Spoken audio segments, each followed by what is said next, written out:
Ноябрьнын 21 Жума акшамы эфирде заман студияда сізлер үшін Эльвина Сидбулаева чалыша. Донатма авиасилиясы тамир ишлеріне мұқтач Украина президенті Володимир Зеленский гече ярасына Николай Вилетіндегі ерлешкен Очаков лиманына келді. Анда Русияда азат етілген Никополь Бердянск катерлері ile яны қапу буксирны бақып шықты. Журналистлерінен сүбетлешкенде Зеленский емелерінің вазиеті қарап болғаны ве оларны тамир етілген сон, яны 3 ай ішінде еріне кетірі жеріне шандырды. Бұндан да қайры Украина Русия тарафындан емелерден қайры дегер шейлеріні қайтармасыны талап етті. Дійсно не вистачає і обладнання частково, не вистачає частини озброєння, десь 3 місяці і все буде на ходу. Бүгін бізімі девелетіміз менлік күні ве инқилабының елігіні қайдеті. Украина үшін ақыр бір девір башланды 2013 сенесі ноябрьнің 21-де инсанлар мұстақылық мейданына наразылық акциясына шыққан еді. Акимият барашық акцияларына қаршылықны білдірген еді. Олар Авропа шурасынан ешбірлік тізмеге риет еттілер. Тарихымыз бір гежеде чеврілді ноябрьнің 30-ында Беркунның махсус қызметшілері өз күчіні студентлеріні қовыдылар. Онлармен файлер яраланды, о вақыт мемлекет баш көтерді. Қанлы жезалaf нәтижесінде сабай ерте мемлекетіміздің чешет көшелерінде юзбинлер инсанлар наразылық акцияларына шықмаға башлады. Олар арасында Қырым да бар еді. Это просто политические репрессии, и сегодня мы здесь в знак солидарности с этими студентами. И пускай не говорят о том, что только западная часть Украины поддерживает Евромайдан, но и Крым тоже, Южный Юг, это мы тоже здесь, по силе возможности тоже поддерживаем Евромайдан. Держава має забезпечувати права людей і на цьому розвивати суспільство, щоб забезпечувати їх інтереси. 3 ай девамында чеші дәрежеде наразылық акциялары кешірілді. Нәтижеде Кутлеви суреті наразылық акция штырықшыларының олдырывынден сон февральның сонларында президент Янукович Украинадан Русияге қача. Юқары шура кемиет ішлеріні өз бойынына алды, ама девлетінің тұтып оламады. Русия Украинаның тақатсызлығынан файдаланып, Қырымны ишғалетті ве Донбасқа орбиты жавуз башлатты. Ama buna bakmadan çok beklenilgen Ukrayna Avropa Şurası'nın anlaşmanı imzaladı. Bu 2014 senesi iyun ayında oldu. İleride bizim memleketimiz Avropa Şurası'na kirgen devletlerге vizasız rejimini күшке кірсетті. Блокаданың yılığı 4 sene велсі tamam bu күнлерде işgal етілген Қырымда электрик кесілді. Гражданлық энергетик блокадасыны Қырым татар ve Украиналы файлер тешкил еткен еді. Бірінші адымлар октябрь айында атылған еді. О вақыт электрик ағының диреклері зарар көрді. Қырымға тек 10% электрик кетеді. Ноябрьнің 21-де дабын қаш дирек йықылды. Бұндан сон Қырым қаранлыққа батты. Блокадада iştirakçılarına karşı cinayet işler açılmağa başlanған еді, ama Kerçek'ten de işin neticeleri var еді. Blokada tecavüzcü memleketke büyük zarar getirdi. Birkaç ay devamında Kırım Tatar failleri Ukrayna devlet olarak verilmegen destek ile blokadanı müstakil şekilde tuttular. Kiev atta bu hareketlerine karşılık bildirdi. Milli Gvardiya işgal etilgen yarımadagi elektrik gayridan tiklenmege tırıştı. 2015 senesi dekabr ayında Ukrayna baş naziri Yatsenyuk resmi şekilde Kırım blokadasını ilan etti. Neticede Kırımda ışık sönedi, işhanelerinin işleri toxtadı. Rusya tecavüzcü memleketi işgalinin fiyatını duydu. Ukraynadan alınған 80% toldurmaq ve işgal etilgen topraklarını İran gibi elektrikten temelemek için milyar dollarlar masraf etmege mecbur kaldı. Завдяки організаторам і учасникам, головне, цієї громадської блокади, Криму Росія була і сьогодні змушена щорічно вкладати на декілька мільярдів доларів більше, ніж вона хотіла би вкладати в Крим. І якщо ви пам'ятаєте, особливо перші місяці, вона звозила зі всієї Росії генератори літаками з Далекого Сходу, там з Хабаровського краю, все таке інше. Потім вона почала будувати потужні теплоелектростанції на газу. І вона без дозволу таких міжнародних корпорацій, як Siemens, почала використовувати їхнє обладнання. Виникли скандали. Тобто ми максимально ускладнили життя країні-окупанту завдяки оцієї вже енергетичній блокаді.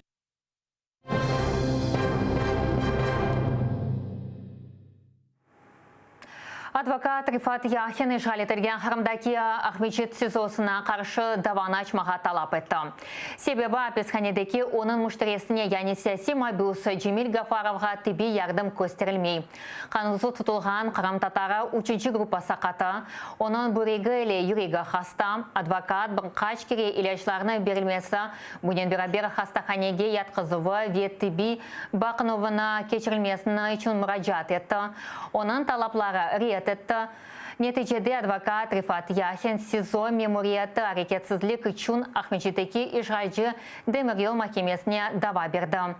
Екі күн евелсі оның давасы ресмелештірілді. Тақығат изоляторының мемориеті юз берген вақияны аляда изатламай.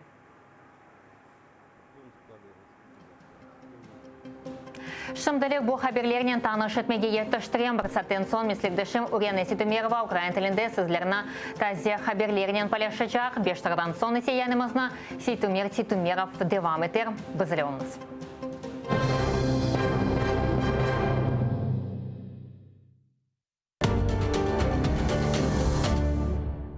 Залізна завіса, два світи і боротьба за правду. Фактичність, теорія медіа та об'єктивність журналістики. Пропаганда Суркова. Як народилася кремлівська фабрика фейків. Семантична війна, конспірологія чи реальність. Дивіться у документальному фільмі «Фейк Ньюз» у суботу та неділю о 15:40 за Києвом і 16:40 за Кримом на телеканалі АТР. Ну, Киев не зря иногда называют вторым Иерусалимом. Больше людей, больше домов, больше улиц, больше машин. Допустити вільний обіг землі. Ну, мы ни одного голоса не дали за это бредовое обращение к Верховной Раде. Я забила гол депутату Киеврады. Стыд и срам депутату. Money rules. То есть деньги есть, порешаем. Українці дадуть собі раду, як заробляти гроші. Просто не заважайте, не лізьте в їхні справи. В этом радость, наверное, ресторатора. То есть можно просто приходить в свой ресторан и есть. Однозначно, то есть это коренной народ, и народ, который заслуживает права на автономию. Я думаю, одна из причин, по которой вот так с Крымом произошло, это, ну, такое отношение сквозь пальцы или вообще такое пренебрежительное к тому, что было связано вообще с историей крымско-татарского народа вот, по отношению к его родной земле. Добрый день, друзья! Сегодня мы будем говорить о столице Украины Киеве с депутатом Киеврады, а главное коренным жителем Киева Сергеем Высоцким.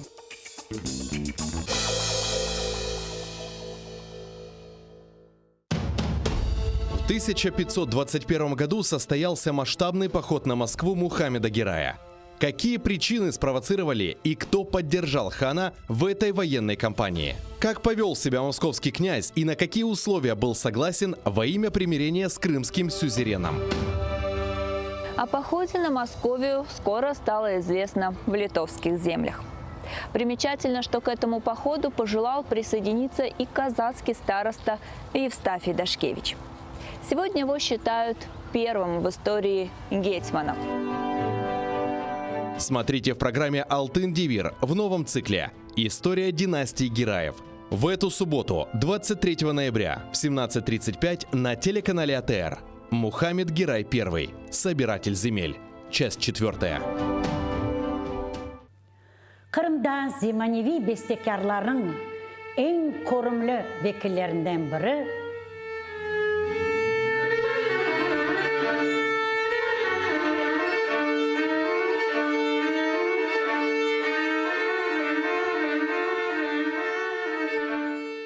Оның өмір arkadaşı da oğa devamlı kol tutkan öyle bir çift olar, yaraşıklı bir çift.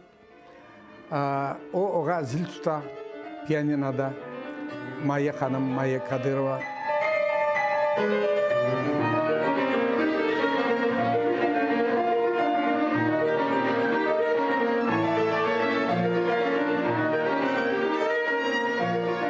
Klasik eserlerini büyük ustalıkla icra etken Nazim Amedov.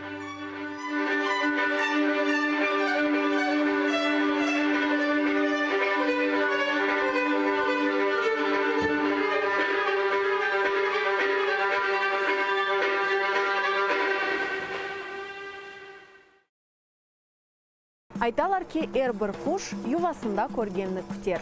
Gerçekten de aynı öyledir. Her bir şey aileden başlanar. Aslında limonlarını nasıl oturtmak gerek? O fideola ya da onu dane saçmak gerek ya da terek. Bu tereklerini fidesini yapmak gerek, tamırlatmak gerek. Niçin bu tatlı? Çünkü bunun limon meyvasında şekeri ziyade ekşisine koruyor. Sağ olunuz, bayağı şeylerden de öğrendim. Nasıl limonu seçmek gerek bileyim. Hibrit limon olmaganını da öğrendim. Analarımız uzun balalarıyla tek ana tilde laf etmek gerek. O bala doğandan, kundaktan o tilini eşitip otursa, unutsa bile o tilini osken son, bir de kitabını açkanda öğrenip akılına düşürecek. Çünkü o onun kanına sınmış olacak. Umani Suriye'de görülür. Yüce Mali Çatır'da bunun bir tarafı çöl, bunun bir tarafı bahçe bağ. Maşallah, papaganlar seninle beraberlikte de şiir ayttılar.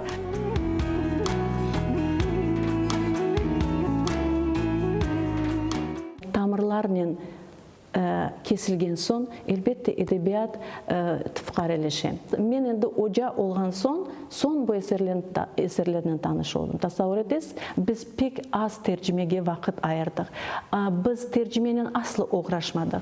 Harry Potter'lerini Rus tilinde de gel, Kırım Tatar tilinde okusak, biz özümüzün yaşlarımızın elimizden kaç, yani til cihetten yaşlarını kaybettik. Restoranın içinde bir yarmalık geçirmek bunun sınızdır belki de. Bir-birimizden pek uzaklaşkan bir günde bir-birimizge yakınlaşmağa sebepler ve fırsatlar kıdırayıq. Kırım Tatarlar çeşit sebeplerden asırlar devamında hep sepilip ketmekte. Bizim tarihimiz olgan kadar etraftaki devletli ve halkların tarihleri yoktur. Başımızga fes kiyip, üstümüzge milli urba kiyip toyda oynamak o yeterlik değil. Bazar günü Gönül-Gönül'den programmasının musafiri edebiyatşınas Cemile Süleymanova. Kiev'de saat 19'da, Kırım'da saat 20'de seyrediniz.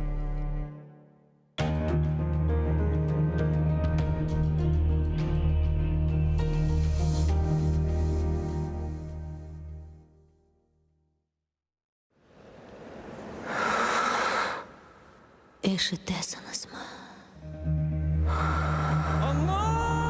Meni haqda unutdingiz mi?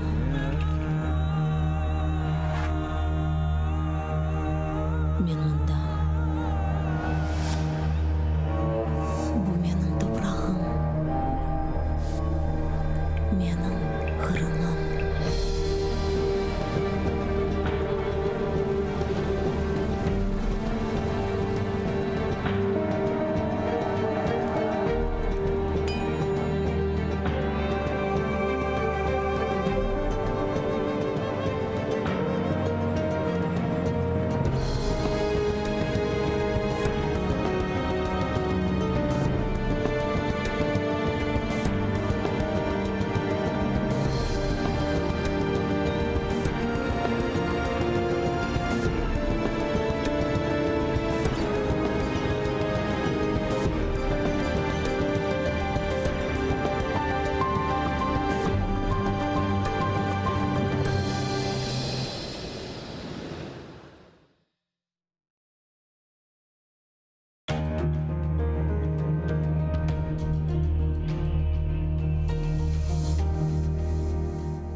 Холодный Яр.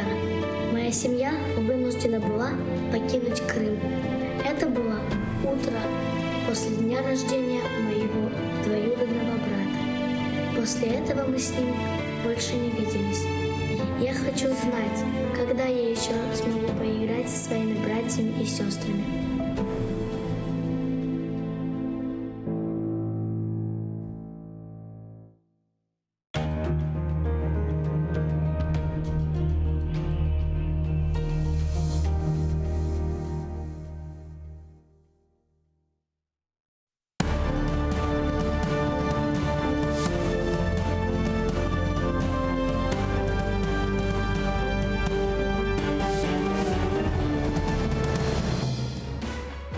Ассаляму алейкум, здравствуйте. Информационное утро на телеканале АТР начинается. Для вас в студии работаю я, Сейтумер Сейтумеров. И в первом блоке нашего утреннего эфира гость нашей студии, политический эксперт Николай Мельник. Доброе утро, Николай. Доброе утро. И, конечно же, начнем наш эфир с того, что сегодня Украина отмечает День достоинства и свободы. Памятная дата установлена с целью утверждения в Украине идеалов свободы и демократии, а также чествования патриотизма и мужества граждан. Она приурочена к двум революциям: оранжевой революции 2004 года и революции достоинства 2013 года. День свободы и достоинства является преемником Дня свободы, ведь 22 ноября украинцы с 2005 по 2011 годы отмечали события оранжевой революции. Однако ту дату отменил беглый президент Виктор Янукович. Но Майдан снова напомнил о себе 21 ноября 2013 года. На Майдан Незалежности в знак протеста вышли люди, чтобы не позволить тогдашней власти прекратить евроинтеграционный курс Украины. А ночью 30 ноября силовики побили и разогнали активистов на Майдане. Но протесты из-за этого только усилились. Так началась революция достоинства. Николай, первый мой вопрос. Что вот происходит со страной? То есть вот было два Майдана. 2004-2013 года изменялась какая-то политическая конъюнктура. То есть приходила новая власть, на которую были возложены очень большие надежды именно тех, кто хотел изменений. Но вот что та революция и кто очолил, кто возглавил страну после него, что вот майдановские события 2013-2014 годов, впоследствии кредит доверия населения упал практически к нулю. Що не так? Майдан – це завжди, будь-яка революція – це завжди діє емоційно. Як би опоненти не намагалися переконати, що все було зроблено за печеньки Нуланд, насправді ні, насправді за жодної печеньки людина ніколи не піде під пулі. Але що таке революція? Революція – це тоді, коли люди визнають відносно себе несправедливість з боку держави або з боку тієї політичної кліки, яка знаходиться при владі. Безпосередньо люди відчули несправедливість, люди хотіли справедливого судочинства, люди хотіли нормальних соціальних ліфтів, люди хотіли у випадку 2013 року точно не йти поряд і разом із Москвою, тобто геть від Москви. Але що в 2004 році, що після подій 2013-2014 року влада не зробила головне. Вона не зробила соціальні ліфти, вона не змінила правила гри. Вони дуже швидко дійшли до олігархічного консенсусу і, в принципі, повернули ті старі добрі корупційні схеми, які переслідують Україну протягом всього її життя. Відповідно, революційні передумови нікуди не ділися. Відповідно, якщо вони не будуть усунені, наступна революція не з горами. Угу. А вот если вспомним события 2013-2014 годов, тот Майдан именно отметился тем, что власть уже пошла на жесткие действия, и мы знаем, что более 100 граждан Украины были убиты, расстреляны на Майдане. Но за все эти годы предыдущая власть так и не довела дело Майдана до конца, не обозначено, кто был причиной и виновником этих событий. Соответственно, виновные не понесли наказание. Нынешняя власть доведет ли это дело до конца, как вы думаете? Це не було потрібно попередній владі, і я про це казав з 2014 року, тому що якщо дійсно проводити розслідування, то слід було визначитися, чого вожді революції так часто бігали на Банкову, чому деякі кулі так і не знайшли свого лоба, як так сталося, що 19 лютого всі майданівські сотні були заведені в урядові квартали і там розбиті. Тобто на все це треба буде давати відповіді, тому що інформації досі достатньо і в архівах МВС, і в архівах СБУ. І на ці відповіді та влада не готова була знайти відповіді, не готова була чесно сказати, як було насправді. Це перше. А по-друге, ніхто не хотів втрачати лояльність правоохоронців, тому що якщо правоохоронців наказати за виконання наказів, навіть злочинних, безпосередньо вони більше їх не будуть виконувати. А як попередня влада, так і чинна влада абсолютно зацікавлені в тому, щоб правоохоронна система виконувала системні накази, а не ті, що відповідають закону. А за эти 6 лет последние, как изменилась страна? Тот курс, который был взят, в принципе, он сохраняется, нет? Я насправді не зрозумів, який курс в 2014 році взяла влада на себе. І знову ж таки, треба дивитися на велику кореляцію, яка називається війна з Російською Федерацією. Якщо б не було війни з Російською Федерацією, думаю, суспільної дискусії було більше щодо того, куди все-таки ми маємо рухатися. Наразі ми рухаємося в бік Європи, або навіть не так. Мені здається, найкраще окреслив і попередній президент, який сказав геть від Москви. Геть від Москви, але не зрозуміло куди. Хоча ми декларуємо, що ми хочемо до структури ЄС, ми хочемо до структур НАТО, але знову ж таки ми розуміємо, що це нам поки що не світить.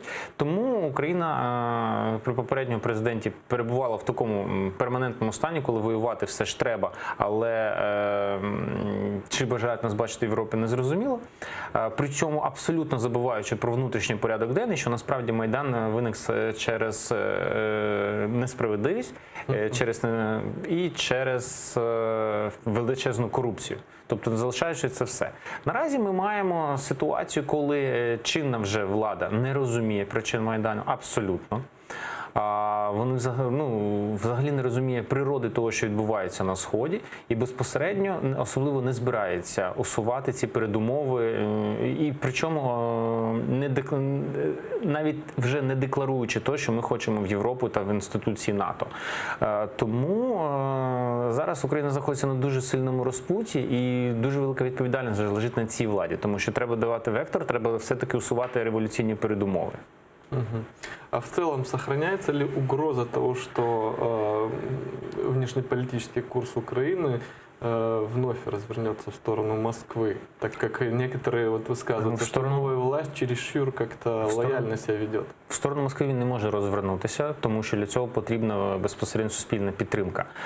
Подобається нам чи не подобається, але все-таки Крим і окремі райони Донецької і Луганської областей, він у більшості собі забрав там відсотків 25-30 від загальних фанатів руського міра. Тому наразі запит на повернення в бік Москви, їх насправді не більше 15%. Повертати зовнішньополітичний курс заради 15% ніхто не буде. Тобто це самогубство. Тому безпосередньо, але гальмування в бік ЄС, гальмування в бік США, воно відбудеться, то воно відбудеться дещо навіть з об'єктивних причин. З одного боку, ми розуміємо, що США, хоча є нашим стратегічним партнером, але наразі вони входять в режим виборів і не зрозуміло, чим це закінчиться. В Європі починають панувати Україна скептичні думки. Вони і раніше були, але в принципі я бачу їх активізацію після заяв Зеленського про те, що Європа нам не допомагає. Тобто відповідь на це стала і позиція Макрона зразу, і Меркель, і в принципі Бундестаг прийняв закон, який навпаки захищає Північний потік-2. Тобто починають головувати україноскептичні думки, і наразі є як суб'єктивні фактори, тобто Зеленський щиро вважає, що нам Європу не треба, так і об'єктивні. И перейдем к теме Крыма и оккупированных территорий. Премьер Чехии Андрей Бабиш назвал незаконной аннексию Крыма России. Что же он сказал? Давайте послушаем. Я приїхав з однозначним повідомленням про те, що ми підтримуємо Україну та її народ. І не сприймаємо і засуджуємо російську агресію на сході країни та нелегальну анексію Криму. І, звичайно, підтримуємо територіальну цілісність та суверенітет України в міжнародно визнаних кордонах. Ну вот пример, министр Чехии поддерживает территориальную целостность, но при этом не раз мы слышали высказывания Земана, который имеет другую точку зрения по этому вопросу. Все-таки кого мнение должно преобладать в этом вопросе? Я б тут сконцентрувався на іншому, що Україна робить для того, щоб в Європі та світі панували україноцентричні думки. Я хочу нагадати, що насправді колись ми створювали ціле Міністерство інформаційної політики для того, щоб пропагувати нашу точку зору в Європу та світ. А більш того, навіть були створені телеканали, які ввіщали плюс-мінус успішно, але про їх успішність можна говорити, що вже чинний президент України не знав про їх існування. І от, наскільки пам'ятаю, 3 місяці назад вже збирався створювати те саме. Тому тут позиція безпосередньо доволі тіше, що безпосередньо президент Чехії, тобто людина, яка відповідає за зовнішньоекономічний курс, за зовнішньополітичний курс, все ж таки підтримує територіальну цілісність. Тому що позиція Земана, вона іноді доволі важко зрозуміти. Вона виголошується як позиція приватної особи чи публічної.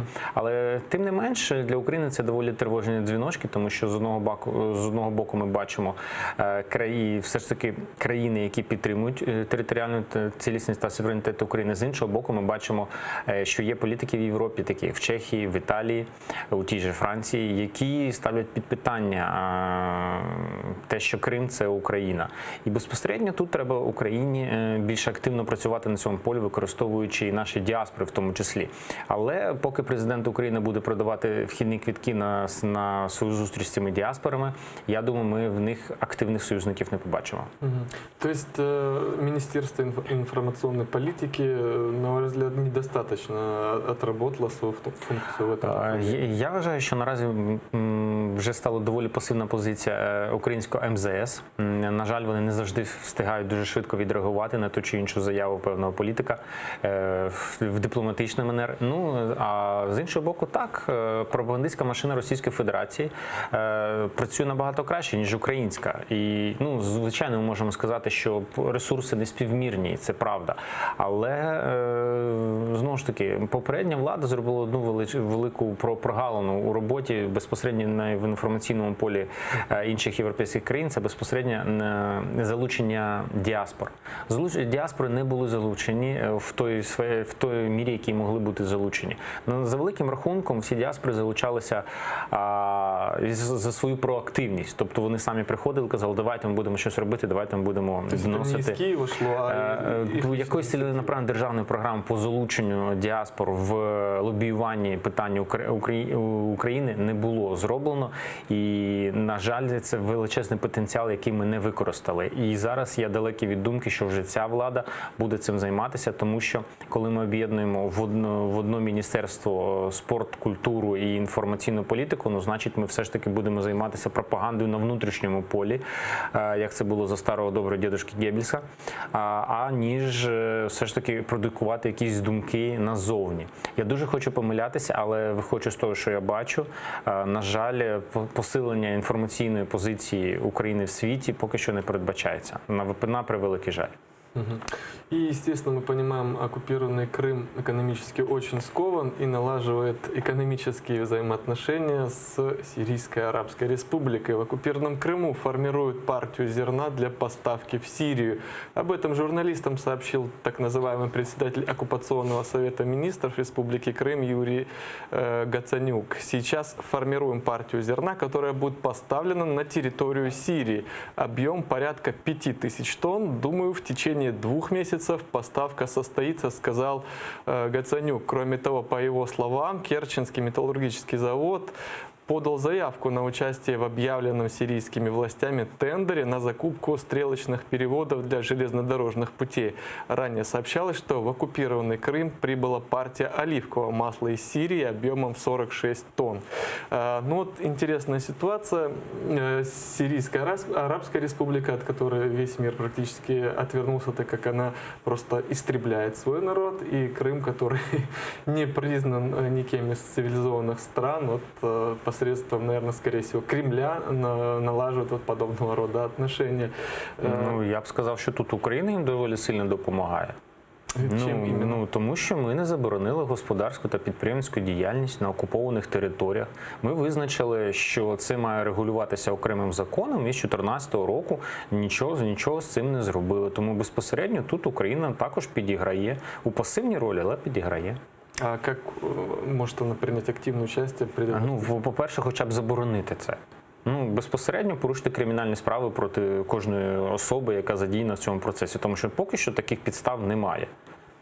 Ось і все. Безпосередньо Україна не створила правову базу для того, щоб доганяти окупантів, які здійснюють господарську діяльність на окупованій території. Тобто ми створили такий, скажімо, канал, за яким підприємці або там російський олігархат може абсолютно спокійно відмивати там гроші. Ну, і ми можемо про це дуже багато говорити, так, що окупант він поганий, але поки ми не створимо правову базу для того, щоб ми їх могли наздоганяти вже тут, вибачте, ну нічого не зміниться. А що зараз забороняє РНБО просто внести в санкційний список кожне підприємство, яке займається зовнішньоекономічною діяльністю в Криму або підприємницькою?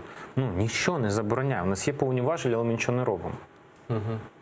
Тобто, опять ми бачимо недоработки властей в цьому направленні. Тут є величезна прогалина попереднього скликання парламенту, які це питанням не опікувалися і нічого не зробили.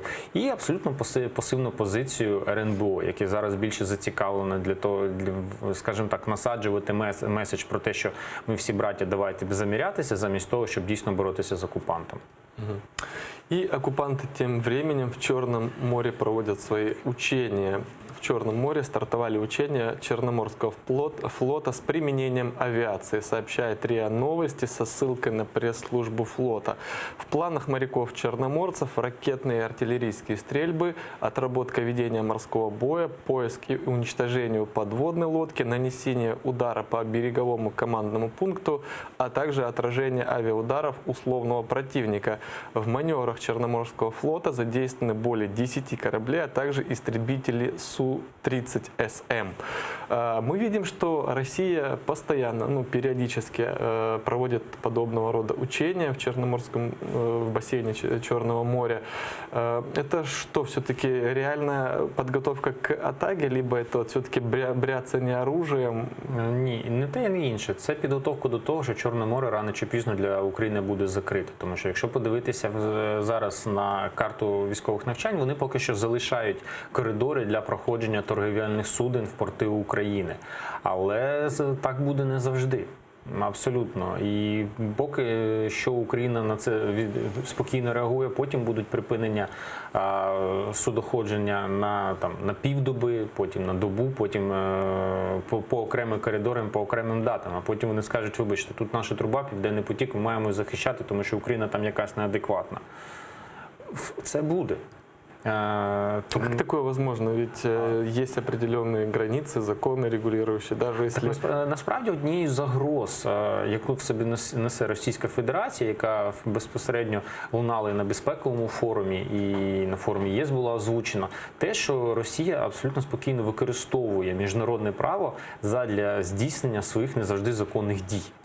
Тобто, насправді, прохід по Керченському протоці, так, він же офіційно не закривався. Просто вони максимально використовували правило проходження через протоки для того, щоб якнаймога створити найбільше проблем для української сторони. Тут буде так само.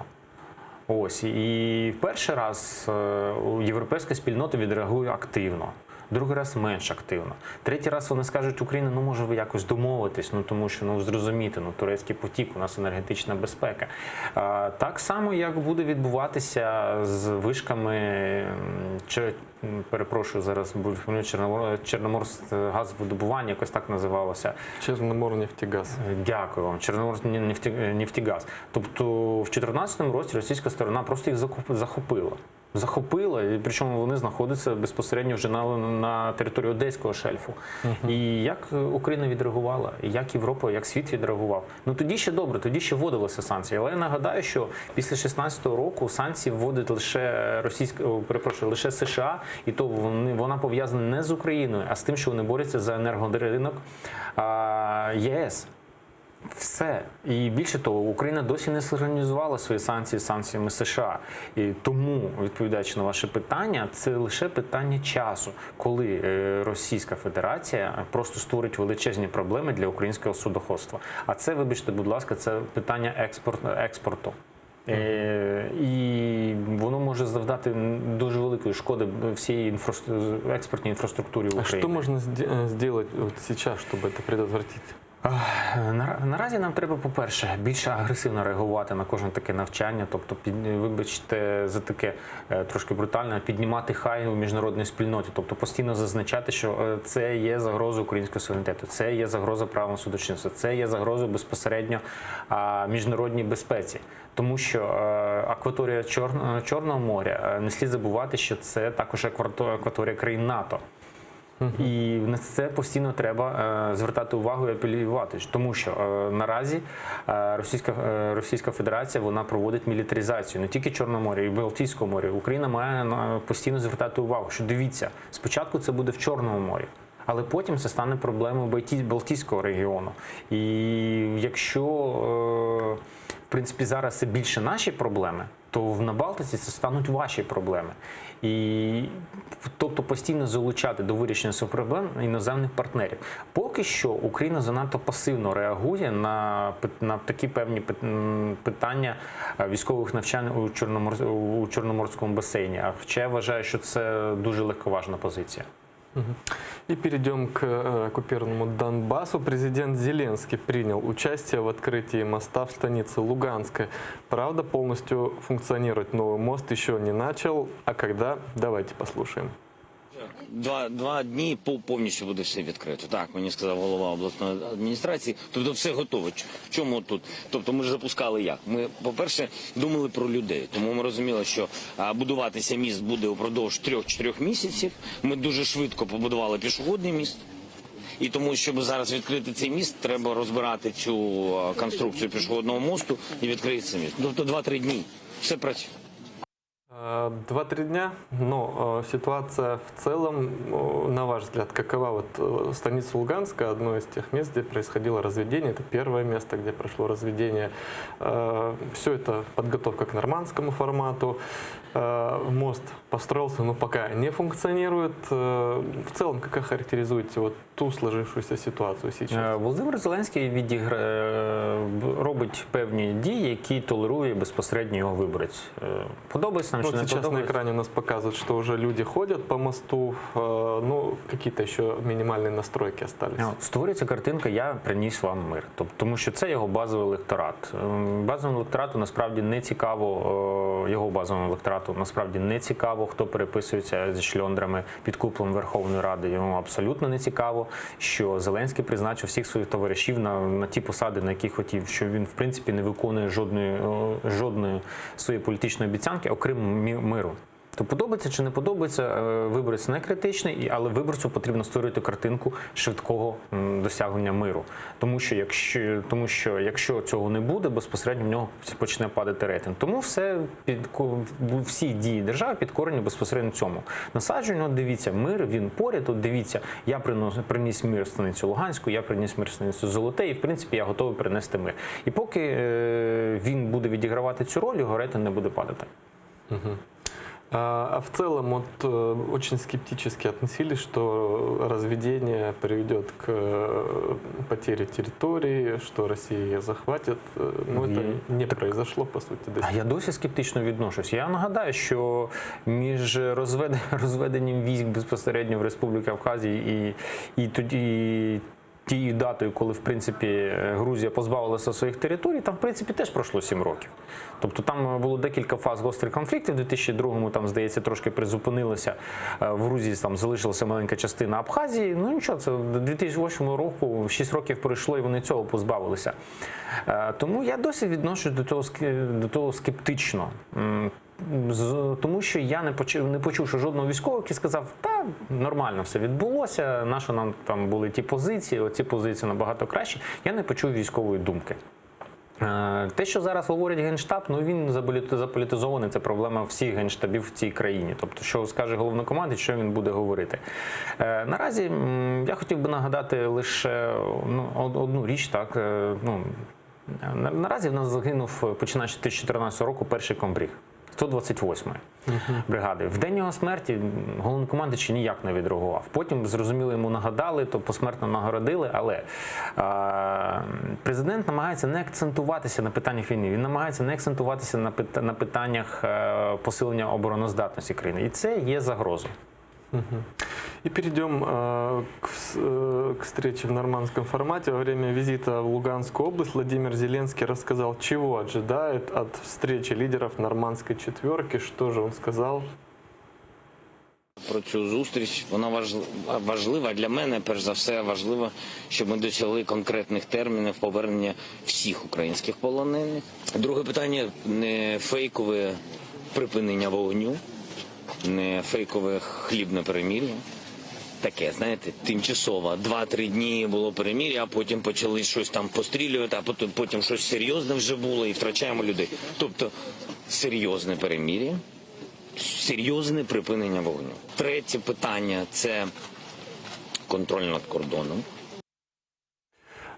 Вот чего ждет Зеленский, но даст ли ему это Путин? Ну, насправді, коли він згадує про хлібне перемир'я, як ми пам'ятаємо, хлібне перемир'я – це те, що асоціювалося з Порошенком, так? То я хотів би нагадати, що під час його перемир'я також люди гинуть і абсолютно не менше.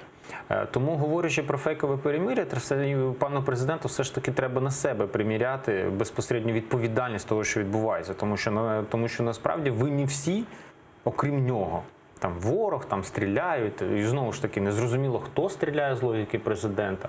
Тобто,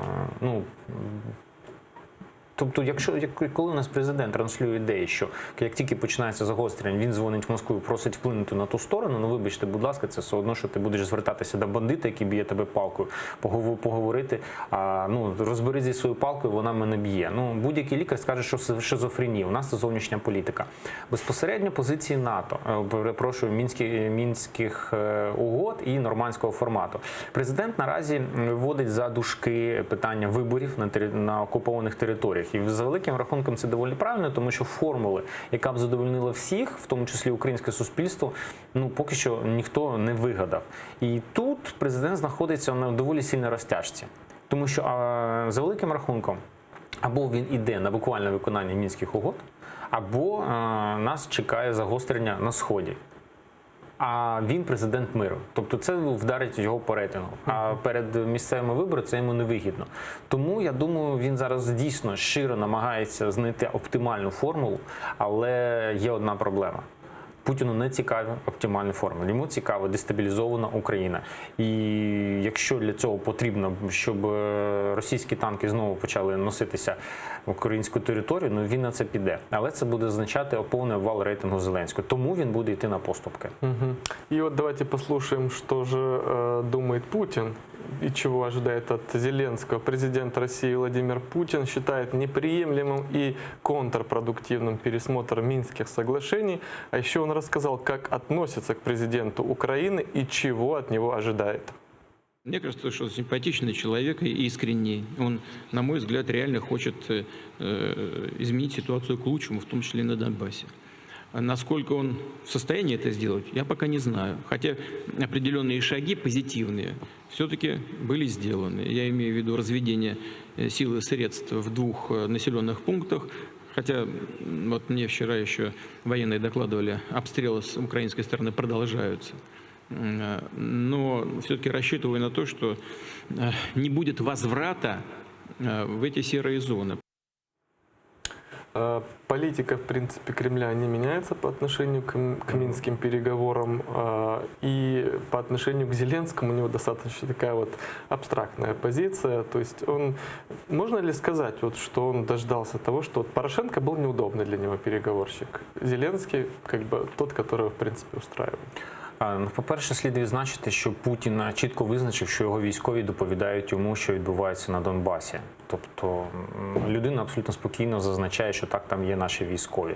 А те, що Зеленський вигідний як партнер, ну, вибачте, будь ласка, якщо б грав гроші, в карти на гроші, я теж зацікавлений був, що переді мною сидів не такий ще шулер, як я, а в принципі, як пом'якше виразитися, людина без досвіду, але яка дуже хоче грати. От я б реально був в цьому зацікавлений.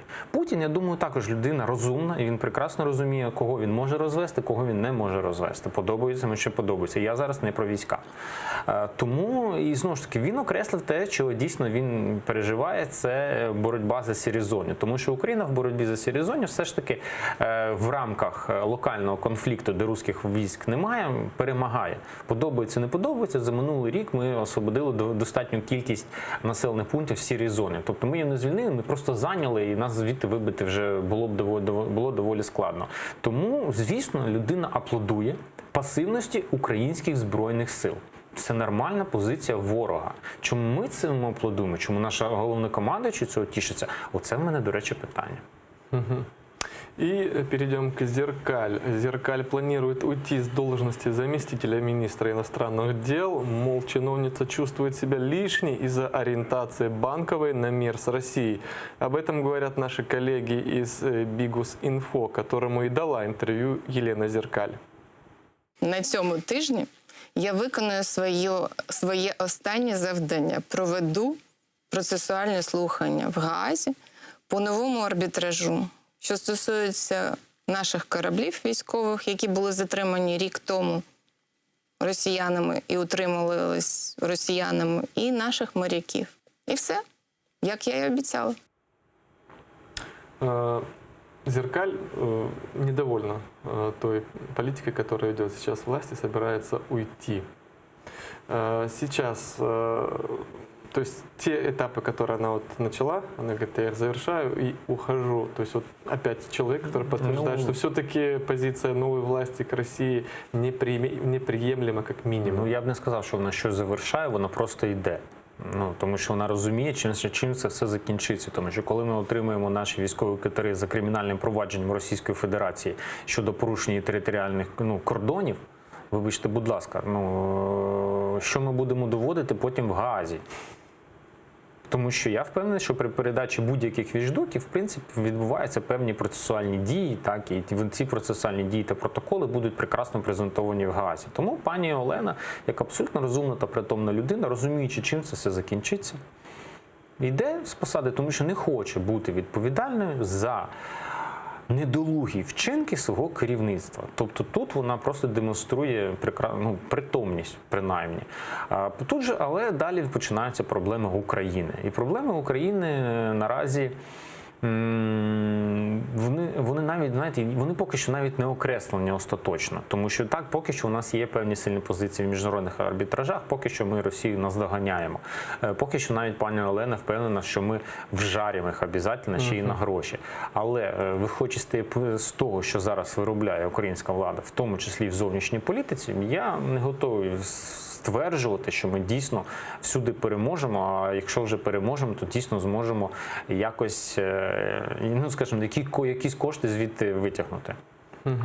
А чем вот обусловлена та вот позиция официальная, которая вот ведет к тому, что пораженческие позиции занимает для государства Украины? Тому що ці настрої, вони є панівними в суспільстві. Зеленського обрали люди. Це реакційна політика. Це навіть не реакційна політика. Це політика на угоду власному електорату. Зеленського обрав електорат, який не хоче війни. Крапка. У будь-якому вигляді. Так, іноді там вони можуть сказати, ну не на умовах поразки. Вибачте, що таке не на умовах поразки? Це значить, в тебе в хаті ракета не впаде. Що таке умови, не умови поразки? Той шлях, який в нас є, Мінськ, він або виконується, або не виконується. І більше того, я впевнений, що 70% українців плюс-мінус готові на виконання Мінська, так?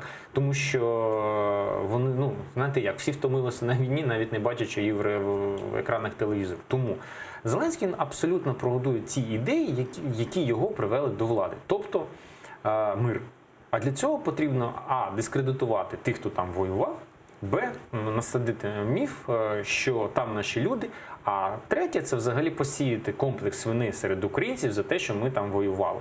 Те, що зараз, в принципі, і відбувається.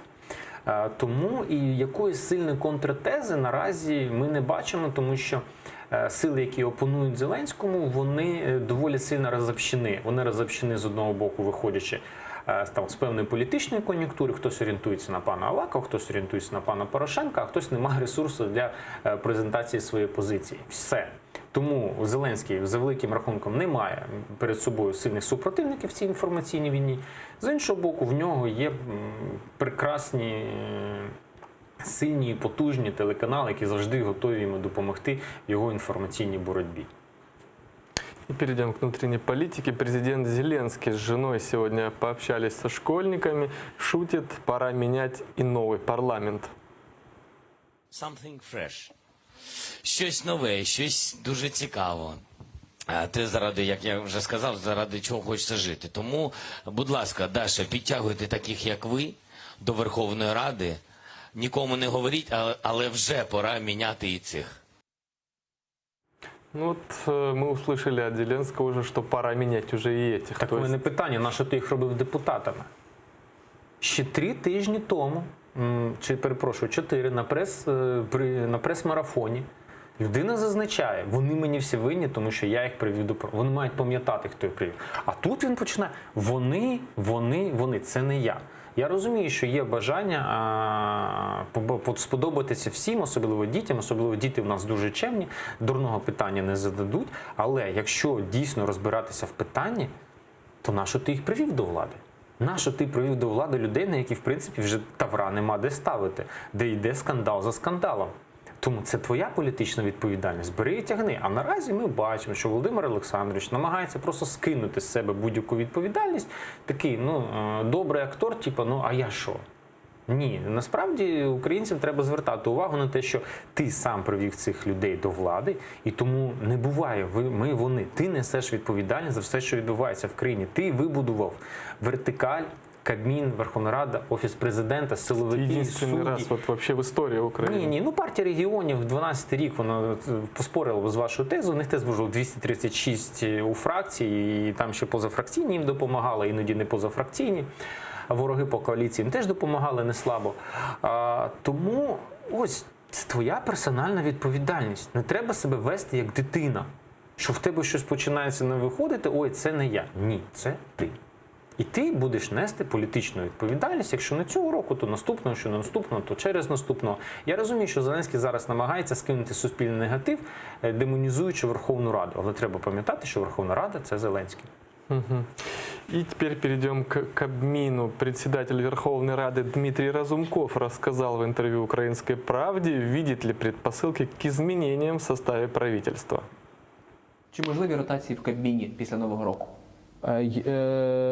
Станом на сьогодні я таких передумов не бачу. Є програма уряду, яка була схвалена парламентом. І теоретично можливо все, якщо хтось з народних з міністрів не буде виконувати, відповідати тим функціям, які на нього були покладені. Але подивимось, побачимо. Неоднозначный ответ дает Разумков по поводу Кабміна. Тому що він це питання не вирішує.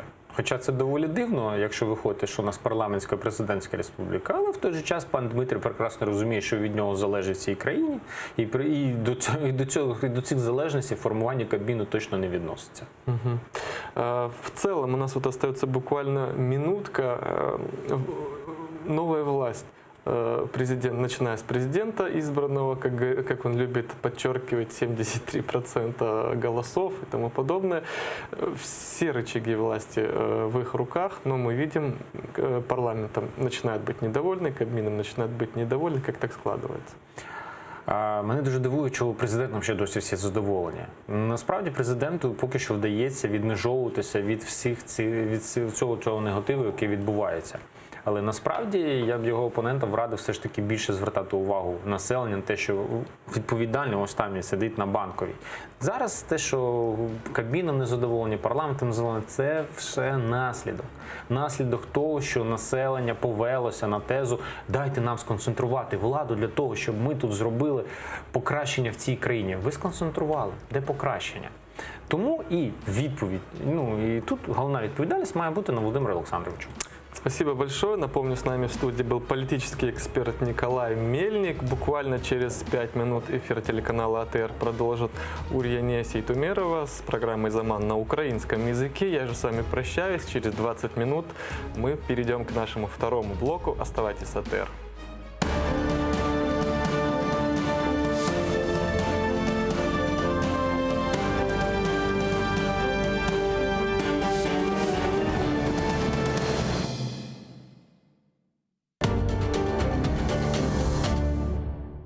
Залізна завіса, два світи і боротьба за правду.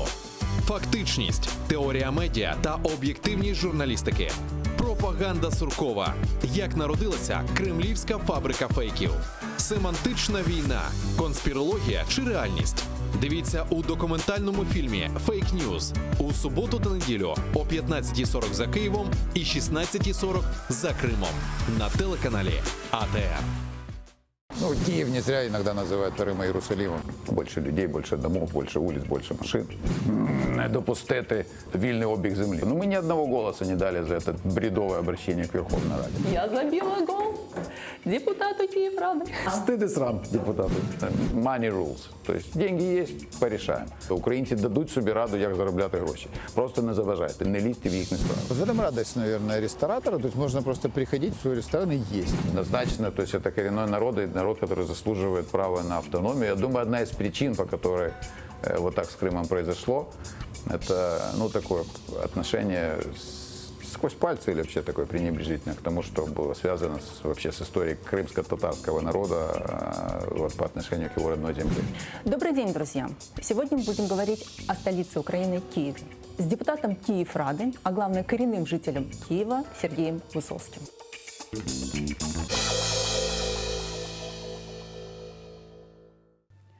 Kırım'da Zemanevi bestekarların en korumlu vekillerinden biri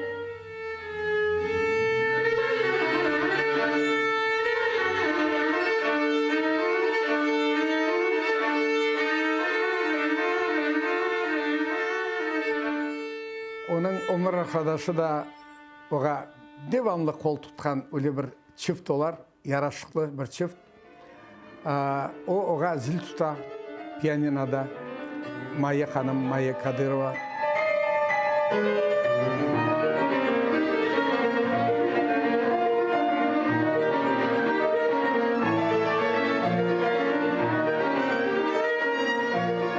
klasik eserlerini büyük ustalıkla icra etken Nazim Amedov.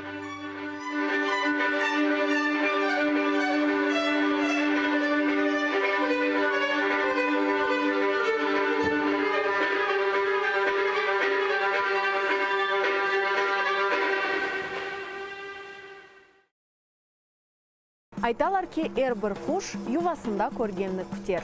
Керчектен де айны ойледір. Эр бір шей айледен башлана. Басында лимонларны насыл отыртмақ керек. О фидеола, я да оны дане сачмақ керек, я да терек. Bu tereklerini fidesini yapmak gerek, tamırlatmak gerek. Niçin bu tatlı? Çünkü bunun limon meyvasında şekeri ziyade ekşisine koruyor.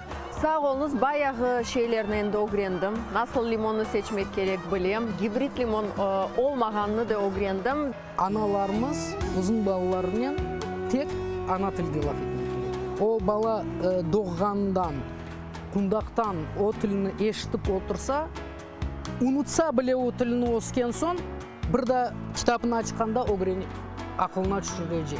Çünkü o onun kanına sınmış olacak. Бумаги Сирияда дерлер. Үйге мали чатырдак. Bunun bir tarafı çölük, bunun bir tarafı bahçe bak. Maşallah, papaganlar seninle beraberlikte anda şiir ayttılar.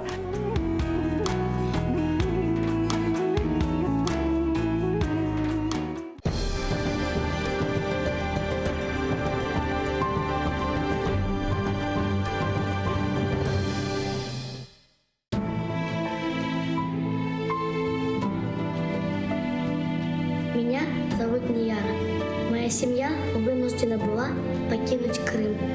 Это было утро после дня рождения моего двоюродного брата.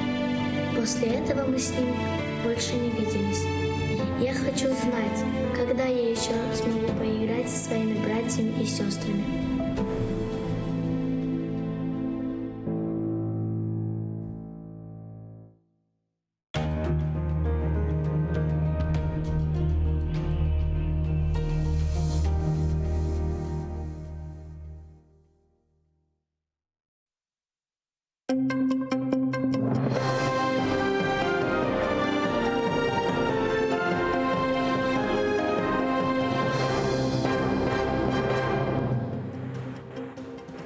Четвер, 21 листопада, 2100-й день окупації Криму. В ефірі інформаційна служба «Заман». Я Оріні Сітумєрова. Вітаю вас.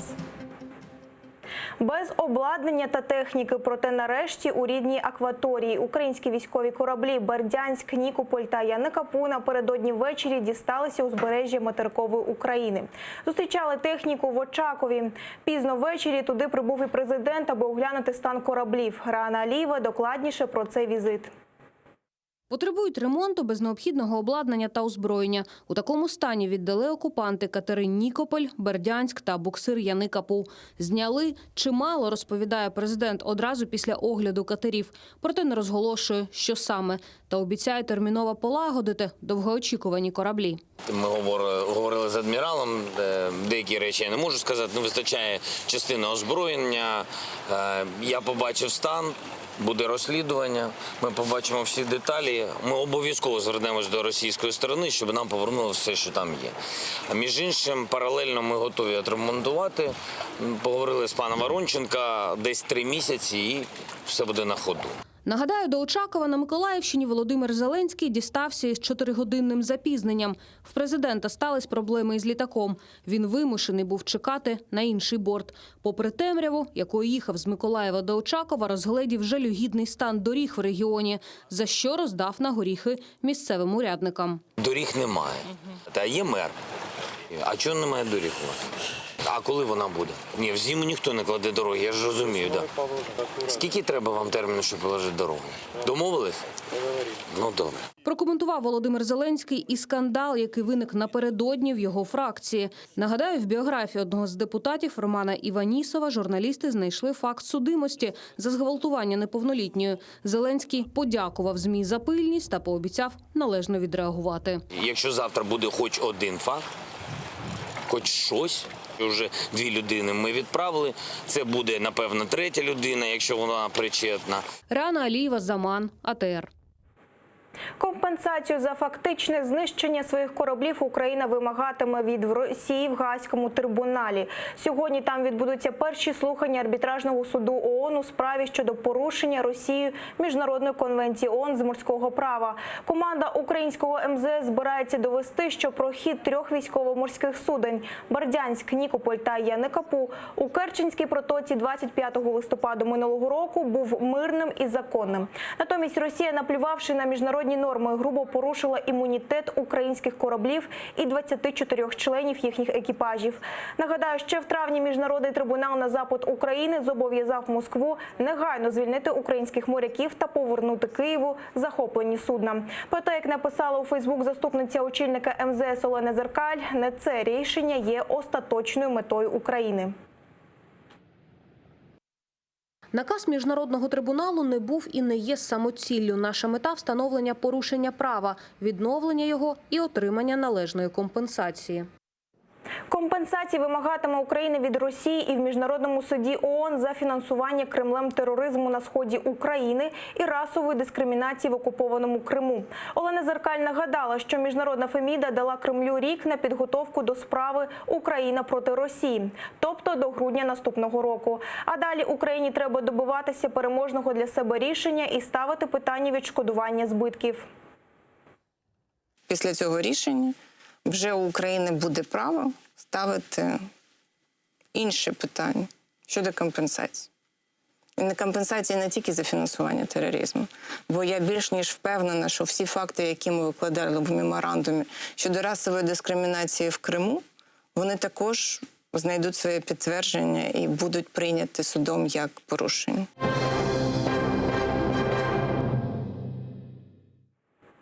Семеро поранених українських захисників минулої доби на Східному фронті. Ворог знову гатив із заборонених Мінськом мінометів, а також гранатометів та озброєння БМП.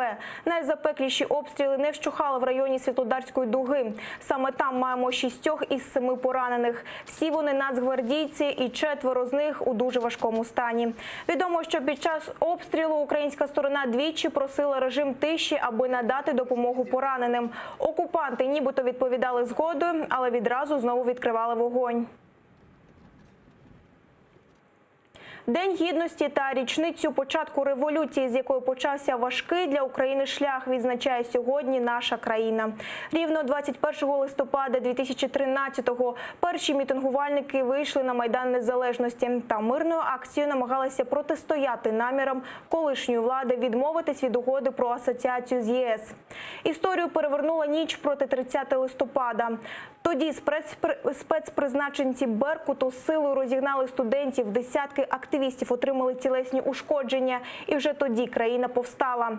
На ранок після кривавої розправи на акції непокори по всій країні стали виходити сотні тисяч людей, у тому числі і в Криму.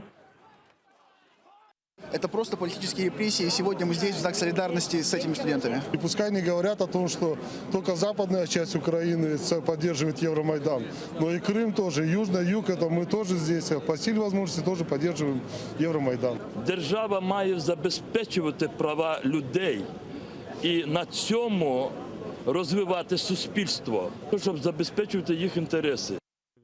Протести з різною інтенсивністю тривали протягом 3 місяців. Зрештою, наприкінці лютого тодішній президент Янукович після масових розстрілів мітингувальників втік з України до Росії. Повноту влади взяла на себе Верховна Рада. Утім, втримати країну урядники не змогли. Росія, скориставшись слабкістю України, анексувала Крим та розпочала військову агресію на Донбасі. Проте таку омріяну українцям угоду про асоціацію Україна зрештою підписала у червні 2014-го. Згодом наша країна отримала і безвізовий режим з ЄС. У центрі Києва сьогодні заплановані чимало масових заходів з нагоди 6-ї річниці революції. Про них докладніше у наступних випусках «Заман». Річниця блокади. Сьогодні виповнюється 4 роки, як окупований Крим живе без української електрики. Громадянську енергетичну блокаду півострова запустили кримськотатарські та українські активісти. Перші кроки здійснили ще на початку жовтня, коли пошкодили опору ЛЕП, якою до Криму йшло зо 10% електрики. Та вже в ніч проти 21 листопада впала ще кілька опор. Відтоді Крим поринув у темряву. Колаборанти та кремлівські посіпаки на камери наполягали. Блокада, мовляв, шкодить лише самій Україні. Та порушені на учасників блокади карні справи та реальний стан справ довели. Блокада дієва і завдає агресору неабияких збитків. Кілька місяців кримськотатарські активісти самотужки тримали енергетичну оборону. кордону, не маючи підтримки української влади. Навпаки, Київ спочатку був проти таких дій і навіть засилав Нацгвардію для відновлення енергетичного мосту. Та вже у грудні 2015-го прем'єр Яценюк офіційно оголосив про тотальну блокаду Криму. Її наслідком стали віяльові відключення, зупинка підприємств, інфраструктурних проєктів. Російський агресор відчув ціну окупації і щоб надолужити втрачені 80% енергопостачання з України, був змушений вкладати мільярди доларів, аби забезпечити окуповану землю бодай якоюсь електроенергією. Завдяки організаторам і учасникам, головне, цієї громадської блокади Криму, Росія була і сьогодні змушена щорічно вкладати на декілька мільярдів доларів більше, ніж вона хотіла би вкладати в Крим. І якщо ви пам'ятаєте, особливо перші місяці, вона звозила зі всієї Росії генератори літаками з Далекого Сходу, там з Хабаровського краю, все таке інше. Потім вона почала будувати потужні теплоелектростанції на газу. І вона без дозволу таких міжнародних корпорацій, як Siemens, почала використовувати їхнє обладнання. Виникли скандали. Тобто ми максимально ускладнили життя країні-окупанту завдяки цієї вже енергетичній блокаді. Це все, чим встигаю поділитись. Більше вже за годину кримсько-татарською розповість Ельвіна Сейтбулаєва. Вже за кілька хвилин з вами у цій студії Сейтумір Сейтуміров. А найцікавіші фрагменти нашого ефіру переглядайте на YouTube-каналі АТР. Дякуємо за вашу довіру і гарних вам новин.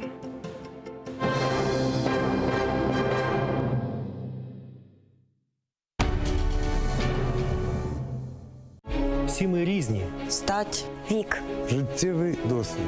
але є те, що цінуємо однаково. Свобода. Залишатися самим собою. Свобода. Анатолінде лахардетник.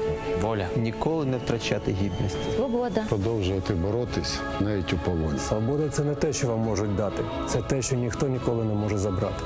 Вільні творити майбутнє. Всі ми. І ти теж. Вільні творити майбутнє. Kırım'da Zemanevi bestekarların en korumlu vekillerinden biri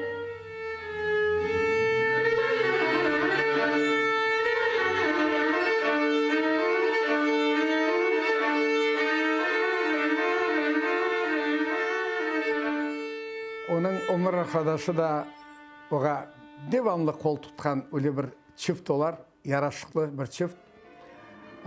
O oğa zil tuta, piyaninoda Maya Hanım, Maya Kadyrova.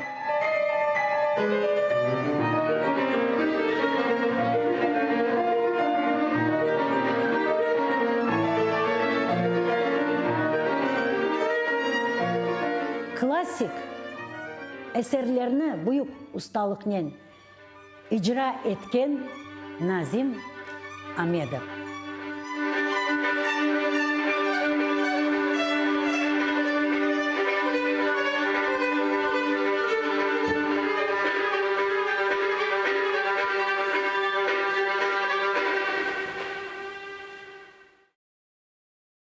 Хрупкая, невесомая, живая. Она очень любила своих друзей и молодежь, а своим теплом могла обогреть каждого.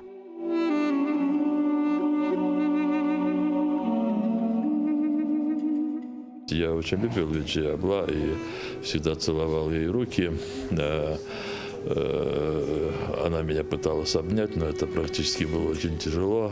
Она была очень хрупкой женщиной.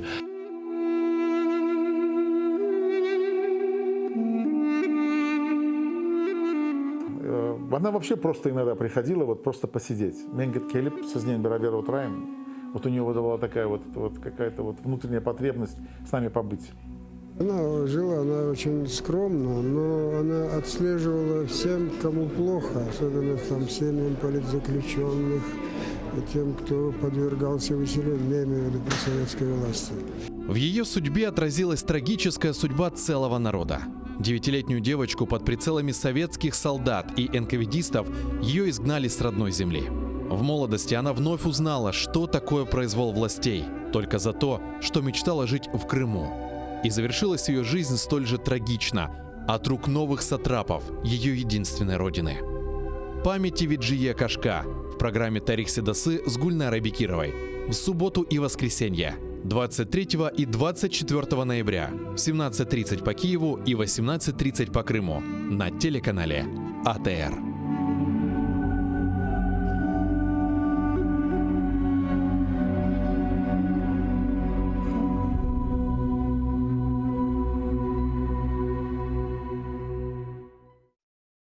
Тамырларнен kesilgen son elbette edebiyat tıfkareleşen. Men endi oca olgan son bu eserlerden tanış oldum. Tasavvur edesiz, biz pek az tercümege vakit ayırdık.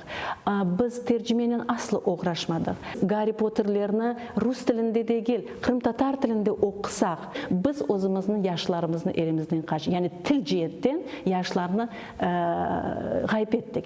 Restoranın içinde bir yarmalık geçirmek bu nonsensdir belki de. Bir-birimizden pek uzaklaşan bir günde bir-birimizge yakınlaşmağa sebepler ve fırsatlar kıdırayıq.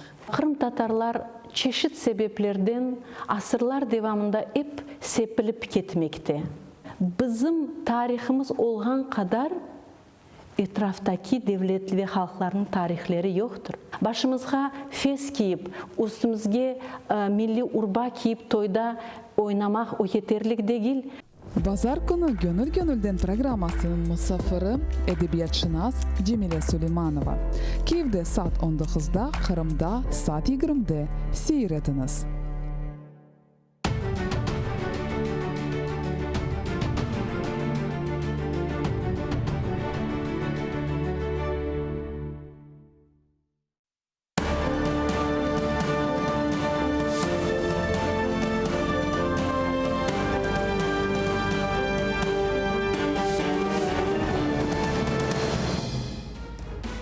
Ассаляму алейкум, здравствуйте. Информационное утро на телеканале АТР продолжается. Для вас в студии работаю я, Сейтумер Сейтумеров. И во втором блоке нашего утреннего эфира поговорим о том, что в Москве предложили отмечать День Победы над Ордой хана Девлет-Гирея.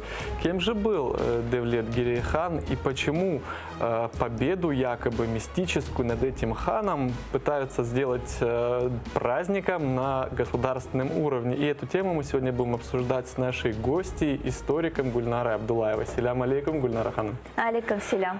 Хотел бы сегодня с вами обсудить эту историю, так как празднование этого дня сейчас очень активно муссируется в российских пропагандистских СМИ. Почему это так? Вот хотел бы с вами сегодня на эту тему поговорить. И перейдем к сути. Депутаты Московской областной думы предложили ввести новый праздник воинской славы и назначить его на 2 августа, сообщает пресс-служба регионального парламента.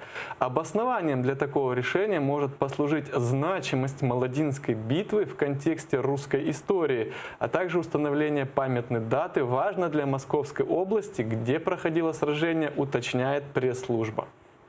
Встановлення Дня військової слави, присвяченого Молодинській битві, сприятиме зміцненню патріотизму, підвищенню рівня інформованості громадян Росії про історичні та суспільно-політичні події, які мають ключове значення у становленні Російської держави. За підсумками громадських слухань, законодавчу ініціативу учасники підтримали одноголосно. Раніше позитивний висновок ми отримали і в Раді законодавців.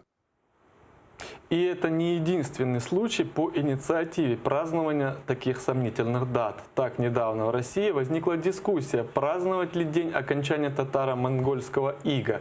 Депутат Калужской области Геннадий Скляр внес законопроект, в котором предлагается назначить праздник на 11 ноября в честь последнего дня стояния на реке Угре в 1480 году. В пояснительной записке к законопроекту говорится, что противостояние русских и ордынских войск войск на реке Угре является значительным и памятным событием в отечественной истории, в результате которого произошло окончательное освобождение Руси от ига ордынских ханов и была обретена независимость российского государства с центром в Москве. Госсовет Татарстана направит в Госдуму отрицательное заключение на эту инициативу. В Татарстане не увидели достаточных оснований для признания стояния памятной даты освобождения русских земель от ига ордынских ханов. Гульнара Ханым, вот небольшая такая предыстория того, почему я хотел бы обсудить с вами эту тему. Как вы думаете, с чем связано, что вот сейчас именно возникают такие подобные инициативы вводить эти дни, и мало того, что их вводить, их еще и праздновать, отмечать на государственном уровне? Ну, честно говоря, кроме улыбки, это вообще ничего не вызывает, потому что если мы будем смотреть в историю, предысторию всех этих событий, ну, это просто такой воздушный шар, который, ну, нет никакой подоплеки, который может лопнуть в любой момент. И любой маломальский грамотный историк той же Российской империи, да, и России скажет, что, ну, это необоснованно вообще, такие праздники не должны быть проводиться, потому что есть и предыстория, и, ну, в принципе, конечно, это я, конечно, уже так говорю, ссылаясь на все-таки компетентность историков. На самом деле, конечно, уже сегодня в России мы видим, что творится, и удивляться, наверное, все-таки не приходится, потому что они пытаются популяризировать свою историю таким образом, из надуманных совершенно фактов, не фактов, мифов, да, и поэтому, ну, просто это смешно, честно говоря, когда они на государственном уровне собираются такие праздники проводить. Потому что если мы можем вспомнить, еще лет 20 назад про Молодинскую битву вообще никто не вспоминал. Это действительно стали муссировать, наверное, лет 10 назад эту тему, и вот уже тогда сегодня и современные историки, псевдоисторики, любители реконструкции, вот как раз-таки сегодня в России они ежегодно проводят исторические реконструкции Молодинской битвы. С чем это связано? Да, это приблизительно где-то в 50 километрах от Москвы это селение Молоди было, где действительно разместилась ставка крымского хана.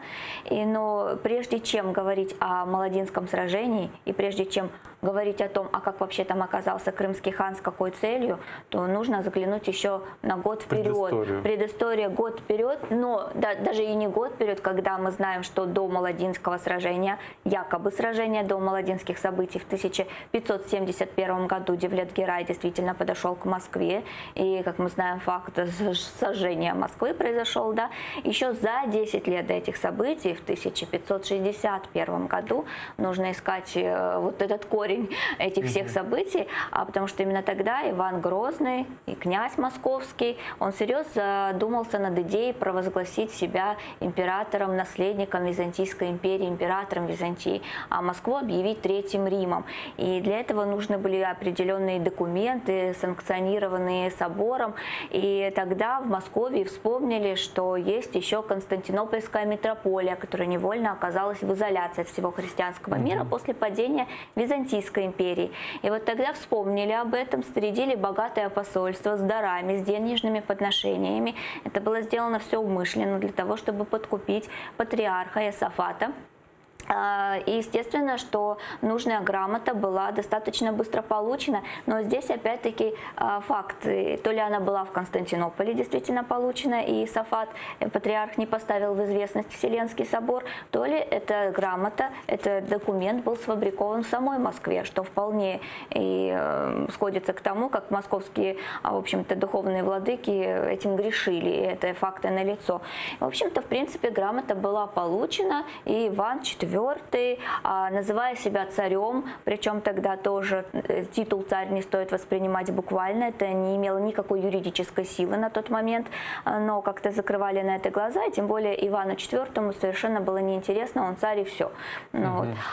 И получается, когда он себя пытался провозгласить наследником византийских императоров, а почему он хотел себя провозгласить? Потому что у него была бабка Софья Палеолог, которая якобы была не якобы, она действительно была византийской принцессой, ситуации, и ссылаясь на это, он решил себя объявить наследником. Ну, естественно, что Девлет-Герай воспринял эту новость буквально не то чтобы негативно, он просто был в растерянности, потому что вассал, который много лет, и его предки платили налоги Крымскому ханству, поставил себя выше сюзерена. И, естественно, Девлет-Герай стал посылать письма в Москву с требованием пояснить, почему Иван IV пошел на такие меры. Иван IV, естественно, это все не реагировал никак на это, не отвечал никак. И получается, что после того уже, когда Девлет-Герай пригрозил, что он придет походом на Москву, чтобы лично выяснить с Иваном IV его вообще вот эти вот действия, но вот тогда, конечно, и начались все эти события. Якобы там в Москве действительно стали готовиться тоже к приходу крымских войск, и даже во главе опричнины, земские войска, опричники возле реки Оки их стали, как пишут источники. Но дело в том, что Девлет-Герай форсированным маршем обогнул реку Оку и подошел, в общем-то, к Москве. Да, в нескольких километрах буквально встал от Москвы и стал требовать, чтобы Иван Грозный к нему явился. Но естественно, что Иван Грозный, он только назывался Грозным, на самом деле он был достаточно трусливым человеком, несмотря на то, что ему уже было слегка за 40 на тот момент. И он просто уехал сначала в Коломну, потом в Александровскую Слободу, да, а потом уже убежал в Новгород Великий.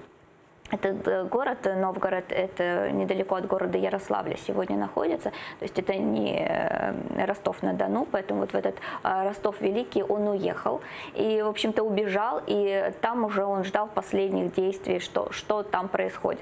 Естественно, Девлет-Герай взял Москву, покорил, он 40 дней стоял под Москвой и ждал, когда Иван IV явится к нему с объяснениями, этого не произошло. Тогда, естественно, что первая такая попытка была немножко вразумить царя, его увеселительный дом в Коломенском подожгли. Когда это не подействовало, уже предместье Москвы загорелось. Конечно, прошу прощения, у Девлета-Герая не было в мыслях сжечь Москву, но Москва была деревянная, огонь очень легко перекидывался, и, в общем-то, за 3 часа Москва полностью сгорела. То есть тот самый Иван Грозный, который объявил себя царем, который пытался именовать себя императором византийским, он просто не смог защитить ни свое княжество, ни свой народ. И, в общем-то, в принципе, он явился к Москве только тогда, когда узнал, что Девлет-Герай ушел, оставив своих крымских послов с письмом, в котором требовал, чтобы Иван Грозный все-таки бил челом ему и дал, в общем-то,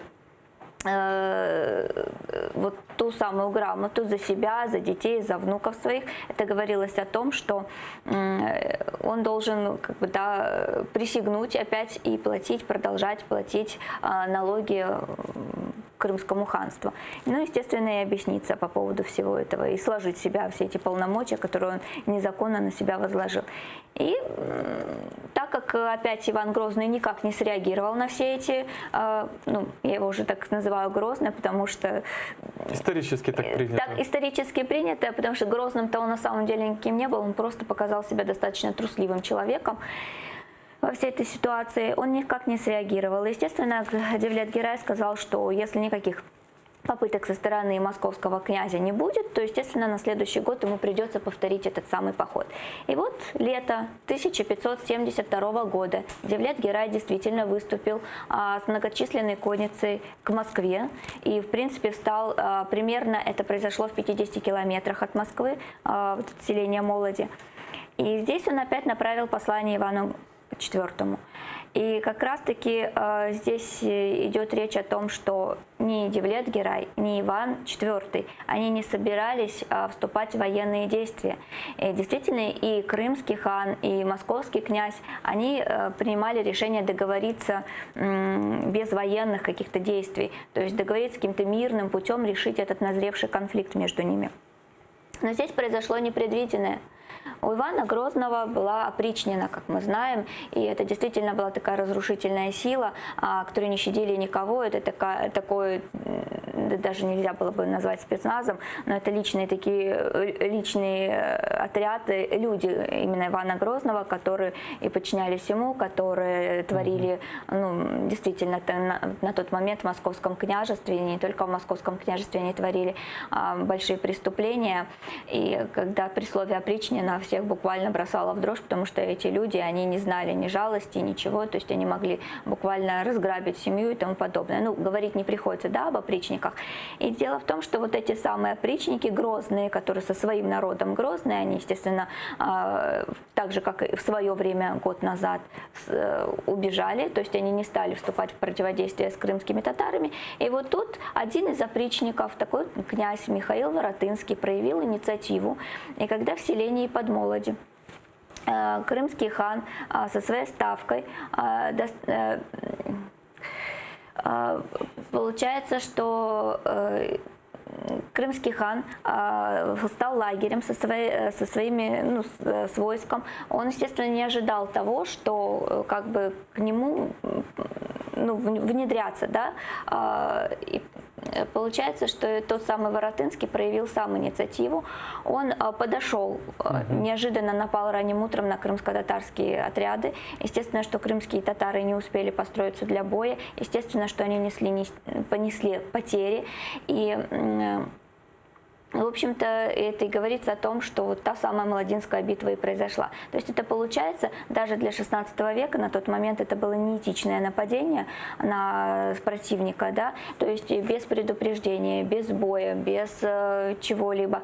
Они просто напали на отряды крымских татар, вернее, на передовые отряды. Естественно, все войско, оно не смогло вовремя сориентироваться, как я уже сказала, построиться для боя.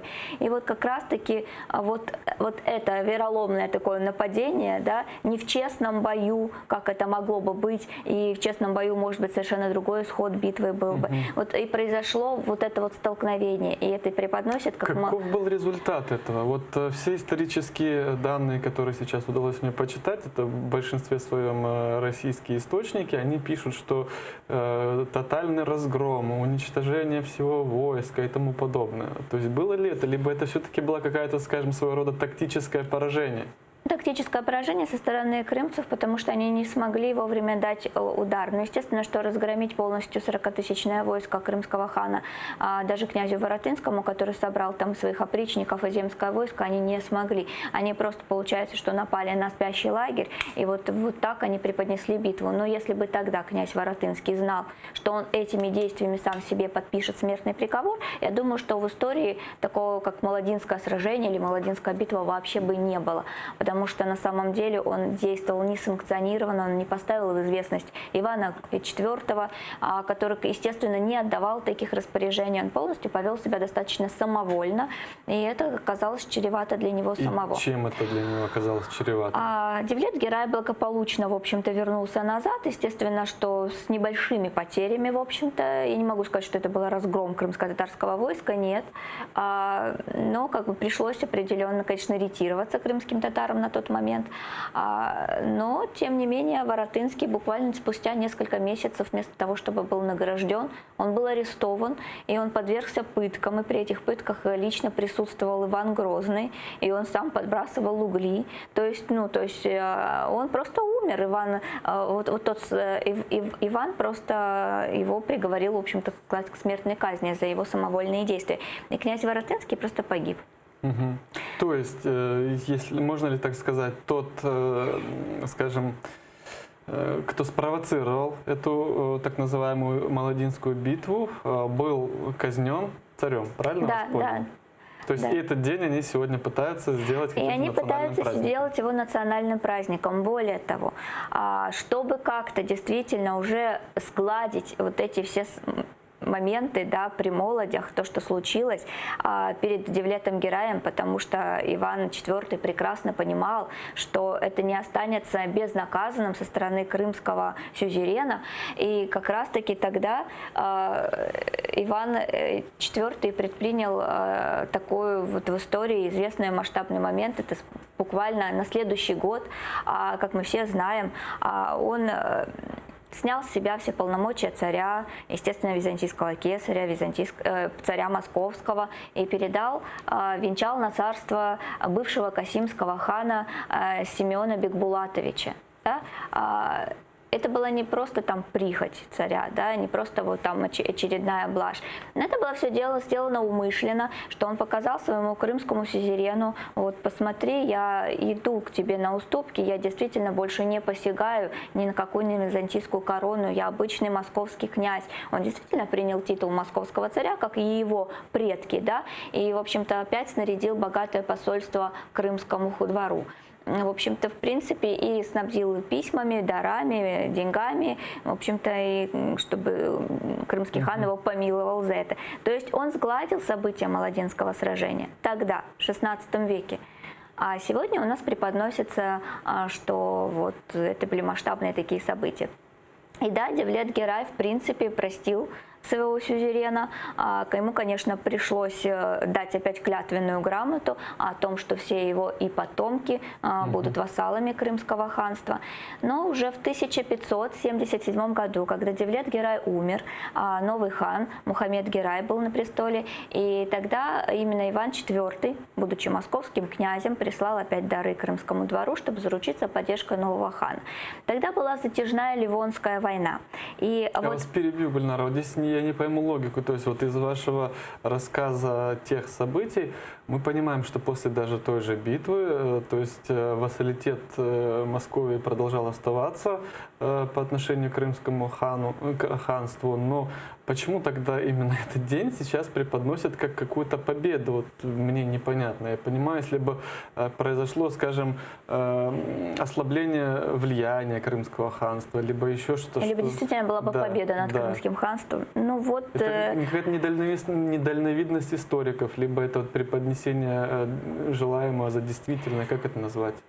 Ну, наверное, желаемое за действительное, потому что факты же не вырубишь. Есть определенные письма, есть переписка между крымским ханом и Иваном IV.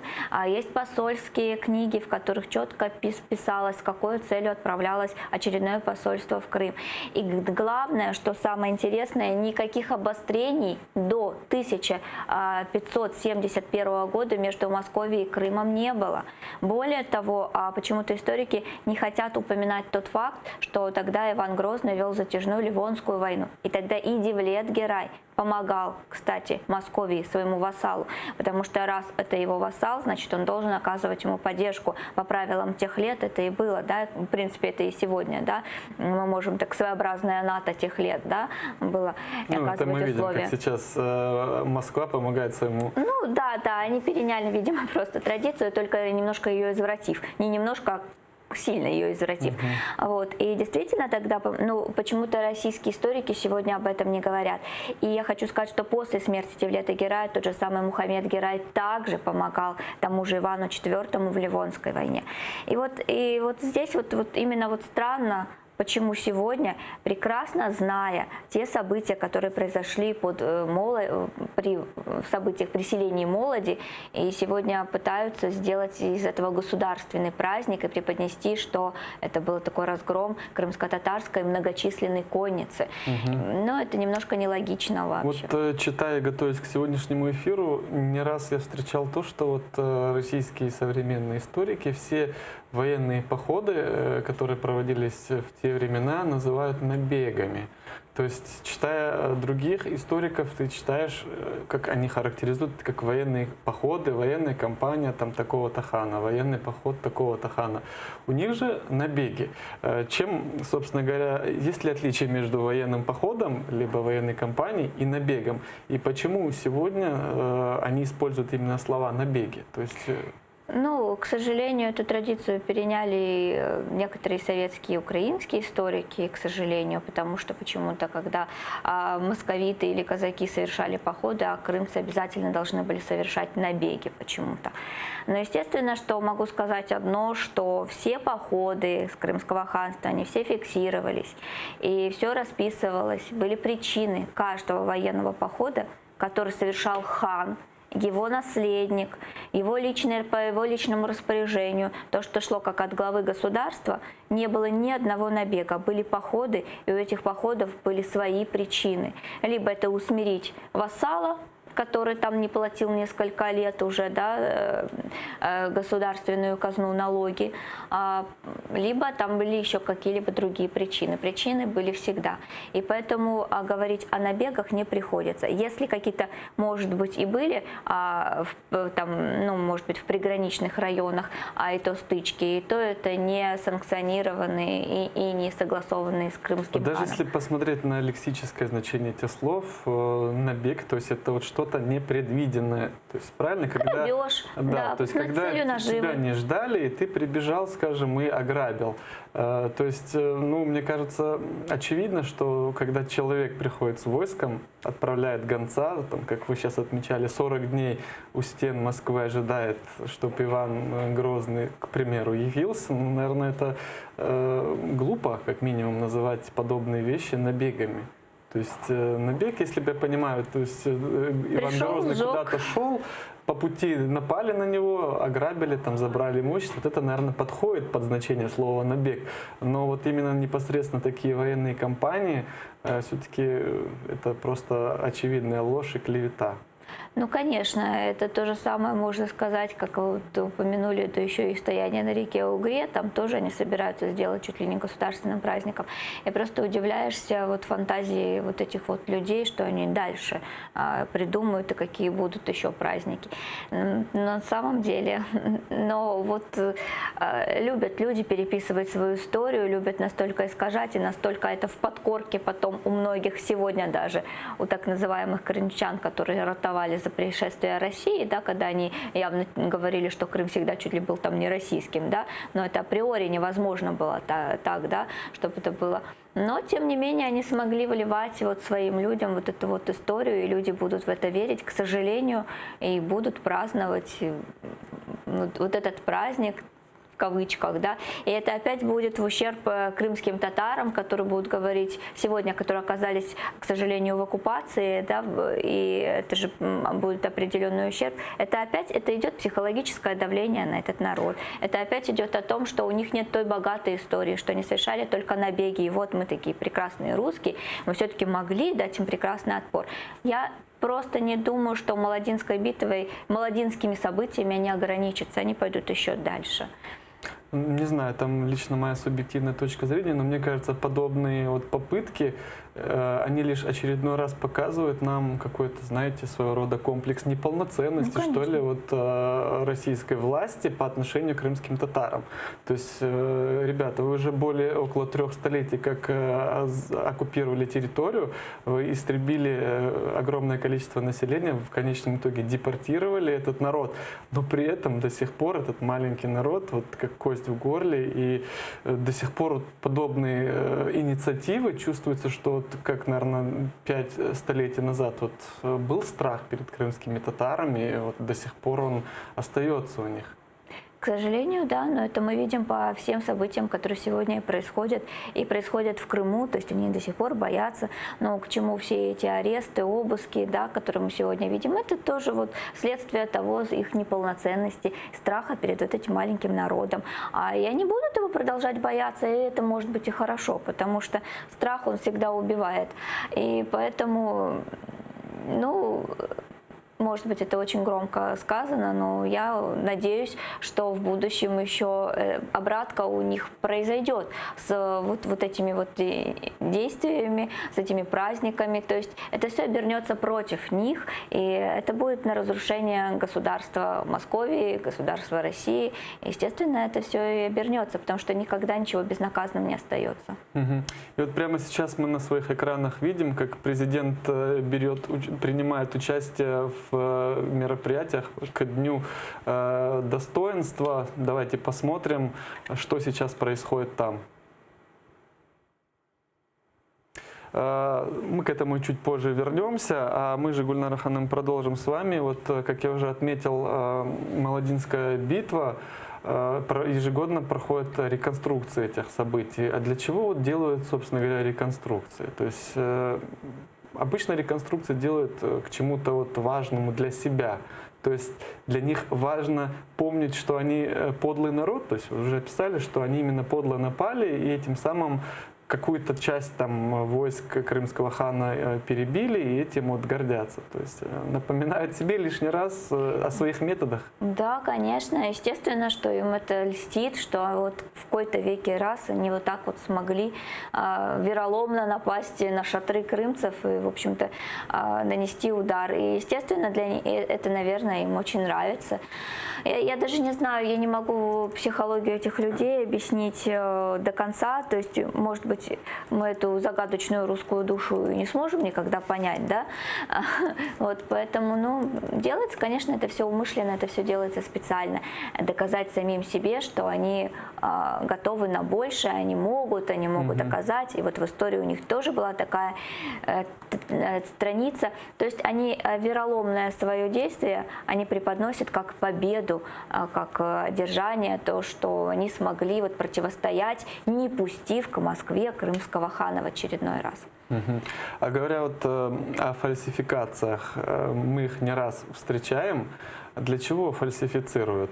То есть это же история, в принципе, она уже прошла. Чтобы поднять дух своего народа, чтобы показать, какие они достойные. То есть они не говорят о том, что, в общем-то, их народ всю жизнь был крепостной, был в рабстве, но, тем не менее, вот эта вот сила, которая должна их поддерживать, она должна существовать. Нужно всегда держать народ в тонусе, чтобы всегда он его поддерживал и тому подобное. То есть это все, конечно, умышленно создается, это все рычаги давления, это все рычаги управления, и поэтому это очень важно, ведь мы сегодня знаем, что в современной России живут очень много народов, очень много областей, государств, незаконно присоединенных, и они прекрасно понимают, что здесь под боком Казань, достаточно многомиллионный народ, который тоже был покорен. Там у них Северный Кавказ, чуть ниже, тут уже Крым с крымскими татарами. И, то есть, а мы уже не говорим про северные регионы, да, которые тоже они насаждали свое все.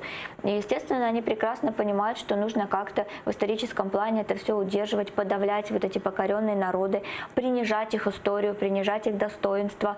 Как мы видим на примере нашего небольшого, маленького, но с большой историей народа. Да, и, в принципе, это у них повторяется из поколения в поколение, и это очень крайне важно для них, чтобы они удерживали свои территории. Это тоже происходит с территории Украины, когда они не говорят о государстве Украины, они всегда говорят пренебрежительно окраины, что украинского народа не существует. На Украине, да, и тому подобное. То есть это все делается умышленно, чтобы они прекрасно понимали, и переписывание вот истории, фальсификации, подмена фактов. Это, очень для России, еще для Московии, еще со времен того же самого Ивана IV, это все было приемлемо. То есть они любили подменять факты, подменять понятия, и для них это было, в принципе, в порядке вещей. Это мы видим, как и на примере уже и после Ивана IV, когда у них смутное время происходило, да, вот, и, в общем-то, в принципе, а уже при Екатерине II так вообще рассвет фальсификации был, когда они уже пошли дальше, они уже стали просто документы подделывать, целые исторические труды подделывать, как это было вот на примере с Мусиным Пушкиным, да, когда он целый там исторический труд подделал и, в общем, чуть ли не переписал там историю. Это касается той же самой Украины, да.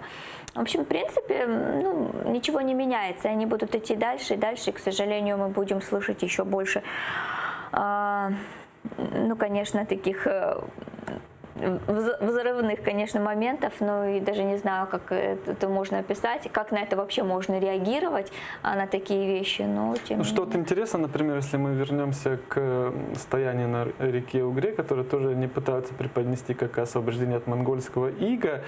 В целом Госсовет Татарстана, как уже я отмечал, направит в Госдуму отрицательный ответ на такую инициативу. То есть с чем это связано? На Угре, получается, московское государство против ханов ордынцев стояли. Да. И для Татарстана, то есть получается, это как унижение своей истории, правильно? Ну, конечно, вот они отреагировали. Я, конечно, считала, что в данном случае у нас уже меджлис крымско-татарского народа должен был бы отреагировать, да, на вот это молодинское сражение, да.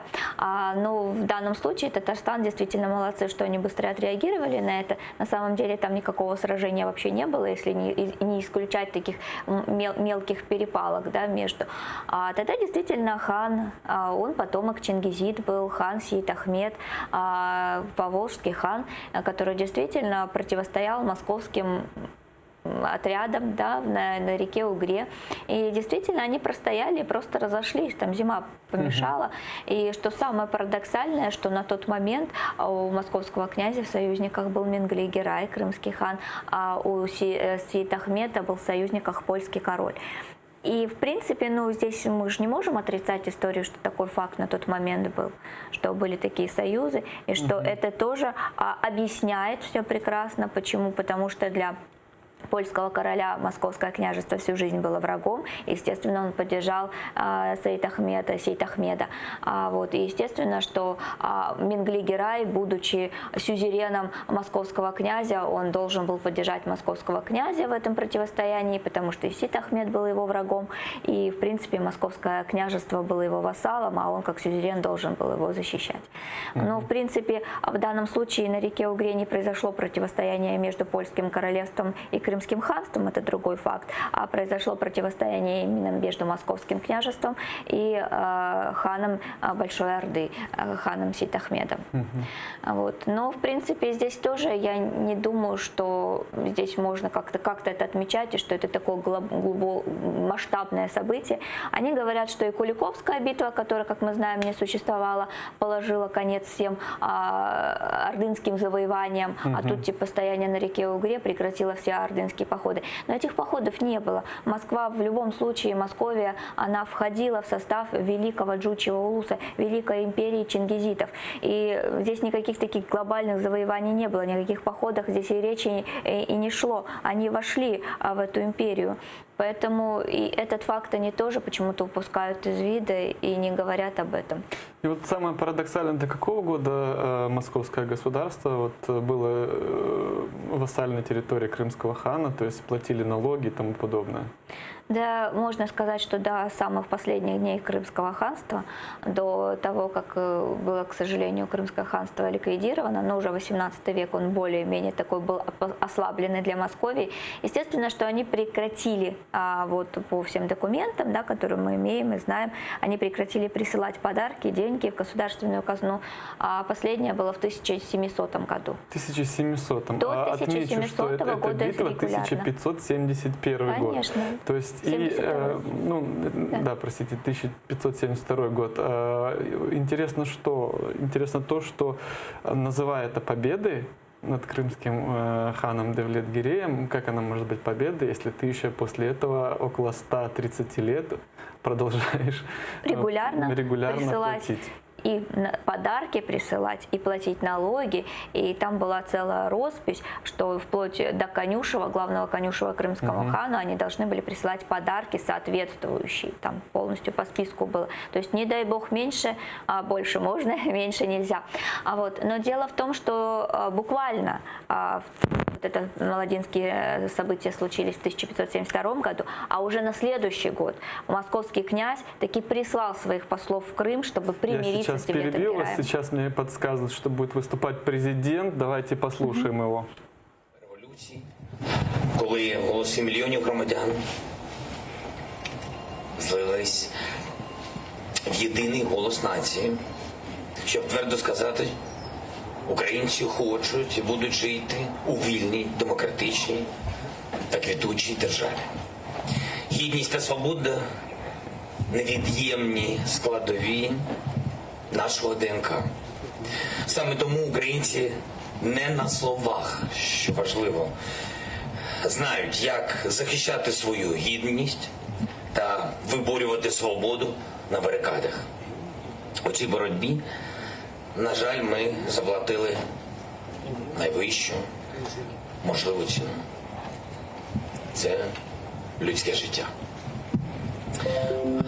В місці, де ми зараз з вами знаходимося, з'явиться обов'язково з'явиться музей Революції Гідності. І це дуже важливо. Проте, будемо відверті, для вшанування пам'яті кожного загиблого музею дійсно недостатньо. І, звичайно, нам потрібні реальні результати розслідування справ Майдану. Родини загиблих та все суспільство мають обов'язково отримати відповіді, а винні обов'язково отримати покарання. Ви знаєте, історично у складні моменти українці завжди демонструють неймовірну згуртованість та демонструють єдність. Ми стоїмо один за одного незалежно, як було сказано в цьому прекрасному ролику, незалежно від віку, від статі, від мови та віросповідання. І сьогодні, як ніколи, ми потребуємо такої ж єдності заради захисту країни, заради нашої незалежності, заради, це теж було сказано дуже багато разів, це правда, заради нашої свободи і права самостійно обирати наше власне майбутнє. Саме майбутнє і країна, яку ми збираємось залишити у спадок нашим дітям. Все це повинно нас об'єднувати. Тож будьмо з вами єдині, щоб бути сильними і щоб разом побудувати нову Україну з Днем Гідності і Свободи. Я вас всіх вітаю. Дякую.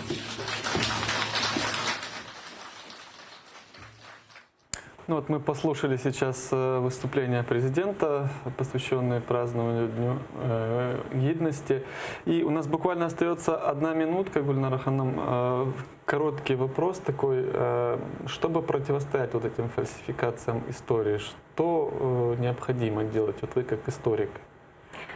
Ну, мне кажется, что нужно больше об этом писать, больше вот тоже их эфир заполнять противодействие.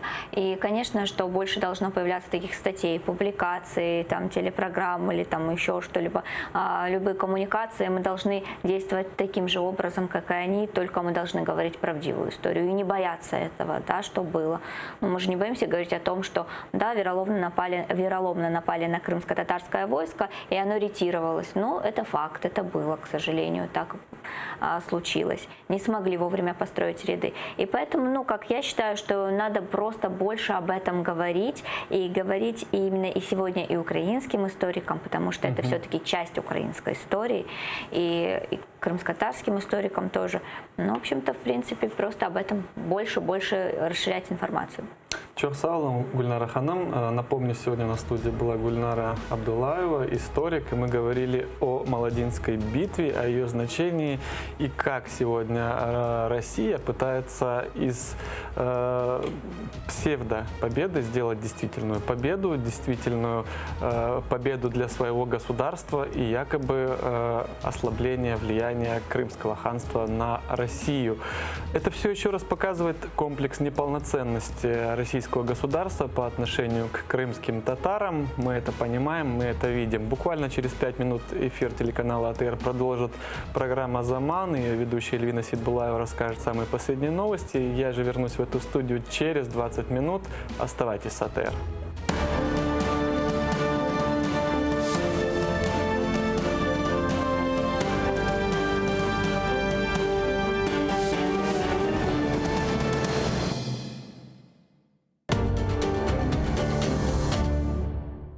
Залізна завіса, 2 світи і боротьба за правду.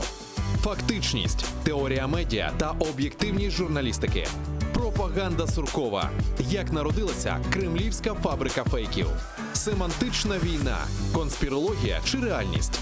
Дивіться у документальному фільмі «Фейк Ньюз» у суботу та неділю о 15:40 за Києвом і 16:40 за Кримом на телеканалі АТР. Ну, Киев не зря иногда называют вторым Иерусалимом. Больше людей, больше домов, больше улиц, больше машин. Не допустити вільний обіг землі. Ну, ми ні одного голоса не дали за це бредове обращение к Верховной Раде. Я забила гол депутату Киеврады. Стыд и срам депутату. Money rules. То есть деньги есть, порешаємо. Українці дадуть собі раду, як заробляти гроші. Просто не заважайте, не лізьте в їхні справи. В этом радость, наверное, ресторатора. То есть можно просто приходить в свой ресторан и есть. Однозначно, то есть это коренной народ, и народ, который заслуживает права на автономию. Я думаю, одна из причин, по которой вот так с Крымом произошло, это, ну, такое отношение сквозь пальцы или вообще такое пренебрежительное к тому, что было связано вообще с историей крымско-татарского народа вот, по отношению к его родной земле. Добрый день, друзья! Сегодня мы будем говорить о столице Украины Киеве с депутатом Киеврады, а главное коренным жителем Киева Сергеем Высоцким.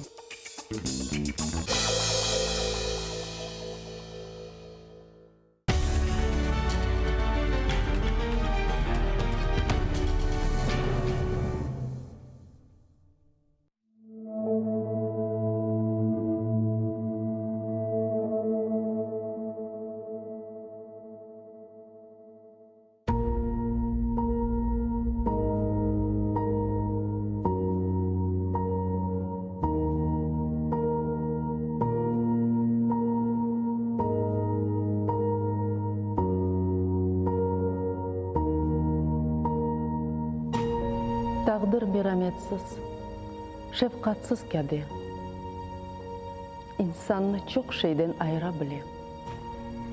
Ama uğrar eken yürek teninde, algan nefeste anla dost bille. Seni unutmagan vatanın olsun. Tağdır koldan ayırır, dayanırsın. Bahtlı yoldan ayırır, dayanırsın. Dayanırsın. Dayanırsın, dayanırsın. En ağır ehvalda umutnen tile. Seni unutmagan vatanın olsun.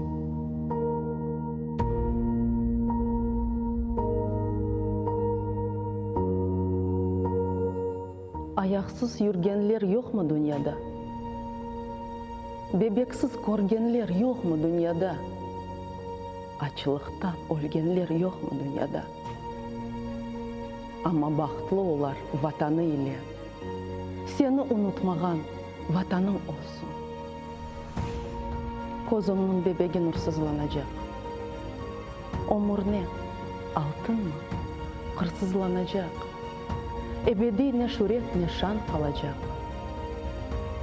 Unutma kendini bilgenden bile. Seni unutmagan vatanın olsun.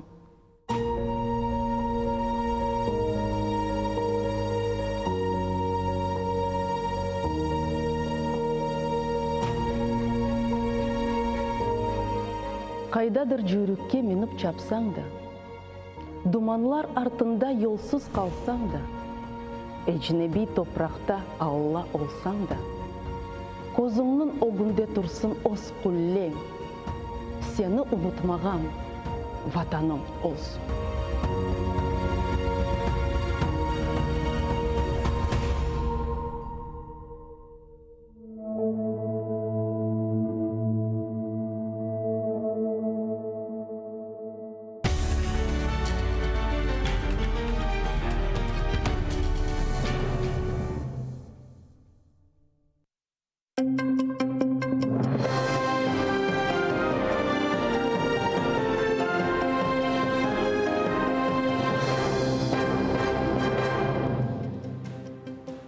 Sabahlar hayır, noyabrın 21 Cuma akşamı efirde Zaman stüdyoda sizler için Elvina Sidbulayeva çalışa.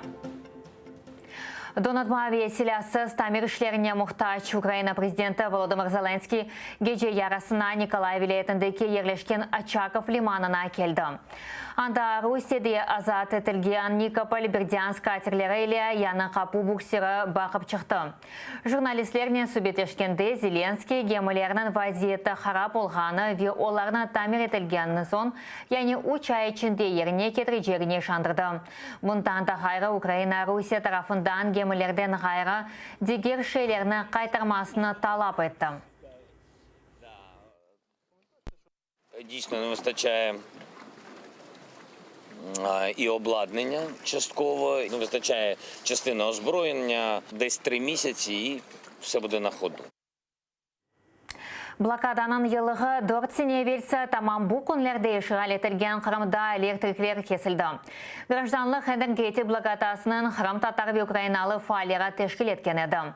Бірінші адымлар октябрь айында атылған еді. О вақыт электрик ағының диреклері зарар көріп, Қырымға тек 10% электрик кетеді. Ноябрьдің 21-де дабыр қаш дирек еқылды, бұндан соң Қырым қаңғанықла батты. Блокада iştirakçilerine қаршы жіне ішлер açılmağa başlanған еді, ama керчектен де ішінің нәтижелері бар еді. Блокада тәжавүзчі мемлекетке бұйық зарар кетірді.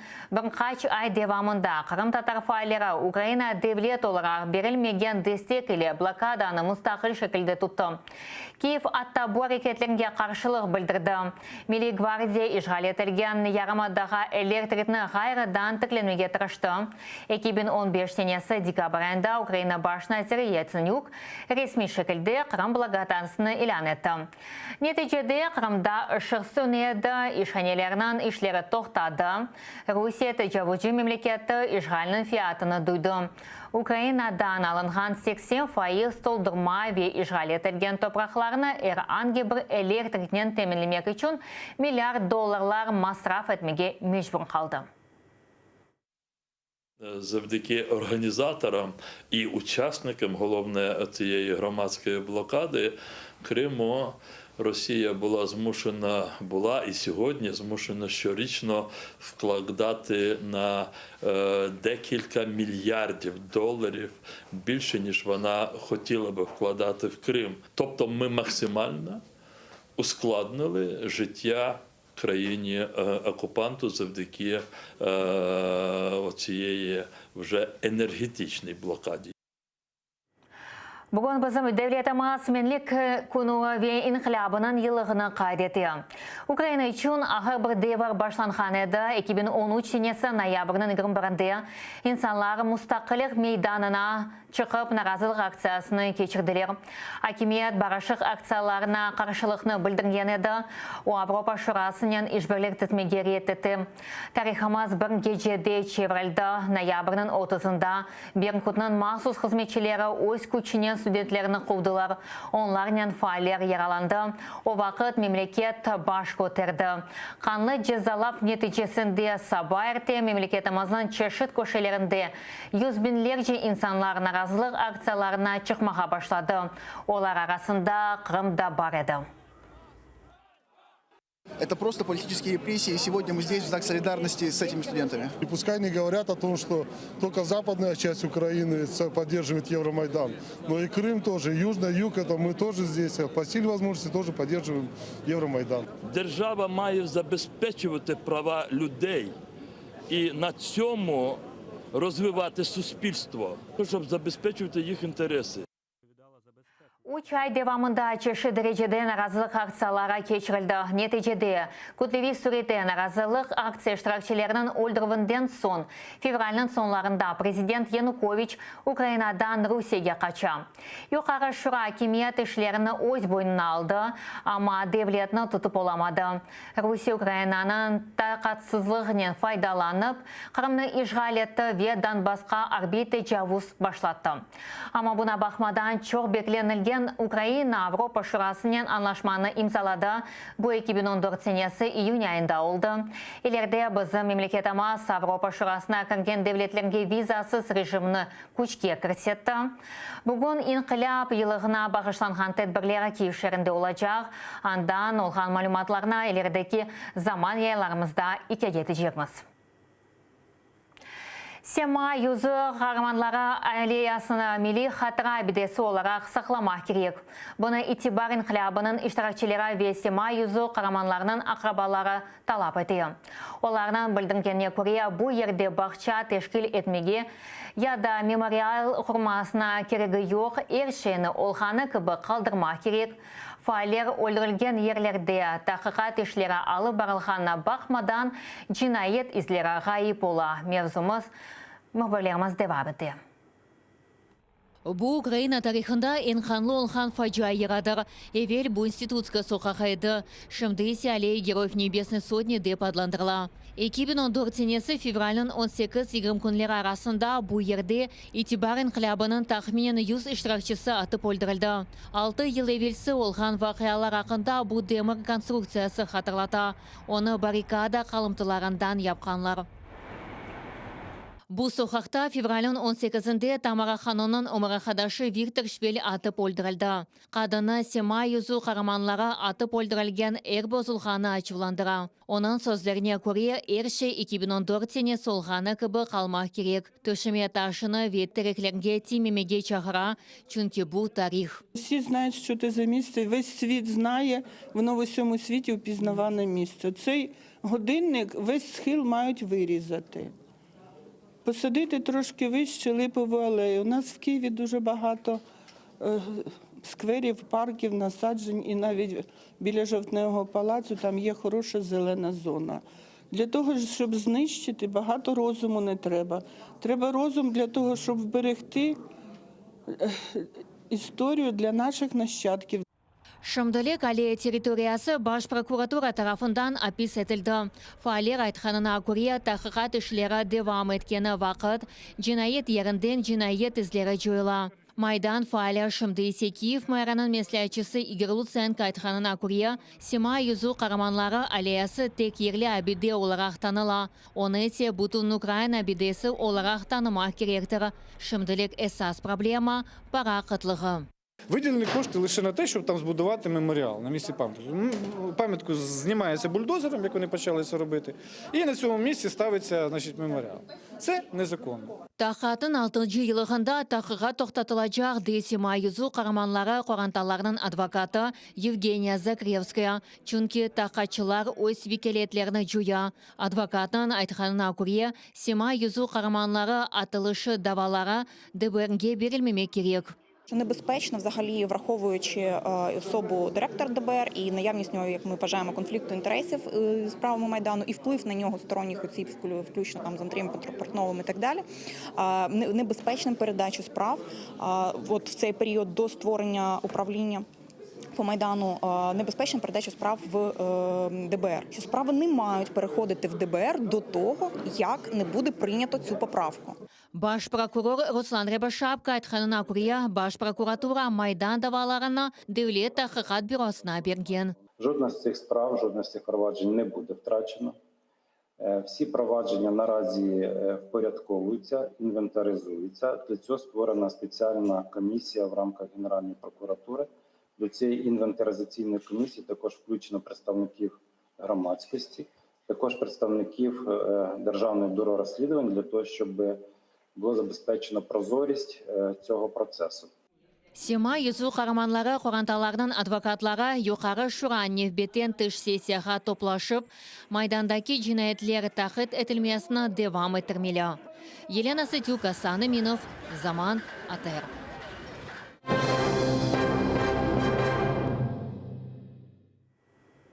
Адвокат Рифат Яхин Ишғалетіген қырымдаки Ахмеджет СИЗОсына қаршы даваны açmasını талап етті. Себебі әпесханедекі оның мүштіресіне, яғни саяси мабюз Джемил Гафаровға тібе ярдым көстерілмей. Қанусы тұтылған қырым татара 3-ші группа сақаты, оның бүрегі или юрегі хаста. Адвокат Бұрнқашкері ижілаяшыларының берілмесі, бұнен бірабер хастаханеге ятқызуы веттіби бақыновына кечірілмесіні үшін мұраджат етті. Оның талаплары епред етілді. Нәтижеде адвокат Рифат Яхин СИЗО мемориятты әрекетсізлік үшін Ахмеджеттеки Ишғалжи Демір ел махкемесіне дава берді. 2 күн евелсі оның давасы ресмелештірілді. Тақиқат изоляторының мемориятты юз берген вақияны аляда изатламай. Они не то чтобы отказывают, они просто уклоняются от рассмотрения в установленном порядке. Да, как бы разгильдяйство, расхлябанность и несоблюдение, в общем-то, законов. Это уже не первый опыт, не первый случай. В Ростове-на-Дону мы с таким же столкнулись с беззаконием, и там, в принципе, сразу после подачи в суд иска они зашевелились. Поэтому ожидаем то же самое. Он и на то и направлен, чтобы заставить их работать, этот иск. К сожалению, без обращения в суд у нас ничего никто делать не хочет. Çok beklenilgen Korashov terrorizmde kabarlanğan ikinci Bahçesara grupası boyunca siyasi mahbuslar soylarından Korashov oldu. Server Mustafayev, Fernas Ametov, Server Zikriyayev ve Timur İbrahimov'ga umur arkadaşlara ve analarından Korashmege razılıq verildi. Korashov tahminen bir saatten ziyade devam etti. Soylara aytkanına ko'ra siyasi mahbuslar özlerini yaxşı duyarlar ve kureş alı barmağa hazır olğanlarını bildirgenler. Kanunsuz tutulğanlar esirlikte olğan vaqtda onlardan mahkemelerine kelgen ve destek göstergen qorantalarına yardım etkenlerге minnetdarlıq bildirdiler. Увидела супруга своего. Эрнест выглядит хорошо, улыбается. Все ребята примерные мусульмане в пиджаках, очень красиво выглядят. Мы получили сегодня свидание. Письма не доходят, которые он отправляет. Уже 4 письма отправил. Увидели сразу своих родных, близких. А нас сегодня порадовали, дав нам свидание. Şimdilik bu haberlerden tanış etmeye yetiştireyim. 5 tırdan son yayınımızda Situmerov devam edecek. Bizle olunuz.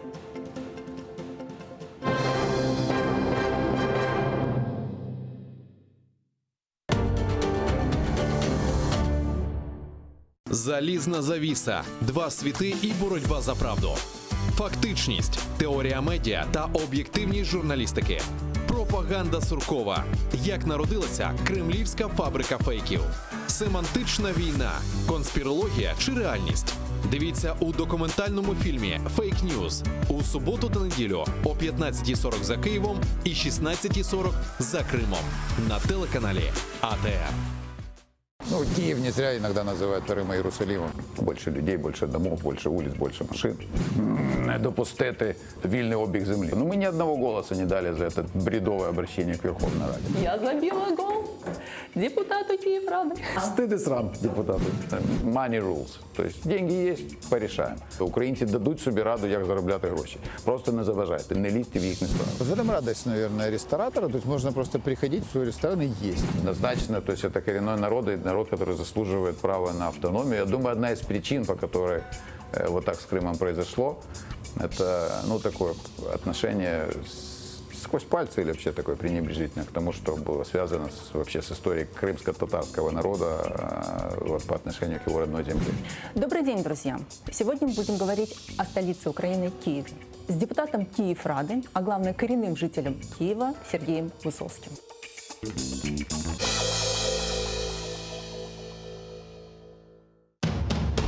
В 1521 году состоялся масштабный поход на Москву Мухаммеда Герая. Какие причины спровоцировали и кто поддержал хана в этой военной кампании? Как повел себя московский князь и на какие условия был согласен во имя примирения с крымским сюзереном? О походе на Московию скоро стало известно в литовских землях.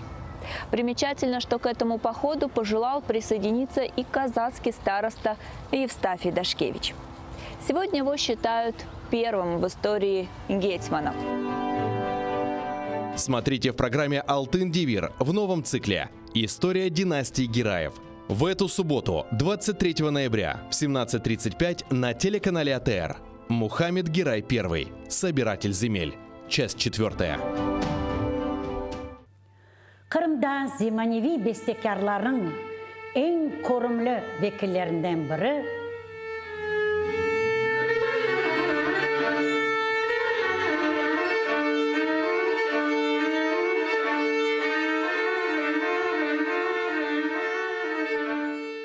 Onun umur arkadaşı da oğa devamlı kol tutkan öyle bir çift olar, yaraşıklı bir çift.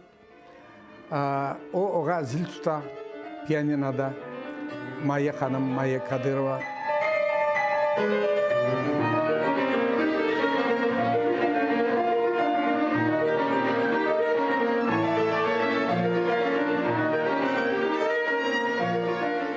klasik eserlerini büyük ustalıkla icra etken Nazim Amedov.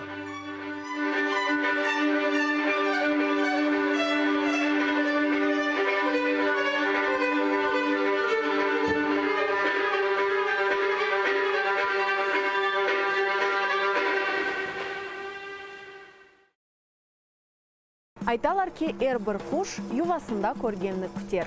Gerçekten de aynı öyledir. Her bir şey aileden başlana. Aslında limonlarını nasıl oturtmak gerek? O fideola ya da onu dane saçmak gerek ya da terek. Bu tereklerini fidesini yapmak gerek, tamırlatmak gerek. Niçin bu tatlı?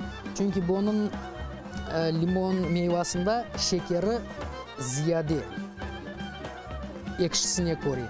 Sağ olunuz, bayağı şeylerden de öğrendim. Nasıl limonu seçmek gerek bileyim. Hibrit limon olmaganını da öğrendim. Analarımız uzun balalarından tek ana tilde laf etmek gerek. O bala doğandan, kundaktan o tilini eşitip otursa, unutsa bile o tilini osken son, bir de kitabını açkanda öğrenip akılına düşürecek. Çünkü o onun kanına sınmış olacak. Бумаги Сирияда görülür. Yüce mali çatırdak. Bunun bir tarafı çöl, bunun bir tarafı bahçe bağ. Maşallah, papaganlar seninle beraberlikte anda şiir ayttılar.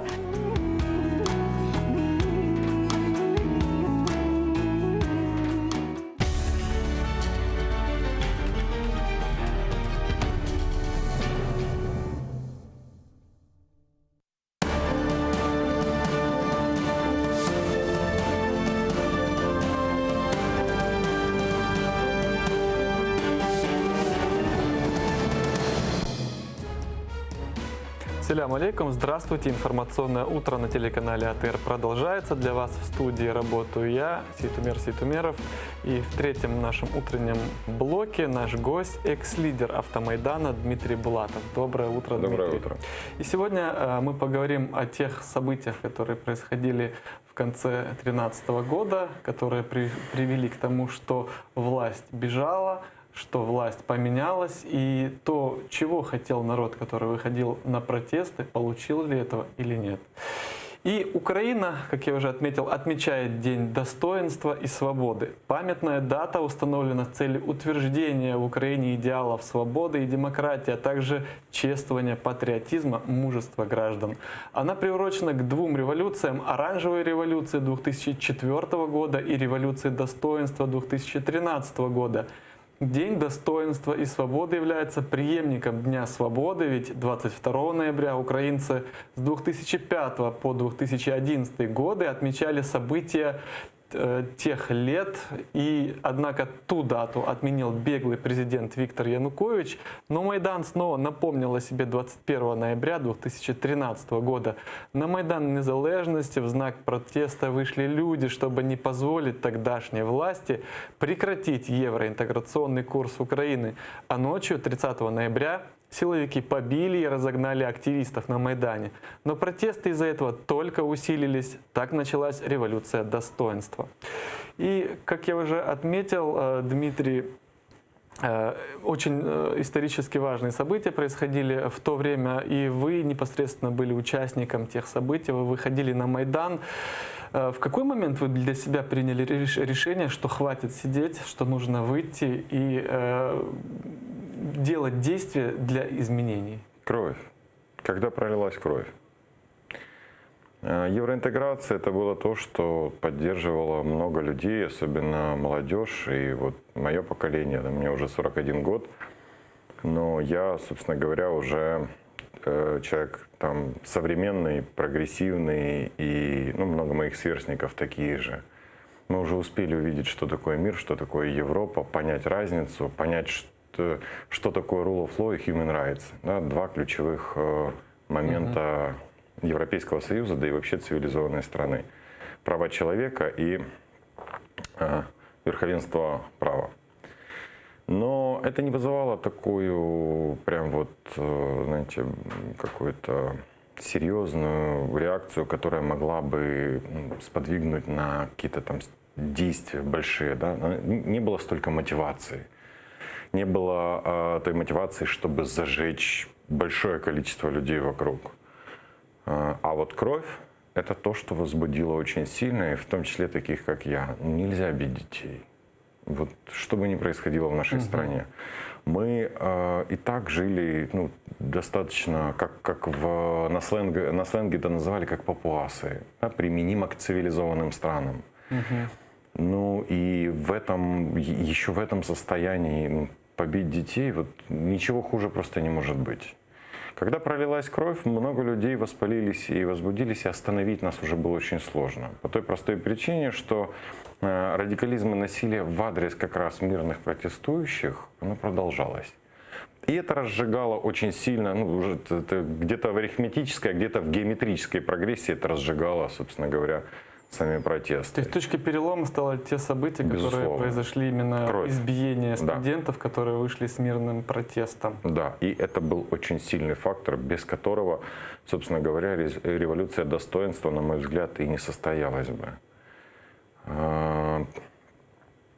Когда проявляется насилие, когда проливается кровь, когда, и в первую очередь это касалось того, что побили детей.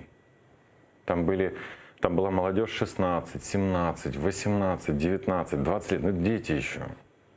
Их избить так нагло и жестоко, мы понимали, что в такой стране мы не можем быть спокойны.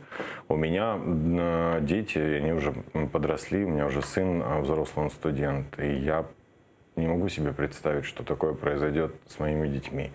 Хотя на тот момент, когда это происходило, часть детей и знакомых детей и наши ребята с воднолыжного спорта попали под избиение.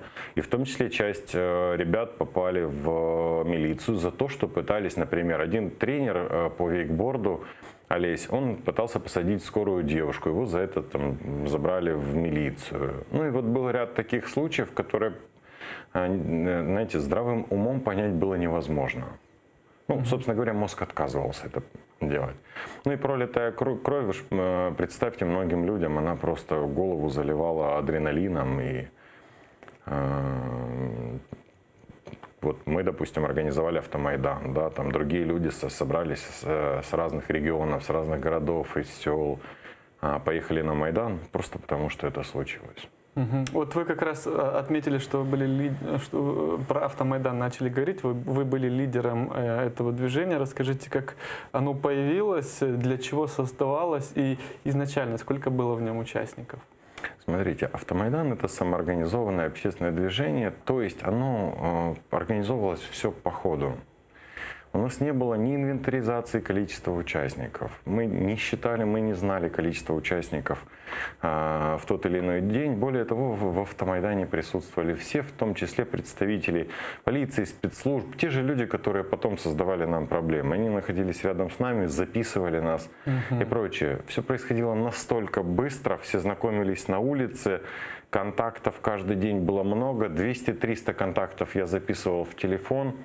Около 1000 человек в день в среднем я знакомился. И также другие ребята, да, я вам для примера говорю. Мне очень сложно вам назвать количество людей и машин, оно каждый день было разное. То есть это не было системным чем-то. Системным была только работа по оповещению людей, да, то есть по повестке дня, куда мы едем, зачем мы едем, что мы там делаем. Например, мы едем к Азарову. Для этого я еду, заказываю венок, где написаны его фразы крылатые «У вагини бимба», там что-то еще, посмотреть, по 2 гвоздички и лампадки. Да, то есть это был креатив в данном случае. Возвращаясь к вашему вопросу. Автомайдан начался у меня в тот день, я проснулся где-то там ближе к полудню, по-моему, вот точно не вспомню, да, там проснулся и открыл переписку. Мне написали, что там твоего друга-тренера, там еще наш общий знакомый, забрали в милицию за то, что он в скорую сажал девушку побитую и так далее на Майдане. Вот. Я включил интернет, включил телевизор и, честно говоря, я впечатлился сильно, неприятно впечатлился. После этого я позвонил другу, он как раз был недалеко, он ко мне приехал, мы нашли флаг, удочку, вставили под заднее стекло машины, прижали стеклом, сели и поехали. Мы останавливались в разных местах. Я предлагал людям, давайте соберемся колонной. То есть я просто пошел в люди. То есть вы проявили инициативу? Да. И, собственно говоря, вот так по чуть-чуть собралось какое-то количество людей, и мы за несколько часов, там, я точно не помню, ну, там, часа за 2-3, да, грубо говоря, собралась достаточно большая колонна. Потом в это же самое время мы созванивались с разными ребятами, своими друзьями. Кто-то ехал на Майдан, кто-то спрашивал, что делать, кто-то спрашивал, что вы делаете. Мы рассказывали. И так мы объединились, там другие ребята начали повторять эту штуку. Мы по итогу встретились, договорились встретиться, соединились несколько небольших колонн. Ну и у нас получилась такая достаточно большая колонна. А это же уже эффект, который нарастает, собери немного в кучу, и начинает вся эта штука нарастать. Более того, мы на тот момент уже очень четко понимали, что если что-то случится, если кто-то из наших вот ребят, да, вот с кем мы поехали, поступит так же, как поступили представители власти, да, то, собственно говоря, мы будем так же неправы, как они. То есть наша основная ключевая задача и требование было: мы все делаем в рамках закона. Это было сложно, но это было возможно с учетом креатива. Ну и дальше мы поехали несколько раз под дома к нашим, на их взгляд, недосягаемым большим шишкам, политикам, их называли по-разному. А к кому именно, можете уточнить? Вы знаете, надо посмотреть по Фейсбуку. Я не помню, к кому мы ездили первыми. Ну, у нас там был и министр Захарченко, и к Януковичу мы ездили, и к прокурору мы ездили, Пшонке, и к Азарову мы ездили. То есть именно к той правящей элите? И да, я не всех перечислил, да, абсолютно правильно. То есть к правящей элите, более того, мы несложным способом добывали их адреса. Потому что их адреса, их же товарищи по партии, по фракции сливали вот так на раз, два, три. То есть все друг друга закладывали в секунду и радовались потом, а потом вместе сидели, обнимались. И... То есть вот это безобразие, собственно говоря, нас устраивало. «Сдай друга» работала шикарно, мы получали адреса таким образом и ехали под дом. И когда мы увидели реакцию, то есть мы поняли, что мы достали очень сильно, то есть мы попали в болевую точку. Естественно, что мы начали делать? Мы продолжали в нее бить. Но ездить по домам было мало, важно было соблюдать закон раз, и нужен был креатив два. Ну и третий, я, собственно говоря, как человек, который реализовался в поле рекламы и маркетинга, я использовал технологии там, оповещения, там, СМС, электронная почта, рассылка. Мы создавали группу, вернее, я создал группу, страницу в Фейсбуке, да, писал, рассылал, собирал контакты, мне блокировали рассылочную программу СМС. Там, ну, вот я между всем этим.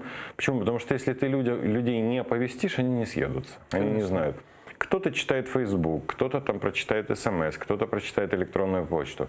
Задействовав целый ряд каналов коммуникации, собственно говоря, ты получаешь эффект. Ну и необходимо наполнение, креатив. То, с чем мы едем. Как правило, это все было больше такой как бы шумный фановый эффект. Но с учетом того, что в Автомайдан собирались разные люди, происходило вот очень разное. То есть кто-то привозил краску, кто-то привозил инструменты, кто-то там обдирал забор. Мы могли там сами же там ловить этих людей и говорить, ну, то есть нет, ребята, не надо. Ну, было много, ну, толпа, натовп.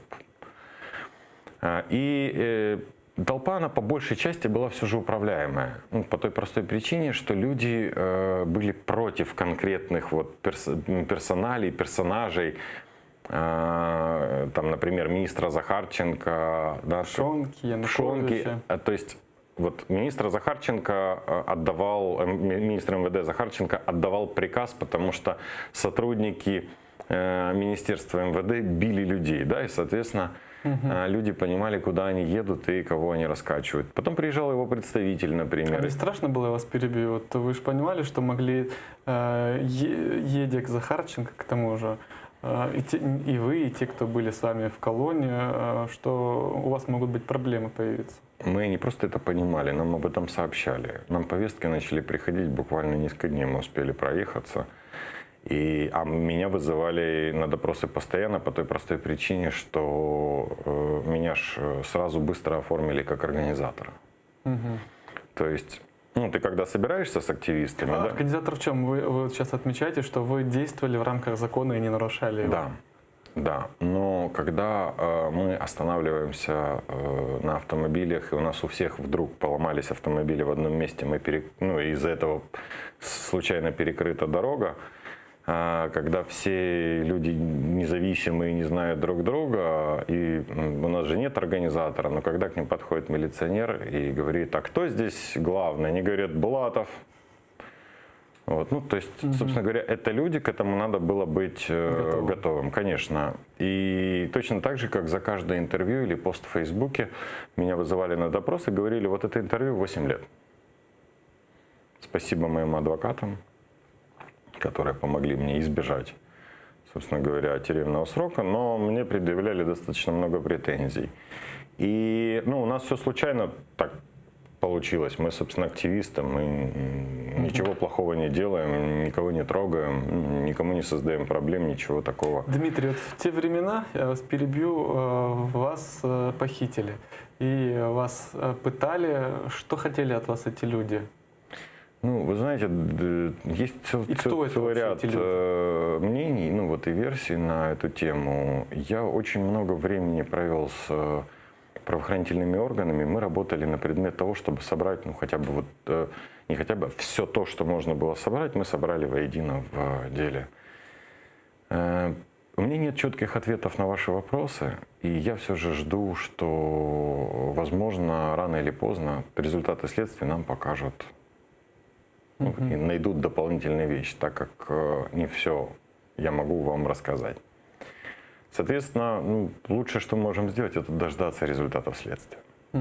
А от вас конкретно, те, кто вас похитили, вас избивали, вам отрезали часть уха, то есть нечеловеческие, мы сейчас показывается на экране видео, то, в каком состоянии вы были в то время. Да. Те, кто это делал, что-то вам конкретно предъявляли: остановись, перестань этим заниматься, что-то? Они на видеокамеру просили некоторые вещи рассказать, более того, они не верили, что я независимый человек. Они верили, что Автомайдан — это самоорганизованное движение. Никто в это не мог поверить. Я самостоятельный человек, я субъект в политике, тогда в общественной деятельности. И, собственно говоря, откуда у вас финансирование, кто вам дает технологии, как вы умудряетесь собирать столько людей. И прочее. Эти вопросы звучали не только когда меня пытали, но и они звучали в разных местах. Никто не мог и правда поверить, но мы и правда самоорганизованное движение. Я до сих пор независимый человек, я не имею отношения ни к одной политической партии, ни к одному политику и не собираюсь этого делать. И вот эта свобода и независимость, собственно говоря, наша, она позволяла нам идти вперед, наращивать протест. Было ли страшно? Конечно. С первых дней нам сказали, что у вас будут проблемы. А потом эти проблемы покатились как снежный ком. Кто сказал? Это силовые структуры? Силовые структуры. У нас у всех есть каналы, как мы получаем информацию. В том числе, например, после поездки к Захарченко, раз уже я вспоминал его, от него приехал представитель и сказал: он живет в доме, который я ему сдал. Говорит: в общем, я приехал вам сказать, давайте так, вы больше не приезжаете, а я не подаю заявление на вас в милицию, у вас не будет проблем. Иначе у вас будут проблемы очень большие. Мы сказали: подавай. То есть и приехали потом специально еще 2 или 3 раза. И чем больше они подавали повесток, тем сильнее мы наращивали протест. То есть, собственно говоря, это была атака на атаку. Потому что как только мы сделали бы шаг назад, у нас бы пересажали ряд людей, подкупили, пересажали, у нас был бы целый ряд проблем. У нас не было уже вариантов. То есть нам уже надо было идти до конца, это было понятно. Если ты останавливаешься, ты садишься в тюрьму. То есть в этой ситуации активность, наоборот, она только лишь... Конечно. Тебя в этот момент может спасти только публичность и дипломаты. А вы уже отметили, что до сих пор идет расследование. То есть 6-й год уже идет расследование. А почему так затягивается? Это слишком сложное дело для силовых структур? Либо вопрос, не хотят его расследовать? Это не надо никому. На мой взгляд, это так. Потому что ни по мне, ни по многим другим, там, в том числе, там, я уж не помню точно, по Негояну, по-моему, также нет никаких данных. И вот таких случаев много, если собрать. После Майдана у всех было много других дел. Мою ситуацию трактовали в разных выражениях. И я ходил в правоохранительные органы и говорил, что мне сделать? Вот что мне еще сделать, чтобы были ответы, кто-то вышел, рассказал. То есть что мне делать, если ситуацию трактуют двояко? Мне говорят, смирись и живи с этим. Смирись и живи. Да. И, собственно говоря, я тогда еще понял, поскольку такая позиция была в государстве, в стране война, всем не до этого. Смирись и живи. Я, собственно говоря, с этим и живу. Более того, на мой взгляд, очень выгодно в таких ситуациях оставлять, так или иначе, незакрытые расследования по целому ряду активистов, в том числе и по мне. По той простой причине, что при двоякости формулировки, например, ты потом начинаешь вырастать в политике. Есть рычаги, есть что этому человеку вспомнить, есть негатив. То есть можно использовать по-разному эту ситуацию. Мои очень хорошие друзья, мы вместе много сделали на Майдане, мы больше как Автомайдан, они больше как полевики. Обсуждали и пришли к мнению о том, что на самом деле вот есть целый ряд случаев, таких как мой и Татьяны Черновол и прочее, что вот если нет ответа в следствии, следствие не может дать ответ вот конкретно, вот расследование, вот виноватые, вот ситуация, вот, то мы смотрим на другое. Являлся ли мой случай фактором, который сыграл в плюс Майдану и, собственно говоря, тому, чтобы власть Януковича и власть палачей была повергнута? Да. То есть это сильно разожгло протест, повлияло в лучшую сторону. И в таком случае я получаю свой, вот у меня, есть там ряд болей, которые были связаны и до конца жизни будут связаны с этой ситуацией. И каждому человеку, на мой взгляд, нужна мотивация и нужен ответ, вот что это дало? Что это дало в конечном выражении? Я инженер, мыслю как инженер, вот конкретно это дало или не дало? Да, это дало, это в лучшую сторону повлияло на протест, он разросся, и мы победили. Собственно говоря, с такой же мотивацией у нас пошло на войну много людей, и вернулись оттуда живые и здоровые. Не все вернулись, к сожалению, но тем не менее. И каждый, кто пошел, он сделал вклад, чтобы мы сначала устояли, а потом победили. Если мы вернемся к делам Майдана, то есть прошло 5 лет, предыдущая власть, которая возглавила страну после того, как режим Януковича был свергнут, так и не расследовала до конца, кто был виноват в массовом расстреле граждан Украины, мирно митингующих против режима. Почему они это не сделали? И второй вопрос, сделает ли эта власть, доведет ли это дело до конца, узнаем ли мы фамилии людей, кто был в этом причастен?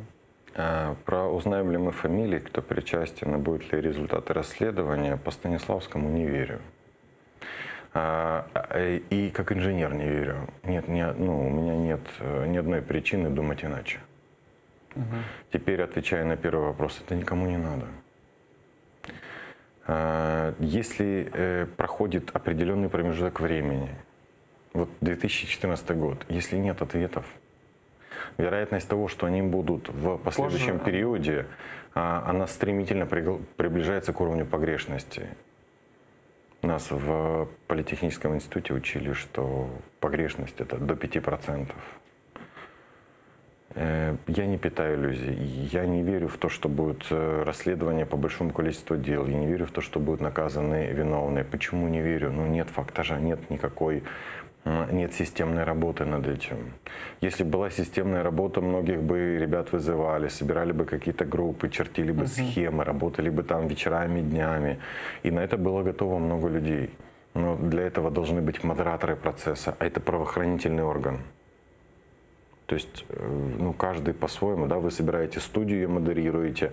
Ну, я делаю это там в рамках проекта, которым руковожу, правоохранитель собирает участников вместе, порознь и так далее. Это большая работа. Почему ее не было? Если не было системной большой работы с большим количеством людей, о каких выводах и результатах мы можем говорить? Более того, насколько я правильно знаю, было уничтожено очень много всевозможной там информации, материалов, дел и так далее. Конечно. И чем больше времени проходило, тем больше эти замазывали следы, все возможные и так далее. Потому что большинство людей из системы, они остались в системе. МВД, ну, там, СБУ и так далее. И, собственно говоря, они перекрасились, и многие из них стали участниками боевых действий и так далее. Уже вот все, что можно было, ну, уничтожить, закрыть, замазать, размыть, вот все способы использовались для этого. И очень много наслышан от людей, ну, внутри системы и прочего о том, что они говорят, вы не узнаете об этом никогда. И тут не вопрос в их словах. Тут вопрос, ну вот опять-таки в инженерной логике мышления, да, для того, чтобы мы приблизились к результатам расследования, ну, нужны факты, нужно наличие там цифровых сигналов, да, нужны там свидетельские показания, нужны там ряды, кто, где работал, куда ходил и так далее. Многого из этого нет. Я вам скажу больше, можно было собрать, ну, затянуто время, ну, затянуты сроки и результатов. Если и будет, то, ну, по каким-то мелким выборочным случаям. На данный момент нынешняя власть, на мой взгляд, не заинтересована в том, чтобы были эти результаты расследования. Раз, и технической возможности довести их до конца тоже нет. И так, и так. То есть нет интереса, нет мотивации. Интерес был только у людей, которые собирали видео. Если вы видели, там были статьи в интернете о том, что реконструировали из огромного количества видео, там даже угол, под которым стреляли, там высчитывали очень много разных параметров, но это делали представители гражданского общества, не правоохранители. То есть вот скажите, многие расстроены тем, как вот сложилась судьба Украины после революции достоинства. Многие ожидали позитивных изменений. И та власть, которая возглавила страну за 5 лет, ну, я не могу сказать, чего они не сделали, но потеряли доверие колоссальное. То есть то, как пришли к власти Порошенко, был избран президентом Верховная Рада. Те, кто были в той Верховной Раде, их никого не осталось практически, ну, в подавляющем большинстве в этом. То есть народ разочарован действиями. Вот чего не сделала эта власть и чего ждал народ, и, собственно говоря, и чего не дождался. Ну, смотрите, у нас есть несколько моментов. Я отвечу, ну, несколькими разными блоками. Первое. Про Майдан. Да, все ли было сделано правильно? Да. Майдан, по сути, это как бы запуск новой эпохи. Это новая летопись. Это мы идем в цивилизованный мир. Это точка отсчета. Про те оценки, которые давать, да, власти Порошенко и вот тому составу там, Верховной Рады и прочее, Зеленского и так далее, это уже следующее поколение сделает. Надо, чтобы прошло определенное количество времени, и мы увидим в сравнительном анализе, что было сделано, что из этого хорошо, что плохо. Ну, хотя бы такие, как я, смогут перевести в метрические единицы, да, и в измеримые показатели, и на измеримых показателях сопоставить.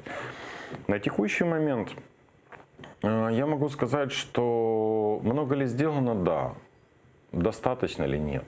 Ну, можно было сделать намного больше. Почему? Потому что многие политики, например, особенно староверы, политики, которые в ней присутствуют уже долго, они в первую очередь будут думать о своем интересе и уж во вторую очередь про интересы людей. Да? То есть они увязывают, ну, зависимость и связь между этим Но, тем не менее, они будут в первую очередь думать об интересах своих.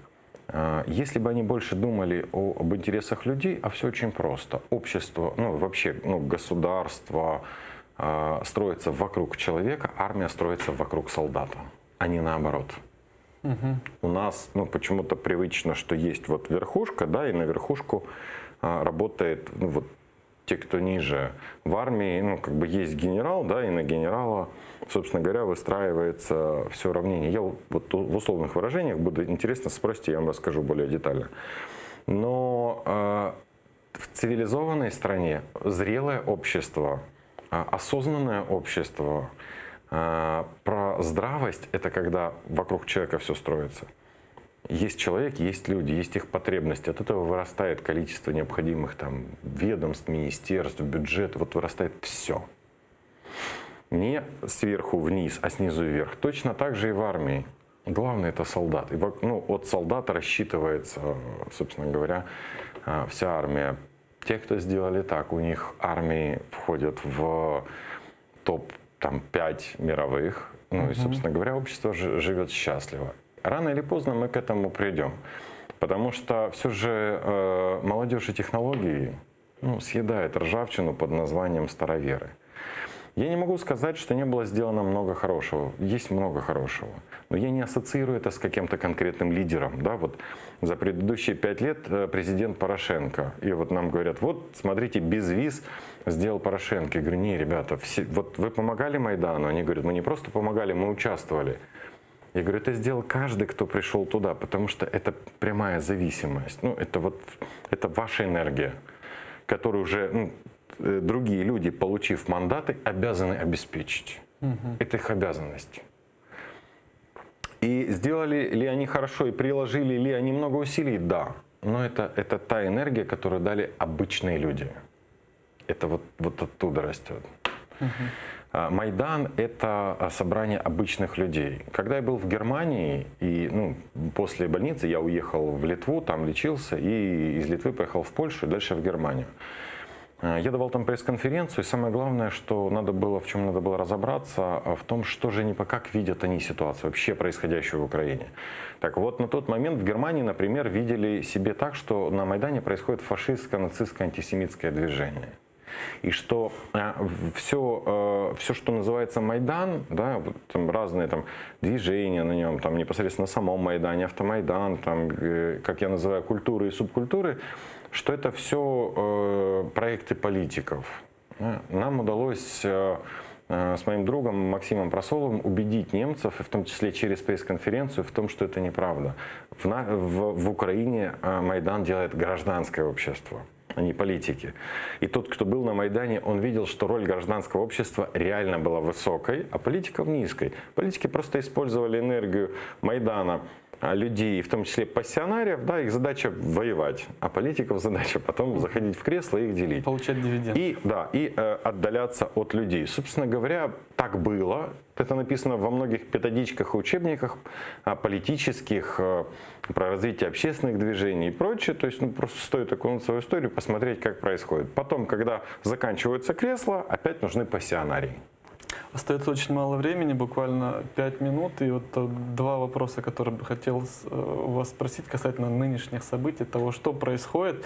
Первое, сразу после революции вы получили должность министра по вопросам молодежи и спорта в правительстве Арсения Яценюка.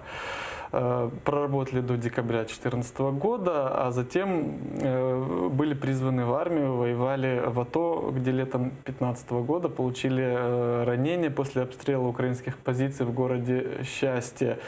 Продолжили службу до 2016 года. То есть вы, побывавший в Да, зоне только боевых... я пришел за повесткой сам. Меня не хотели брать в армию. Вопрос в чем? Вы были там, вы были на линии. Я был командиром ротно-опорного пункта «Фасад». Это мост в городе Счастье, где взяли в плен грушников Александрова и Ерофеева, и потом их поменяли на Надежду Савченко. Вопрос в чем? Вот сейчас очень спорный вопрос насчет разведения. То есть как относитесь вы, если можно коротко, так как у меня еще один вопрос. Коротко скажу, не отвечу вам компетентно на вопрос, так как для того, чтобы отвечать на подобный вопрос, надо присутствовать на месте и посмотреть целый ряд факторов. Как гражданин? Как гражданин не могу ответить по той простой причине, что в уравнении есть достаточно много неизвестных. Надо поехать на место.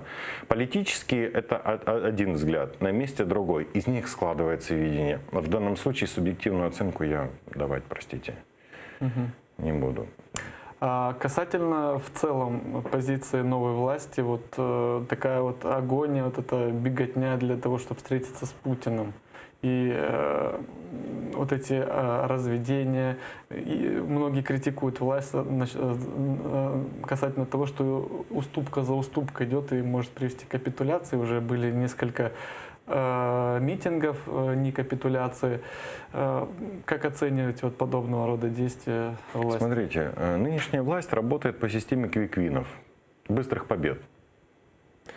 Ну, я просто сейчас вам как, ну, тут, понятным, в первую очередь, для себя языком расскажу. То есть здесь не видна длинная стратегия. Более того, она не просто не видна, она не заявлена. Раз, по моей кулуарной информации, да, этой стратегии нет, а стратегии, которые бы пользовались, они написаны на бумагах и приняты, как, ну вот, не знаю, там, предыдущее коалиционное соглашение, которое выполнять никто не собирался, еще подписывая его. Собственно говоря, мы сейчас живем по системе квиквинов, быстрых побед. Дадут ли быстрые победы квиквины результат, сомневаюсь. Не верю. Надо, планирование должно быть и долгосрочным, и среднесрочным, и краткосрочным. Мы видим только сейчас краткосрочные моменты. Ситуативные, да, это как скармливание людям каких-то вот конкретных, как бы сказать, система малых побед, да, вот маленькие перемоги, вот смотрите, мы развели войска, вот смотрите, мы посадили там кого-то, вот смотрите, мы сделали вот это. А про долгосрочные или там среднесрочные последствия, собственно говоря, никто не думает. Плюс для того, чтобы в среднесрочной и долгосрочной перспективе мы получили результат, решение ООН, например, там, международных партнеров и прочее, да, необходимо начинать работать сейчас. Зрелищами наших партнеров не накормишь. И зрелищами в долгосрочную или в длинную, как говорят ребята на фронте, войну не выиграешь. Я очень хочу верить, что я чего-то не знаю, ну, не вижу или не понимаю. Но пока что видна система работы по квиквинам, быстрые победы. Если у нынешней власти есть план действий, ну, хороший, пошаговый, последовательный, и даже часть его нельзя заявлять, ну, покажите, заявите людям то, что, ну, вы видите, как это должно продвигаться, ну, что будет в следующем году, да, что будет через год и так далее, да, как мы победим, какие инструменты мы при этом будем использовать, хотя бы план на несколько лет ближайших, ну или план на свою каденцию, да, вот что вы хотите успеть за нее сделать, этой информации нет. Мы сегодня, у нас разведение войск, ну, это тема, это все. Кто-то за, кто-то против, кто-то поддерживает, кто-то хейтер этого мероприятия. Собственно говоря, и сливаются мнения разные. Ну окей, сегодня мы разводим в одном месте, завтра в другом. Что мы делаем в следующем году? Мы когда стояли на фронте... То есть это вот не показывается, правильно? Да, мы просчитывали все очень наперед. И когда мы делали короткое действие, очень важно, как оно у тебя отобьет на среднесрочной и долгосрочной перспективе. Это было в цепочке. Конечно, я стою командиром ротно-опорного пункта. Мы пехота, мы держим фронт, мы держим мост бетонный. На 130 километров реки, вот там на станице, по левую руку от нас станица Луганская через 70 километров. И вот... Полминуточки буквально. Да. Остается. Собственно говоря, наша задача была удержать мост. Потому что даже при наступлении, в случае чего, нам надо было бы его подорвать. Задача была его удержать. Соответственно, короткие действия, которые мы делаем, они приносят результат не сегодня в первую очередь, а завтра и послезавтра. Что-то приносит сегодня. То есть надо комбинировать. Долгосрочное, среднесрочное, краткосрочное. Простите, что я так акцентировал внимание, но если ты не раскладываешь в этот план, то про какую победу ты можешь говорить?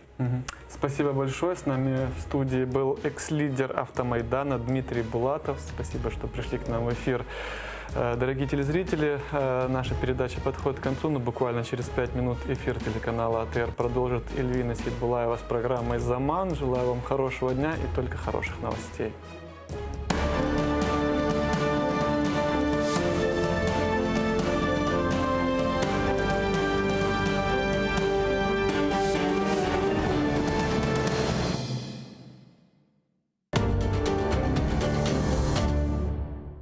Залізна завіса, два світи і боротьба за правду.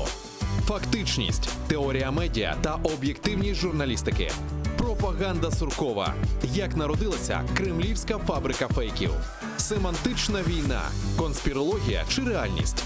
Дивіться у документальному фільмі «Фейк Ньюз» у суботу та неділю о 15:40 за Києвом і 16:40 за Кримом на телеканалі АТР. Ну, Киев не зря иногда называют вторым Иерусалимом. Больше людей, больше домов, больше улиц, больше машин. Допустити вільний обіг землі. Ну, мы ни одного голоса не дали за это бредовое обращение к Верховной Раде. Я забила гол депутату Киеврады. Стыд и срам депутату. Money rules. То есть деньги есть, порешаем. Українці дадуть собі раду, як заробляти гроші. Просто не заважайте, не лізьте в їхні справи. В этом радость, наверное, ресторатора. То есть можно просто приходить в свой ресторан и есть. Однозначно, то есть это коренной народ, и народ, который заслуживает права на автономию. Я думаю, одна из причин, по которой вот так с Крымом произошло, это, ну, такое отношение сквозь пальцы или вообще такое пренебрежительное к тому, что было связано вообще с историей крымско-татарского народа вот, по отношению к его родной земле. Добрый день, друзья! Сегодня мы будем говорить о столице Украины Киеве с депутатом Киеврады, а главное коренным жителем Киева Сергеем Высоцким.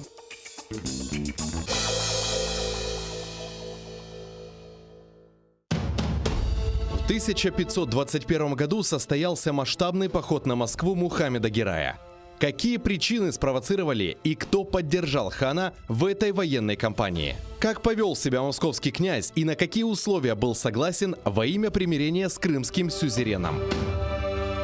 О походе на Московию скоро стало известно в литовских землях.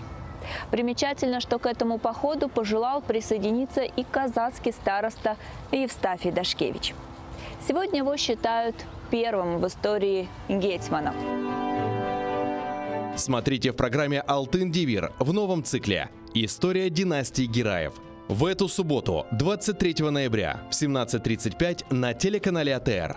Мухаммед Герай I. Собиратель земель. Часть 4. О пек назик, енгіл, файл қадын еді. Ойз дост ве генчлеріні пек севіп, ойз самимелігінен әркезіні қыздырайды.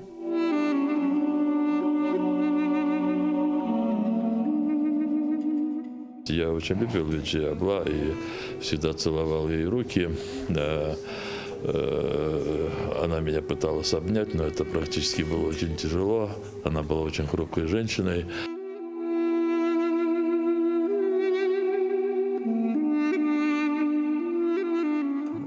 Она вообще просто иногда приходила вот просто посидеть. Мен келіп сізден бәрабер отырайым.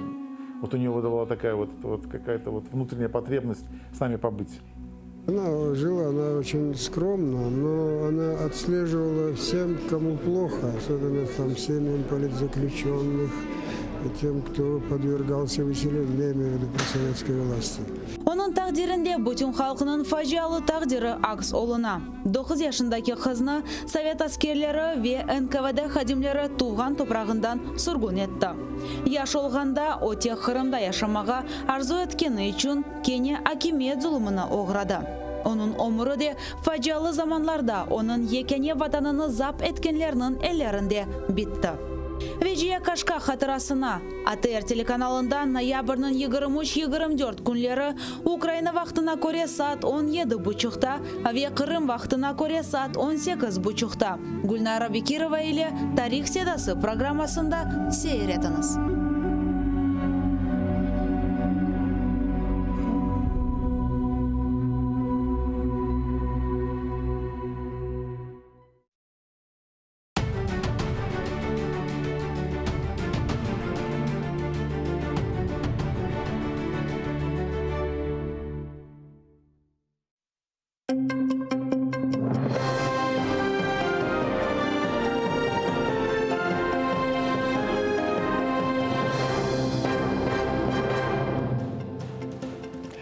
Мирабанас, ноябрьнан 21 Жұма ақшамы эфирде заман студияда сіздер үшін Ирина Седбулаева чалыша.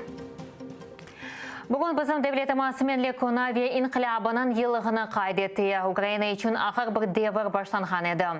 2013 сенесі ноябрьнің 21-де инсанлар мұстақылық мейданына шығып наразылық акциясыны кешірділер. Акимият барышық акцияларының қаршылықны білдірген еді. Олар Авропа шурасының ішбірлік тізмеге рет еттілер. Тарихымыз бір гежеде чеврілді. Ноябрьнің 30-да Беркутның махсус қызметшілері өз күшінен студенттеріні қуды. Онларнен файлер яраланды, о вақыт мемлекет баш көтерді. Қанлық жезалап нәтижесінде сабарте мемлекетіміздің чешет көшелерінде yüz binlerce инсанлар наразылық акцияларына шықмаға башлады. Олар арасында Крым да бар еді.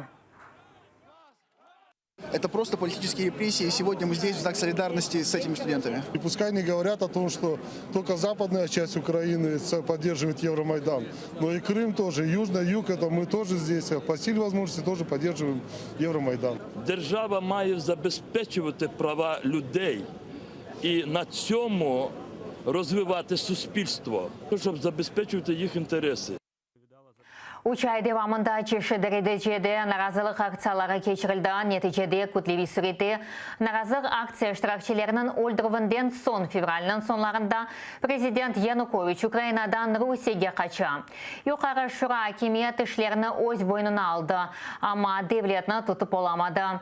Русия Украинаның тақатсызлығынан файдаланып, Қырымны işgal етті ве Донбасқа арбиты жавуз башлатты. Ама бұна бақмадан чоқбекленген Украина Авропа шурасының анлашманы имзалады.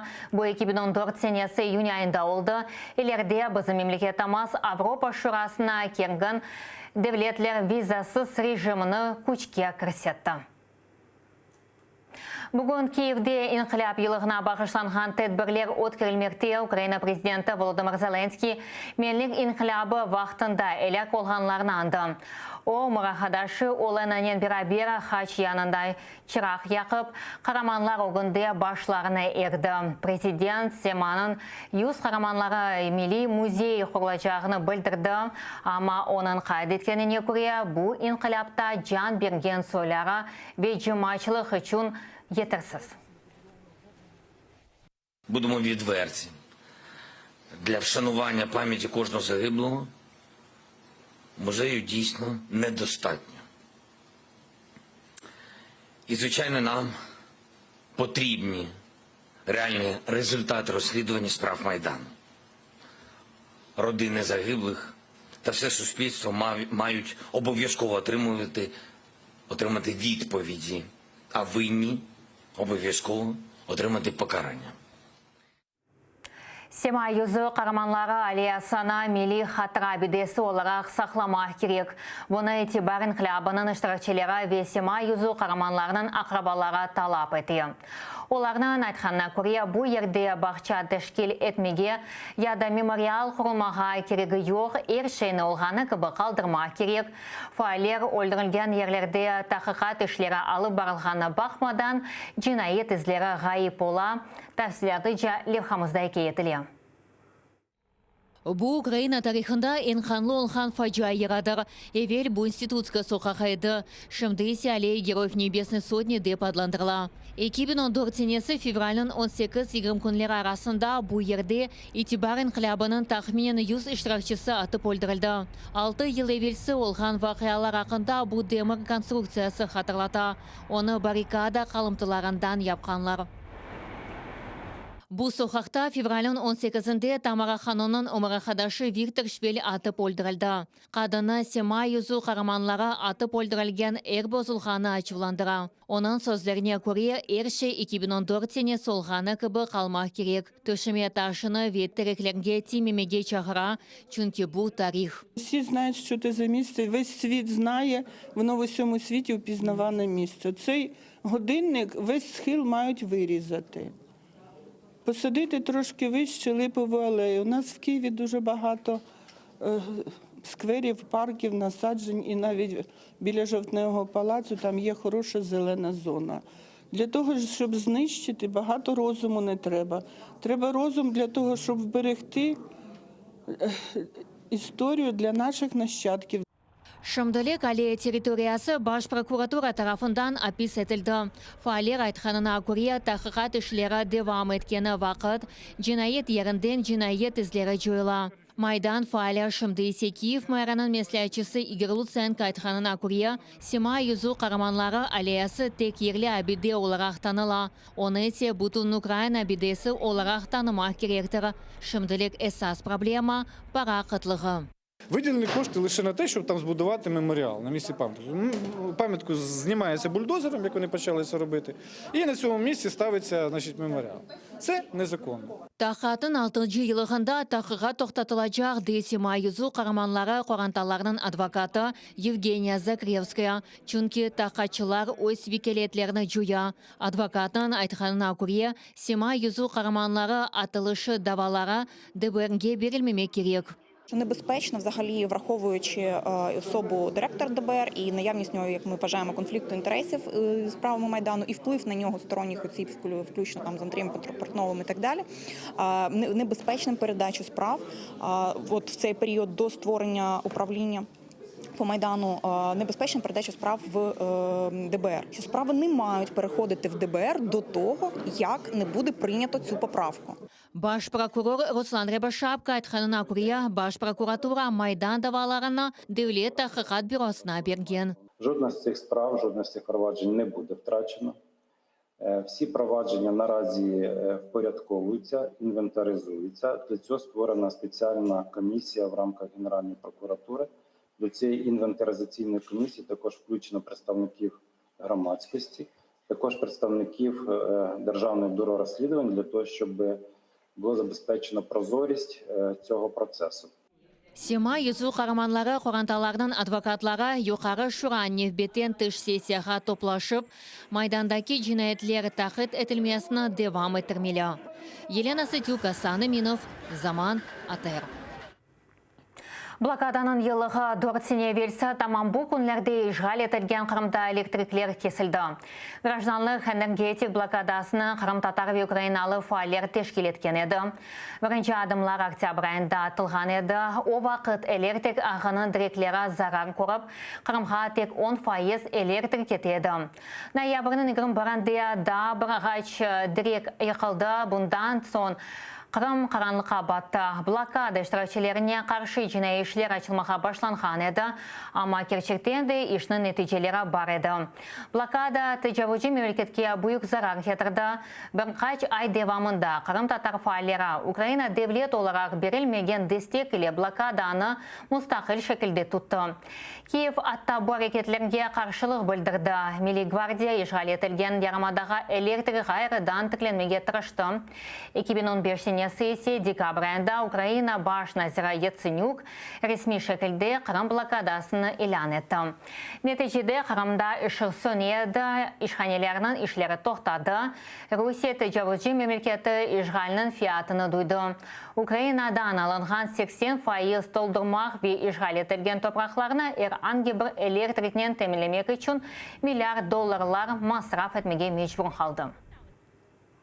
Завдяки організаторам і учасникам, головне, цієї громадської блокади Криму, Росія була і сьогодні змушена щорічно вкладати на декілька мільярдів доларів більше, ніж вона хотіла би вкладати в Крим. Тобто ми максимально ускладнили життя країні-окупанту завдяки оцієї вже енергетичній блокаді.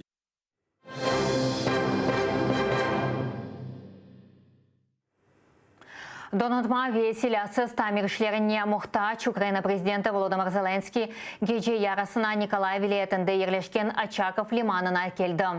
Anda Rusiyada azat etilgen Nikopol Berdyansk katerleri ile yanı kapı bukserini bakıp çıktı. Jurnalistlerine sübetleşkende Zelenskiy gemilerinin vaziyetini harap olğanı ve onlarına tamir işlerden son yani 3 ay içinde yerine getireceğini şandırdı. Bundan da gayrı Ukrayna Rusya tarafından gemilerden gayrı diğer şeylerini kaytarmasını talep etti. Дійсно не вистачає і обладнання частково. Не вистачає частини озброєння, десь 3 місяці і все буде на ходу. Milli Meclis reisinin muavini Ahtem Çigos Rusiya tarafından yapılgan cinayet hakkında hatırlattı. Bu haqda o Parlament Asambleyasının qaradığını iqtisadiyyat işbirliği tedbirinde aytdı. Bu günlerde Bulgaristan'ın paytaxtında Baş Asambleyasının 54. oturuşu keçi. Оккупировала Крым, подвергла территорию Крыма достаточно тяжелым последствиям, как самой территории, так и населения. Россия нарушает все международные права и нормы. Она создает путем перекрытия почти четверти серьезные угрозы этим маршрутам. Мы не можем не замечать и не реагировать на эти действия России, потому что данные угрозы, они касаются всех нас.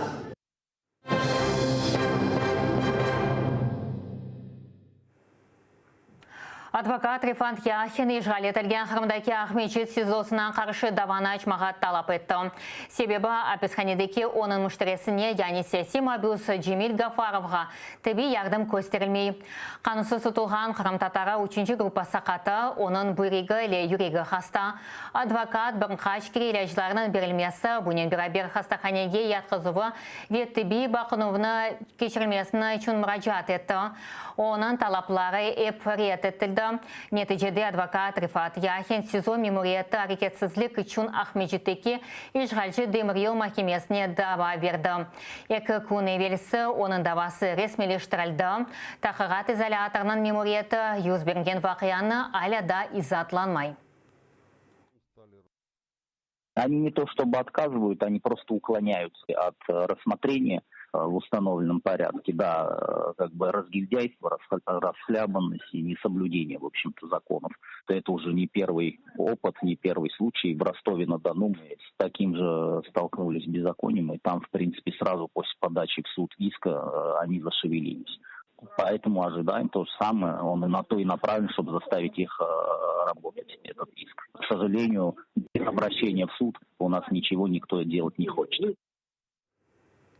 Çok beklenilgen Koroshev terrorizmde qabatlanğan 2. Baxçısara grupası boyunca siyasi mabuslar Solyaranian Koroshev oldu. Server Mustafayev, Farnas Ametov, Server Zekeriyayev ve Timur İbrahimovga umur arkadaşları ve analarından görüşmege razılıq berildi. Koroshev tahminen bir saatten ziyade devam etti.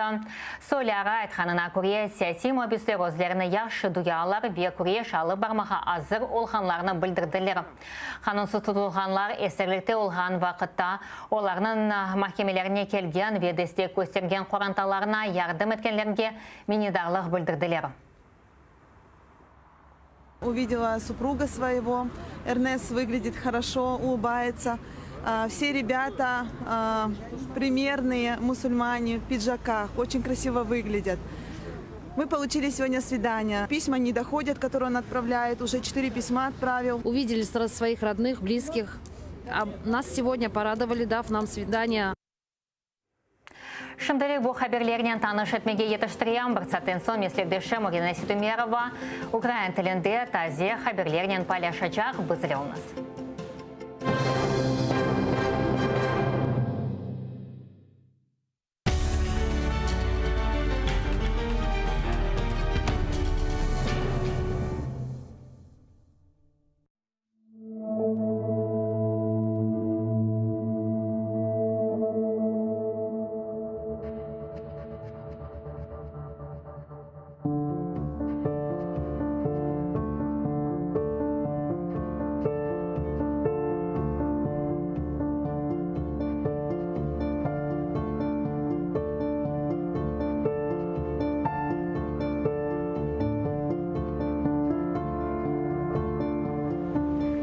Yaprakları ayak astında. Bu altın renkler sana yaraşa. Көзінің көзлері yağmurnen ağlay. Kirpiklerinden tuzlanıp damlay.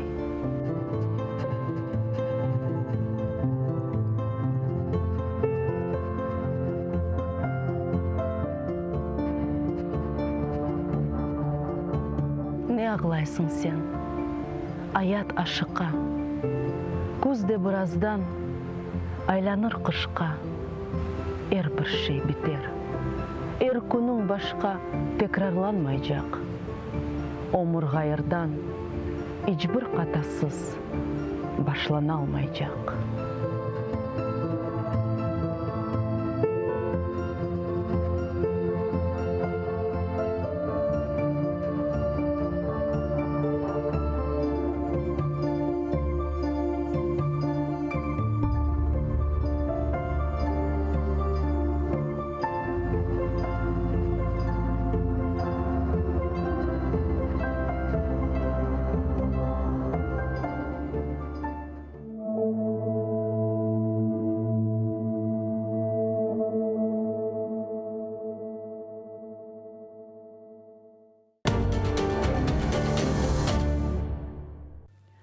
Қырымда заманауи бестекарлардың ең көрімлі векілерінден бірі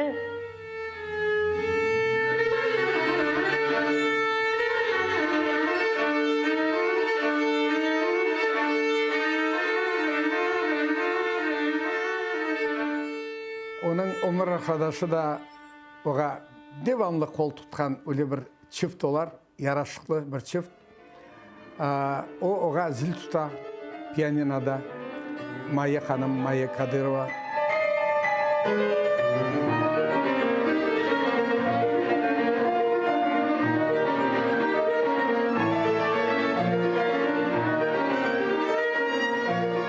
Классик әсерлеріні бұйық ұсталықнен ижра еткен Назим Амедов.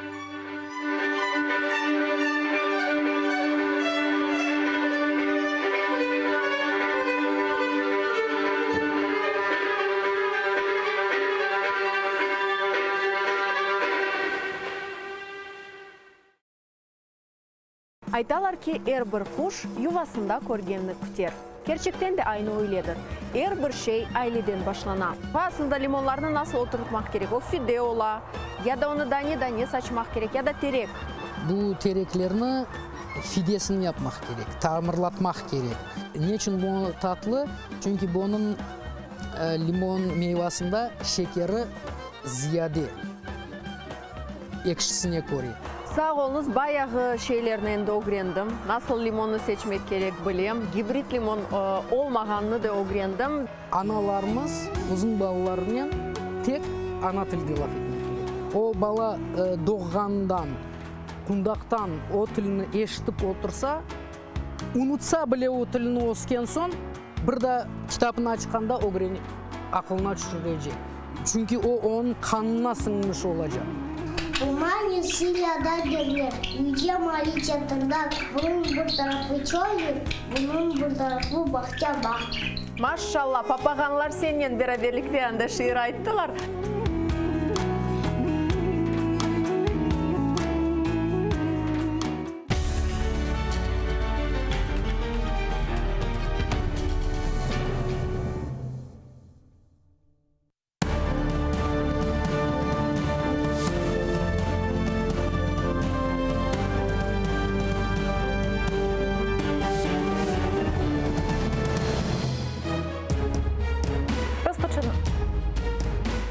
Розпочинаємо інформаційний день на АТР. У студії Катерина Вишневська. Найближчі 3 години разом із вами у компанії з нашими гостями будемо обговорювати найцікавіші і найактуальніші події, які трапилися на цю мить. Залишайтеся з АТР, ми починаємо. Знов секс-скандал. Цього разу пікантні історії лунають з боку уряду. Чергові газові перемовини. Європейський Союз, Україна та Росія домовляються про транзит пального. Зеленський їде на Донбас. Президент відкриватиме міст у станиці Луганській. Чи піде на той бік? всіх, хто долучився до прямого ефіру. Дякую, що обираєте АТР. Катерина Вишневська разом із вами задля обговорення найгарячіших тем. І я вітаю в нашій студії Валерія Димова, директора Центру суспільно-інформаційних технологій «Форум». Добрий день. Добрий день. Розпочнемо наше спілкування із такої новини. Президент Зеленський сьогодні з дружиною ходив на форум, поспілкувався із школярами. Там жартома сказав, що новий парламент вже треба міняти. Як це було? Давайте зараз подивимося і послухаємо. Something fresh. Щось нове, щось дуже цікаво. Те заради, як я вже сказав, заради чого хочеться жити. Тому, будь ласка, Даша, підтягуйте таких, як ви, до Верховної Ради. Нікому не говоріть, але вже пора міняти і цих. Отже, як то кажуть, так, у кожному жарті є лише частка жарту.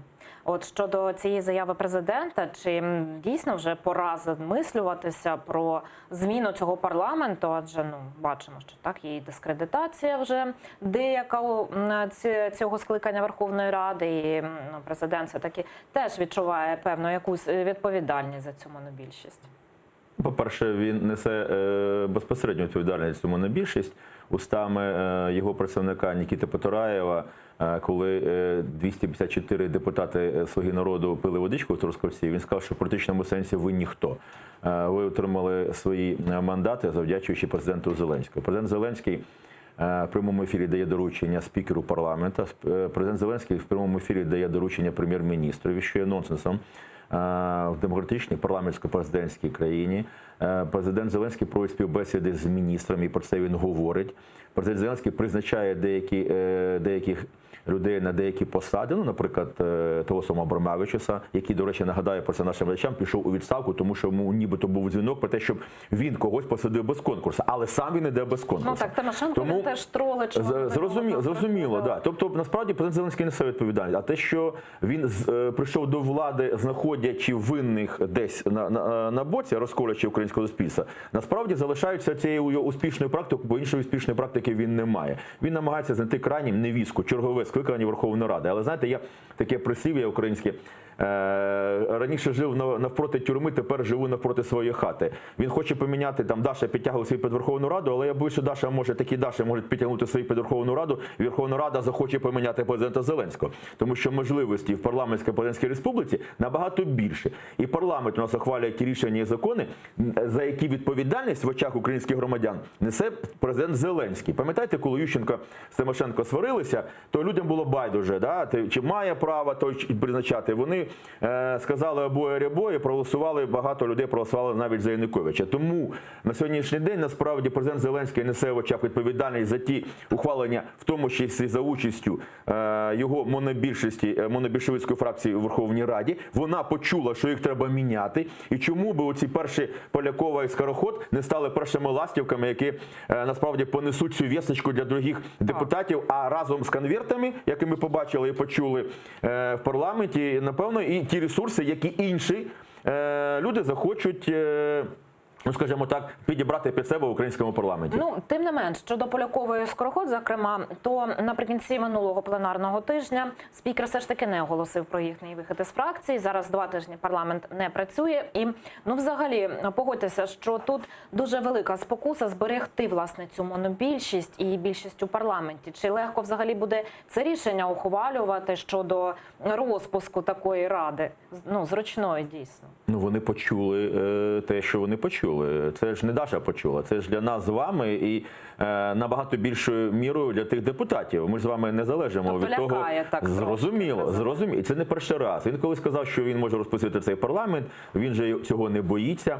Він же казав, що можна поміняти уряд, якщо вони не дослухаються. Тобто він грає в ту річ, якою він володіє. Меседжі, кліпи, ролики, блоги, фейсбуки, короткі повідомлення. Насправді це працює, можливо, там, де працює інституція. Яка інституція є у пана Зеленського. Посада президента, не думаю, що це інституція в тому вигляді, в якому зараз вона існує. Тим більше, відповідно до українського законодавства, і сам Богдан про це говорить, що він не має важелів впливу. Насправді партія? Ні, ми не знаємо. Ми чули, що вони будуть лібертаріанцями, потім висувалося, що вони будуть ліберальними соціалістами. Мабуть, вони самі не знають, яка вона просто партія. зараз ми бачимо в Америці, наприклад, є там процедура імпічменту, ми бачимо, що є інституції, це Конгрес, Сенат, комісії, які заслуховують, є республіканська партія, є люди, які несуть відповідальність перед самими виборцями в своїх штатах, є демократична партія. Ми бачимо, яким чином працюють ці інституції, але ми не маємо таких інституцій під кріслом президента Зеленського. Тому я думаю, що почула не тільки Даша, а й депутати, і ця спокуса налякати, вона не буде працювати. Розумієте, питання в чому? Питання в тому, що фракція знаходиться в цуцвангі. Не борючись з інакодумством, вони роблять коаліціяду всередині, це неминучий процес, я про це говорив. Роблячи, припустимо, до речі, як виключення з фракції, але я нагадаю нашим глядачам, вони мажоритарники, це не тягне позбавлення мандату. Вони залишаються в українському парламенті і будуть далі працювати проти фракції. Про парламент, про владу представницьку ми поговорили. Давайте про виконавчу тепер. Голова Верховної Ради Дмитро Разумков розповів в інтерв'ю «Українській правді», чи бачить передумови до змін у складі уряду. Давайте докладніше послухаємо, про що сказав спікер. Чи можливі ротації в Кабміні після Нового року? Станом на сьогодні я таких передумов не бачу. Є програма уряду, яка була схвалена парламентом. І теоретично можливо все, якщо хтось з народних з міністрів не буде відповідати тим функціям, які на нього були покладені. Але подивимось, побачимо. Спікер не бачить, а ви бачите передумови для якихось змін у Кабінеті міністрів? Я думаю, що неминуче треба буде щось робити, бо, розумієте, не можна робити 101-е китайське опередження. Я міняю парламент, я можу поміняти уряд, але зрештою треба щось буде робити, показуючи дієвість свого такого роду погроз, і вони намагатимуться скидати певною мірою баласт. І ми побачимо не просто відставки, припустимо, Данилюка, не просто інші речі, які відбувалися на початку цього політичного сезону. Ми побачимо такого роду процеси серед міністрів. Ми чули, наприклад, деякі фрази, я не буду їх цитувати, людини, олігарха, яка стоїть за багатьма ознаками, за багатьма рішеннями фракції «Слуга народу» президента Зеленського.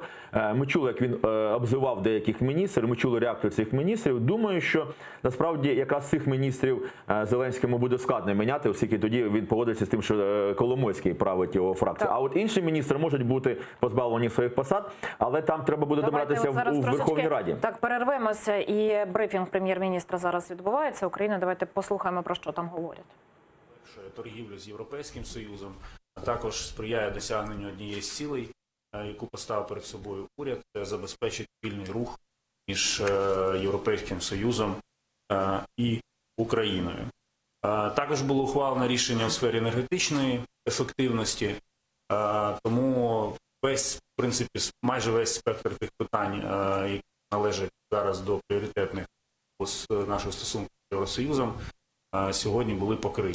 Ухвалені сьогодні рішення – це пришвидшення і поглиблення європейської інтеграції країни. Дякую.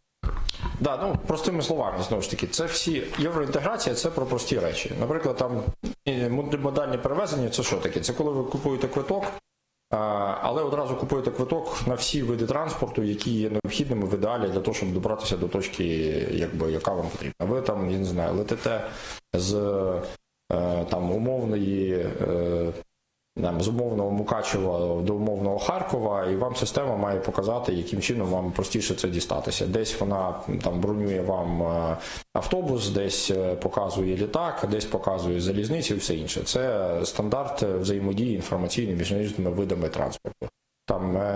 Інтегроване управління кордонами – це знову ж таки про прості речі. Це про те, щоб не кожен орган державної влади сам собі будував систему роботи з кордоном, а для того, щоб вони взаємодіяли між собою, окремі функції здійснювали спільно. Це про економію наших з вами державних коштів як платників податків. певні вимоги до енергокотлів, які продаються у нас в Україні. Це для того, щоб людей не дурили і насправді під виглядом енергоефективних рішень не пропонували їм те, що в середньостроковій перспективі вийде їм дорожче. І так далі, і тому подібне. Тобто є купа рішень, кожне з яких варто комунікувати, але все це наближує нас до Європи, до європейських стандартів. Це про економне споживання природних ресурсів, це про конкуренцію, це про відкритість даних. Все це ми, власне, сьогодні обговорювали. Можете подивитися на пульс угоди і звикати до того, що це є джерелом інформації. Там можна буде бачити, які в нас зобов'язання, власне, є, хто за що відповідає, там багато пунктів, там більше 2000 позицій. І можете контролювати уряд, щоб уряд не зволікав в своїй роботі, наближуючи Україну до європейських стандартів. Дякуємо вам за увагу, друзі. Якщо є питання, ми готові на них відповісти.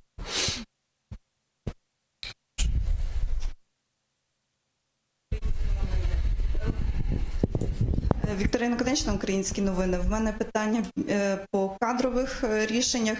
З'явилася інформація, що сьогодні мав бути звільнений замміністра охорони здоров'я Загрійчук. Чи було прийнято це рішення, чи воно взагалі виносилося на розгляд? І друге питання, чи є зараз кандидатури на призначення керівників Держлісагентства та Державної архітектурно-будівельної інспекції?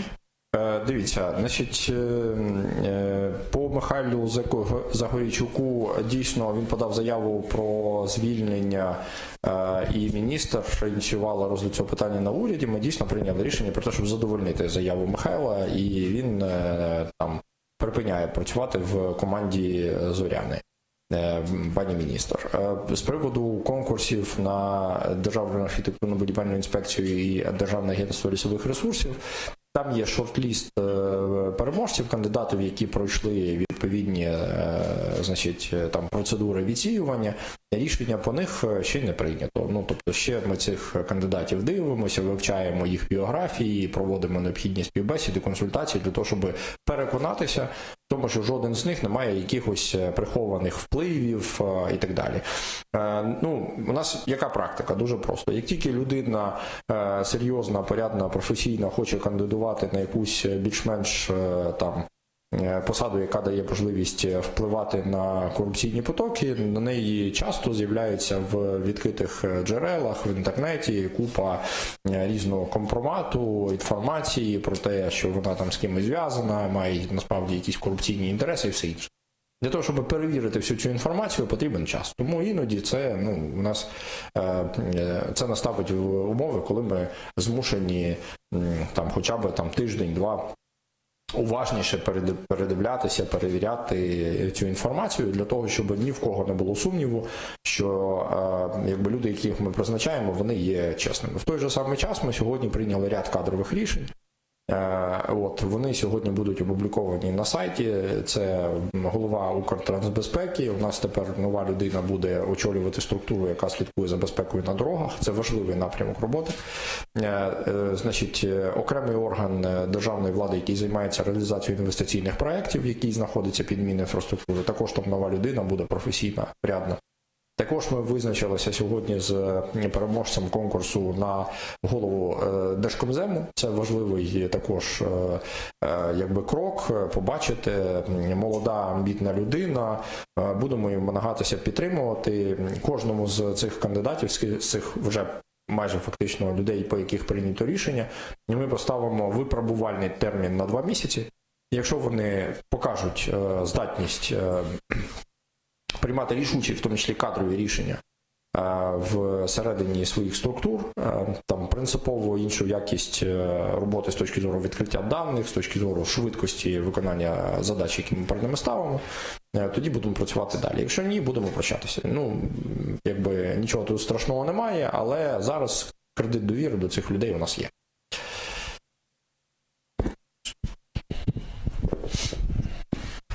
Катерина Кудяр, доброго дня, Українські новини. Перше питання, пане Олексію, чи були кадрові зміни в Ощадбанку і в Укрексімбанку сьогодні прийняті? І друге питання, в порядку денному було питання щодо спрощення порядку перетину лінії розмежування. В чому полягає, власне, це спрощення?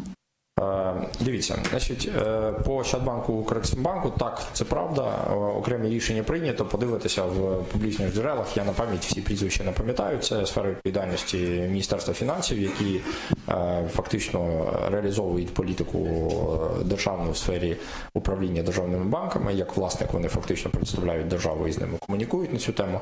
Ми там оновлюємо наглядові ради. Також це там відповідь на перше питання, тобто рішення так приймалося, по кадрах подивитися в відкритих джерелах або інформацію дамо вам там буквально не зараз в письмовому вигляді для того, щоб ви бачили якби прізвища. З приводу лінії перетину, принцип там дуже простий.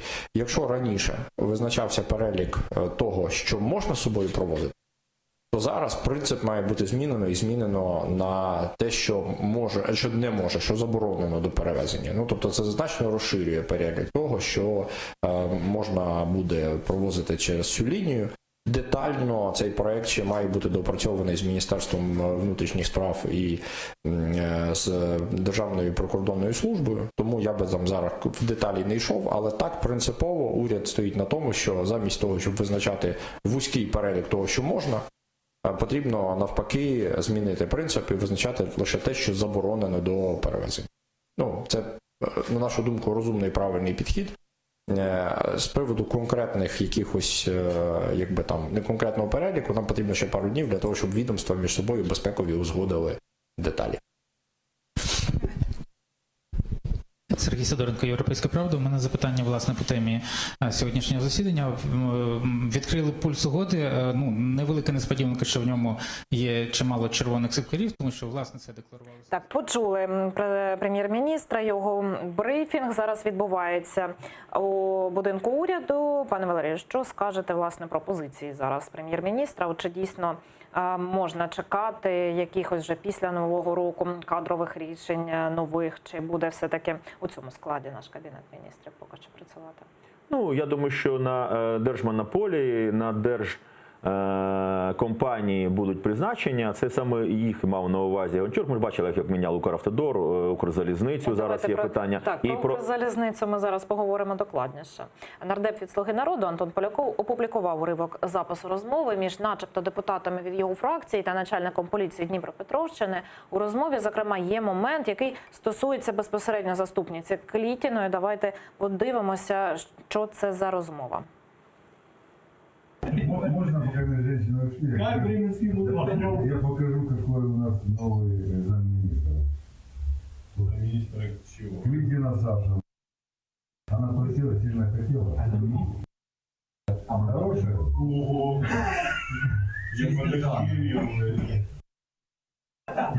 Вот назначили ее, вот девушка просила, сильно хотела быть замминистра. Что называется, я чиста перед вами. Как свет, конечно. Ну да. Ну, хороша подруга. Ну і вже відомий пранкер Джокер начебто поспілкувався у телеграмі з цією заступницею міністра інфраструктури Олександрою Клітіною. Розмову пранкер вів начебто від імені співробітника Офісу президента. От далі подивимося фрагмент цієї переписки.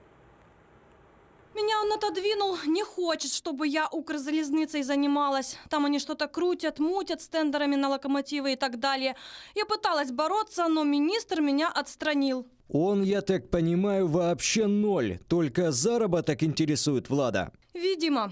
Окей, я обращаю внимание Криклияна, все предлагаю менять людей, так или иначе корректировать, но он очень агрессивно реагирует. Мы понимаем, он своих везде поставил. Где он может быть замешан, чтобы реально был повод убрать его? Я поняла, что он не хочет, что у него свое какое-то видение, я не вмешиваюсь. Полномочия у меня ограничены. Людей аж 9 человек, делаю, что могу. Ну, а тепер давайте послухаємо, як це прокоментував безпосередньо міністр інфраструктури Владислав Криклій на засіданні уряду. Поганий той солдат, який не мріє стати генералом, це, звісно, похвально, але гадаю, що не зовсім в такий спосіб. Але це ми окремо вже після того, як з відрядження Олександра повернеться, ми з нею це проговоримо, тому що, звісно, що певним чином довіра до неї вже падає через такі речі. Але це вже проблема і моїх, і з нею відносин стосовно роботи. Десь маємо бути вдячними Джокеру, що такі речі, вони з'являються, виходять на світ, і ми можемо про це говорити так відверто зі засобів масової інформації. От така чергова переписка, так не встигаємо вже навіть слідкувати за ними, скільки їх було. Ну, по-перше, от чому, власне, так люди працевлаштовуються у нас і чому вони, представники, зокрема команди президента, так весь час потрапляють, такі, власне, безглузді скандали через переписки, що у них в голові, коли вони на це реагують? Всім весело, мені сумно. Сумно, тому що не в такому екзаційному сенсі, що там за країну, за державу обідно. Це абсолютно прогнозовано. От хоч би здивували мене чимось. Я задовго до цих перших скликань, верніше, перших засідань Верховної Ради цього скликання казав, що вони будуть жити як рекетири 90-х, яскраво, але недовго. Я мав на увазі, зрозуміло, що в політичному аспекті. Рекетири 90-х взяли владу, яка була під ногами, верніше гроші, а ці взяли владу, тому що насправді був такий в кожній країні після революції такий процес, коли певною мірою, я не буду аналізувати, але певною мірою легко брати впізнаваним людям, впізнавати владу. Але чи вони спроможні, це вже інше запитання. Тому епоха кліпів закінчилася. На кліпах можна прийти до влади, але на кліпах не можна владу тримати. Колись Бісмарк казав, на штиках можна прийти, а на штиках важко всидіти. Так от, на роликах, я тоді казав, можна прийти до влади, на серіалі можна прийти до влади, але серіали не дозволяють тобі розв'язувати питання порядку денного, відповідати на агресію Росії, відповідати на ті виклики, які стоять в економіці. Насправді ми бачимо, що зовсім серйозно, кардинально помінялася риторика Зеленського, влади під час виборчої кампанії. Зараз ми бачимо там МВФ, ми бачимо там інші процеси. Але та успішна практика, яка привела їх до влади, вона продовжується. Успішна практика – це коли ти вмієш по формулі перекривати суть речей. Грубо кажучи, є проблема з конвертами, з 10 тисячами, і нам показали поліграфи. Ми всі з вами обговорили поліграфи. Поліграфи в жодній країні не є юридичними правовими засадами але нашу увагу відвернули, вони далі відвертають увагу. Зараз переписка. Вчора у нас комбриг легендарної бригади, легендарний комбриг загинув, а президент Зеленський з Юлією Володимирівною пікірується в сальних шутках. Зараз ми бачимо, яким чином самці обговорюють дівчину, яка є заступником прем'єр-міністра. Тому питання в тому, що в ухваленні рішень ми бачимо саме відсутність тих інституцій, про які ми з вами говорили в подачі на минулі запитання. Не завдячуючи інституціям, ідеологіям, політичним програмам, які конвертуються в доступні меседжі, які отримують голоси виборців, а потім формується виконавча влада, а зовсім в інший спосіб була сформована ця влада. І там, де ми аплодували і казали, добре, що вони технократи, я нагадував, що технократичний уряд – це самий слабкий уряд, тому що вони не відповідають перед громадянами. А якщо вони не відповідають перед громадянами, і виникають такого роду речі, коли замість громадян виникають інші люди, які формують у відповідності з власними інтересами тих, хто там формує виконавчу гілку владу, сідає на посади тих чи інших хлібних і хлібосольних міністерств. Ми бачимо насправді те, що відбувається зараз, коли немає інституцій, немає процедур, коли дискредитована була те, що називалося стара політика, а з неї і викинуло, як з водою можна викинути дитину, викинули процедури, і насправді бій вперед, комбінація прийде, яка навіть в футболі не працює. Зараз демонструється такого роду політиками в українському політикумі. А щодо взагалі цих переписок, то, на вашу думку, це є така розвага, тролінг, чи це все-таки продумана атака? І на кого тоді ця атака, якщо вона такою є? Люди, що б я не казав, люди вірять в конспірологію. 54% за недавнім опитуванням американських громадян також вважають, що якась там групка править світом в інтересах там федеральної резервної системи. Що б я не говорив, люди будуть шукати відповіді у відповідності з власними політичними попередженнями, поглядами і іншими речами. Я насправді не думаю, що може бути якийсь один центр, який одразу контролює ситуацію переписки Труби з Богданом. Одразу, а ми знаємо там інше, одразу контролює ситуацію переписки в Кривому Розі між депутатами «Слуги народу» і правоохоронцями. Одразу контролює, зрозумієте, суто математично це зараз неможливо. От є математичні теорії, які показують, що неможливі там єті, неможливі сніжні люди, тому що інакше би в епоху глобалізму і глобальних ми б побачили. Так от, в епоху глобалізму ми б точно вирахували б, хто це може бути. Це може бути, знаєте, такий глобальний монстр, але таких я не знаю. Це в інтересах цієї людини. Можна говорити, припустимо, про голову МВС, якому також сказали, до речі, що ти тільки тут до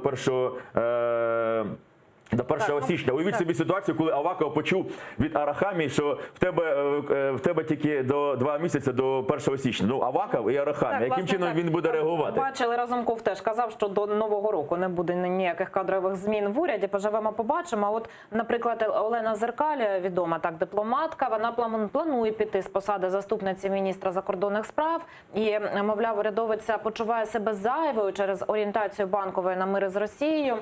Про це кажуть наші колеги з Бігус.Інфо, якому і дала інтерв'ю Олена Зеркаль. Давайте зараз послухаємо фрагмент цієї розмови. На цьому тижні я виконую своє останнє завдання. Проведу процесуальне слухання в Гаазі по новому арбітражу, що стосується наших кораблів військових, які були затримані рік тому росіянами і утримувались росіянами, і наших моряків. І все. Як я і обіцяла. Так, йде, вочевидь, Олена Зеркаль із МЗС. Ну, от, бачите, вона як дипломат, але все ж таки вона натякає про те, що не по дорозі їй з нашим МЗС у нинішньому його вигляді. Що про це скажете? Ну, Олена Зеркаль, мені дуже шкода. Це втрата для української дипломатії. Мені не Зеленського шкода, мені шкода Олена Зеркаль. Насправді, Олена Зеркаль ще до того, вона вже мала певною мірою, вона була в інформпросторі, оскільки її хотіли призначити без неї заступницею керівника адміністрації з міжнародних питань. І цей указ потім був дезавойований, вийшов інший указ. Думаю, що Олена Зеркаль... Про Офіс Президента. Олена Зеркаль, вона, як патріот України, вона вважала, що вона має виконувати ті речі, які вона започатковувала. Рішення, останні рішення, наприклад, в Міжнародному суді, це заслуга Олени Зеркаль, не Зеленського, не тих, хто працював стосовно... Вона каже, що вона буде далі продовжувати цю роботу. Вона ж каже про Міжнародний суд у Гаазі, тому що фінансування тероризму, це треба довести. І коли ми доведемо, сама пані Зеркаль говорить про те, що буде потужний удар по Росії, потім будуть висунуті умови щодо компенсації за ці речі. І расова дискримінація в Криму особливо також є насправді предметом уваги пані Зеркаль. І вона не дозволила собі історичних виходів, можливо, навіть політично вигідних. Я не буду працювати з цим президентом раніше, тому що вона вважала, що вона має довести початі нею справи і її командою до логічного завершення. На якому етапі буде це завершення, це вже інше питання, там в квітні засідання 2020 року. Але зараз я не про це. Я про те, що Олена Зеркаль, вона до того знала певною мірою намір президента Зеленського, тому вона не пішла в офіс, щоб не нести відповідальність за розробку цієї політики. А зараз вона відверто каже, що я не можу, знаходячись як держслужбовець всередині структури Мін'юсту, знаючи, яким чином він знаючи, що він підпорядковується президенту Зеленського, вона про це говорить, знаючи, що Єрмак контактує з росіянами по умовам миру, знаючи, хто ворог і як можна і що з ним не можна домовлятися, пані Зеркаль не хоче нести відповідальність за таку роду політику, голубінну політику президента Зеленського, яка може призвести до ще більших втрат у війні Росії проти України, яка ведеться не тільки на військовому фронті, а в інформаційному фронті, в дипломатичному фронті. Відставка пані Зеркаль на дипломатичному фронті – це чергова поразка влади Зеленського. Ну і наостанок трошки поговоримо про газ. ЄС, Україна та Росія знову говорять про блакитне паливо, переговори у режимі відеоконференції на меті узгодження контракту на транзит палива. Напередодні російські пропагандистські ЗМІ заявили, що Єврокомісія, мовляв, рекомендує Україні купувати газ в Росії напряму. Виконавчий директор «Нафтогазу» у ексклюзивному інтерв'ю АТР це все спростував. Давайте послухаємо Юрія Вітренка. У нас повністю консолідована позиція з європейцями. Європейці навіть формально ініціюють певні варіанти. Ми з ними погоджуємося, російська сторона не погоджується. Був поширений фейк, тобто брехня простою мовою, про те, що на нас тисне Європа погоджуватися на якісь невигідні пропозиції з боку росіян. Такого жодного разу не було. Я особисто беру участь у всіх консультаціях, тристоронніх зустрічах, зустрічаюся додатково в двосторонньому форматі. Жодного разу Європа не тисла на нас приставати на якісь невигідні пропозиції росіян. От бачимо, яка ситуація складається. Так і зараз фактично технічні консультації тристоронні ці відбуваються. Вони у закритому режимі. Але, як бачимо, що газ у нас тут знову стає таким певним інструментом геополітичним. Він завжди був таким інструментом. Мало того, війна, яку веде Росія в Україні і в Сирії, вона напряму пов'язана з тим, що газ є зброєю Росії. Вона хотіла обійти України зверху і знизу, з півдня і з півночі, і практично Україна сама впала би як недозрілий плод до Росії, і нам було б складно щось зробити. Але насправді влада, яка була після Майдану, вона спригнула з цієї голки. Це ще більше роздратувало, тому почалася війна. Я зараз про це одразу не хочу, але я думаю, що про наслідки. Я думаю, що в Європі багато хто хотів би це зробити, я в цьому переконаний. Не дивлячись на те, що я не маю підстав не довіряти Вітренкові і слідкую ще за цими тристоронніми переговорами, але все ж таки там є люди, які би хотіли би це зробити. Ми домовляємо з Росією за ваш рахунок, як вони роблять і по інших питаннях. А те, що це насправді ваші проблеми, там багато хто хоче зробити, тому що бізнес понад усе, і торгувати з Росією вигідніше, ніж з нею воювати. Але я маю на увазі, що, думаю, Росія хоче перекрити транзит. Європа до цього готова. 100 мільярдів кубів, це безпрецедентні обсяги, об'єми газу в європейських газосховищах. 21,3 рекордні обсяги газу в наших сховищах. Ми готові до цієї ситуації. Нам треба витримати, а не піддаватися на такого роду провокації, тому що нас спонукатимуть і в Мінську, і в Нормандії також домовлятися з агресором. Вони хочуть вирішувати свої питання за наш з вами рахунок. І є в тому числі в європейських колах такого роду Шрёдери. Так, це зрозуміло. Дійсно, всі чекають на нормандську зустріч. А тим часом сьогодні президент Зеленський відкриватиме міст у станиці Луганській. Ми будемо транслювати наживо цю подію. Тож залишайтеся з нами, не пропустіть. Я дякую Валерію Димову, гостю нашої студії. Далі ефір АТР продовжить випуск «Заман кримсько-татарською». Про найсвіжіші новини вам розповість Ельмас Асан. Найцікавіші фрагменти з ефіру можете переглядати на нашому ютуб-каналі. Я, Катя Вишневська, повернуся до цієї студії за 20 хвилин. Залишайтеся з АТР і дякую, що довіряєте.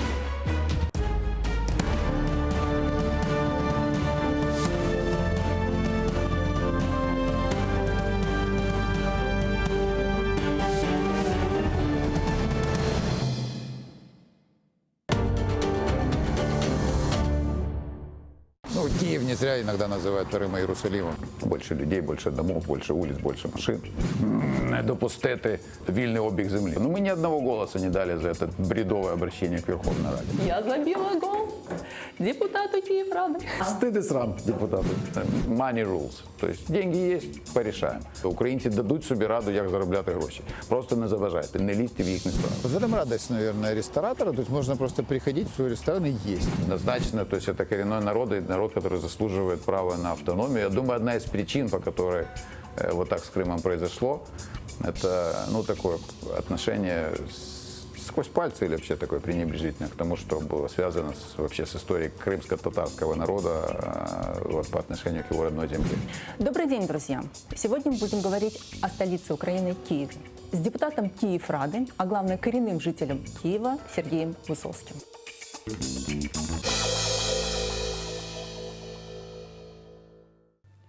Kırım'da Zimanevi bestekarların en korumlu vekillerinden biri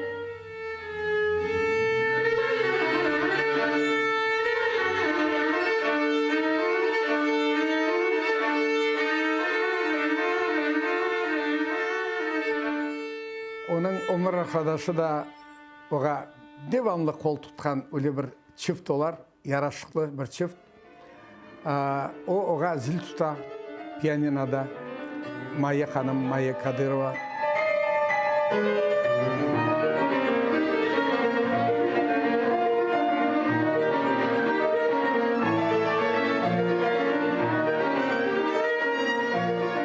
Klasik eserlerini büyük ustalıkla icra etken Nazim Amedov.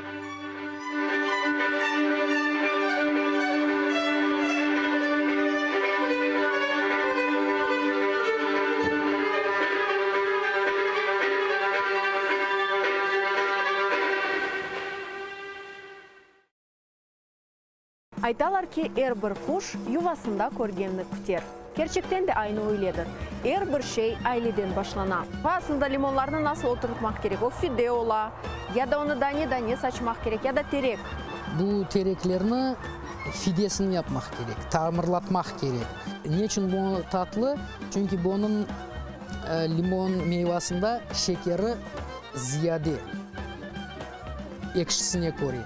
Sağ olunuz, bayağı şeylerine de öğrendim. Nasıl limonu seçmek gerek bileyim. Hibrit limon olmağanını da öğrendim. Analarımız uzun balalarıyla tek ana tilde laf etmek gerek. O bala doğandan, kundaktan o tilini eşitip otursa, unutsa bile o tilini osken son, burada kitabını açkanda öğrenip akılına düşürecek. Çünkü o onun kanına sınmış olacak. Бумаги Сирияда дерлер, үйге мали чатырдан, бұның бір тарafı чойын, бұның бір тарafı бақча бақ. Maşallah, papağanlar seninle beraberlikte anda şiir айтtılar.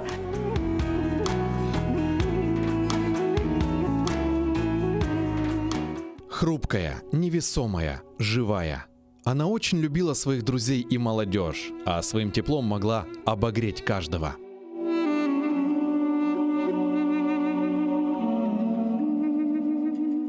Я очень любил Виджи Абла и всегда целовал ей руки.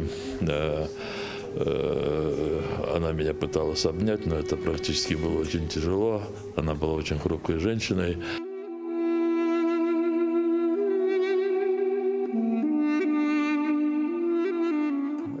Она вообще просто иногда приходила вот просто посидеть. Мен келіп сізден бәрабер отырайын.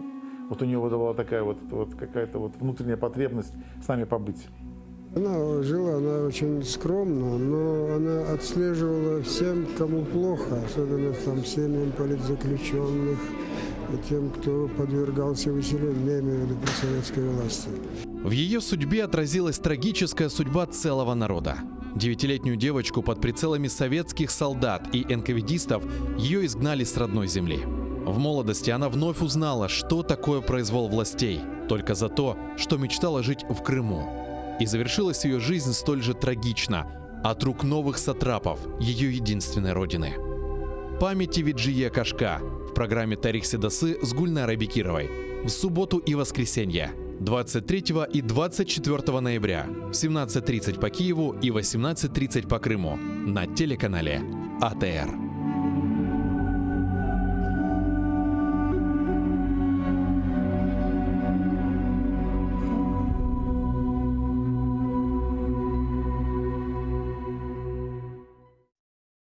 Тамырлармен kesilgen son elbette edebiyat tıfkareleşen. Men endi oca olgan son bu eserlerden tanış oldum. Tasavvur edesiz, biz pek az tercümege vakit ayırdık. Biz tercümenin aslı uğraşmadık. Harry Potter'lerini Rus tilinde değil, Kırım Tatar tilinde okusak, biz özümüzün yaşlarımızın elimizden kaç. Yani til cihetten yaşlarını kaybettik. Restoranın içinde bir yarmalık geçirmek bunun sınızdır belki de. Bir-birimizden pek uzaklaşan bir günde bir-birimizge yakınlaşmağa sebepler ve fırsatlar kıdırayıq. Kırım Tatarlar çeşit sebeplerden asırlar devamında hep sepilip ketmekte. Bizim tarihimiz olgan kadar etraftaki devletli ve halkların tarihleri yoktur. Başımızga fes kiyip, üstümüzge milli urba kiyip toyda oynamak o yeterlik değil. Bazar günü Gönül programmasının musafiri edebiyatşınas Cemile Süleymanova. Kiev'de saat 19'da, Kırım'da saat 20'de seyrediniz.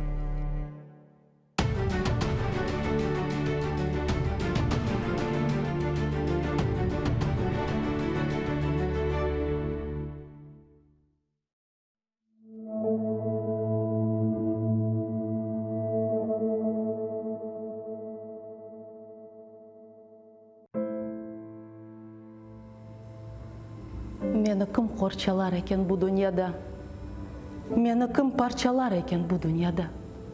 Meni kim qirpalar ekan bu dunyoda? Qirmim, agar sen olmasang dunyoda. Seni kim sızlatır ekan bu dunyoda? Seni kim yig'latır ekan bu dunyoda? Seni kim ağlatır ekan bu dunyoda? Qirmim, agar men olmasam dunyoda. Sen meni qorchala muqaddas Qirmim. Qalbimni parchala muqaddas Qirmim. Sesimni parchala muqaddas Qirmim. Sana qul olurum, sağ qalsam dunyoda. Yurtuna qul olmaq baxtdir bu dunyoda.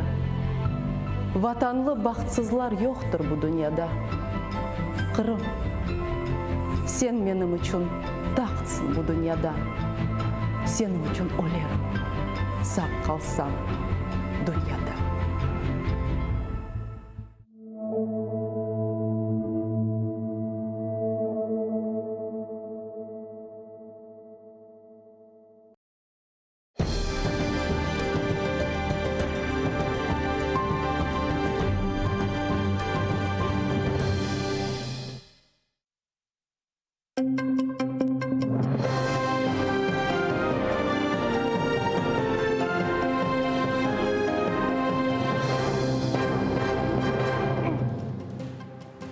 Четвер, 21 листопада, 2100-й день окупації Криму. В ефірі інформаційна служба «Азаман». Я Оріні Сітумєрова. Вітаю вас. День Гідності та річницю початку революції, з якої почався важкий шлях для України, відзначає сьогодні наша країна. Саме 21 листопада 2013-го перші мітингувальники вийшли на Майдан Незалежності та мирною акцією намагалися протистояти намірам колишньої влади відмовитись від угоди про асоціацію з ЄС. Історію перевернула ніч проти 30 листопада. Тоді спецпризначенці Беркуту силою розігнали студентів. Десятки активістів отримали тілесні ушкодження. І вже тоді країна повстала. На ранок після кривавої розправи на акції непокори по всій країні стали виходити сотні тисяч людей, у тому числі і в Криму. Это просто политические репрессии, и сегодня мы здесь в знак солидарности с этими студентами. И пускай не говорят о том, что только западная часть Украины поддерживает Евромайдан, но и Крым тоже, и Южный Юг, это мы тоже здесь, по силе возможности тоже поддерживаем Евромайдан. Держава має забезпечувати права людей і на цьому розвивати суспільство, щоб забезпечувати їх інтереси. Протести з різною інтенсивністю тривали протягом 3 місяців. Зрештою, наприкінці лютого тодішній президент Янукович після масових розстрілів мітингувальників втік з України до Росії. Повноту влади взяла на себе Верховна Рада. Утім, втримати країну урядники не змогли. Росія, скориставшись слабкістю України, анексувала Крим та розпочала військову агресію на Донбасі. Проте таку омріяну українцям угоду про асоціацію Україна зрештою підписала у червні 2014-го. Згодом наша країна отримала і безвізовий режим з ЄС.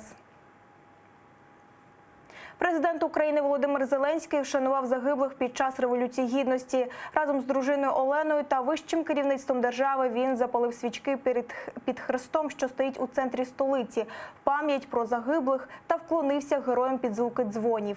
Президентові показали ділянку на алеї Героїв Небесної Сотні, де планують збудувати Національний музей Революції Гідності. Проте, наголосив очільник держави, і для рідних, і для суспільства цього недостатньо. Будемо відверті. Для вшанування пам'яті кожного загиблого музею дійсно недостатньо. І, звичайно, нам потрібні реальні результати розслідування справ Майдану. Родини загиблих та все суспільство мають обов'язково отримати відповіді, а винні обов'язково отримати покарання. Відзначити 6-ту річницю початку Євромайдану, що переріс у Революцію Гідності. Кияни та гості столиці вже традиційно прийшли на алею Героїв Небесної Сотні. Люди принесли свічки та квіти. І буквально півгодини тому там завершився поминальний молебень. На ньому була присутня і наша знімальна група. Маємо на прямому зв'язку кореспондентку Олену Статюк. Вітаю, Олено, тобі слово.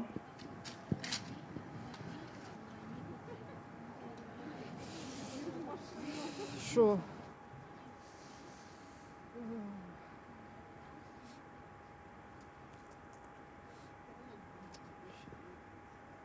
На жаль, з технічних причин зараз не можемо зв'язатися із Оленою, але обов'язково зв'яжемось пізніше.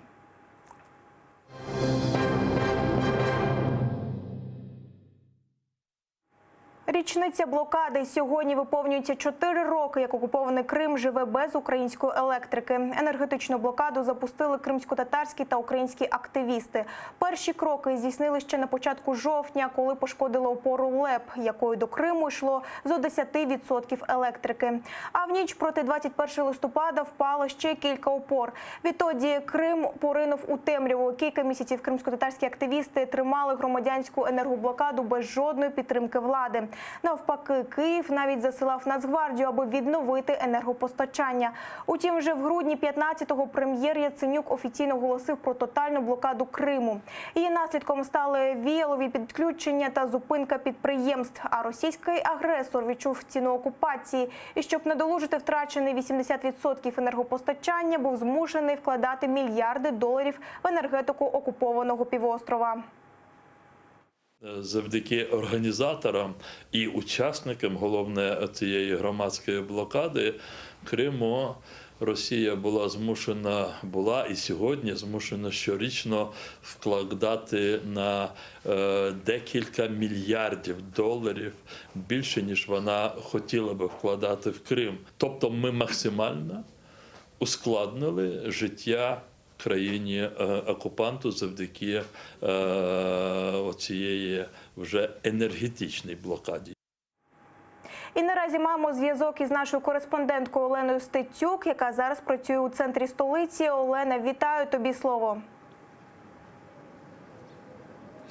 Добрий день, колего. Власне, ось кілька хвилин тому завершився якраз молебень в пам'ять про героїв Небесної Сотні. Все відбувалося ось тут, біля стіни пам'яті та біля каплички на алеї Героїв Небесної Сотні. Власне, це якраз місце, яке найбільше просякнуто кров'ю героїв Небесної Сотні. Ось тільки 20 лютого тут були розстріляні 49 майданівців. Власне, як проходив молебень, пропоную послухати наживо це.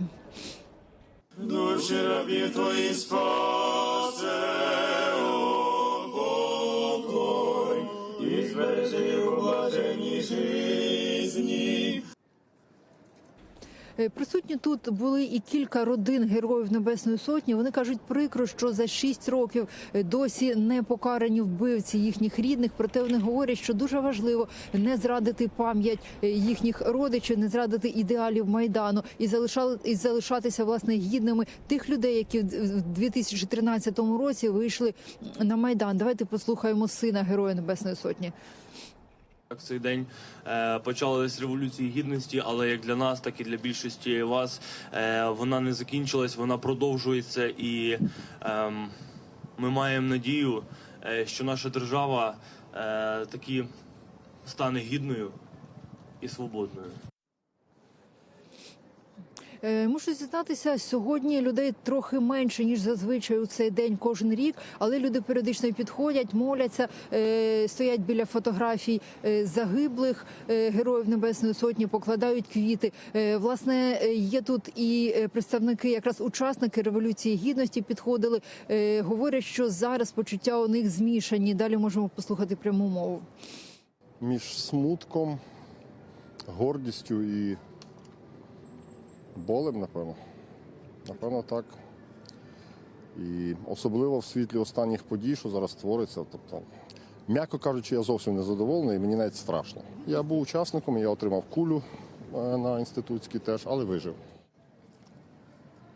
Я нагадаю, що рівно 6 років тому українці зібралися через соцмережі і вийшли на Майдан проти рішення тодішньої влади змінити євроінтеграційний курс України. Тоді ще ніхто не здогадувався, що далі вийдуть на вулиці вже сотні тисяч українців, та події наступних 3 місяців увійдуть в історію як Революція Гідності. Отже, заходи вшанування лише починаються, вони триватимуть протягом усього дня, і більше подробиць буде вже у наступних випусках новин. Дякую, Олена Стецюк була із нами на зв'язку з алеї Героїв Небесної Сотні, де тільки но завершився поминальний молебень.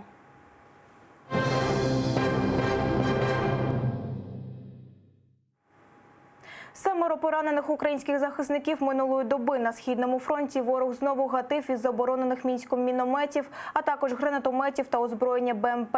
Найзапекліші обстріли не вщухали в районі Світлодарської дуги. Саме там маємо 6 із 7 поранених. Всі вони нацгвардійці і 4 з них у дуже важкому стані. Відомо, що під час обстрілу українська сторона двічі просила режим тиші, аби надати допомогу пораненим. Окупанти нібито відповідали згодою, але відразу знову відкривали вогонь. Без обладнання та техніки, проте нарешті у рідній акваторії. Українські військові кораблі «Бердянськ», «Нікополь» та «Яникапу» напередодні ввечері дістались узбережжя материкової України. Зустрічали техніку в Очакові. Пізно ввечері туди прибув і президент, аби оглянути стан кораблів. Рана Алієва докладніше про цей візит. Потребують ремонту без необхідного обладнання та озброєння. У такому стані віддали окупанти катери «Нікополь», «Бердянськ» та буксир «Яникапу». Зняли чимало, розповідає президент одразу після огляду катерів. Проте не розголошує, що саме. Та обіцяє терміново полагодити довгоочікувані кораблі. Ми говорили з адміралом, деякі речі я не можу сказати, не вистачає частини озброєння. Я побачив стан. Буде розслідування, ми побачимо всі деталі. Ми обов'язково звернемось до російської сторони, щоб нам повернули все, що там є. А між іншим, паралельно ми готові відремонтувати. Поговорили з паном Воронченка десь 3 місяці і все буде на ходу. Нагадаю, до Очакова на Миколаївщині Володимир Зеленський дістався із 4-годинним запізненням. В президента стались проблеми із літаком. Він вимушений був чекати на інший борт. Попри темряву, якою їхав з Миколаєва до Очакова, розгледів жалюгідний стан доріг в регіоні, за що роздав на горіхи місцевим урядникам. Доріг немає. Та є мер. А чого немає доріг у вас? А коли вона буде? Весною слідчого року, в зиму ми не положимо. Ні, в зиму ніхто не кладе дороги, я ж розумію. Да. Скільки треба вам терміну, щоб положити дорогу? Місяць? Со слідчого року? Ви знаєте, ви мене запитуєте, я вас повинен запитати. 2 неділі, щоб положити. 2 тижні? Да. З березня? Да. Все, приїдемо, побачимо. Домовились? Договорились. Ну, добре. Прокоментував Володимир Зеленський і скандал, який виник напередодні в його фракції. Нагадаю, в біографії одного з депутатів Романа Іванісова журналісти знайшли факт судимості за зґвалтування неповнолітньої. Зеленський подякував ЗМІ за пильність та пообіцяв належно відреагувати. Якщо завтра буде хоч один факт, хоч щось, завтра ця людина, я вимушу цю людину покласти мандат і піти з партії «Слуга народу». Ви знаєте, що вже 2 людини ми відправили. Це буде, напевно, 3-я людина. Рана Алієва, Заман, АТР. Компенсацію за фактичне знищення своїх кораблів Україна вимагатиме від Росії в Гаазькому трибуналі. Сьогодні там відбудуться перші слухання арбітражного суду ООН у справі щодо порушення Росії міжнародної конвенції з морського права. Команда українського МЗС збирається довести, що прохід 3 військово-морських суден «Бердянськ», «Нікополь» та «Яникапу» у Керченській протоці 25 листопада минулого року був мирним і законним. Натомість Росія, наплювавши на міжнародні норми, грубо порушила імунітет українських кораблів і 24 членів їхніх екіпажів. Нагадаю, що в травні Міжнародний трибунал на запит України зобов'язав Москву негайно звільнити українських моряків та повернути Києву захоплені судна. Проте, як написала у Фейсбук заступниця очільника МЗС Олена Зеркаль, це рішення не є остаточною метою України. Наказ Міжнародного трибуналу не був і не є самоціллю. Наша мета – встановлення порушення права, відновлення його і отримання належної компенсації. Компенсації вимагатиме Україна від Росії в Міжнародному суді ООН за фінансування Кремлем тероризму на сході України і расової дискримінації в окупованому Криму. Олена Зеркаль нагадала, що міжнародна Феміда дала Кремлю рік на підготовку до справи «Україна проти Росії», тобто до грудня наступного року. А далі Україні треба добиватися переможного для себе рішення і ставити питання відшкодування збитків. Після цього рішення вже у України буде право ставити інші питання щодо компенсації. І не компенсації не тільки за фінансування тероризму, бо я більш ніж впевнена, що всі факти, які ми викладали в меморандумі щодо расової дискримінації в Криму, вони також знайдуть своє підтвердження і будуть прийняті судом як порушення.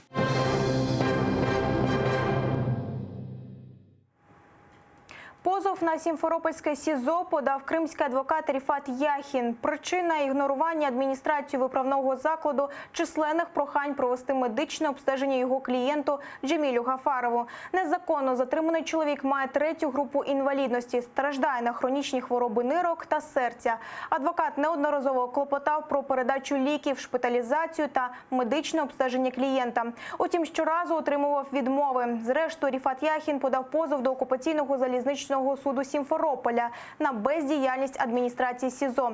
2 дні тому позов зареєстрували у канцелярії. Адміністрація слідчого ізолятора події поки що ніяк не прокоментувала. Они не то чтобы отказывают, они просто уклоняются от рассмотрения в установленном порядке. Да, как бы разгильдяйство, расхлябанность и несоблюдение, в общем-то, законов. Это уже не первый опыт, не первый случай. В Ростове-на-Дону мы с таким же столкнулись с беззаконием, и там, в принципе, сразу после подачи в суд иска они зашевелились. Поэтому ожидаем то же самое. Он и на то и направлен, чтобы заставить их работать, этот иск. К сожалению, без обращения в суд у нас ничего никто делать не хочет. Довгоочікувані побачення вперше за тривалий час дозволили родичам фігурантів 2-ї Бахчисарайської групи у справі про так званий тероризм. Такі дозволили напередодні отримати дружини та батьки сервера Мустафаєва, Ернеса Аметова, сервера Зікір'яєва та Тимура Ібрагімова. Поговорити дали більше години. Рідні розповіли, усі, з ким вдалося поспілкуватись, почуваються добре, налаштовані на рішучу боротьбу і дякують усім, хто приїздить їх підтримувати на суди, а також всім, хто допомагає родинам, поки чоловіки у неволі. Увидела супруга своего. Эрнест выглядит хорошо, улыбается. Все ребята примерные мусульмане в пиджаках, очень красиво выглядят. Мы получили сегодня свидание. Письма не доходят, которые он отправляет. Уже 4 письма отправил. Увидели своих родных, близких. А нас сегодня порадовали, дав нам свидание. Це все, чим встигаю поділитись. Більше вже за годину кримсько-татарську розповість Ільвіна Сідбулаєва. А найцікавіші фрагменти нашого ефіру переглядайте на YouTube-каналі АТР. Дякуємо за вашу довіру і гарних вам новин.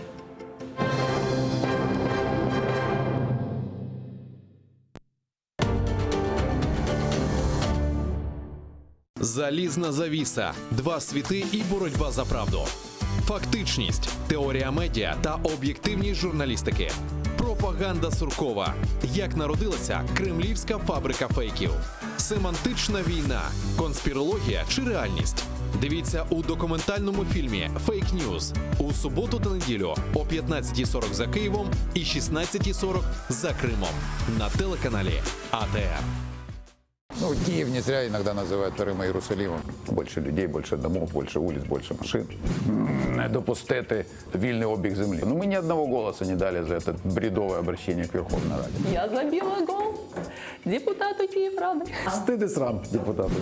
Money rules. То есть деньги есть, порешаем. Українці дадуть собі раду, як заробляти гроші. Просто не заважайте, не лізьте в їхні справи. В этом радость, наверное, ресторатора. То есть можно просто приходить в свой ресторан и есть. Однозначно, то есть это коренной народ, и народ, который заслуживает права на автономию. Я думаю, одна из причин, по которой вот так с Крымом произошло, это, ну, такое отношение сквозь пальцы или вообще такое пренебрежительное к тому, что было связано вообще с историей крымско-татарского народа вот, по отношению к его родной земле. Добрый день, друзья! Сегодня мы будем говорить о столице Украины Киеве с депутатом Киеврады, а главное коренным жителем Киева Сергеем Высоцким.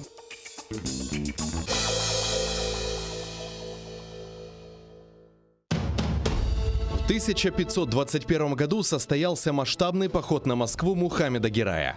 Какие причины спровоцировали и кто поддержал хана в этой военной кампании? Как повел себя московский князь и на какие условия был согласен во имя примирения с крымским сюзереном? О походе на Московию скоро стало известно в литовских землях. Примечательно, что к этому походу пожелал присоединиться и казацкий староста Евстафий Дашкевич. Сегодня его считают первым в истории гетьманом. Смотрите в программе «Алтын-Дивир» в новом цикле «История династии Гераев». В эту субботу, 23 ноября в 17:35 на телеканале АТР. Мухаммед Герай I. Собиратель земель. Часть 4.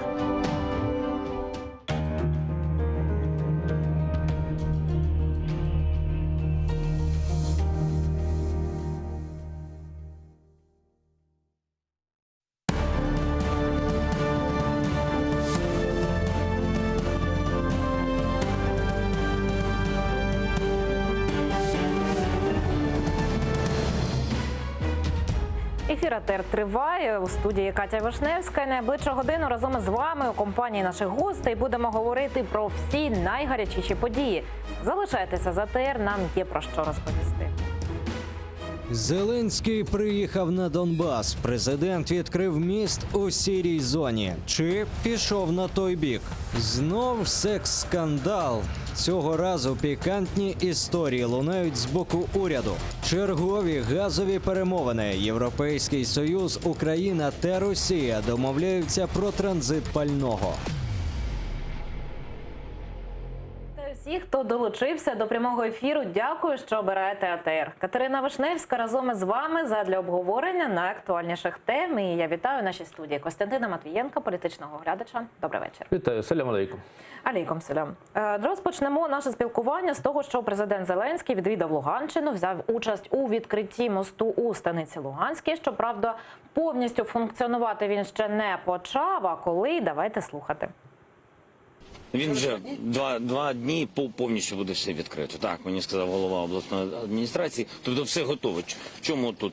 Тобто ми ж запускали як? Ми, по-перше, думали про людей. Тому ми розуміли, що будуватися міст буде упродовж 3-4 місяців. Ми дуже швидко побудували пішохідний міст. І тому, щоб зараз відкрити цей міст, треба розбирати цю конструкцію пішохідного мосту і відкрити цей міст. Тобто 2-3 дні. Все працює. Так, отже, відкривається так міст у сірій зоні, у станиці Луганській. А що думаєте, до чого ця новина і як вона може взагалі повпливати на наші процеси? Передусім, цей міст, президент зауважив, що він ще не працює. Він може і не запрацювати. Річ у тому, що ні сторона бойовиків, ні російська сторона направду не давали дозволу, не давали згоди на відкриття цього пропускного пункту. Тобто цей міст, як ми знаємо, між, власне кажучи, окупованою частиною території України і тією територією, яка контролюється Україною. Хоча зараз уже не зовсім контролюється, бо вхід на міст знаходиться у сірій зоні. Але бойовики і Росія не давали дозволу на цей перехід. Друга обставина. Це небезпечно. Звичайно, небезпечно. Друга обставина – це те, що вартість цього мосту значно перевищує, наприклад, вартість Шулявського мосту. Але Шулявський міст у Києві – це повноцінний міст. Тут лише одна полоса. І на цей міст були виділені кошти Європейським Союзом. Знову-таки, я б дуже рекомендував провести аудит використання цих коштів. Зрештою, якщо б ваш канал повернувся, припустимо, за тиждень чи за два до цієї теми, просто подивитися, який там пішохідний потік. Ви знаєте, що цей міст призначений тільки для карет швидкої допомоги і для пішоходів. Отже, коли ми побачимо, що міст реально зафункціонував, тоді будемо говорити. Як на мене, у Зеленського з'явилася погана звичка відкривати ще не працюючі, як він сам зараз щойно зізнався, не працюючі об'єкти. Все передчасно. Він не лише про міст казав, а і ще президент Зеленський під час візиту на Луганщині розповів, чого очікує від нормандської зустрічі. Давайте послухаємо, про що він сказав. Про цю зустріч, вона важлива для мене, перш за все, важливо, щоб ми досягли конкретних термінів повернення всіх українських полонених. Друге питання – не фейкове припинення вогню, не фейкове хлібне перемир'я. Таке, знаєте, тимчасово. 2-3 дні було перемир'я, а потім почали щось там пострілювати, а потім щось серйозне вже було і втрачаємо людей. Тобто серйозне перемир'я, серйозне припинення вогню. Третє питання – це контроль над кордоном. Почули очікування президента Зеленського від нормандської зустрічі, а чого ви не чекаєте ви? Для мене прозвучало сенсаційним саме третє питання – контроль над кордоном. Якщо йдеться про контроль України над державним кордоном з Російською Федерацією, включаючи морську частину Азовської акваторії, тоді це буквально сенсація. Але, на жаль, ця сенсація точно не відбудеться. Тобто президент достеменно поспішив із третім питанням. Тепер він згадав фейкове перемир'я, фейкове припинення вогню. Якщо припинення вогню фейкове, як президент сам визнає, то з якого дива ми відводили війська від цієї сірої зони? Тобто умовою відведення військ було саме припинення, не фейкове, припинення вогню. Президент називає його фейковим, отже, я сумніваюся, що відведення військ взагалі мало, для цього були підстави. А щодо нормандської зустрічі? Ну, власне кажучи, це ж йдеться про нормандську зустріч. Президент сказав в цьому включенні, що від нормандської зустрічі вони очікують обмін полоненими бранцями всіх на всіх. Перше, тоді не фейкове припинення вогню, не фейкове перемир'я. І третє – це контроль над кордоном. От це очікування президента. Ми їх зараз для наших глядачів повторили. Але я думаю, що всі ці три питання на нормандській зустрічі точно вирішеними не будуть. Я досі сумніваюся, що Російська Федерація в останню мить не зірве цієї зустрічі, тому що Росії ця зустріч не дуже-то була б і потрібна. Хіба що, от як кажуть мої колеги-експерти, з цієї зустрічі президент привезе акт про капітуляцію України. Ну, я думаю, цього українське суспільство не потерпить і не допустить. Ну, давайте, до речі, послухаємо зараз, що очільник Кремля Владимир Путін на економічному форумі у Росії сказав, власне, і про цю зустріч також. Мне кажется, что симпатичный человек и искренний. Он, на мой взгляд, реально хочет изменить ситуацию к лучшему, в том числе и на Донбассе. Насколько он в состоянии это сделать, я пока не знаю. Хотя определенные шаги позитивные все-таки были сделаны. Я имею в виду разведение сил и средств в 2 населенных пунктах. Хотя вот мне вчера еще военные докладывали, обстрелы с украинской стороны продолжаются. Но все-таки рассчитываю на то, что не будет возврата в эти серые зоны. Ну, от якось так у цій промові так прозвучало неоднозначно це бажання, що на краще щось там зміниться, бо, ну, погодьтеся, що з того боку ці заяви виглядають. Ну, дивіться, значить, ми, направду, відвели війська з 3 населених пунктів. Петрівське, Золоте, Станиця Луганська. Президент Російської Федерації сказав про 2 населених пункти. Уже бачимо різне читання. Потім, тільки що Путін чітко сказав, не буде повернення у сіру зону. Це означає, що Україна відійшла і вона свого контролю над цими територіями не поверне. Як сказав журналіст Андрій Цаплієнко, з цим розведенням так званим, хоча у нас немає фактів, що Росія так само симетрично відвела війська, з цим розведенням лінія фронту просто наблизилася до Києва. Якщо вважати наближення лінії фронту до Києва чимось позитивним, як про це говорить Путін, то в цьому разі для Росії це, мабуть, позитивне, але це жодним чином не позитивно для України. Ну, бачите, при цьому він оцінює Зеленського як симпатичну людину. То що, це намагання якось до себе співрозмовника наблизити перед цією нормандською зустрічю? Я теж оцінюю Зеленського як цілком симпатичного коміка. Мабуть, те саме мав на увазі і Путін. Ну, давайте тепер послухаємо, що, власне, наш президент сказав про політику внутрішню, а взагалі про Верховну Раду. Так, він сьогодні з дружиною був на форумі, спілкувався із школярами і так пожартував, що вже новий парламент треба міняти. Давайте послухаємо, як це було. Something fresh.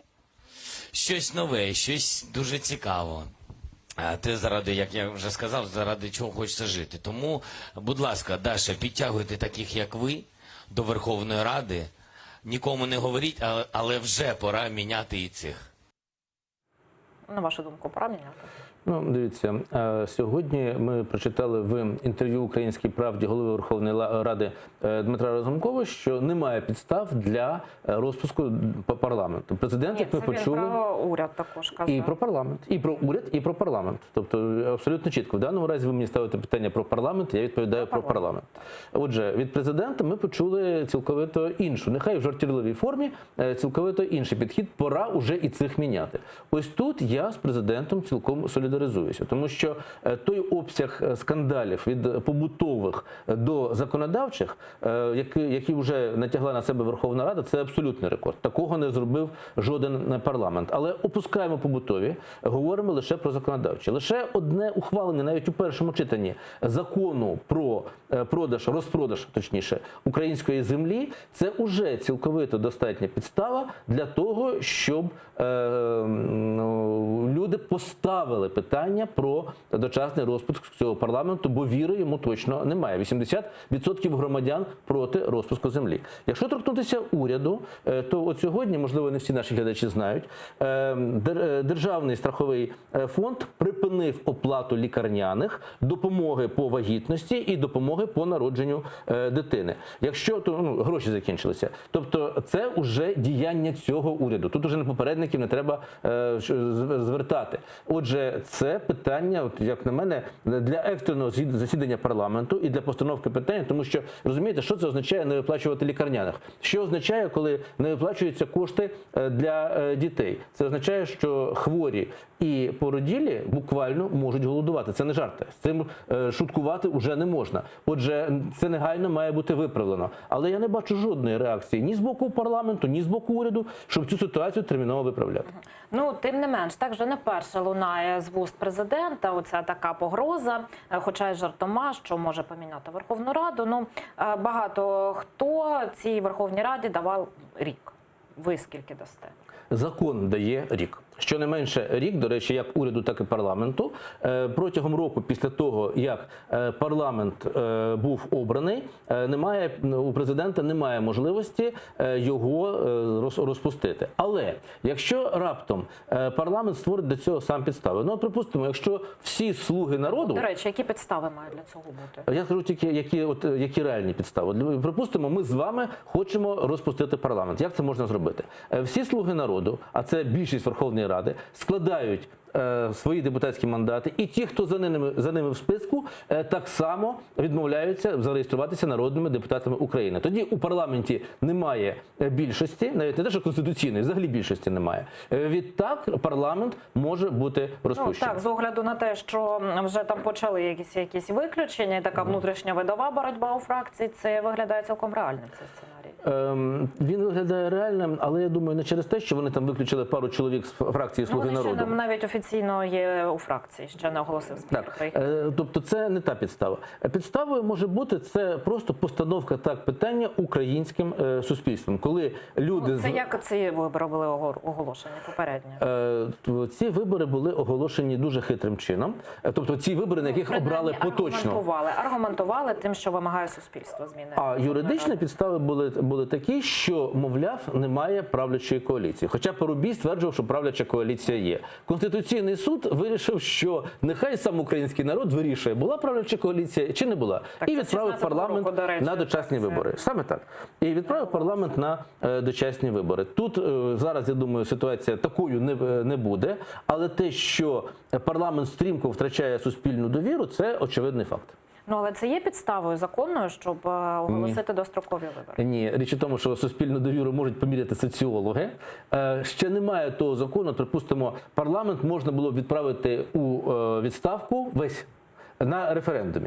Або можна було відкликати кожного народного депутата окремо. Ні в тому, ні в іншому випадку немає законодавчої бази. Так, до речі, так казали, коли приходили до влади, що має людина право, громадянин, відкликати народного депутата. Я особисто проти цієї норми. Чому? Тому що в нормальному тоді парламентському русі що буде? Щойно обрали парламент, як ті, хто програв на вибори, починають процедуру відкликання народного депутата. Щоб у нас не відбувалася перманентна виборча кампанія, я все-таки обмежував би підстави для розпуску парламенту. Ну, передусім, це неможливість сформувати уряд, неможливість затвердити бюджет, відсутність депутатської більшості. Якщо ці три підстави, одна з них мають місце, тоді можна парламент розпускати.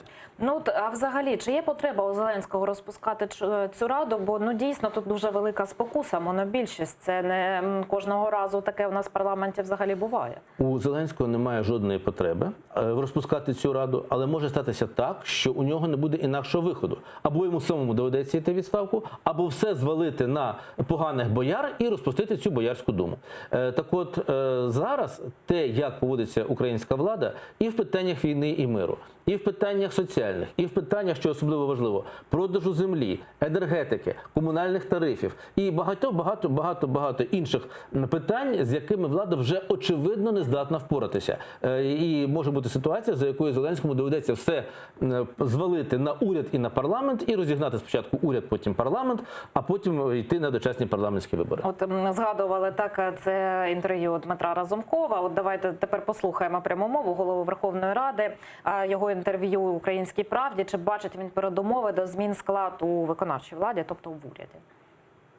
Чи можливі ротації в Кабміні після Нового року?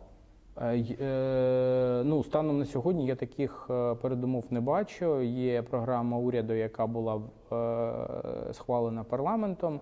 І теоретично можливо все, якщо хтось з народних депутатів, з міністрів не буде виконувати і відповідати тим функціям, які на нього були покладені. Але, ну, подивимось, побачимо. Що хоче побачити спікер? Ну, бачите, він не дав відповіді на питання. Тобто, сказав, теоретично можливо все. З одного боку, він згадав, що затверджено програму уряду. Це дає річний імунітет уряду від того, щоб бути дочасно відправленим у відставку. З іншого боку, якщо один міністр, а якщо всі міністри, якщо прем'єр-міністр раптом не здатні впоратися своїми обов'язками, от як сказав Разумков, в цьому разі просто не буде інакшого виходу, ніж відправляти уряд у відставку. Але річ у тому, що вони цей уряд ледве-ледве сформували. Що вже говорити про те, як їм формувати наступний уряд? Тут пані Зеркаль, заступник міністра закордонних справ, ми про це поговоримо. Докладно, так, гаразд, тоді окремо. Так, ну загалом в уряді весело, бо нардеп від «Слуги народу» Поляков опублікував уривок запису розмови між начебто депутатами його фракції та начальником поліції Дніпропетровщини. У розмові, зокрема, є пікантний момент, який стосується заступниці Клітіної. Можно, пока мы женщины ушли, я покажу, какой у нас новый замминистра. Замминистра чего? Клитина Саша. Она просила, сильно хотела. Хорошая? Ого!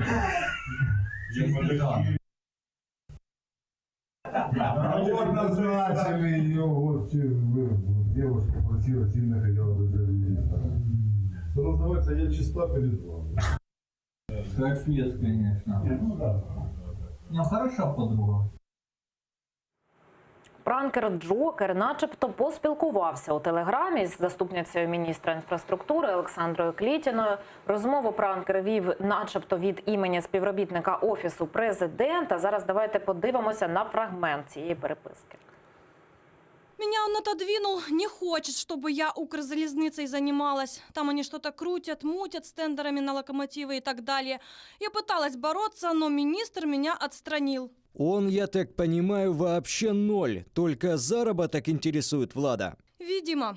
Окей, я обращаю внимание Криклияна, все предлагаю менять людей, так или иначе корректировать, но он очень агрессивно реагирует. Мы понимаем, он своих везде поставил. Где он может быть замешан, чтобы реально был повод убрать его?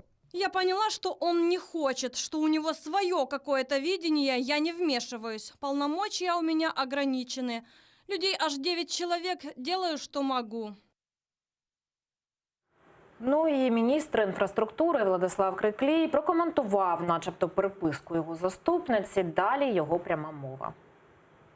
Поганий той солдат, який не мріє стати генералом, це, звісно, похвально, але гадаю, що не зовсім в такий спосіб. Але це ми окремо вже після того, як з відрядження Олександра повернеться, ми з нею це проговоримо, тому що, звісно, що певним чином довіра до неї вже падає через такі речі. Але це вже проблема і моїх, і з нею відносин стосовно роботи. Десь маємо бути вдячними Джокеру, що такі речі, вони з'являються, виходять на світ, і ми можемо про це говорити так відверто зі засобів масової інформації.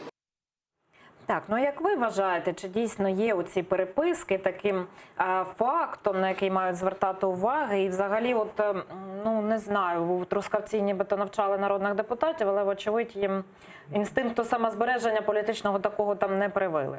Ну, відверто кажучи, я абсолютно не є прихильником того, щоб в ефірах телеканалів транслювати п'яні якісь записані десь невідомо в який спосіб балачки, невідомо кого. Тим не менше, це про призначення заступниці міністра. І тим не менше, транслювати п'яні балачки в ефірі поважних телеканалів – це певною мірою моветон. Теж стосується і того, як хтось переписується невідомо з ким, так, з джокером, тобто з людиною, яка видає себе за, в даному разі, співробітника Офісу Президента, теж транслювати такі речі в ефір, це ну, не веде до реального поінформування громадськості про ті чи інші обставини. Криклій зараз зробив просто ідіотську заяву, коли він сказав, що, ну це ж уже Криклій сказав, уже я б сказав, що міністр не цитувати в ефірі каналу. От він сказав, що це вже впливає на його довіру до його заступниці. Знов таки, якщо вже винесли цей бруд з хати, то принаймні нехай спочатку б розібралися, прийняли б рішення, а потім би міністр щось коментував. Це говорить про цілковиту неспроможність, навіть не фахову, тобто про фах тут не йдеться, а елементарно вони не здатні зорієнтуватися в інформаційному потоці. Якщо в сучасних умовах керівник, міністр інфраструктури, на секундочку, не здатний зорієнтуватися в інформаційному потоці, то і міністр не на місці. Тобто це вже говорить значною мірою про фахову невідповідність міністра. Ну, а це говорить, що людина, ну, у цьому випадку за красиві очі понабирали, зокрема, у владу і виконавчу, ну, і я думаю, що і можна говорити і про... А я не знаю, тобто про фахові цноти от цієї особи, про яку йдеться, я нічого не можу сказати, тому що вона там щось говорить про бачите, що тендери, каже, людина переживає. Я ж про це кажу, що вона щось говорить про тендери. Я не впевнений, що вона фахівець. Так само я не можу стверджувати, що вона не є фахівцем.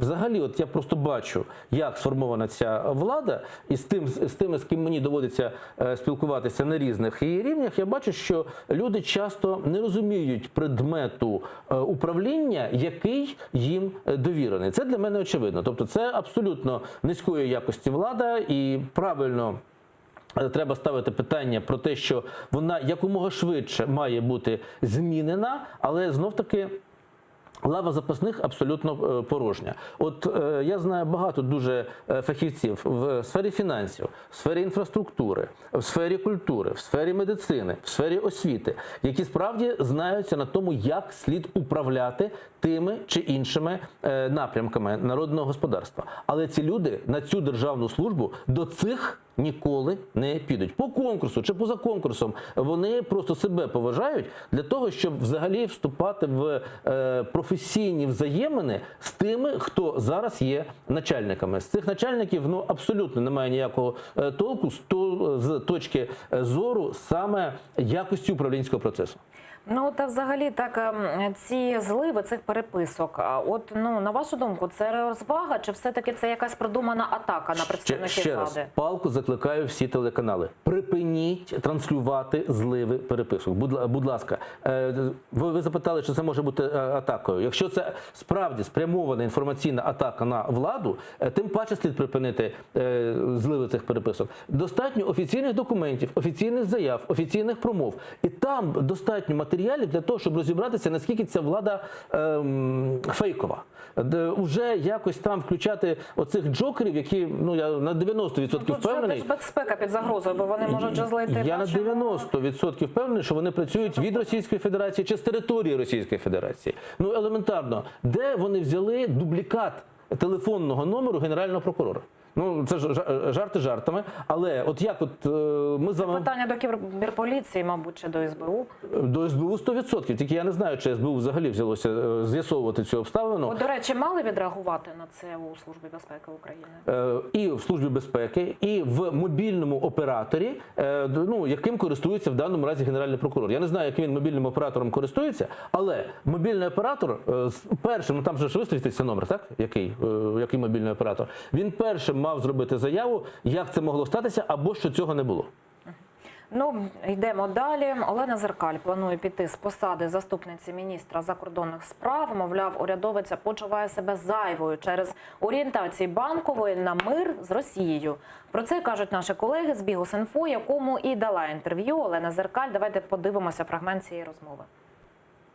На цьому тижні я виконую своє останнє завдання. Проведу процесуальні слухання в Гаазі по новому арбітражу, що стосується наших кораблів військових, які були затримані рік тому росіянами і утримувались росіянами, і наших моряків. І все, як я і обіцяла.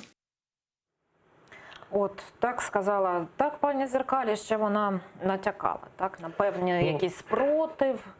Що про це думаєте? На місці президента, на місці прем'єр-міністра, на місці міністра закордонних справ пана Пристайка я б за пані Олену Зеркаль тримався просто обома руками, тому що вона, справді, ми знаємо, що вона відмовилася йти в адміністрацію президента, не погодившись працювати під керівництвом нинішнього глави цієї адміністрації. Вона абсолютно є на своєму місці в Міністерстві закордонних справ. І взагалі, я думаю, що це дуже гідний кандидат на посаду міністра закордонних справ. Але те, що мало не останній фахівець залишає команду діючого президента, для мене це дуже прикрий і неприємний сигнал. Тим паче на такому напрямку, як взаємини з країною-агресором. Так, пані Зеркаль, вона курувала, скажімо так, цей напрямок наших позовів у міжнародні суди до Росії. От ваша думка, яка перспектива тепер цих розглядів і цих позовів? Ну, я думаю, що принаймні ті позови, які оформлялися пані Дзеркаль, якщо раптом вони не будуть відкликаними, я таку загрозу вважаю не нульовою, не будуть відкликаними Україною, вже коли пані Дзеркаль залишить свою посаду, там досить таки вона серйозний фахівець і доказова база там підготовлена ретельно. Тобто шанси України виграти ці позови є дуже і дуже високими. Знов таки, я повторюся, якщо Україна, намагаючись капітулювати перед Росією, не відкличе їх. Ну, от ви сказали так, що не нульовою вважаєте загрозу відкликання, власне, цих позовів. Чому? Тому що вся діяльність президента Зеленського спрямована на те, щоб забезпечити фейковий мир з Російською Федерацією. Ми чули, як Путін сказав, що він сподівається, що Україна не повернеться на свої території. Ми чули, що, в принципі, вимоги бойовиків дедалі більше є нахабними. Навіть ця влада не буде спроможною виконати, припустимо, таку вимогу, як забезпечити особливий статус ДНР і ЛНР у складі України. А вони ж вимагають не тільки ДНР і ЛНР, вони ж вимагають всю територію Донецької, Луганської областей і далі зазіхають і на Харків, і на Дніпро, і на Запоріжжя. Тобто, і далі на Одесу. Тобто, це тільки один такий напрямок їхньої агресії, а таких напрямків дуже багато. Тому я боюся, що все-таки, враховуючи, припустимо, те, що зараз Україна поновила експорт електроенергії з Російської Федерації, що у нас зростає товарообіг з Російською Федерацією, я думаю, що ця влада орієнтована на капітуляцію. І те, що пані Зеркаль йде з посади, це підтверджує? Це, на жаль, симптом дуже потужний. Вона казала, зокрема, в цьому інтерв'ю, не звучало це в фрагменті, але вона казала про певний спротив, який вона відчуває. Що можете про це сказати, з чийого боку має, і який взагалі може бути спротив у Міністерстві закордонних справ? Ну, передусім, я думаю, йдеться про міністра Пристайка, тому що от заяви Зеркаль і заяви Пристайка, якщо їх проаналізувати так за певний час, ми побачимо, що вони між собою не стикуються. Тобто Дзеркаль послідовно діяла щодо Росії саме як до країни-агресора, і пан Пристайко всіляко шукав, от пам'ятаєте, як він розповідав нам про формулу Штайнмаєра, чи як він зараз, от коли напередодні цієї зустрічі в нормандському форматі, ще раз скажу, якщо вона відбудеться, про що заявляла Україна, що вона готова, от я вже нагадаю, да, тут весь перелік мінських вимог, Україна готова їх імплементувати, ці мінські вимоги. Він не казав, що може і відмовитися від Мінську Україна. Хвилиночку. Якщо б він таке сказав, то в цьому разі не було б зустрічі в нормандському форматі, тому що весь нормандський формат – це похідна від мінських домовленостей. Сама заява Пристайка, гіпотетична заява Пристайка, що Україна відмовиться від мінських угод, автоматично зриває зустріч в нормандському форматі 9 грудня. Там було що альтернативу Мінську шукають, і про певний план Б вже почалися вестися розмови, ну принаймні у експертному середовищі. Ну, розумієте, переговори – це двобічна, а у випадку мінських угод – це чотирибічна взагалі така конфігурація. Тобто для того, щоб на цей план погодилися всі три інші сторони, а тут важливо пам'ятати, що і Німеччина, і Франція виступають на боці Росії проти України. Тобто план Б Україна пропонує в абсолютній меншості. Чи реальним є такий план Б? Очевидно, ні. Там ще так, на цій нормандській зустрічі ще, я думаю, на порядку денному спливе таке питання, як газ. От, до речі, ЄС, Україна та Росія знову говорять про блакитне паливо, переговори у режимі відеоконференції на меті узгодження контракту на транзит газу. Напередодні російські пропагандистські ЗМІ заявили, мовляв, Єврокомісія рекомендує Україні купувати газ у Росії напряму. Виконавчий директор Нафтогазу у ексклюзивному інтерв'ю АТР все це спростував. У нас повністю консолідована позиція з європейцями. Європейці навіть формально ініціюють певні варіанти. Ми з ними погоджуємося, російська сторона не погоджується. Був поширений фейк, тобто брехня простою мовою, про те, що на нас тисне Європа погоджуватися на якісь невигідні пропозиції з боку росіян. Такого жодного разу не було. Я особисто беру участь у всіх консультаціях, тристоронніх зустрічах, зустрічаюся додатково в двосторонньому форматі. Жодного разу Європа не тисла на нас приставати на якісь невигідні пропозиції росіян.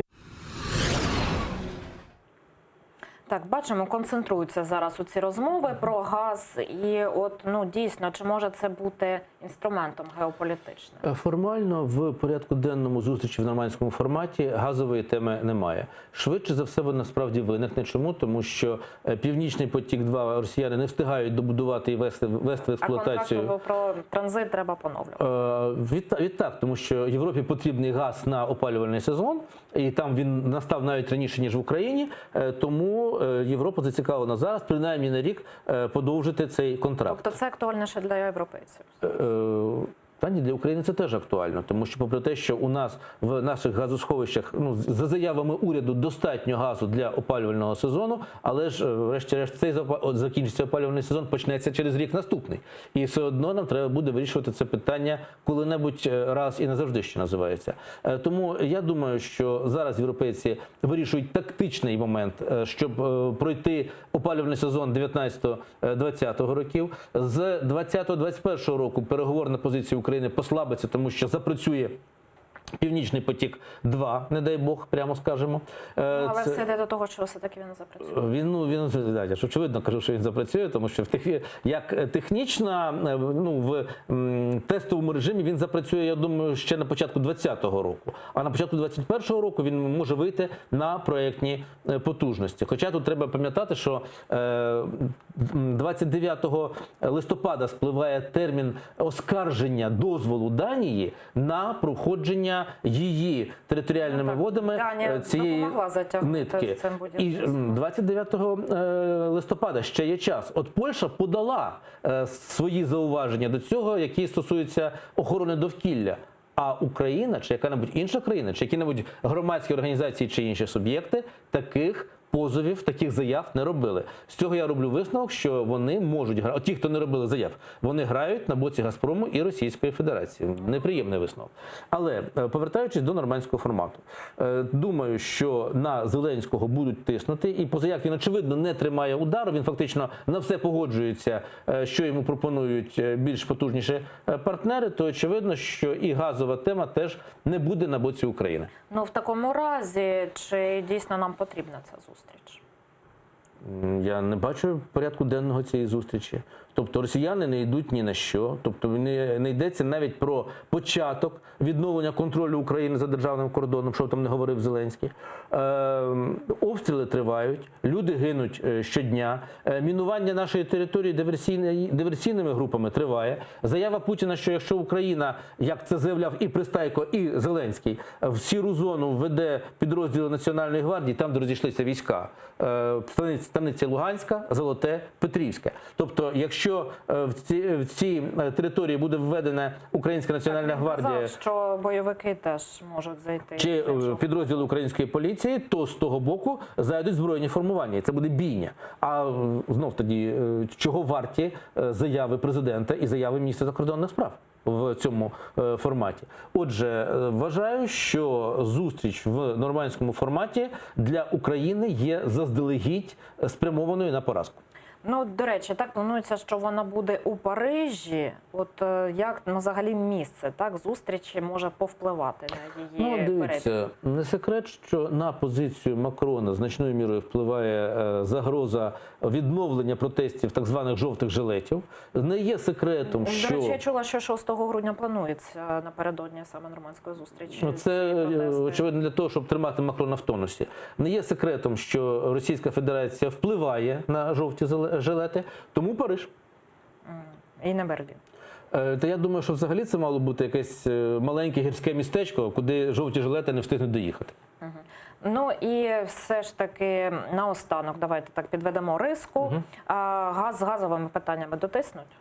З газовими питаннями сподіваюся, що ні. Хоча всі козирі на руках у оцієї трійки: Франція, Німеччина, Російська Федерація. Ну, будемо сподіватися на краще. Я дякую Костянтинові Матвієнку, гостю нашої студії. Далі ефір АТР продовжить випуск «Заман кримсько-татарською». Про найсвіжіші новини вам розповість Ільмас Асан.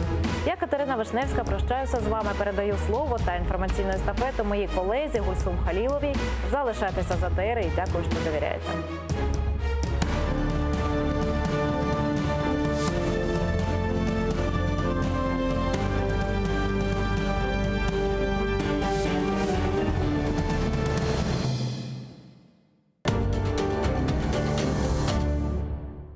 Залізна завіса, два світи і боротьба за правду.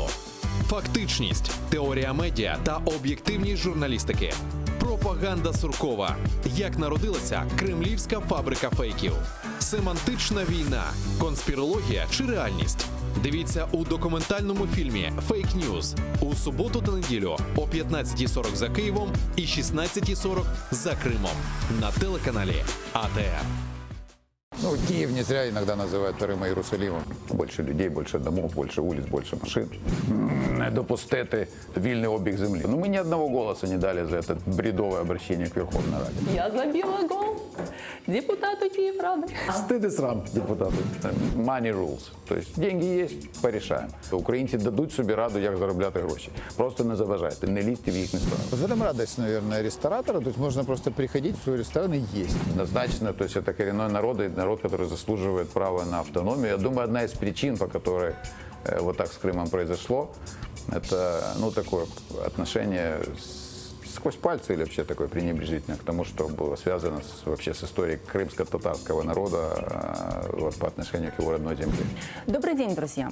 Сегодня мы будем говорить о столице Украины Киеве с депутатом Киеврады, а главное коренным жителем Киева Сергеем Высоцким.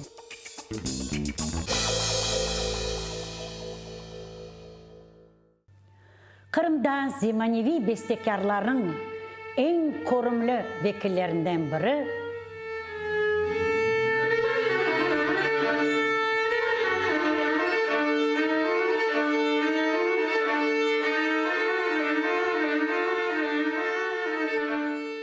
Onun Ömer arkadaşı da oğa devamlı kol tutkan öyle bir çift olar, yaraşıklı bir çift. O oğa zil tuta piyaninoda Maya Hanım, Maya Kadyrova.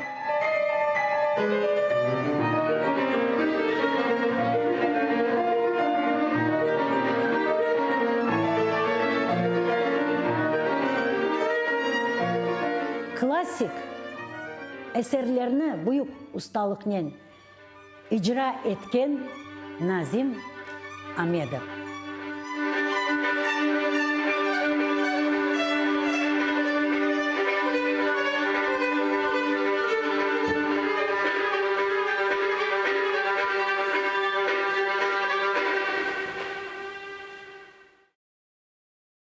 Айталар ки эр-бір куш ювасында көргенні күтер. Gerçekten de aynı öyledir. Her bir şey aileden başlana. Aslında limonlarını nasıl oturtmak gerek? O fideola ya da onu dane saçmak gerek ya da terek. Bu tereklerini fidesini yapmak gerek, tamırlatmak gerek. Niçin bu tatlı?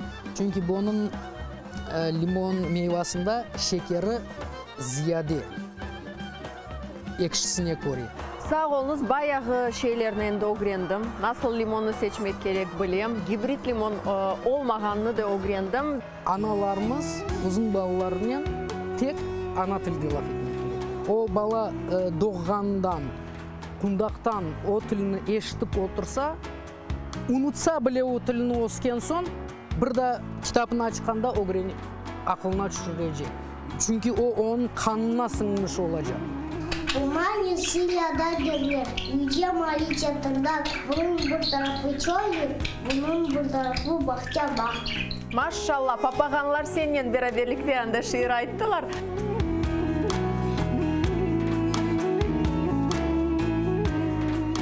Хрупкая, невесомая, живая. Она очень любила своих друзей и молодежь, а своим теплом могла обогреть каждого.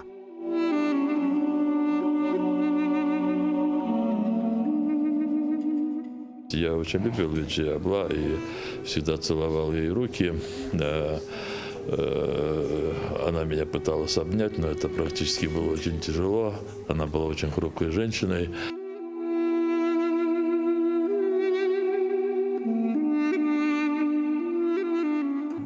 Она вообще просто иногда приходила вот просто посидеть. Мен говорит, келіп сізден бәрабер отырайын. Вот у нее была такая вот какая-то вот внутренняя потребность с нами побыть. Она жила, она очень скромно, но она отслеживала всем, кому плохо, особенно там семьям политзаключенных и тем, кто подвергался выселению, я имею в виду при советской власти. В ее судьбе отразилась трагическая судьба целого народа. 9-летнюю девочку под прицелами советских солдат и НКВДистов ее изгнали с родной земли. В молодости она вновь узнала, что такое произвол властей, только за то, что мечтала жить в Крыму. И завершилась ее жизнь столь же трагично, от рук новых сатрапов, ее единственной родины. Памяти Виджие Кашка в программе «Тарих Седасы» с Гульнарой Бекировой в субботу и воскресенье 23 и 24 ноября в 17:30 по Киеву и 18:30 по Крыму на телеканале АТР.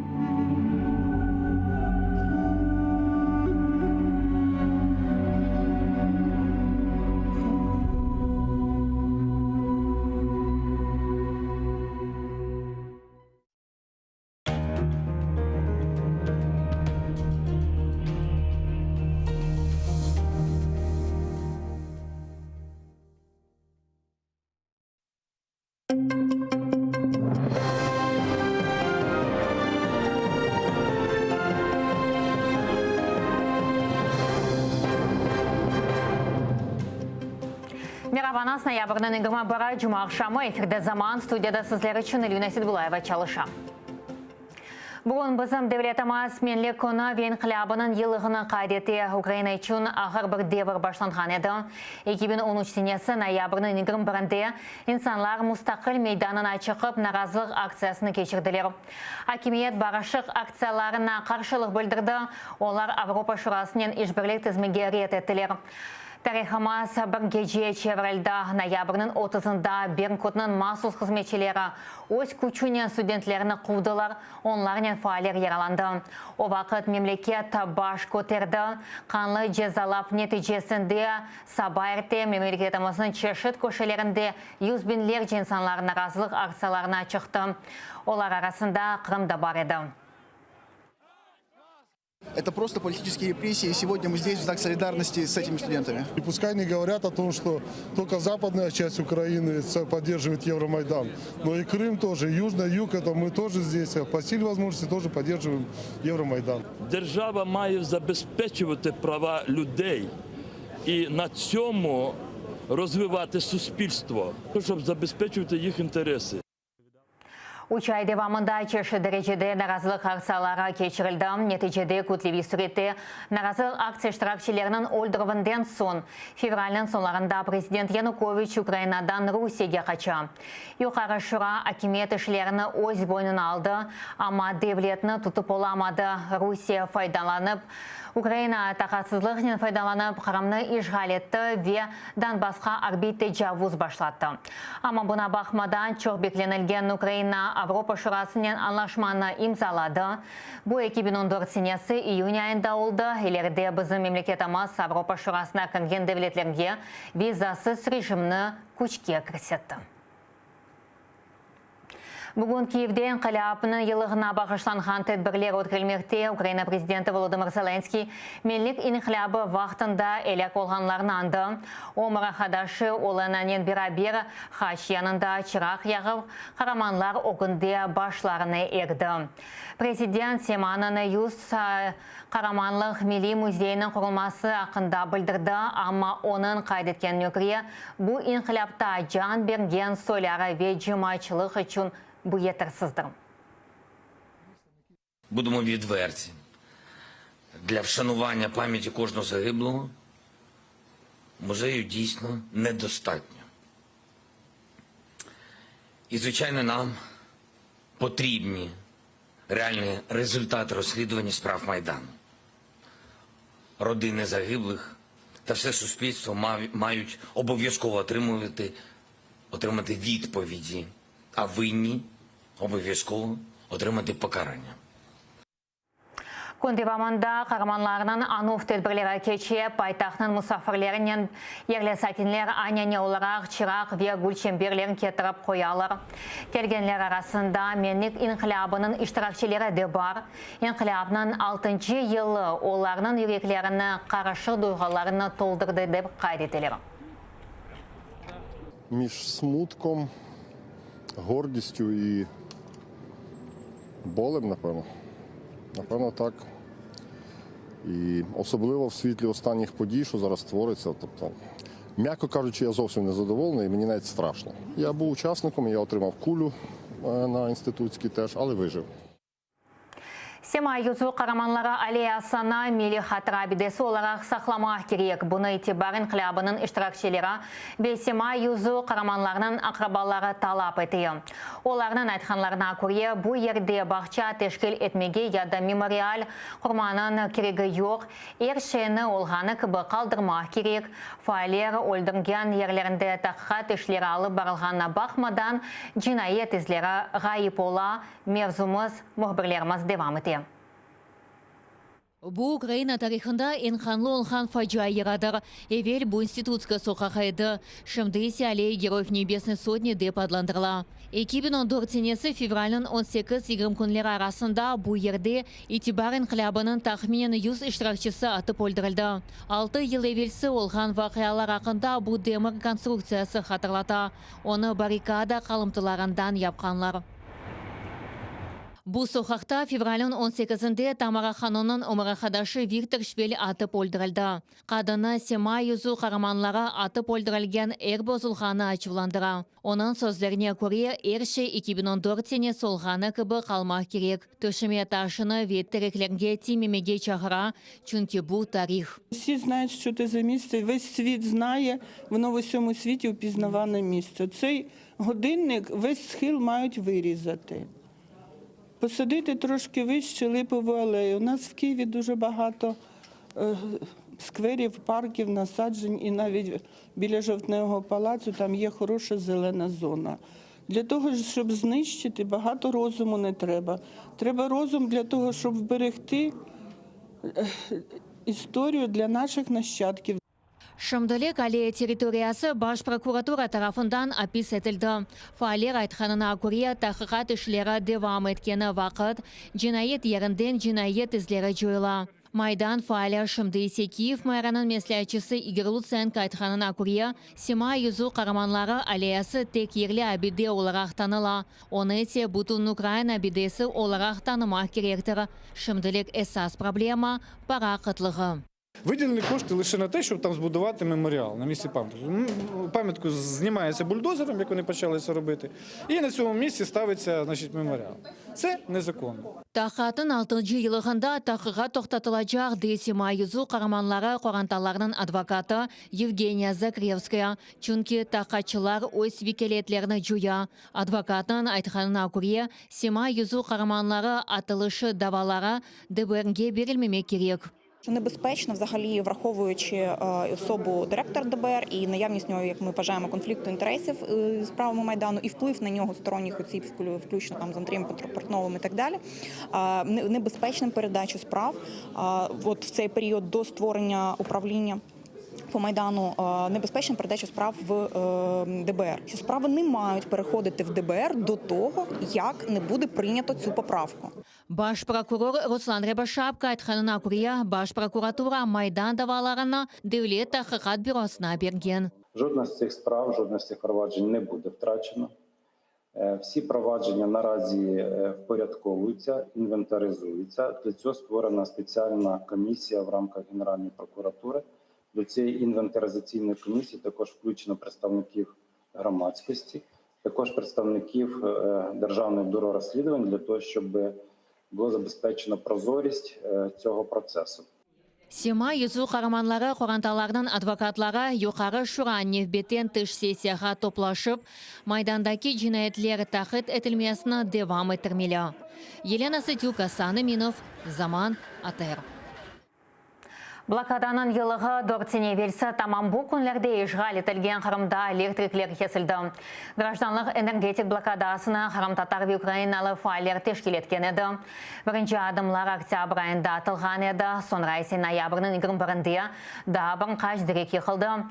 Нәтижеде Қырым қаранлыққа батты. Блокада тәжавүзі мемлекет бұйық зарар кетірді.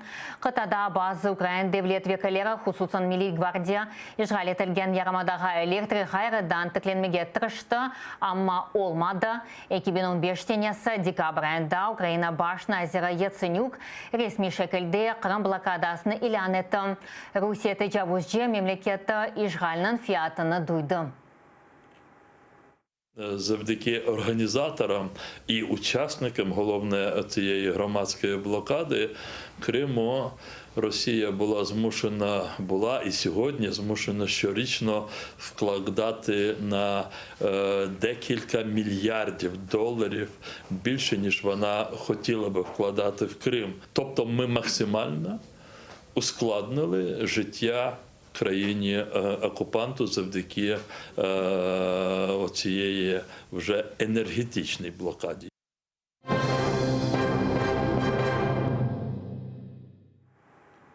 Донатма веселясы Стамир ишлеріне мұқтач. Украина президенті Володимир Зеленский геже ярасына Николай Вилетінде ерлешкен Очаков лиманына келді. Анда Русияды азат етілген Никополь Бердянск катерлері яны қапу бұрсеріні бақып шықты. Журналистлерінен сөбетлешкенде Зеленский гемелерінің вазиеті харап олғаны ве оларынан тамир етілген сон, яны 3 ай ішінде еріне кетіржеріне шандырды. Бұндан да қайры Украина Русия тарафындан гемелерден ғайры дигер шейлеріні қайтармасыны талап етті. Дійсно не вистачає і обладнання частково, не вистачає частини озброєння, десь 3 місяці і все буде на ходу. Русия Украина гемелерін асында йоқ еткен үшін Украина Гага тримудалында тәжавүзші мемлекеттен тазминат талап етежек. Бүгін Бірлескен милитар тәшкілатының арбитраж махкемесінде бірінші дінлерлер олачақ. О Русия деніз бойынша Бірлескен милитар тәшкілатының халқыра конвенциясы бозғаны черчевесінде кетшежек. Украина тышышлерін әзірлігінің тақымы бір елі велсі ноябрның 25-інде Кереш боғазында 3 арби денізжі гемелері, яны Бердянск, Никополь ве яны қапуның денізіні тыш бе қануны ұйғын кешкеніні избатлайчақлар. Русия есе халқыра нормаларына көрмемізлікке ұрып, Украина гемелері ве анда бұлынған 24 экипаж азасының Украиналарын тоқынмамазлығыны бозды.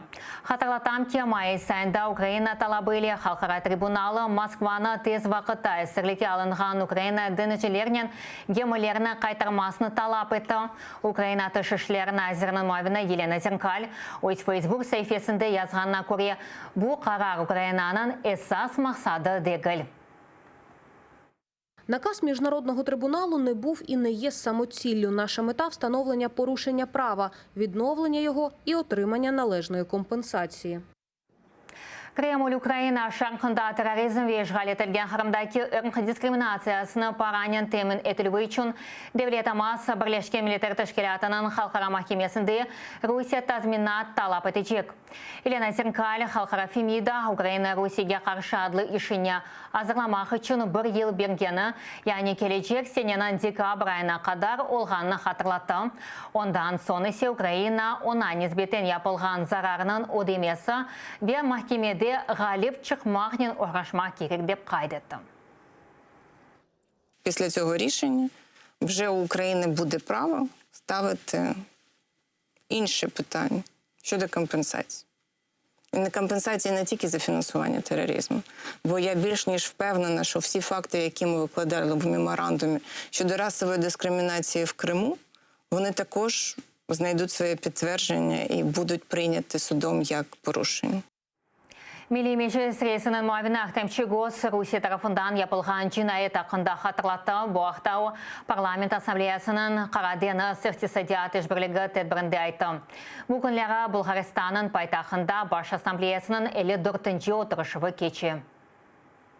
Оккупировала Крым, подвергла территорию Крыма достаточно тяжелым последствиям как самой территории, так и населения. Россия нарушает все международные права и нормы. Она создает путем перекрытия почти четверти серьезные угрозы этим маршрутам. Мы не можем не замечать и не реагировать на эти действия России, потому что данные угрозы, они касаются всех нас.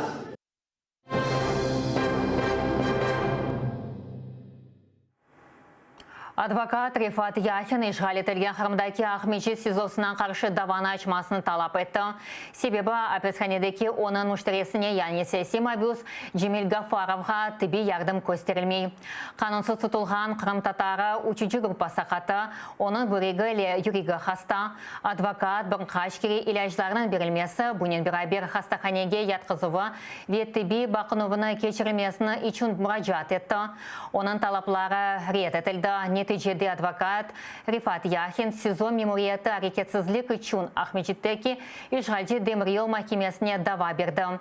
2 күн евелсі оның давасы ресмелештірілді.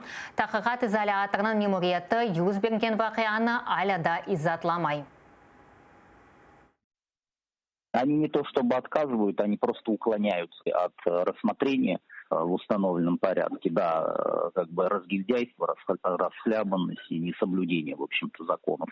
Это уже не первый опыт, не первый случай. В Ростове-на-Дону мы с таким же столкнулись с беззаконием, и там, в принципе, сразу после подачи в суд иска они зашевелились. Поэтому ожидаем то же самое. Он и на то и направлен, чтобы заставить их работать, этот иск. К сожалению, без обращения в суд у нас ничего никто делать не хочет. Чоқ бекленілген Корашев терроризмді қабатланған екіжі бақчысар группасы бойынша саяси мабюслер солярынен Корашев болды. Сервер Мустафаев, Фернас Амиятов, Сервер Зекирия, Тимур Ибрагимовге умыры қадашлары вианаларынен Корашмеге разылық берілді. Корашев тақменен бір саттензияде девам етті.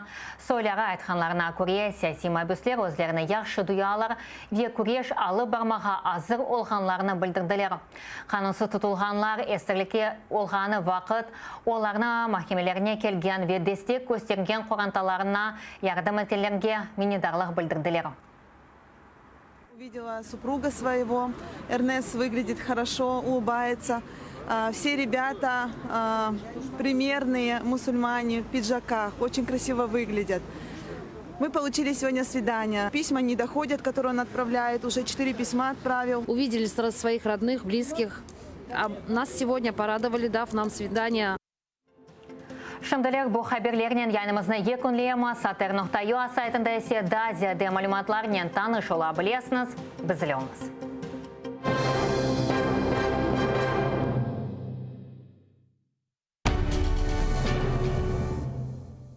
Всі ми різні. Стать, вік, Життєвий досвід. але є те, що цінуємо однаково. Свобода. Залишатися самим собою. Свобода. Анна Талінде Лахардетник. Воля. Ніколи не втрачати гідності. Свобода. Продовжувати боротись навіть у полоні. Свобода – це не те, що вам можуть дати. Це те, що ніхто ніколи не може забрати. Вільні творити майбутнє. Всі ми. І ти теж. Вільні творити майбутнє.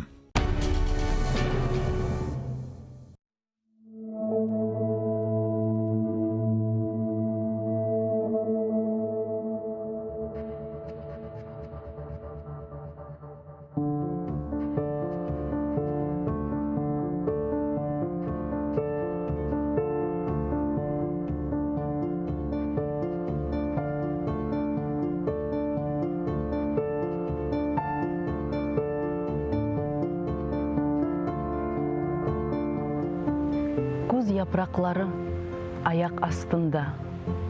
Бу алтын ренклер саңа яраша. Күзнің көзлері ягмурнен ағылай. Кірпіклеріңден тузланып тамлай.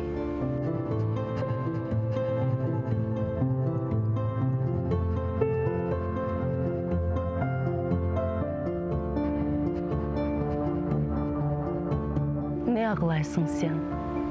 Аят ашыққа, күзде біраздан айланыр қышқа, әр бір шей бітер. Әр күнің башқа текрарланмайжақ. Омыр ғайырдан ешбір қатасыз башлана алмайжақ.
Салям алейкум, хайрлах шамлар, витаю. Я принимаю эстафету от своей коллеги Катерины Вишневской, и мы продолжаем информационный вечер на телеканале АТР. Следующие 3 часа будем говорить с нашими гостями на самые актуальные новости, которые появились в информационной повестке дня. С вами я, Мамсун Халилова. Поехали. Зеленський приїхав на Донбас. Президент відкрив міст у сірій зоні. Чи пішов на той бік? Знов секс-скандал. Цього разу пікантні історії лунають з боку уряду. Чергові газові перемовини. Європейський Союз, Україна та Росія домовляються про транзит пального.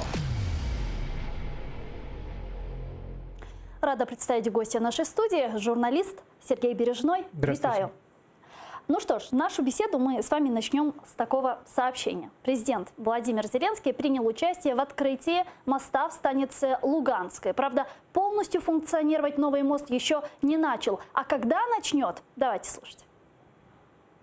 Він вже два дні повністю буде все відкрито. Так, мені сказав голова обласної адміністрації. Тобто все готово.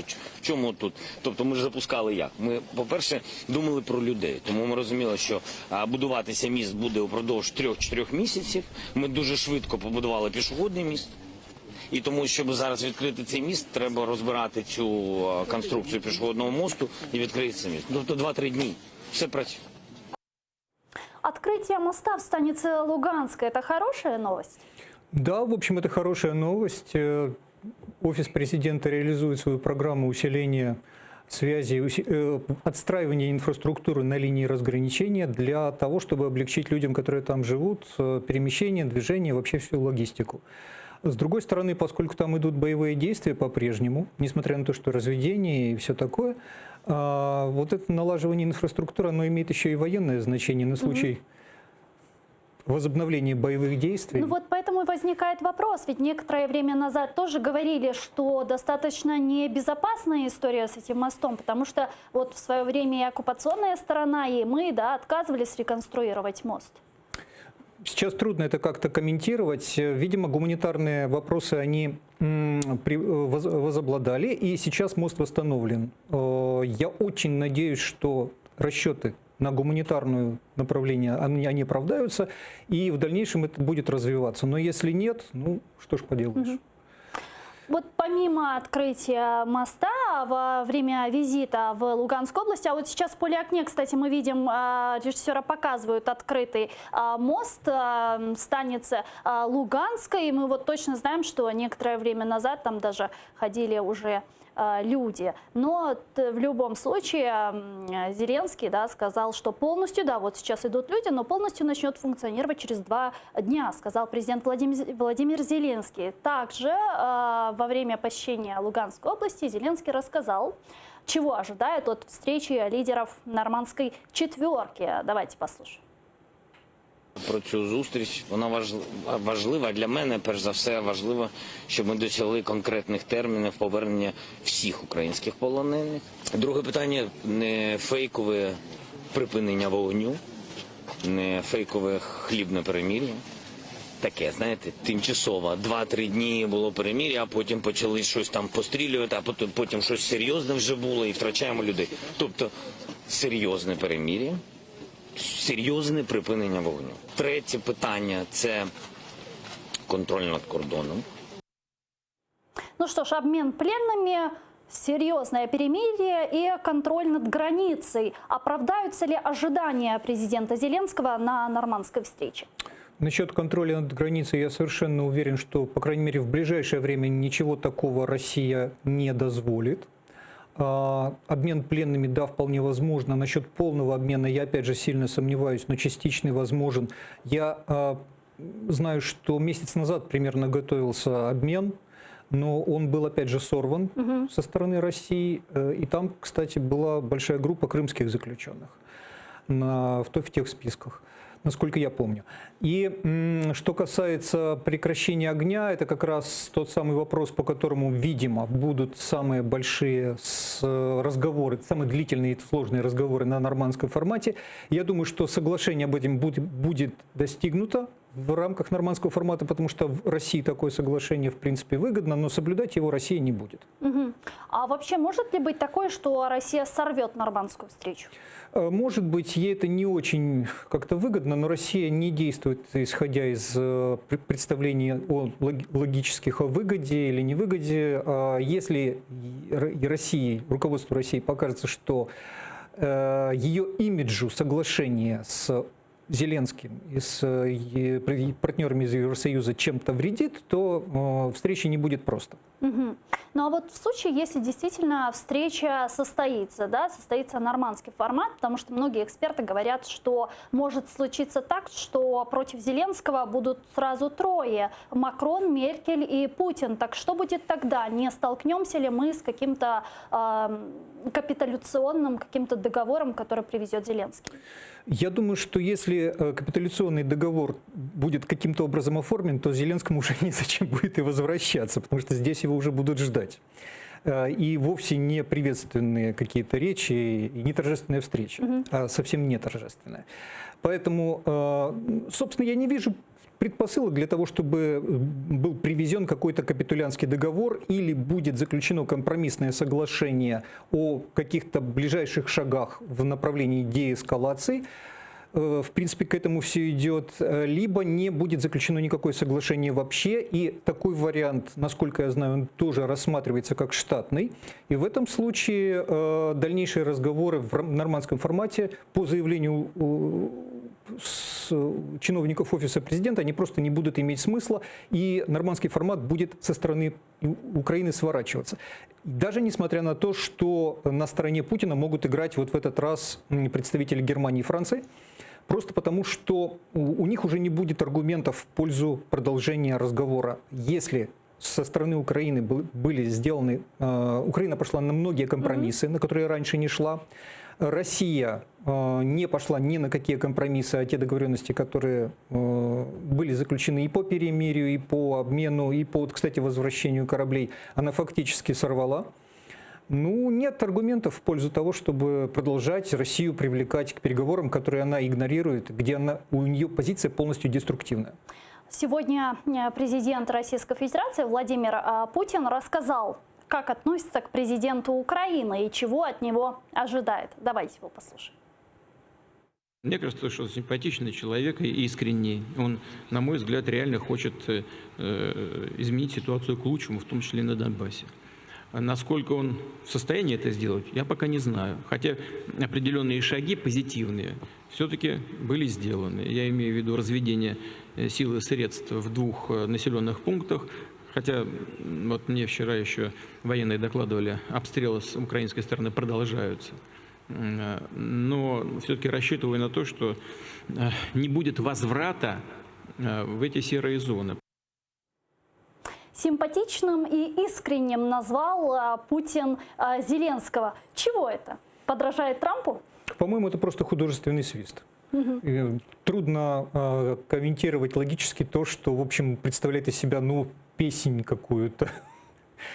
Здесь нет никакой логической составляющей вообще. Вот эта демонстрация доброго отношения к Зеленскому, это со стороны Путина, скорее всего, подколка. Да даже если нет, там нет ничего, никаких оснований за этим не Но вижу. вот если серьезно, да, мы понимаем, что и Путин об этом говорил, что они настаивают на законе об особом статусе Донбасса в том виде, в котором он предусмотрен Минскими соглашениями. Так вот, если он будет продолжать настаивать на этом вопросе в нормандском формате, что будет? У нас есть действующий сейчас закон об особом статусе, Да. на переходный период, действие которого этого закона заканчивается 31 декабря, и готовится новый законопроект, который должен быть рассмотрен Верховной Радой. Я думаю, что он будет рассмотрен вне зависимости от того, как закончится встреча в нормандском формате, но эта встреча может так или иначе повлиять на его содержание, на то, что будет туда внесено. Опять же, по тому впечатлению, которое сейчас у меня сложилось, и по тем данным, которые есть, это будет закон именно о переходном периоде. Там так или иначе особый статус на переходный период будет необходим.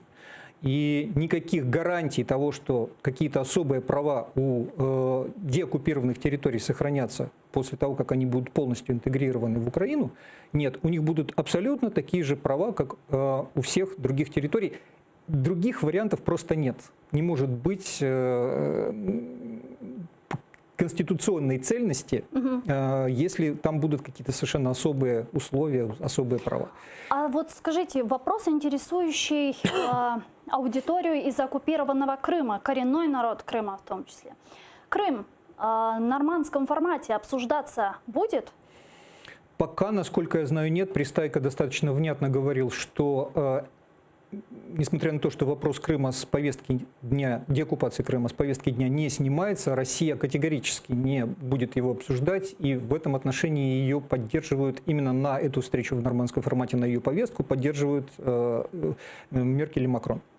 Потому что если нет подвижек, то о чем же, собственно, нет невозможной подвижки в этом направлении, о чем, собственно, разговаривать. Поэтому пока разговор только о Донбассе. Но, естественно, вопрос деоккупации Крыма, и Зеленский это многократно подчеркивал, и другие эксперты, естественно, постоянно ему об этом напоминают, нельзя снимать с повестки дня. Тем временем президент Зеленский сегодня с женой пообщался со школьниками. Шутит, говорит, пора менять и новый парламент. Something fresh. Щось нове, щось дуже цікаво. А ти заради, як я вже сказав, заради чого хочеться жити. Тому, будь ласка, Даша, підтягуйте таких, як ви, до Верховної Ради. Нікому не говоріть, але вже пора міняти і цих. Вы думаете, все-таки пошутил или нет? Ну, он не первый раз шутит в этом направлении. Он уже говорил о том, что у этой Рады достаточно короткий срок испытательный. И если она это испытание провалит, то будут досрочные выборы.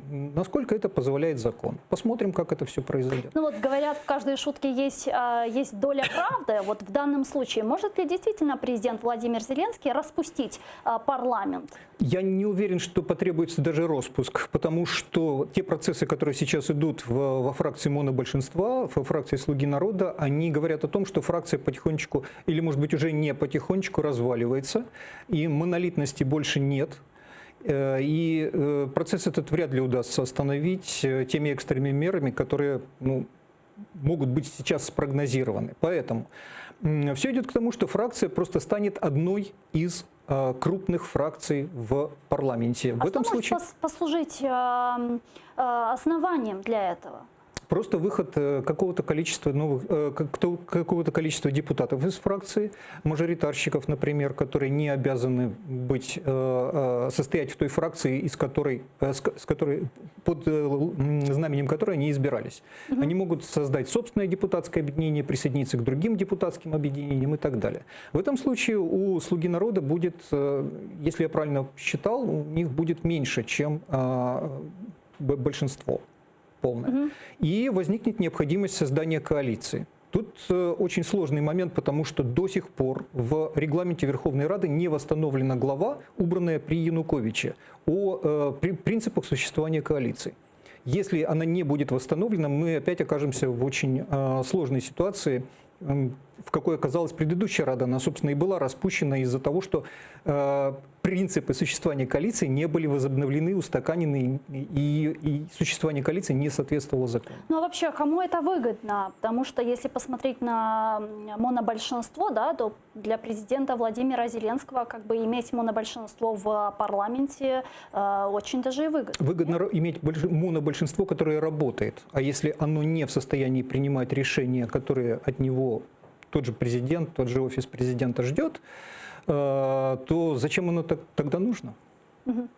Оно просто уже становится обузой. В этом смысле с шуточки Зеленского относительно разгона этой Рады, они вполне ложатся в эту канву, в этот сценарий. Давайте с обсуждения парламента перейдем к обсуждению правительства, потому что там тоже очень много интересного происходит, в том числе вот председатель Верховной Рады Дмитрий Разумков рассказал в интервью «Украинской правде», видит ли предпосылки к изменениям в составе правительства. Давайте послушаем его.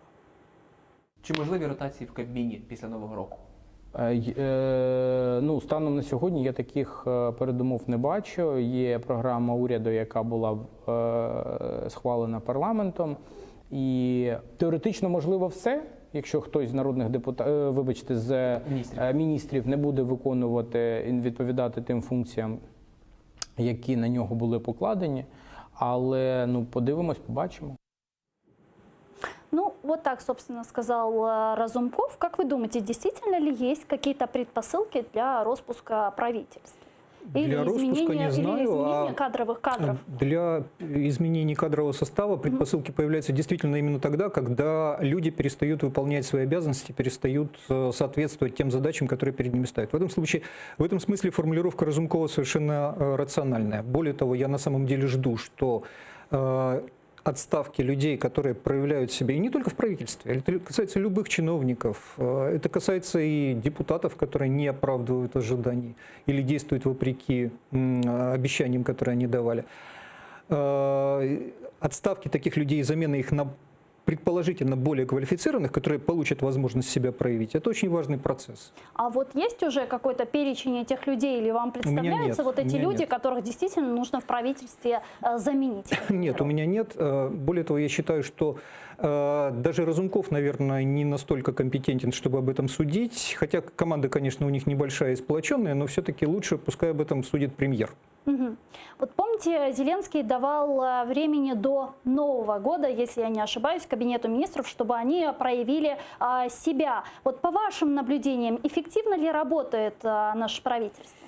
Ну, я бы так сказал, сейчас эффективно работает связка правительства и Верховной Рады. До определенного момента она была достаточно эффективной. Правительство готовило документы, бюджет, передавало в Верховную Раду, где это монобольшинством принималось. Как только возникли проблемы с принятием новых законопроектов или каких-то поправок к ним, из-за того, что монобольшинство рассыпается, естественно, эффективность работы правительства пошла вниз. А посмотрим, что будет дальше. Сейчас очень важный процесс – это реформа прокуратуры, реформа вообще судебной системы. И мне кажется, что это самая ключевая реформа. Если здесь будут отставания, провалы, понятно, что до Нового года это не завершится, но, по крайней мере, можно сделать какие-то шаги, которые сделают процесс необратимым.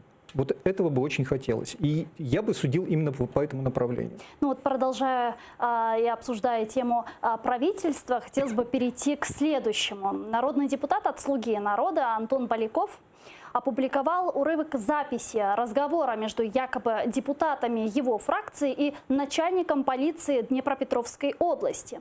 В разговоре, в частности, есть момент, который относится к заместителю министра Клитиной. Давайте послушаем. Можно, пока мы женщины ушли? Я покажу, какой у нас новый замминистра. Замминистра чего? Клитина Саша. Она просила, сильно хотела. Хорошая? Ого!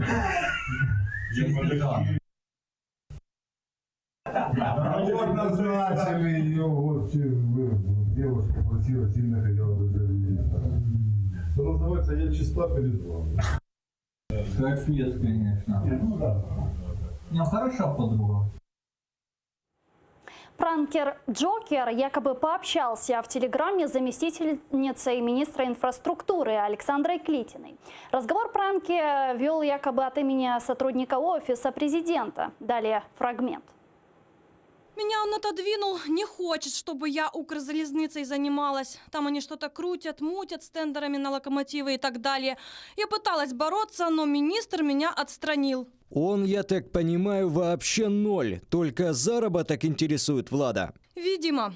Окей, я обращаю внимание Криклияна, все предлагаю менять людей, так или иначе корректировать, но он очень агрессивно реагирует. Мы понимаем, он своих везде поставил. Где он может быть замешан, чтобы реально был повод убрать его? Я поняла, что он не хочет, что у него свое какое-то видение, я не вмешиваюсь. Полномочия у меня ограничены.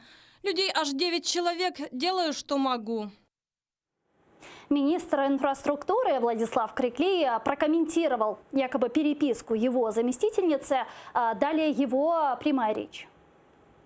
Поганий той солдат, який не мріє стати генералом, це, звісно, похвально, але гадаю, що не зовсім в такий спосіб. Але це ми окремо вже після того, як з відрядження Олександра повернеться, ми з нею це проговоримо, тому що, звісно, що певним чином довіра до неї вже падає через такі речі. Але це вже проблема і моїх, і з нею відносин стосовно роботи. Десь маємо бути вдячними Джокеру, що такі речі, вони з'являються, виходять на світ, і ми можемо про це говорити так відверто зі засобів масової інформації.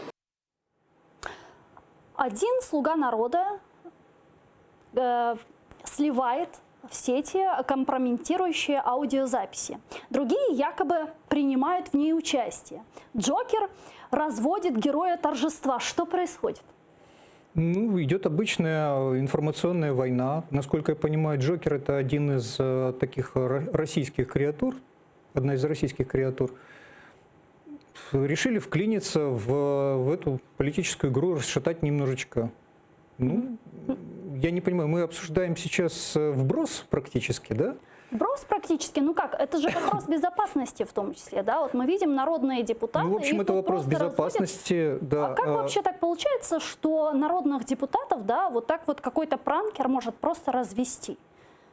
Пранкеры могут развести кого угодно, как показала практика. Они могут позвонить и президентам, не звонили Петру Алексеевичу, помнится. И зарубежным лидерам они тоже звонили, так что нет ничего удивительного, что кто-то из них через Телеграм пообщался с замминистра. Но пранкер, его же задача какая? Вот пообщаться, нарыть какой-то компромат, после чего это опубликовать и собирать на этом хайп. Ну или если он работает на какие-то спецслужбы, то понятно, что там какая-то спецоперация идет информационная. И, ну, я бы на месте СБУ занялся этим вопросом, потому что переписка, имеющая служебный характер, утекла. Это нужно выяснить, каким образом, как это в дальнейшем предотвращать. Но содержание этой переписки, поскольку оно не получено журналистски корректным путем, и обсуждать его как журналист я, в общем-то, вообще не вижу смысла. Но на свете «Слуги народа» ведь не впервые попадают в такие нелепые ситуации. Вот сейчас они вот постоянно в них попадают. История с Богданом Еременко, помните, с переписками Лизы Богутской. Во многом это причина того, что фракция была сформирована очень быстро, на ходу, на скорую руку, и, естественно, туда попало очень много случайных людей. Ну, вы помните, как формировался состав на выборы? Тогда практически не существовавшей в реальности партии «Слуга народа». И понятно, что туда попало очень много людей, условно говоря, лишних. И это сейчас начинает проявляться. Именно это работает на то, что фракция постепенно распадается, потому что там есть достаточно плотное такое организационное ядро, руководство, и огромное количество вот этих лишних людей, условно лишних, одни более лишние, другие менее лишние, есть квалифицированные, есть менее квалифицированные, есть вообще непонятно что. Оно, естественно, очень трудно управляемое. Наладить эту управляемость не получается. У всех постепенно начинают проявляться, помимо партийных интересов, свои интересы, и эти интересы просто раскалывают фракцию. Вот так она и распадается. А как вы думаете, чем вот эта вся история закончится? Это такая ориентированная атака, да, с целью отвлечения внимания от чего-то более важного, или же просто обычный троллинг? Это может быть и то, и другое, и третье. И вообще ускорение распада фракции монобольшинства, оно не только в интересах политических оппонентов, но и в интересах той же России, например.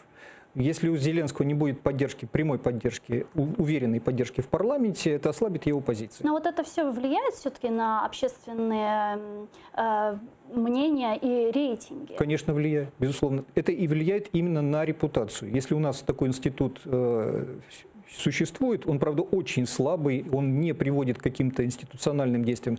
Потеря репутации западного политика практически означает его отставку мгновенно. У нас этого не происходит. У нас репутация существует как бы отдельно от политической карьеры.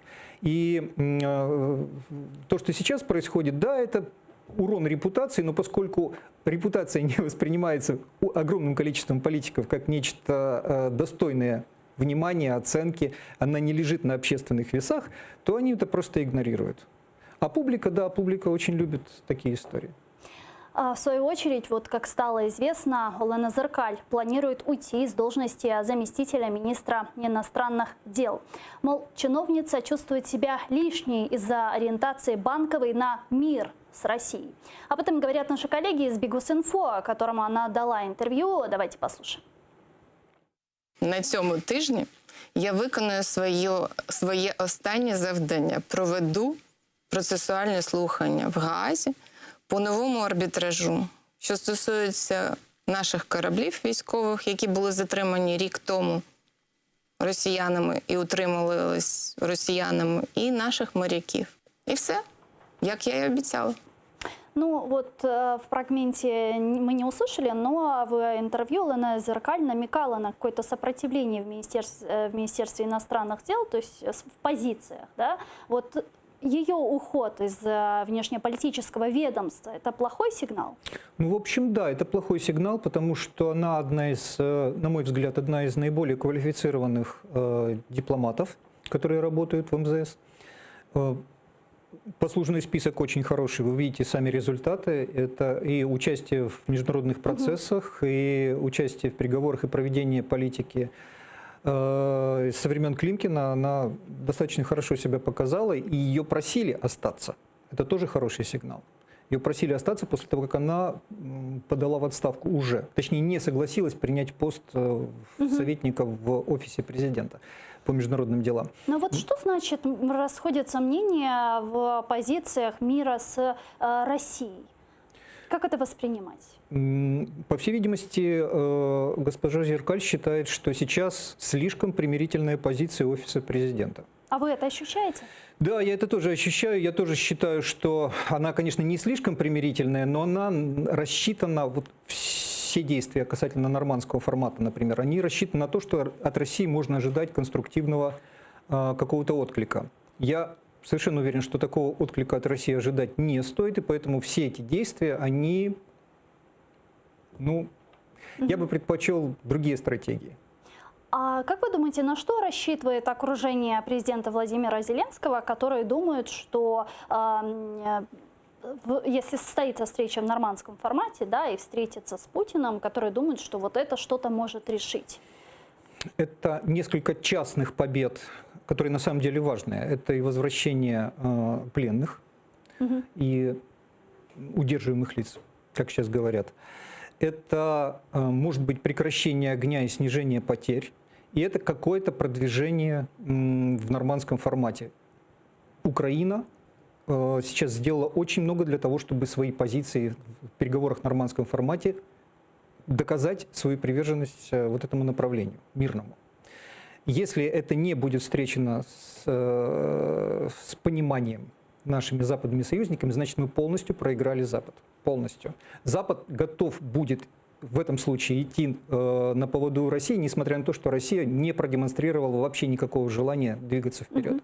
Но мы видим, Украина участвует в международных судах против Российской Федерации. И Олена Зеркаль, кстати, занималась исками Украины против России и представляла Украину в Гаагском суде. Вот ее отсутствие повлияет на эти процессы? Я думаю, что нет, потому что там у нас позиция достаточно сильная, и не особо важно, кто конкретно эту позицию представляет. Если собрано достаточно доказательств, в этом смысле я не особо беспокоюсь. Человек, который заменит госпожу Зеркаль, найдется, и я очень высока вероятность, что это будет квалифицированный человек. А как вы оцениваете перспективу наших исков против Российской Федерации, в том числе в Гаагском суде, по возвращенным Украине захваченным в Керченском проливе кораблям? Я считаю, что эти иски, если они хорошо подготовлены, они гарантированно выигрышные. Потому что общая ситуация сейчас такова, что мы ссылаемся на международное право. Это очень сильная ссылка для Международного суда. Россия же ссылается по большей части на то, что международное право не имеет приоритета над национальным правом Российской Федерации. То есть они действуют в соответствии со своей конституцией, согласно которой Крым является территорией, принадлежащей Российской Федерации. То, что граница проходит вот там, по морю. Хотя международное право этого не признает. Суд не будет принимать во внимание позицию России просто потому, что он руководствуется международным правом. Европейский Союз, Украина и Россия опять говорят о газе. Переговоры в режиме видеоконференции. Цель – согласование контракта на транзит топлива. Накануне российские пропагандистские СМИ заявили, Еврокомиссия рекомендует Украине покупать российский газ напрямую. Исполнительный директор «Нафтогаза» в эксклюзивном интервью АТР все это опроверг. Давайте послушаем. У нас повністю консолідована позиція з європейцями. Європейці навіть формально ініціюють певні варіанти. Ми з ними погоджуємося, російська сторона не погоджується. Був поширений фейк, тобто брехня простою мовою, про те, що на нас тисне Європа погоджуватися на якісь невигідні пропозиції з боку росіян. Такого жодного разу не було. Я особисто беру участь у всіх консультаціях, тристоронніх зустрічах, зустрічаюся додатково в двосторонньому форматі. Жодного разу Європа не тисла на нас приставати на якісь невигідні пропозиції росіян. Европейский Союз на нас не давил, говорит Витренко. Как вы думаете, мы вообще в истории с газом, с транзитом, у нас выгодная позиция сейчас или нет? Нет, у нас позиция достаточно проигрышная, потому что мы слишком экономически зависим от транзита. Достаточно значительная часть экономики завязана на доходы, которые мы получаем от транзита газа. То есть отказаться мы от транзита не можем? Скажем так, отказаться от транзита необходимо, потому что Россия уже создала достаточно, в ближайшее время создаст полностью достаточно ресурсов для того, чтобы вообще не пользоваться нашим газопроводом. И предусмотреть... Северный поток-2. И Северный поток-2, и турецкий поток, и все остальное. Там есть еще возможности. И предусмотреть такую ситуацию, то, что мы окажемся в ситуации конкуренции, может быть, даже недобросовестной, но тем не менее конкуренции, со стороны России следовало еще лет 10 как минимум назад. И начать диверсификацию экономики, чтобы она меньше зависела от этого трубопровода. Но вместо этого мы почему-то приняли стратегию, что мы будем препятствовать России в создании конкурентных вариантов. Нам это закономерно не удалось, потому что это противоречит и западным взглядам, кстати. Почему Европа так поддерживает создание конкурентных газопроводов? Потому что это соответствует европейскому менталитету. Конкуренция. Нельзя оставлять монополию у кого-то, нельзя оставлять у кого-то преимущество. Всегда создаются конкурентные варианты. И поскольку мы этого не предусмотрели, мы сейчас оказываемся в очень плохой ситуации. Но мы же видим вот заявления «Газпрома», которые по сути звучат так: прощайте нам миллиарды, которые мы вам проиграли в Стокгольмском арбитражном суде, и подписываем новый контракт, и все как бы будет окей. Но это ведь шантаж. Как должна поступать Украина? Перетопчутся они. Я не думаю, что это вообще имеет смысл серьезно рассматривать. Мало ли кто какие заявления делает. А контракт... У нас есть решение суда. Вот пускай они выполняют это решение суда. А как вы думаете, новый контракт будет заключен или же все-таки продолжит действующий? Я не знаю. Дело в том, что это зависит от того, как быстро Россия собирается ввести в действие Северный поток-2. Если это произойдет достаточно быстро, они спокойно могут обойтись без заключения контракта. И в этом случае наши контрактные доходы, наши доходы от прокачки газа, они, соответственно, уменьшатся. Мы попадем именно в ту ситуацию, которую следовало предусмотреть еще десятилетия назад. И которую следовало избегать. Но мы не избегли. Это наш конкурентный провал. Вот некоторые эксперты говорят, что вот эта тема с газом сейчас со стороны «Газпрома» и вот эти информационные вбросы РФ, она муссируется на фоне будущей встречи в нормандском формате. Там, возможно, будут обсуждать этот вопрос? Я не думаю, потому что это не имеет вообще никакого отношения к теме нормандской встречи. Вообще никакого. Спасибо большое. Журналист Сергей Бережной был гостем нашей студии. Благодарю. Мы вынуждены завершать этот блог буквально через несколько минут в эфире телеканала АТР. Смотрите новости, подписывайтесь на наш YouTube-канал. Там мы выкладываем самые интересные фрагменты из наших эфиров. Коршкенч.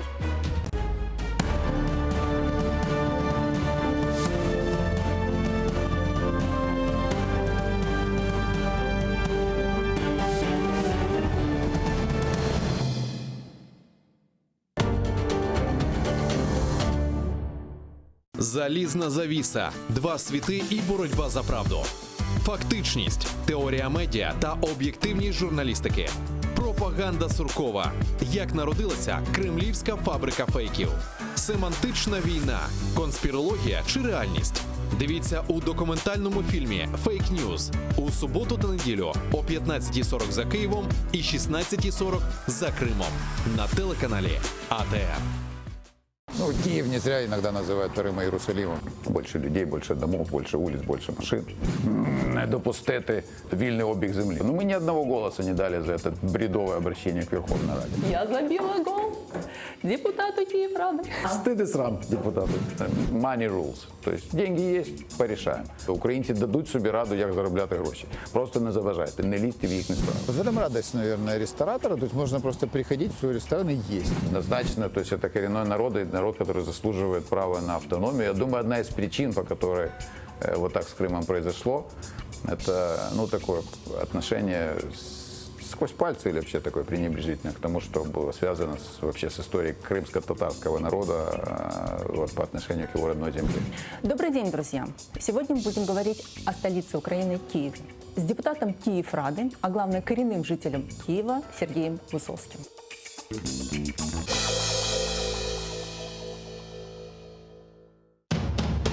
В 1521 году состоялся масштабный поход на Москву Мухаммеда Герая. Какие причины спровоцировали и кто поддержал хана в этой военной кампании? Как повел себя московский князь и на какие условия был согласен во имя примирения с крымским сюзереном? О походе на Московию скоро стало известно в литовских землях. Примечательно, что к этому походу пожелал присоединиться и казацкий староста Евстафий Дашкевич. Сегодня его считают первым в истории гетьманом. Смотрите в программе «Алтын Девир» в новом цикле «История династии Гираев». В эту субботу, 23 ноября в 17:35 на телеканале АТР. Мухаммед Гирай I. Собиратель земель. Часть 4.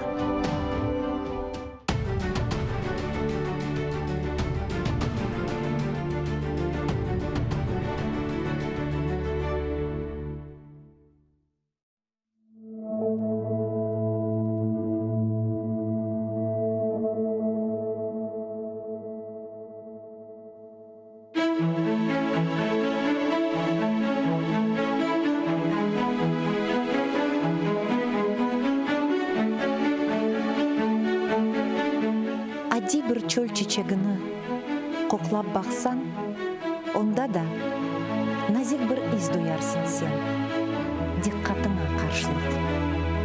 Жүрегіңні аңлап олсан, en яман деп белеген кішімде де, илле бардыр, аз олса да, яқшылық.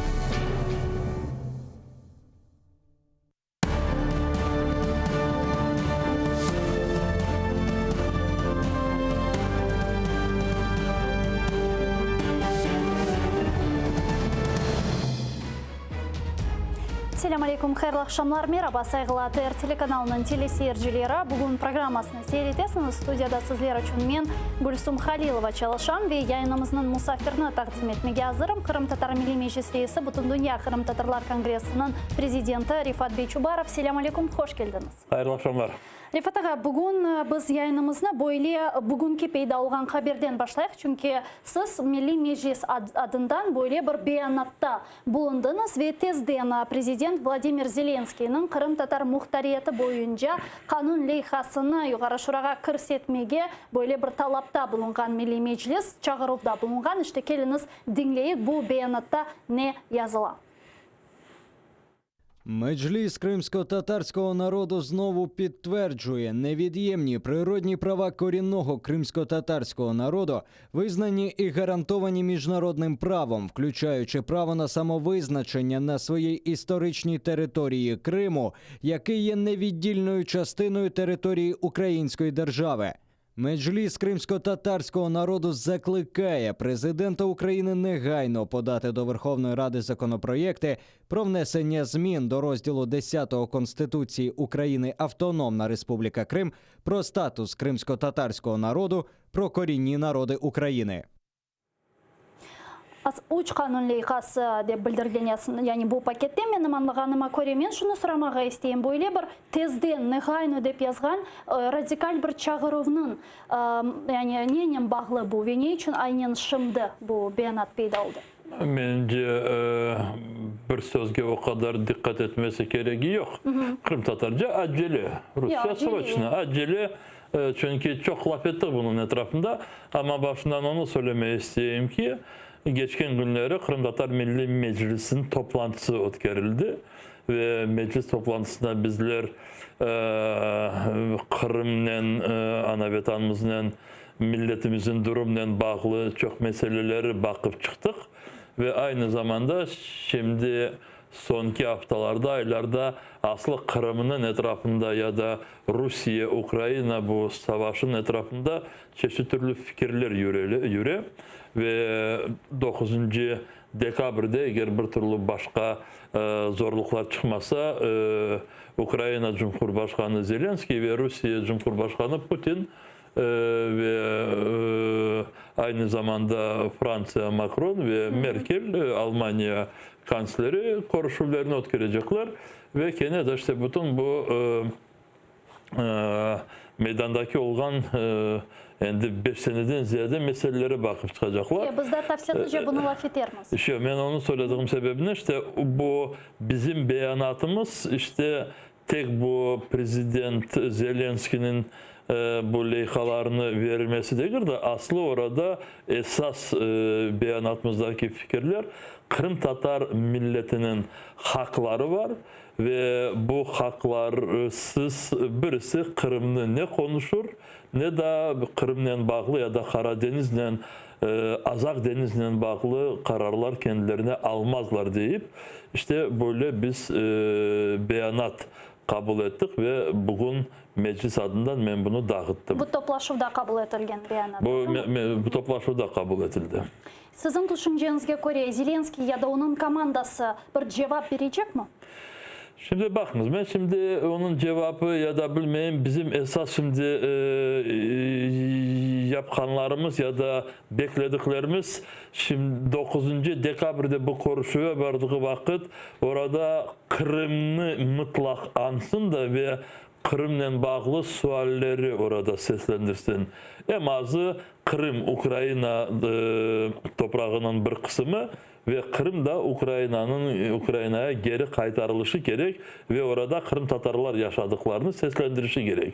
Eğer bunu seslendirmese, bundan vazgeçse değil de işte bilmem çeşit türlü sebeplerden bunu anmasa o vakit Kırım ve Kırım Tatarların durumu değil de Ukrayna'nın durumu bize göre çok zor olabilir. Buna biz eşitemiz ki bu Norman konuşuvu olacağı meselesi etrafında çok sözler yürütülüyor ve hususan aytalar ki Putin Kırım meselesini asıl da laf etmeye istemey ve çok ekspertler zaten ayta işte Kırım meselesi Norman formatında seslendirilmeyecek deyip. Hakikaten de eğer de seslendirilmese ne olacak? Şimdi bakınız biz şimdi kendimizin devletimizin Cumhurbaşkanını konuşuyoruz. Evet. Şimdi orada olabilir bu konuşuda bazı ya da biz beklediğimiz Kırım meselesi orada ayrıca konuşulmaz. Öyle de olabilir. Ama Ukrayna Cumhurbaşkanı oraya geldiği zaman hem azı söyleyişi gerek ki Kırım da bizim toprağımız. Şimdi biz Donbas'ını konuşacak ama bunu da burada dikkatimize alayık ki Kırım da sırada dura ve Kırım mutlak Ukrayna'ya kaytarılacak. Böyle bir fikir açıklaması ona şart. Eğer bunu yapmasa o zaman gene de söylemeyi isteyeyim Ukrayna'nın geleceği pek zor olabilir. Ve bu gibi meselelerge de kaytarmız. Ben şunu sormağa isteyeyim. İşte siz muhtariyet meselesi boyunca böyle bir beyanatta bulundunuz. Şüphesiz onun neticelerini de görmeye ister edik. Bence vatandaşlarımız herkes. Mına prezident komandasından sizinle bağlangan oldu mu? Mına sizde aytkan ediniz birkaç vakittan evvel Zelenskiy tavsiye etken kişiler var ya da bağlandınız mı onlarla? Konuşuyoruz bu meselelerini ama esas böyle çözülecek şekilde değil de. Çünkü hepsi kararını Cumhurbaşkanı'ndan bekliyorlar. O komandanın çalışkan şartları öyle ki insanlar kendi fikirlerini çok açıklamaya aşıkmaylar. Cumhurbaşkanı ne söyleyeceğine çok dikkatle bakarlar. O sebepten işte bu bizim beyanatımızda Zelenski'ye böyle acele ol da tez bu leyhaları yukarı şuraya gönder deyip böyle bir dikkatini çektik. Meclisle konuşup olabilir mi sizce yanı yılga kadar? Olabilir. Şimdi bakınız gene de söylemeye isteyeyim. Mesele şimdi konuşuda değil. Mesele şimdi Zelenskiy Ukrayna Cumhurbaşkanı olarak bu çok şimdi böyle keskin sorunlar içinde Kırım'ı meydana seslendirecek mi meydanda yoksa seslendirmeyecek. Bizim için o çok önemli. Şimdi ona hazır olmasa o zaman ayrı konuşmalardan ya da diğer böyle adımlardan çok faydasını beklemek. Bu rahatlık günleri bütün dünya Kırım Tatarlar Kongresi'nin icra komiteti toplaşığı olup geçti. Aslında bu növbetteki konuşuğunun neticelerinden siz memnunsunuz mu? Sağ olsunlar arkadaşlar.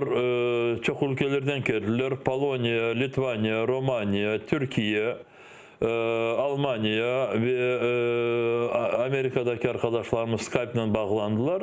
Ve biz biraz yazda toplanmağa olmadık da biraz değil, yazda toplanmağa olmadık. O sebepten sonki toplantımızdan biraz ziyade vakit geçti. Ve ne olsa da bu geçen vakitlerde neler yapıldı, onların hesabını baktık. Yakında neler yapabiliriz, onları kozoguna aldık. Algan kararlarımızın içinde Litvanya ile bağlı benim için bir önemli bir karar. Çünkü Litvanya'da 2021 senesi Litvanya Cumhuriyeti'nde Tatar yılı ya da Tatar senesi diyen şimdi ilan edildi. Ve biz yok asıl Tatar senesi. Tatarlarla bu çünkü orada 600 yıldan ziyade Tatar toplumu yaşay ve çok solar Kırım'dan gitmiş soyları, dedelerimizin dedeleri. Ve o sebepten bizler Litvanya'da bazı bu işte 21. seneden bağlı bazı tedbirler geçirmeye hazırlık alıp barmak için şimdi kararlar aldık ve onların içinde Trakay'da evet Adigiray'ın anıtı ya da abidesini kurmak için çalışmalar alıp baracak Dünya Kongresi tarafından. Ama alınan kararlarımızın da birisi önemlisi gelecek kongremizi genel kongresi ya da kongresin kendisini geçirilmesi. 2020 senesi kongresi geçirmeye karar aldık. Şimdi yanlışmasam gene de Ağustos ayı. Evet. Evet olganı gibi. Şimdi arada bir sene geçecek ve kongresimize şimdi hazırlıklar başladık. Bütün Dünya Kırım Tatarlar Kongresi'nin azası Rustem Bey Umerov mecburi, yani kıtağa mecburi koçken vatandaşlarımızga işte bu evler leyhası hakkında bir küçük interview verdi. İşte ne aytkan dinleyik. Birincisi bir toprak meselesi düşüneyik.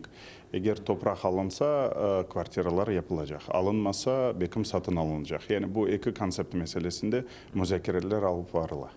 Türkiye tarafı nasıl versiyaga kol tutar? Aslında onların teklifleri neydi? Bilirsiniz bu mesele aslında 2014'te başlagan. Akatinde 2014'te de bu meseleye başlagan edi dep aytkan Rustem Ağa Umerov ama endi 5 yıl geçti.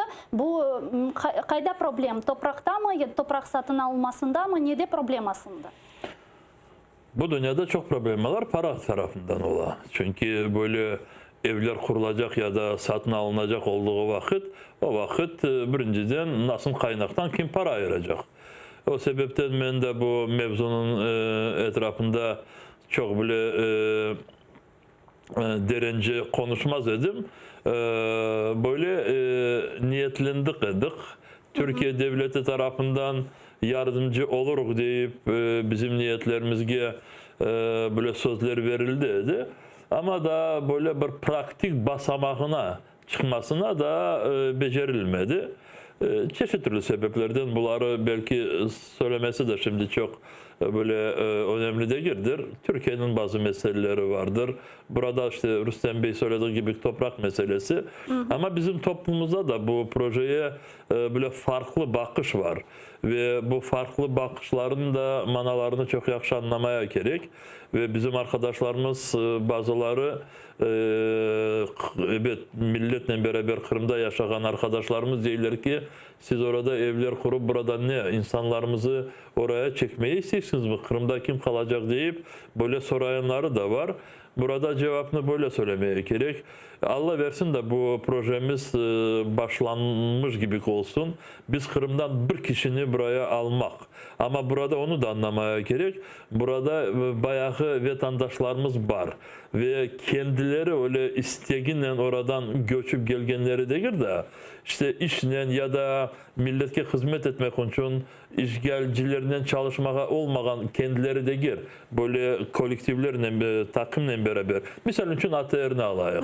Ve ATR'de de jurnalistlerini kozoguna alsak, sizden en azı 2-3 ya 2-3 değil ziyade siz Gülsüm Hanım, Elvina Seytablava'nın kayıtması mülkündedir. Size orada mahkeme tarafından davalar açıldı ya da Lenur Bey İslamova'ya karşı bütün dünyaya araştırmalar verdiler ya da diğer jurnalistleri söylemeyeyim şimdi. Misal için jurnalistlerimiz var.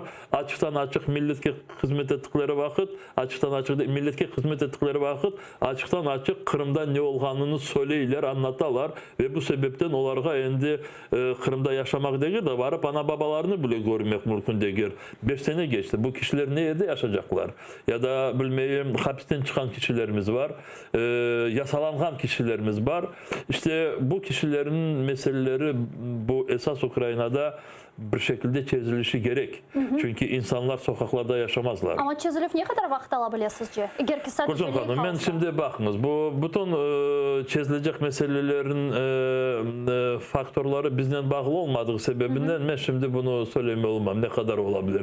5 sene geçildi, 5 sene değil, 2015'in sonunda bu fikirler yürümeye başladı. İşte arada 4 seneye yakın geçti.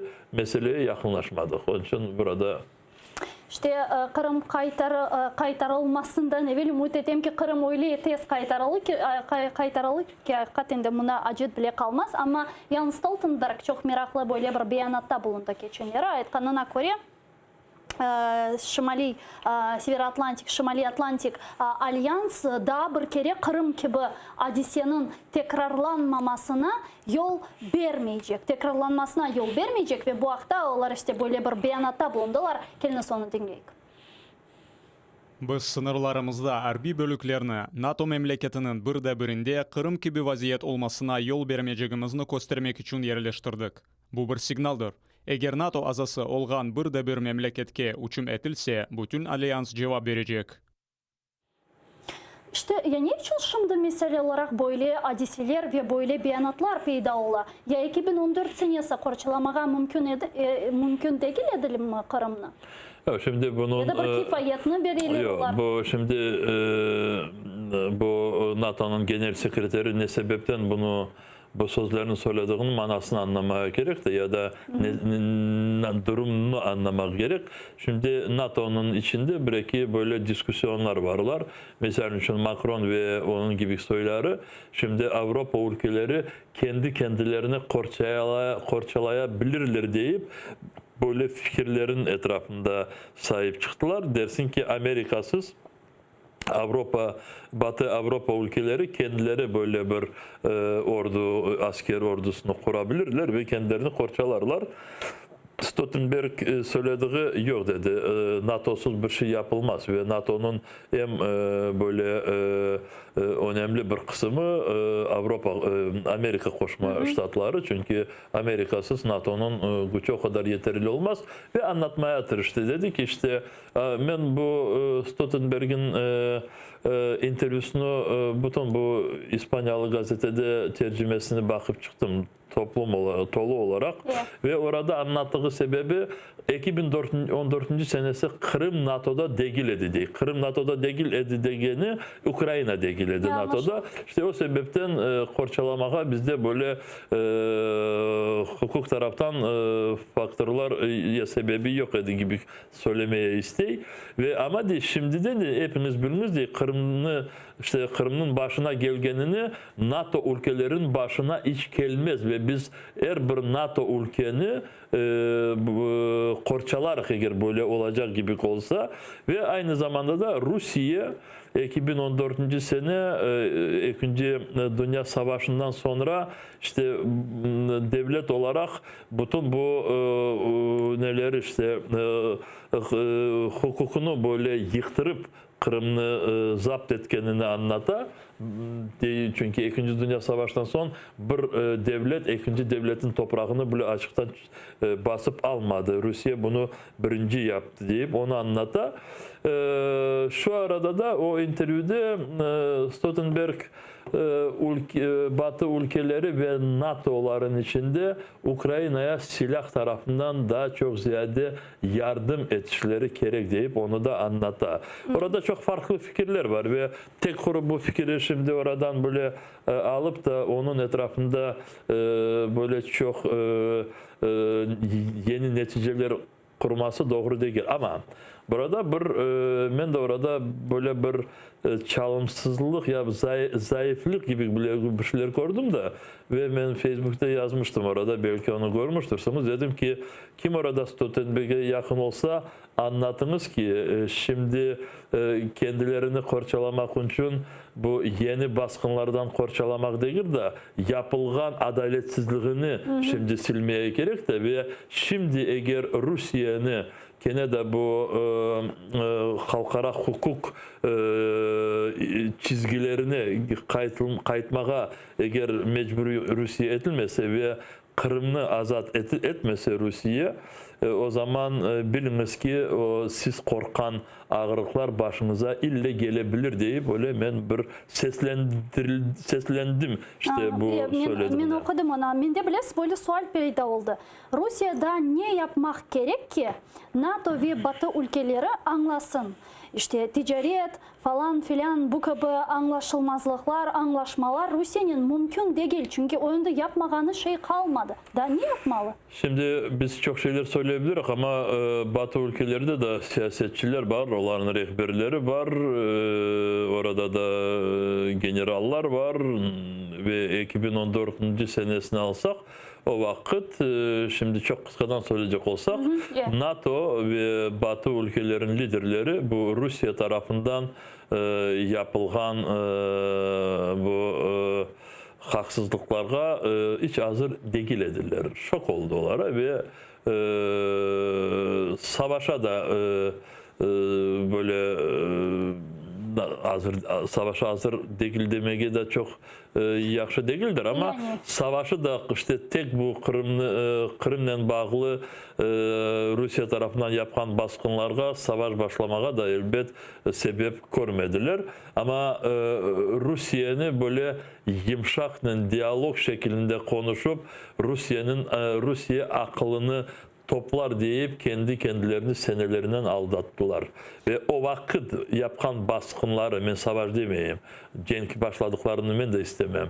Ama o vakit keskinden bu yaptırımlar, sanksiyalar yapmış olsalar edilir, bu vakticek Rusya'nı mecbur edebilir edilir. Benim de iki sualim var sizge, onlarını da elbette seslendirmeye istedim. Çünkü buna yakınları Yukarı Şura'nın spikeri Dmitry Razumkov Kırım kaytarıp yolları hakkında çok meraklı bir beyanatta bulundu ve onu dinlemeye şimdi teklif edeyim. Мен аңлайм ки вакытынча ишгал этилген Донбасс ve Кырымдын кайтарылмасы параллель шеклинде болмак керек. Бу жолну биздин девлетimiz кечмели. Ама приоритеттерини белгилемеге кыйын. Мен билесем, территорияларынын кайтарылуу адымдары чечет olacak. Ама биздин девлетimiz үчүн айны күчтө болмак кереклер. Ayrılmamalı dep ayta Dmitry Razumkov. Lakin biz göremiz ki şimdi Narman'ı alsak anda Donbas müzakere etili. Kırım anda müzakere etileceği planlaştırılmay. Ya böyle olsa sizin düşüncenizge göre Kırım boyunca başka bir meydan mı peyda olmalı? Niye olmalı? Çünkü biz göremiz hakimiyet ayrılmamalı dep ayta, lakin ayıra bu meselelerini. Donbas ve Kırım meselesini. Siz her vakit ayırmamalı dep ayta. İşte onu diyeyim de Vladimir Zelenskiy yeniden saylangan Cumhurbaşkan olarak şimdi bu birinci toplantıda mutlak Kırım'ı öyle bir şekilde seslendirişi gerek ki etraftaki hepsileri anlasınlar ki Kırımsız Ukrayna bu Rusya'nın muhabbetleşmek meselesini alıp varmayacak. İşte o sebepten bizler bu sonki haftalarda daha yapacaklarımızı bazı şeyleri belki görürsünüz. İşte Cumhurbaşkanı'nın kafasına bu fikirlerini getirmeye tırışıyor. Çünkü şimdi Yok, Kırım ikinci sırada, Donbass'ını bakayıq. Donbass'ını bakmak için de bilmeyeyim, Rusya beklegen kanunları hazırlayıq. Orada saylavlar alıp barayıq. Orada sınırları, Rusya-Ukrayna sınırlarını kapatmazdan bilmeyeyim yerli hakimiyet kurayıq. Eğer bu Rusya istegen ve Rusya böyle her gün göstergen adımları Ukrayna yapacak olsa, Kırım'daki de Donbass'ta kalmayacak ve Ukrayna'nın başka bu vilayetlerin ya da kalgan toprak birliğine de çok büyük riskler var. Bu Putin'in istegeni değil mi zaten? Putin'in istegeni, evet. Putin'in istegeni. İşte o sebepten bu yeni hakimiyet çok dikkat oluşu gerek ve anlamayan yerlerinde bizler de yaxşı anlatışımız gerek. Şimdi bilirsiniz bu Rusya'da da şimdi eğer bunu Putin becerse Rusya'daki yaşayan oradaki insanların başına da çok zorluklar gelecek. Çünkü ne kadar Rusya şimdi komşu ülkelerine böyle diktat, kontrol yapıp diktat ya da mecburi böyle bir siyaset alıp varsa o kadar kendi milletini de ezecek. Bundan söylemeyi isteyeyim ki şimdi belki Kırım'da varlar öyle soyları. Ben şimdi bizimkilerin demeyeyim ama diğer milletlerden değiller ki ey olsun da işte Ukrayna'yı da çekip alsın Putin. Ukrayna'yı kontrolge daha çok ziyade almak demek ki Putin'in özüne ya da onun yerine gelecek kişilerge sınırsız böyle güç vermek. Stalin'den beter olurlar. Stalin eğer aşağı yukarı bilmeyeyim 10 milyonlarla insanlar öldürmüş olsa şimdiki yeni silahlar 100 milyonların da insanların öldürülmesine sebep olabilir. Mına yayınımızın yekunmesine 1,5 dakika kalar eкен de da bilesiz niye işitemiz? Mına keçenleri Rahmanin aytты. İşte bunu herkes susa, lakin bu haqda herkes tuşune. Zamorоженный konflikt yapmağa, susmağa oturup biraz tuşunmege, güçlerini toplamağa dep aytты Голос firqasının reisi. Bu pozisyaya nasıl bakarsınız? Şimdi bu onu gösteriyor ki Ukrayna'daki siyasetçiler ve hakimiyet olsun, hakimiyetin dışarındaki olan siyasetçiler şimdi kendi bu iç problemalarına çok böyle derince kendilerini bırakıp dışarıdaki yapılacaklarını çok görmeliler de ve gerçekten de biz şimdi bu halkara teşkilatlar tarafından, diğer ülkeler tarafından ziyade destek almasak ve ziyade de destek şimdi alınmıyor. Çünkü Ukrayna'nın içinde daha çok yeni problemler peyda ola, skandallar çok peyda ola. O sebepten gerçekten de nasıl Donetsk'ni ya da Kırım'ı kaytaracaklarını bilmediği sebeplerinden işte böyle başka bir kolaylık uyduralar. Vakti gelsin kendileri isterler ya da bilmeyeyim bir bekleyek son ilde bir şey olur. Bu doğru değil. Çok sağ olunuz. Kırım Tatar Milli Meclis Reisi Rifat Çubarov studiyamızda musafir edi. Teşekkürler. Biz ise bu yayınımızdan yakınlamak mecburiyetindemiz. Sağ dostlar, bir dakikadan Kırım Tatar tilinde haberlerini seyretmeyi unutmayınız. Görüşkence.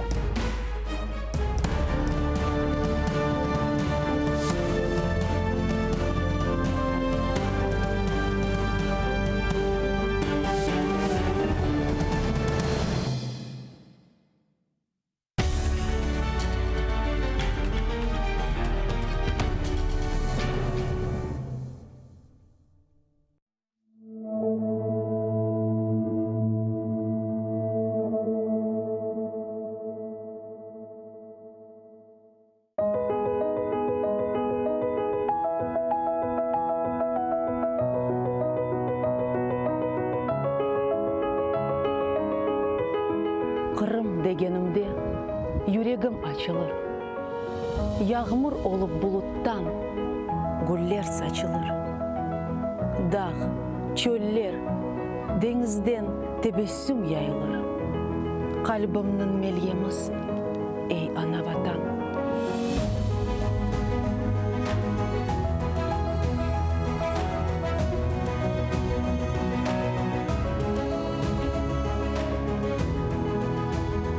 Adını ayttım, yırlay bağlarda kuşlar, sümbüller dağlarımda takar sırgalar.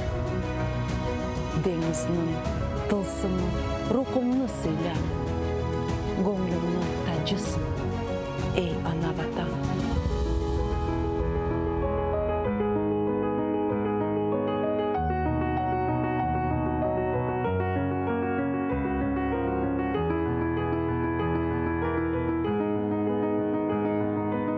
сәйлер соқақларда женнет авасы.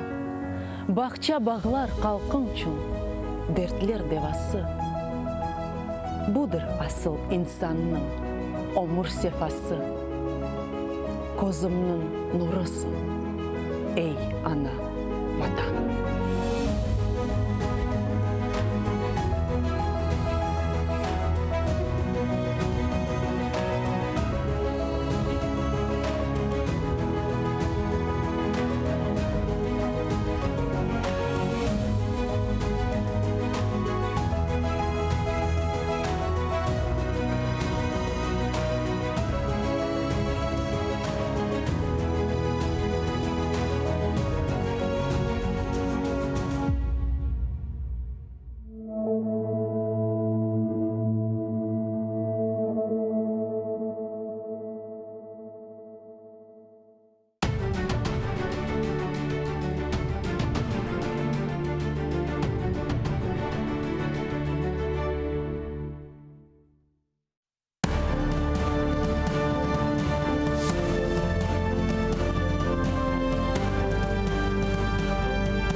Акшамлар, витаю! В эфире телеканала АТР. Вы смотрите «Бугунь». В студии работаю я, Гульсум Халилова. И следующие полчаса будем говорить на самые актуальные новости, которые появились в информационной повестке дня. Я рада представить гостей нашей студии. Микола Греков, мер окупованого Олександрівська. Добрый вечер. Геннадий Борисович, правозахисник, голова громадської ради при Мінтод. Витаю вас. Здравствуйте.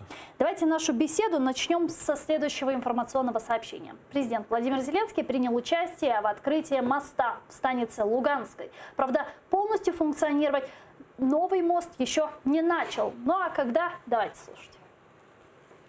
Він вже два дні повністю буде все відкрито. Так, мені сказав голова обласної адміністрації. Тобто все готово. В чому тут? Тобто ми ж запускали як? Ми, по-перше, думали про людей. Тому ми розуміли, що будуватися міст буде упродовж 3-4 місяців. Ми дуже швидко побудували пішохідний міст.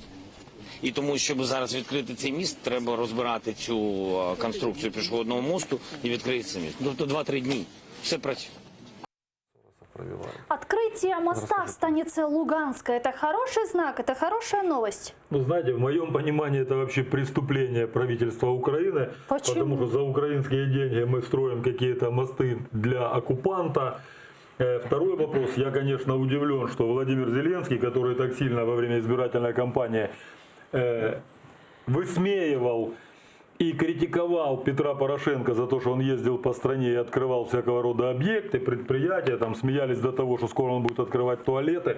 Сегодня пошел стопами Порошенко, приехал и открыл недостроенный мост. Ну, знаете, это уже смешно. Я вообще считаю, что пока мы не узаконим все эти перемещения, у нас нет войны, у нас нет линии разграничения, у нас не вызначен статус тех людей, которые проживают на той территории, они пособники террористов или заложники террористов. Я вообще не понимаю, на каком основании все эти люди перемещаются. А еще иногда у нас говорят про контрабанду на ту сторону, хотя контрабанда — это пересечение государственной границы. И мое мнение, что сегодняшняя власть, правительство стимулирует конфликт, открывая переходы в Крыму, благоустраивая переходы в Крыму, открывая и благоустраивая переходы в станице Луганской. Я так понимаю, что скоро то же самое ждет и Донецкую область. Геннадий, я, насколько знаю, вы из оккупированного Донецка. Да. Да, а вам вот как такая новость строительства моста в станице Луганской, это все-таки хороший знак или плохой? Потому что вот мы сегодня видели, что там уже люди проходили по мосту. Конечно, лично для меня, как для правозащитника и все-таки уроженца города Донецка, такая новость, открытие любого моста, который был взорван, то есть создание, а не разрушение, для меня это всегда радость и всегда хороший повод. Потому что я видел километровые очереди людей, которые сутками, а было и по 2, в 14, 15, 16 годах были случаи, когда люди стояли в очереди 2-3 дня ночевали, где не было туалетов, не было где мыться. Поэтому я хочу обратить внимание только на два очень важных факта.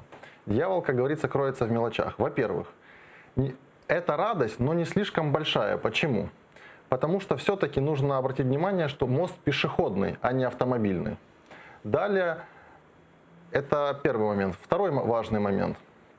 Зеленский, когда отвечал на вопросы журналистов, не смог ответить на вопрос, откуда деньги на ремонт этого моста, кто именно финансировал. Зеленский начал своим взглядом осматривать, смотреть на губернатора, смотреть... Ну, губернатор 3 дня только как при должности, смотреть на чиновников, а чиновники опускали глаза, также не зная, откуда финансирование данного объекта инфраструктурного. Поэтому, с одной стороны, это хорошая новость, с другой стороны, плохо, что этот мост все-таки не автомобильный.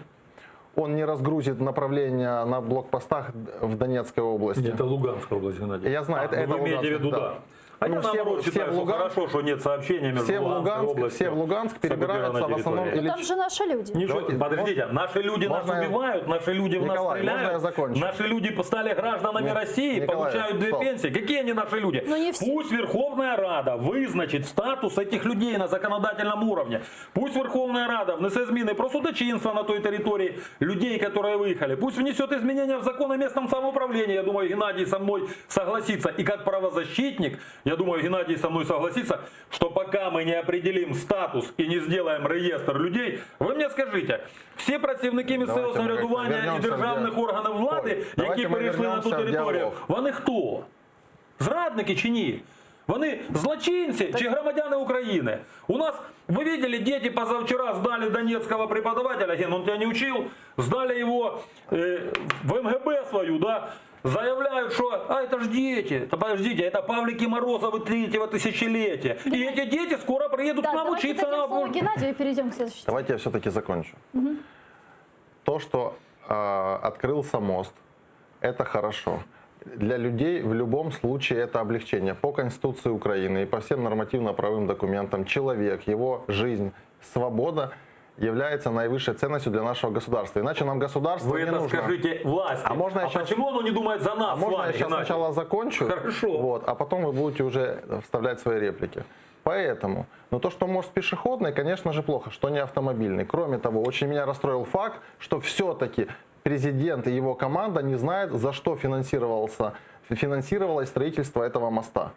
Поэтому на данный момент у меня все по этой новости в средствах массовой информации. Ну а если бы это был автомобильный мост, вы не боитесь, что мог бы проехать оккупационный танк?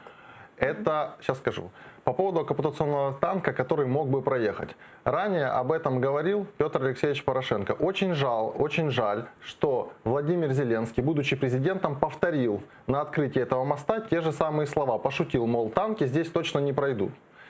Так у меня закрадывается логический вопрос. Через все в Луганскую область, на неподконтрольной территории, ездят через блокпосты Донецкой области, автомобильные дороги. Почему же через те дороги оккупационные танки не приехали? Я думаю, что в данный момент, когда мы стоим перед нормандской встречей и уже идет разведение, произошло разведение войск двустороннее, никакие танки уже ни в какую сторону ездить точно не будут. Да, нормандский формат — это еще одна пастка для Украины. И давайте перейдем к нормандскому формату, потому что сегодня во время визита в Луганскую область Владимир Зеленский рассказал, чего, собственно, ожидает от встречи лидеров нормандской четверки. Давайте послушаем его прямую речь. Про цю зустріч, вона важлива для мене, перш за все важливо, щоб ми досягли конкретних термінів повернення всіх українських полонених. Друге питання – не фейкове припинення вогню, не фейкове хлібне перемир'я. Таке, знаєте, тимчасово. 2-3 дні було перемир'я, а потім почали щось там пострілювати, а потім щось серйозне вже було і втрачаємо людей. Тобто серйозне перемир'я, серйозне припинення вогню. Третє питання – це контроль над кордоном. Ну что ж, Зеленский отметил 3 пункта. Это обмен пленными, это перемирие и контроль над границей. И 4-е выборы, сказал президент Владимир Зеленский. Вот как вы думаете, в случае, если 9 декабря действительно состоится встреча 4 лидеров в нормандском формате, оправдаются ли эти ожидания Зеленского? Ну, я не знаю, во-первых, знаете, я не понимаю, как человек, который заявляет, что он не лох, собирается ехать и садиться за стол с 3 шулерами, которые будут играть на одну руку. И сегодня уже он получил... Вы думаете, будет 3 против 1?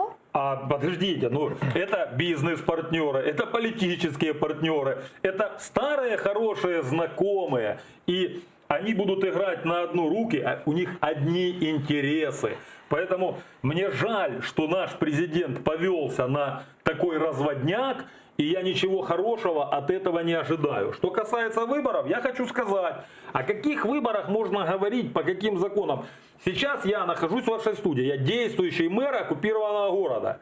9 лет я мэр, 5 лет война, теперь уже Владимир Зеленский несет ответственность за то, что до сих пор не урегулировано питание місцевого самоврядування на оккупованной аннексионной территории. И каким чином я смогу принять участие в выборах в своем родном городе, когда Путин сегодня, Владимир Владимирович, заявил, при всех стечениях обстоятельств будет очень плохо, если, не, подождите, если люди, которые служили в добровольческих батальонах, вернутся домой. Еще нам не командовали банщицы, куда нам возвращаться. Сегодня, вот я хочу сказать, Путин делает все, чтобы Зеленский попался на крючок.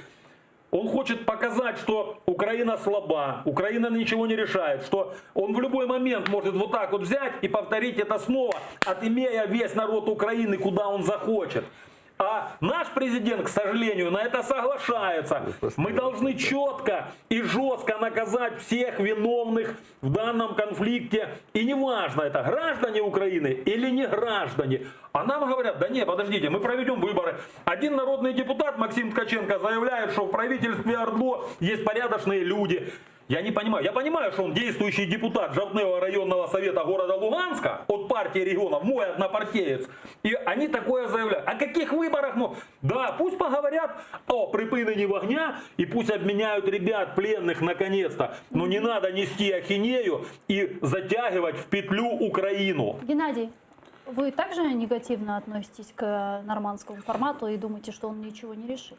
Как мне известно, нормандская встреча, вот, на которой будут вести переговоры 4 президента разных стран, в том числе и президент Российской Федерации, и наш президент Украины Владимир Зеленский. Ну вот Микола говорит, 3 против 1 будет, а вы как думаете? Вот послушайте, я считаю, что...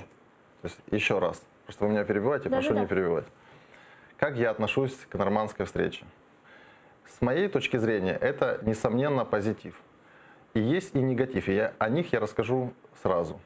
Первый позитив, наконец-то между президентом России и президентом Украины не будет никаких посредников. Чем меньше посредников, тем меньше цена... А Меркель не посредники секундочку. С Макроном? В данный момент у них все равно состоится личный контакт, уже при личной встрече. Это все-таки событие. Они каждый день по телефону разговаривают. Я им свечку не держал, поэтому я говорю только свечку позже. Да, о той встрече, которая, как говорится, будет 9 декабря.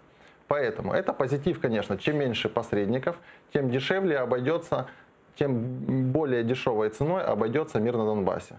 Поскольку разные политики, которые выступают в качестве посредников, очень часто закладываются определенные свои политические... Ценой украинского народа или Российской Федерации, оккупантом, врагом? Я закончу. И экономические определенные уступки. Дальше. Теперь по поводу, кто на чьей стороне будет играть. С точки зрения формальной политики, и Макрон, и Меркель выступают как независимые игроки. Конечно же, я могу согласиться со своим оппонентом в студии, что президента Франции, президента Федеративной Республики Германия с Россией объединяет намного больше, в первую очередь, товарооборот. Премьер-министра, да. Правильно. Товарооборот намного больше объединяет, чем с Украиной. И, конечно же, Владимиру Зеленскому будет очень сложно отстаивать свои позиции в нормандском формате. Но волков боятся, в лес не ходить. С чего-то нужно начинать. Сколько уже людей погибло за эти 5,5 лет? Сколько разрушено семей? Сколько людей покончили самоубийством, заболели, не смогли вылечиться и умерли? Мы очень часто приводим только статистику погибших с двух сторон, и, как правило, с одной стороны, с украинской. А сколько без вести пропавших людей, которые официально не включаются в статистику. Геннадий, вы сейчас сказали хорошую вещь. А скажите, должны ли понести законное наказание люди, которые виноваты в том, о чем вы сейчас говорите? Вы же говорите, что погибло много людей. Так давайте мы всех этих негодяев, которые убили наших людей, обнимем, поцелуем и будем с ними дальше жить в мире и дружбе. Сейчас я объясню. Моя личная позиция. Те люди, которые совершали преступления против человечества, которые занимались мародерством, умышленным убийством, должны понести уголовную ответственность по законодательству Украины. А все, кто зрадил державе, правительство данных квазиреспублик, они кто у нас? Порядочные люди, как заявляет Максим Ткаченко? Стоп. И это вопрос политический. Если президент Украины, которого я очень сильно критикую, его команду... Подождите, у нас есть закон. За зраду повинно внести... Вообще нужно вернуть смертную казнь за зраду. А кто определяет закон? Суд определит, кто виноват или нет. Слушайте, они все принимали присягу на верность Украине, Геннадий. Есть политическое Какая политика? решение. Если политическим решением будет дана амнистия определенным категориям лиц, определенным категориям, не прямым убийцам, то тогда эта амнистия наступит. Вы согласны со мной, что все учителя, которые сегодня преподают там детям и пропагандируют рашку, они должны быть осуждены и лишены всю жизнь права заниматься преподавательством? Могу вам ответить? Давайте. Я не знаю и лично не был свидетелем, а как юрист поэтому не могу утверждать, что они пропагандируют за Российскую Федерацию, но я могу точно сказать, что те люди, которые остались на той территории работать в образовательной сфере, в коммунальной сфере, они все зрадники. И в медицинской сфере, они все зрадники. Являются людьми, которые поддерживают жизнедеятельность тех городов в самых тяжелейших условиях. Да это в момент оккупации. Вот их нужно наказать и на всю жизнь лишить права. Этих людей нельзя наказывать. Да как нельзя? Они поддерживают жизнедеятельность этих городов. Вы хотите, чтобы они стали депутатами местных советов по украинским законам? Вы хотите, чтобы эти негодяи пришли к нам в Верховную Раду? Эти 26 мест, которые свободны? Геннадий, пока мы не покараем всех виновных в этой ситуации, у нас не будет ничего. Причем покарать нужно так, чтобы остальным не было повадно. Чтобы они и в мыслях не думали, что это еще может повториться когда-либо. Я считаю, что с такой риторикой точно мира никогда на Донбассе не будет. А нам не нужен мир такой риторикой, как вы. Нам не нужно проебаться под Путиным, который сегодня мне, добровольцу батальона Айдар, рассказывает, хорошо ли мне возвращаться или нехорошо. Президент России Владимир Путин сегодня рассказал, собственно, как относится к президенту Украины Владимиру Зеленскому и чего от него ожидает. Давайте послушаем Путина. Мне кажется, что симпатичный человек и искренний. Он, на мой взгляд, реально хочет изменить ситуацию к лучшему, в том числе и на Донбассе. А насколько он в состоянии это сделать, я пока не знаю. Хотя определенные шаги позитивные все-таки были сделаны. Я имею в виду разведение сил и средств в 2 населенных пунктах. Хотя вот мне вчера еще военные докладывали, обстрелы с украинской стороны продолжаются. Но все-таки рассчитываю на то, что не будет возврата в эти серые зоны. Видим, Путин называет президента Зеленского симпатичным. Так он у него был 100 раз на концертах, и я думаю, что они еще в ту бытность общались. Вопрос же не в этом, хороший он или нехороший. Президент Украины, неважно это, Зеленский, Порошенко, Геннадий Бойричев, должен отстаивать только интересы Украины, национальные интересы народа Украины. А у нас, к сожалению, сегодня администрация президента саботирует все, Верховная Рада саботирует все, РНБО саботирует все, радники, які призначені президентом, несут ахинею и рассказывают, что это наши братья, мы должны их обнять и поцеловать. Поэтому таким образом это не договоренности, это не переговоры, это полностью идет слив национальных украинских интересов. А может, команда Зеленского думает, что на встрече в нормандском формате они могут решить какой-то вопрос пленных? Нет, подождите, мира? вопрос не надо путать. Вот вопрос пленных можно решать всегда. И дай бог, чтобы всех наших парней вернули. Только ж мы рассказываем, давайте обмен всех на всех. Подождите, а кого мы отдаем с этой стороны? Я вам могу рассказать, кого нам отдавали с той стороны. Злочинцев, які грабили, убивали в 2014 году, к нам повернули як героям. Я не понимаю, почему у нас из пленных делают одних медийных, других не медийных. Я не понимаю, когда нам говорят, ну вы видите, Зеленский говорит, что давайте прекратим обстрелы, а Путин ему в ответ говорит: Володя, так не стреляйте. Ну, он сказал, что не прекращаются обстрелы со стороны Украины. Я же не глухой, вы тоже все это слышали. Понятно. Поэтому, Путин провоцирует и ловит в капкан. Он хочет сделать все, чтобы мы пошли на все его условия, и тем самым унизив Украину на международном уровне. Действительно, как вы думаете, нормандский формат – это капкан? Я не думаю, что любые переговоры являются капканом, поскольку во время переговоров человек может соглашаться, в данный момент Владимир Зеленский, на какие-то условия, а может не соглашаться. Поэтому капкан будет только тогда, в том случае, если он согласится на невыгодные для Украины условия. Поэтому сразу обесценивать и дискредитировать нормандский формат я бы не стал по поводу заявления Владимира Путина. Что я хочу сказать? Человек, имея очень большой опыт управления Российской Федерацией, имея достаточно хорошее образование, дипломатически в преддверии нормандского формата хорошо высказался о нашем президенте в максимально корректной форме. Да, и тут же сказал, прекратите стрелять. Вот. И да, сказал, прекратите стрелять. Да, тут же сказал, что он сделает все, чтобы добровольцы, которые пошли защищать Украину, не вернулись на территорию Донецкой и Луганской области. Не нужно воспринимать заявление в данный момент Путина и вообще на это обращать внимание, поскольку это есть элементарная дипломатическая вежливость, корректность.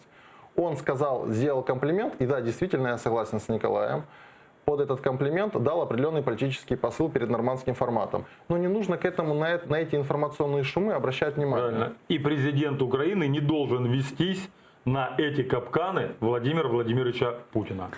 Не буду кричать в студию будут ругать, а то я сказал, что не только он. Есть нашей команде президента Владимира Зеленского, что предложить на встрече в нормандском формате, если она состоится? Подождите, мы вообще не можем ничего предлагать и разговаривать. Мы должны ставить ультиматум возврата Донбасса и Крыма. И еще компенсацию со стороны агрессора Российской Федерации. Вот это то, что должен поставить на нормандском формате наш президент. Он у нас есть, это наш президент. Я, Николай, позволю немножко, как сказать, прокомментировать вашу речь. Мы очень часто говорим, нужно дожать Европу, нужно ставить ультиматум. Нужно, как говорится, взять Европу и всех остальных мировых лидеров в ежовые рукавицы и дожать. Так мир так устроен, что дожимают только с позиции силы. Ну, уважают сильных. Вы согласны со мной? Если Украина вместе с Порошенко во главе 5 лет мародерили, 5 лет уничтожали, 5 лет занимались непонятно чем, и Украина потеряла и теряет экономически, Украина из сильного промышленного со временем государства за 29 лет превратилась в аграрную республику.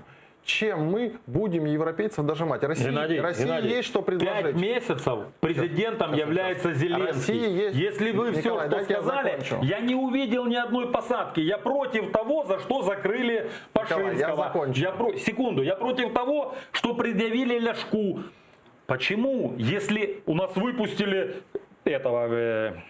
Свинарчука, да? Вы мне расскажите, если вы так говорите и есть все, почему никто не посажен и почему Порошенко насмехает над всеми, возвращается с Турции, передает привет, садится в другой самолет, Николай, и уезжает. Я вам отвечу, это беззубость.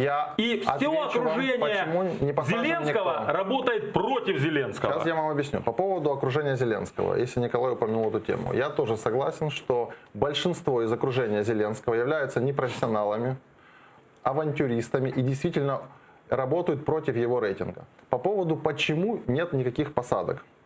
Поскольку за 5 лет есть две причины. Первая причина, поскольку за 5 лет все дела были давно проданы и уничтожена доказательная база частично, а во-вторых, Геннадий, хорошо. Почему не 5 месяцев Зеленский у власти, почему не выпущены добровольцы, незаконно посаженные режимом Порошенко? Объясняю. Тоже никто. Есть уголовно-процессуальный кодекс, определенная системность выполнения разных процессуальных действий. Нету у нас ничего. У нас показывается, что ребята первого приняли присягу, второго встретились, а им третьего принесли 150 законов на голосование. И никто из них не знает, где они были написаны и кем. Я думаю, что все-таки эти вопросы должны быть адресованы президенту Зеленскому. Но я надеюсь, что администрация президента смотрит. Формате, да, вернемся к предмету нашей дискуссии, к нормандскому формату. Может ли быть такое, что Россия его сорвет?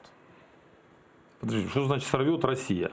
Он реально может не состояться по многим причинам. Завтра заболеет Владимир Владимирович, у Ангели Меркель начнутся критические дни, Макрон там поругается с женой. Ну, вы знаете, говорить о том, что может случиться, это же прогнозировать. Давайте дождемся. Я еще раз говорю, сегодня Зеленскому передали кое-какое письмо с Германии, да? Уже с требованиями, которые изложены от 3 президентов, вернее, от 2 президентов и 1 премьера. Поэтому, говорить о том, что он состоится, мы еще не знаем. Дай бог, чтобы начались переговоры прямые. Так они идут. Они же по телефону разговаривают. Вы знаете, сегодня вернули корабли. Это же плевок. Плевок в лицо всему украинскому народу. Путин глумится над нами, как над дебилами. Их вернули без унитазов и без сброи. Ну вы зря смеетесь. Вы же не говорите об этом. Пусть люди знают. Ну как можно было... Это, знаете, как издевательство. Вы вернули трусы и надавали по лицу всему украинскому народу. Вернуть перед нормандским форматом, ну это провокация чистой воды. Даже командующий ВМФ Украины заявил об этом. Ну это же смешно. Николай, не останавливайтесь, продолжайте. Так куда ж продолжать? Я хочу немножко поправить. Уже. Николай очень громко назвал... Так подождите, если один буксир... Нет, не корабли. Корабли это очень громко названо. Это морские судна. Это катера. Я как человек 6 лет, который обходил море, могу называть вещи своими именами. Телезрителям это не интересно. Я еще раз корабль говорю, это звучит очень масштабно. А это один буксир и 2 катера. Я еще раз говорю, два военных катера, с которых сняли плитку и унитазы, не говоря о сброе и о всем о другом акустическом оборудовании. Но это же не... Это просто плевок. Я сейчас объясню, для чего сняли акустическое... А плитку для чего сняли? Я объясню, секундочку. Для чего унитаз сняли? Чтобы туда кто-то не попал? Послушайте меня секунду. Давайте так. Во-первых, надо понимать, что когда Российская Федерация забрали, арестовали... Я не пойму, почему ты хочешь их оправдать? Я не хочу оправдать, я хочу объяснить людям, как на самом деле происходят процессуальные действия в рамках уголовного законодательства РФ. Путин издевается над народом Украины. Изъяли, наложили арест на них и описали как вещдоки. Правильно, и отдали уже отписанными. Николай, прекратите так стебать. Ну как так стебаться? Ну это же... Поэтому в рамках уголовного дела следователи Российской Федерации. Да? У меня такое впечатление, что ты вместе со следователем там что-то делал. Я просто более подробно эту информацию знаю. Да, они как вещдоки в каком состоянии, сказал командующий, их передал? Документов изъяли аппаратуру, которая им понадобилась. Я не знаю, это еще один дружеский посыл. Вот. И вернули те, прям в прямом смысле слова, ржавые консервные банки, которые им уже не были нужны как доказательства. Но вы считаете, как Микола, что это плевок? Конечно, плевок. Я не считаю плевок. Это завершение договоренности по возврату моряков.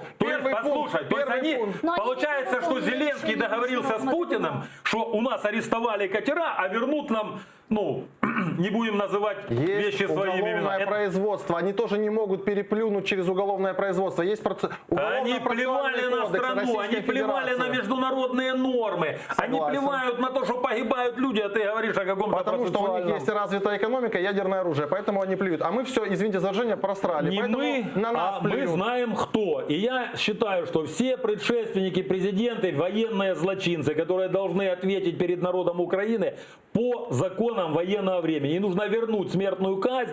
И мы так живем вернее, из-за них и благодаря им. А у нас еще некоторые телеканалы приглашают и говорят, это ж там такой-то президент Украины, он негодяй. Я замолчал. Спасибо большое. Я бы вам не рекомендовал останавливаться. Ничего, мы сейчас, я думаю, продолжим. Давайте послушаем главу ВМС, да, вы только что его вспоминали, Воронченко, по поводу судов. Давайте послушаем.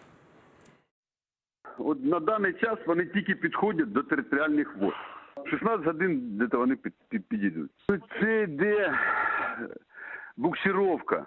Швидкість дуже маленька, вони своїм ходом не йдуть. Росіяни їх угробили. Поснімали навіть плафони, розетки і унітази. Так що ми зараз ще покажемо всьому світу варварське відношення росіян до цього. Ну вот, действительно, Воронченко говорит, что угробили корабли наши, буксир Яна Капу и 2 суда Никополь-Бердянск. И вот Микола тоже говорил, и Воронченко подтвердил, что сняли унитаз. У меня есть 2 версии. Первая версия. Следователи Российской Федерации сняли часть оборудования, которое является вещественным доказательством по уголовным делам, возбужденных и отправят их в Украину новой почтой. В отношении моряков. Это раз, не перебивайте, пожалуйста. А вторая есть у меня версия, что украинские судна, 2 катера и буксир, были в таком убогом состоянии и не имели всех этих приспособлений, и просто голые, как жестяные банки, пошли на провокацию. После чего украинские военные оправдывают, после чего украинские... Есть вопрос, стояла ли там какая-то вообще техника и были ли там вообще унитазы? Геннадий, хороший вопрос к Петру Порошенко, потому что данные суда делались на его заводе и были переданы... Поддерживаю. Хоть в чем-то мы сошлись. Нет, так а что? Каждый негодяй должен быть осужден, наказан, и некоторые должны быть казнены. Да, и у каждого преступления есть фамилия, имя, отчество и год рождения. Однозначно. Поддерживаете? Спасибо вам большое. Я вынуждена завершать этот эфир. Микола Греков, мэр оккупированного Александровска, и Геннадій Борисович, правозахисник, голова громадської ради при Мінтод були гостями нашей студии. Дуже дякую вам. А эфир телеканала АТР продолжается. Подписывайтесь на наш YouTube-канал, там мы выкладываем самые интересные фрагменты из наших эфиров.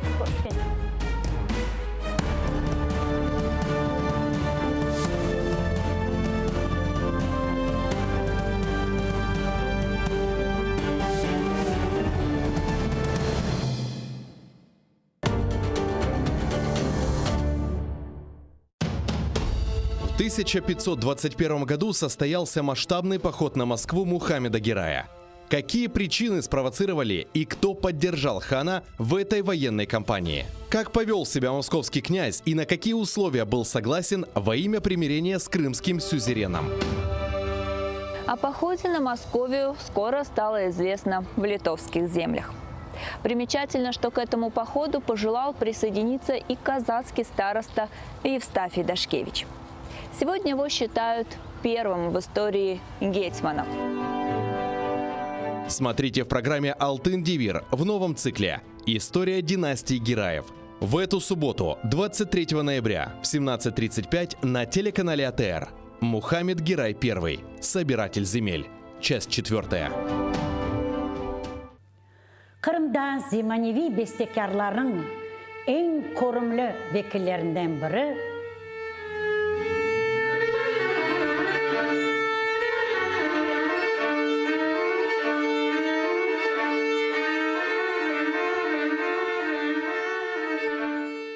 Onun Ömer arkadaşı da oğa devamlı kol tutkan öyle bir çift olar, yaraşıklı bir çift. O oğa zil tuta, piyaninoda Maya Hanım, Maya Kadyrova.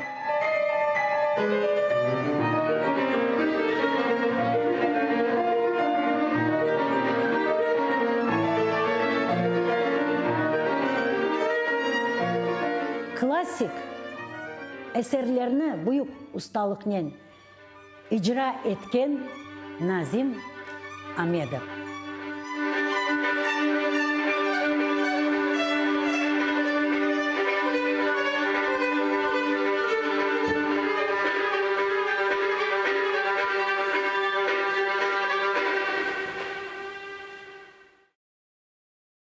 Айталар ки эр-бір куш ювасында көргенні күтер. Керчектен де айны ойледір. Эр-бір шей айледен башлана. Басында лимонларны насыл отыртмақ керек. О фиде ола, я да оны дане сачмақ керек, я да терек. Bu tereklerini fidesini yapmak gerek, tamırlatmak gerek. Niçin bu tatlı? Çünkü bunun limon meyvasında şekeri ziyade ekşisine koruyor. Sağ olunuz, bayağı şeylerini endi öğrendim. Nasıl limonu seçmek gerek bileyim. Hibrit limon olmağanını da öğrendim. Analarımız uzun balalarıyla tek ana tilde laf etmek gerek. O bala doğandan, kundaktan o tilini eşitip otursa, unutsa bile o tilini osken son, burada kitabını açkanda öğrenip akılına düşürecek. Çünkü o onun kanına sınmış olacak. Умани силяда дерлер, үйге мали чатырдак, бұның бір тарafı чойын, бұның бір тарafı бақча бақ. Машалла, папағанлар сенен бераберлікте анда шиыр айттылар.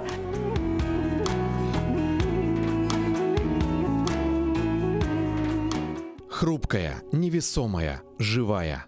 Она очень любила своих друзей и молодежь, а своим теплом могла обогреть каждого.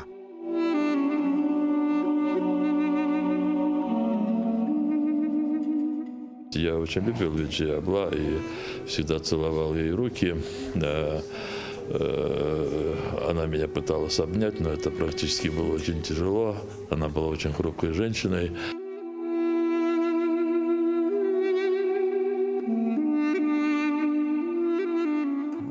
Она вообще просто иногда приходила вот просто посидеть. Мен говорит, келіп сізден бәрабер отырайын.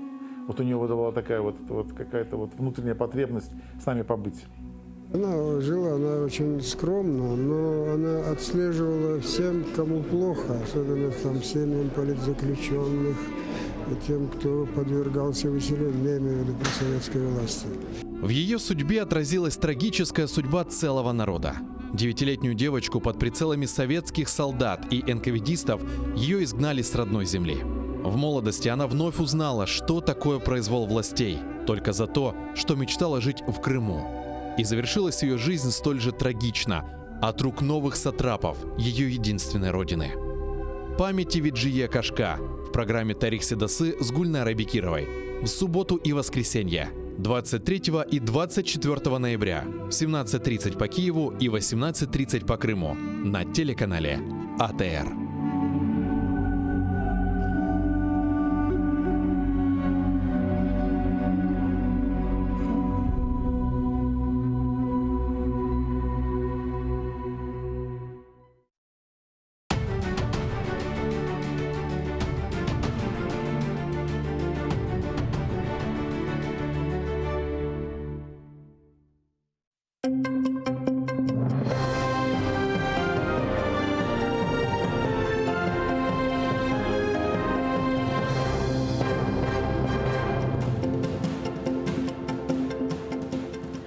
Четвер, 21 листопада, 2100-й день окупації Криму Росією. В ефірі інформаційний випуск «Заман». Я Оксана Дворецька. Вітаю вас.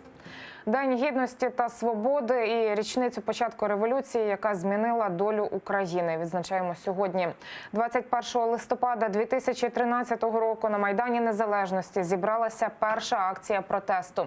Це була реакція на плани колишньої влади на чолі з Віктором Януковичем відмовитися від політики євроінтеграції, натомість рухатися до митного союзу з Росією. Історію протестів змінила ніч проти 30 листопада. Тоді спецпризначенці Беркуту силою розігнали студентів.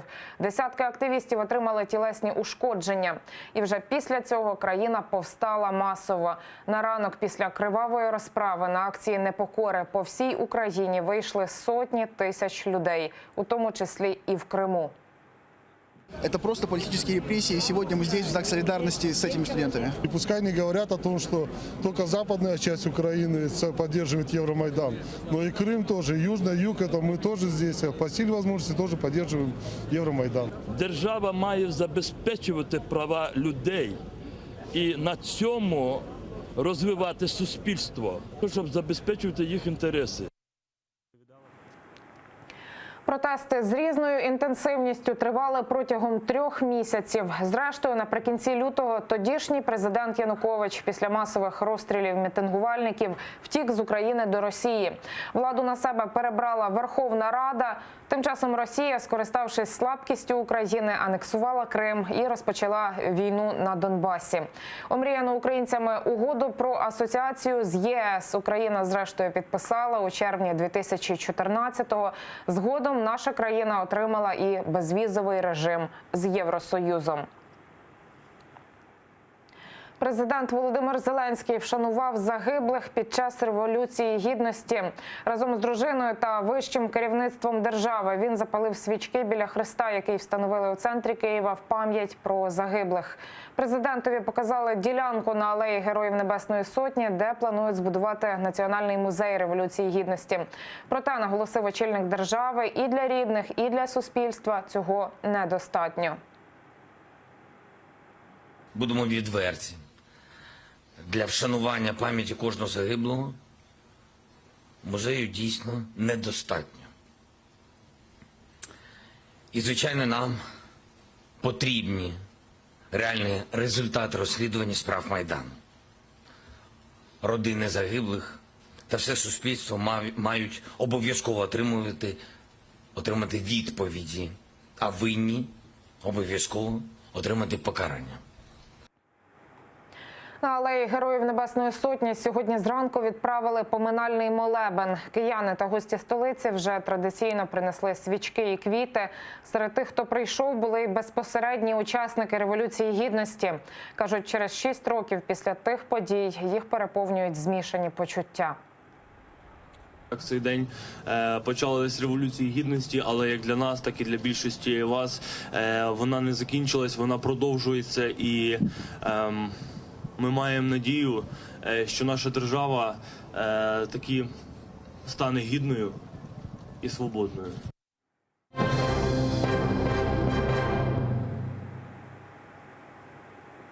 Без обладнання та техніки, проте нарешті у рідній акваторії через 360 днів полону.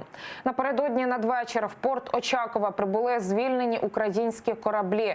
Катери «Нікополь» і «Бердянськ» та буксир «Яникапу» у рідній гавані зустрічали місцеві мешканці з українськими прапорами.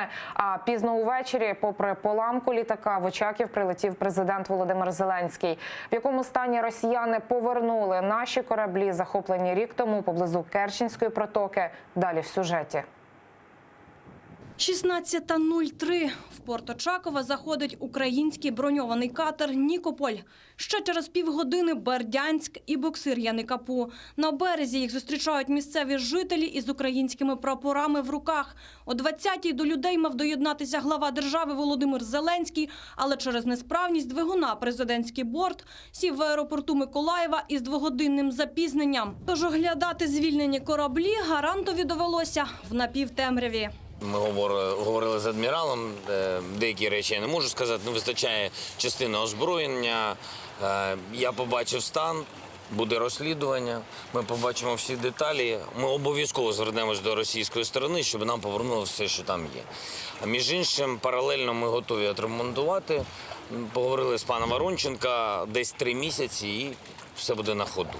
Про те, що звільнені Бердянськ, Нікополь та Яникапу росіяни за рік угробили і розграбували, напередодні розповідав і командувач військово-морських сил Ігор Воронченко. Усе, що можна було звідти зняти, зняли. Не погребували навіть унітазами. І як написав у себе на Фейсбук наймолодший із колишніх полонених моряків Андрій Ейдер, навіть спідньою білизною. Після усього пережитого, мабуть, я не маю нічому дивуватись, але навіть плафони із лампами вкрали. Ото і маю питання. Гаразд, плиту для їжі. Вона інвекторна, коштовна, але навіщо плафони красти? Хоча то таке. В мене залишилось усього 1 пара спідньої білизни. Було там пар 20. Ото нащо вам БУ трухани? Ось що не зрозумію. Ніколи. А от російське ФСБ традиційно все заперечує. Вважається, що кораблі повертали в нормальному стані з унітазами і плафонами. І українці, мовляв, самі все познімали дорогою додому навмисно, аби зіпсувати кришталево чисту репутацію Росії. Нині реальний стан кораблів вивчають українські військові прокурори. Результати огляду передадуть до міжнародного арбітражу в Гаазі. Тетяна Солій, Заман, АТР. Компенсацію за фактичне знищення своїх кораблів Україна вимагатиме від Росії в арбітражному суді ООН у Гаазі. Нині там почалися перші слухання у справі щодо порушення імунітету 3 українських суден та членів екіпажу. Засідання відбувається в закритому режимі. На ньому визначають час розгляду справи та чи буде публічним доступ до матеріалів. Команда українського МЗС на суді доводитиме, що прохід катерів Бердянськ та Нікополь і буксира Яникапу через Керченську протоку був мирним і законним. Натомість Росія порушила міжнародні норми. Ще в травні Міжнародний трибунал з морського права на запит України зобов'язав Кремль негайно звільнити українських моряків та повернути Києву захоплені судна.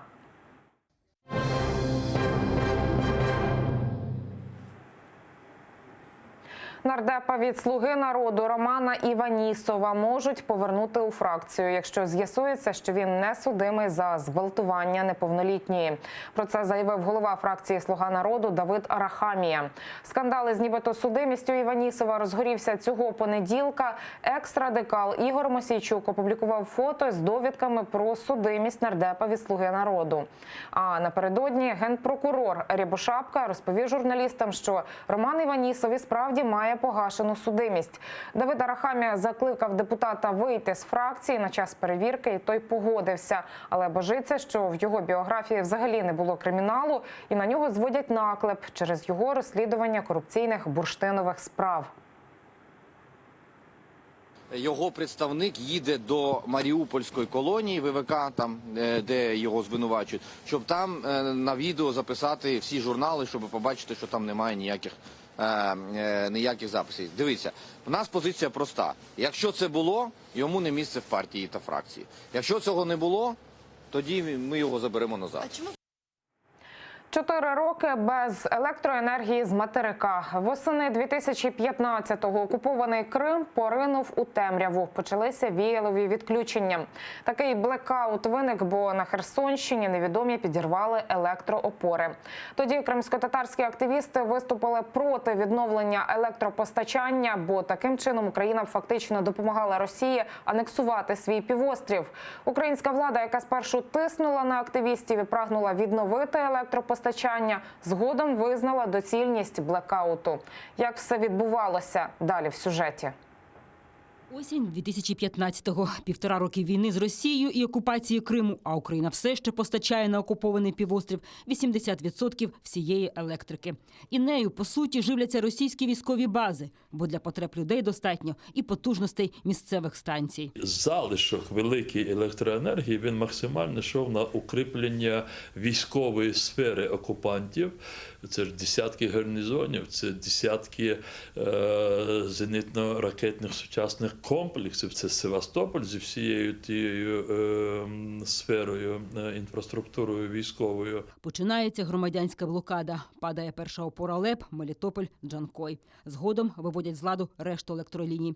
Один із організаторів блокади Лінур Ислямов з часом розповість. Відрізати анексований півострів вирішили на початку вересня 2015-го. І за місяць реалізували обіцянку. До адмінмежі почали з'їжджатися активісти з усієї країни. Люди звонили, говорили, держитесь. Люди звонили, говорили, давайте, куда вам перечислить деньги. Надо вот отдать должное тем людям, которые приезжали и работали совершенно как волонтеры, поварами, помогали, мыли, убирали, накрывали. Это же огромный труд. Врачи. Приезжали врачи, которые оставались с нами. Это была энергия. Люди горели все. Керівництво України спочатку не підтримало блокадників. Їх штурмувала навіть Нацгвардія, а ще батальйон «Херсон» на чолі з нинішнім нардепом ПЗЖ Іллею Ківою. На активістів пішли зі зброєю.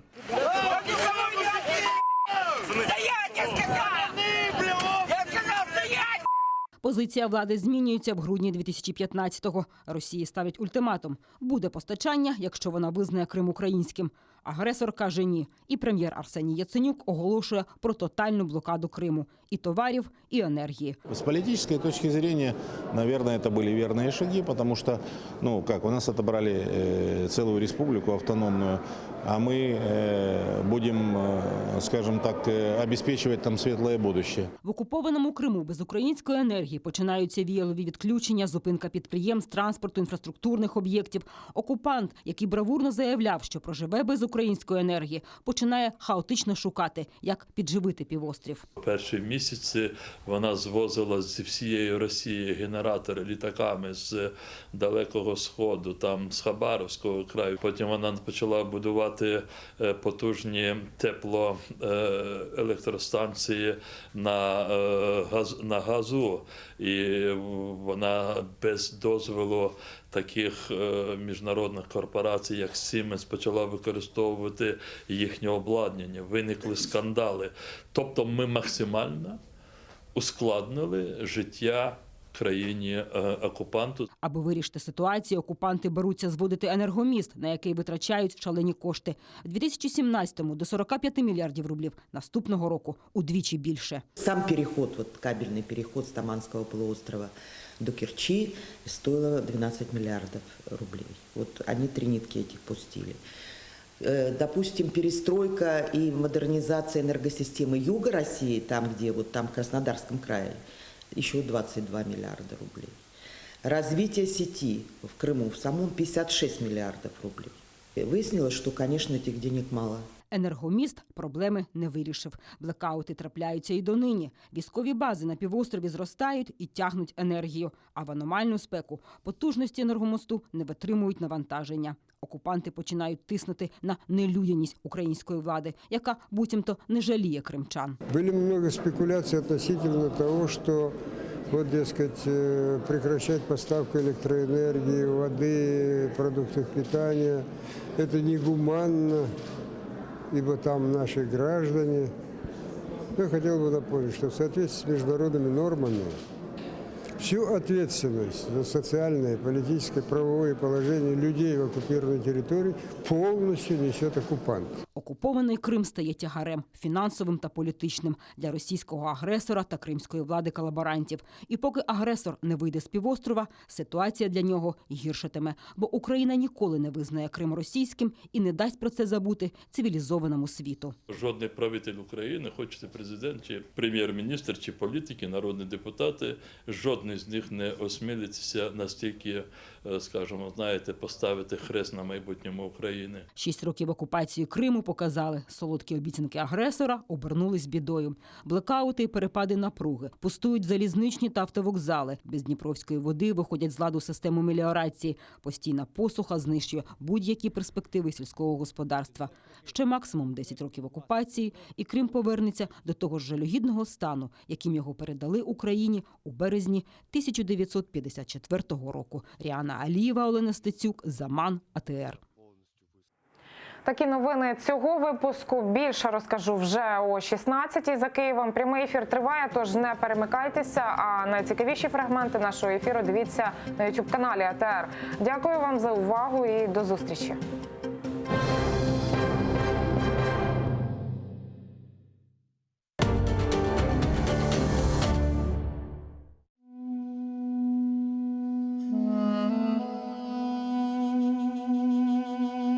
Когда забирали сервера на Джье, вот самой младшей нашей дочери, было всего 3 месяца.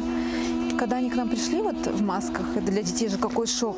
Представляете, 6 утра, они только проснулись, и тут раз в масках возле них стоят.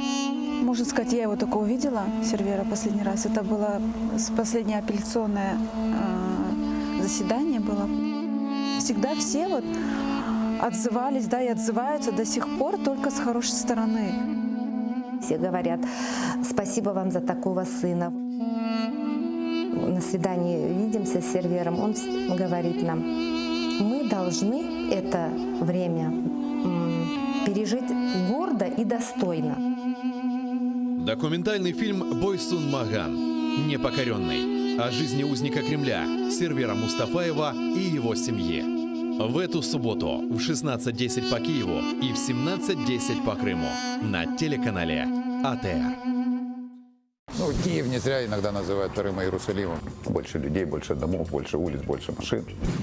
Не допустити вільний обіг землі. Ну, ми ні одного голоса не дали за це бредове обращение к Верховной Раде. Я забила гол депутату Киеврады. Стыд и срам депутату.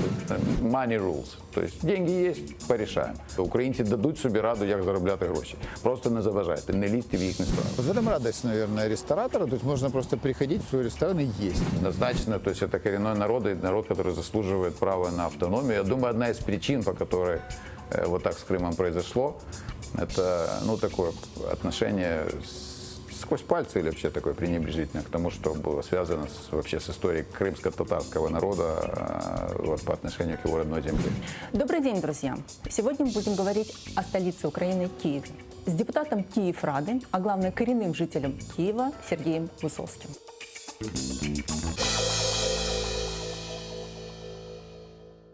Залізна завіса, 2 світи і боротьба за правду.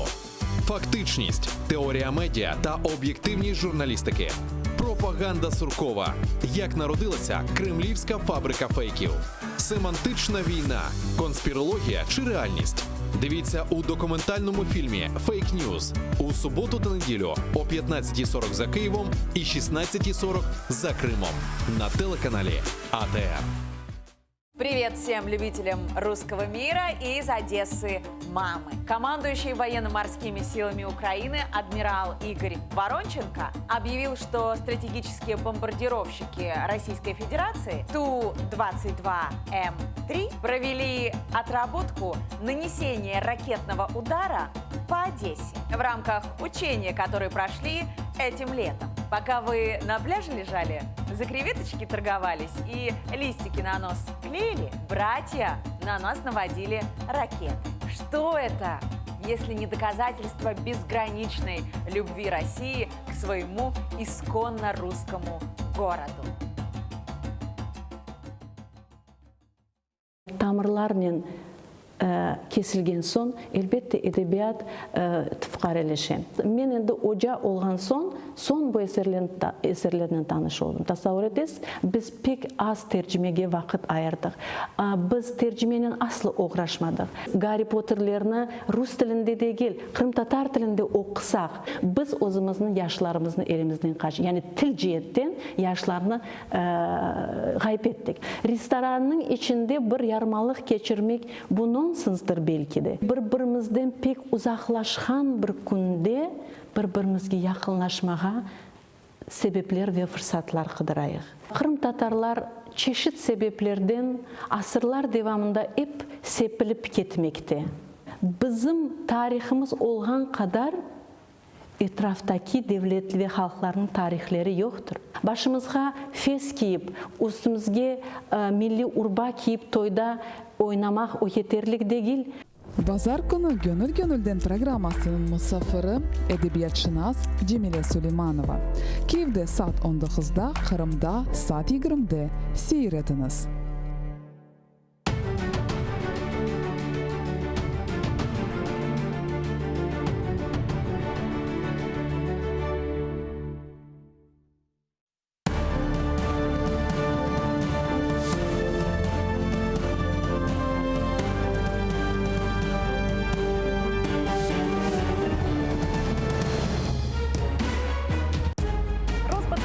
Інформаційний день на АТР. Естафету від моїх колег приймаю я, Катерина Вишневська. Найближчі 3 години будемо разом із нашими гостями обговорювати все, що сталося впродовж останнього часу. Тож робіть АТР гучніше, ми починаємо.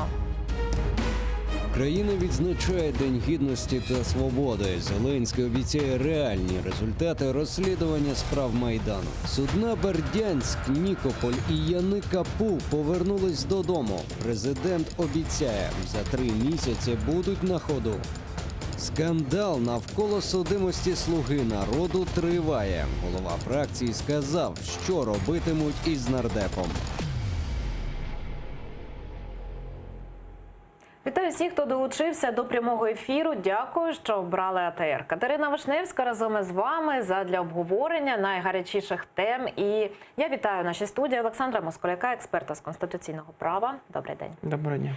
Ну, сьогодні Україна відзначає День Гідності і Свободи. Так, 21 листопада, день початку 2 майданів помаранчевої революції 2004 року та Революції Гідності 2013 року.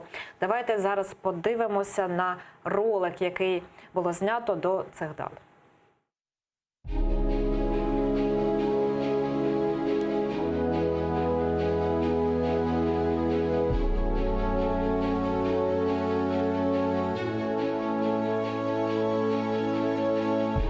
Всі ми різні. Народилися в різних містах.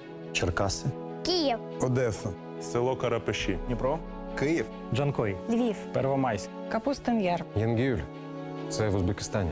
Медсестра. Військовий. Акторка. Тренер національної збірної. Школярка. Популяризує читання. Режисер. Танцівник. Волонтер. Баскетболіст. Співачка. Телеведучий. Хтось вже досяг вершини. А у когось все ще попереду. Ну, всі знають, як грати у футбол. А дехто вміє в нього грати.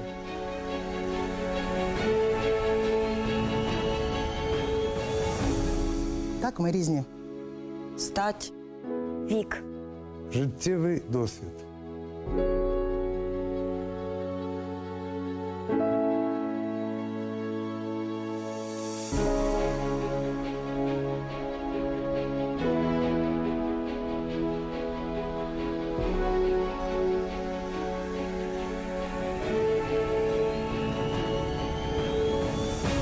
Але є те, що цінуємо однаково. Свобода.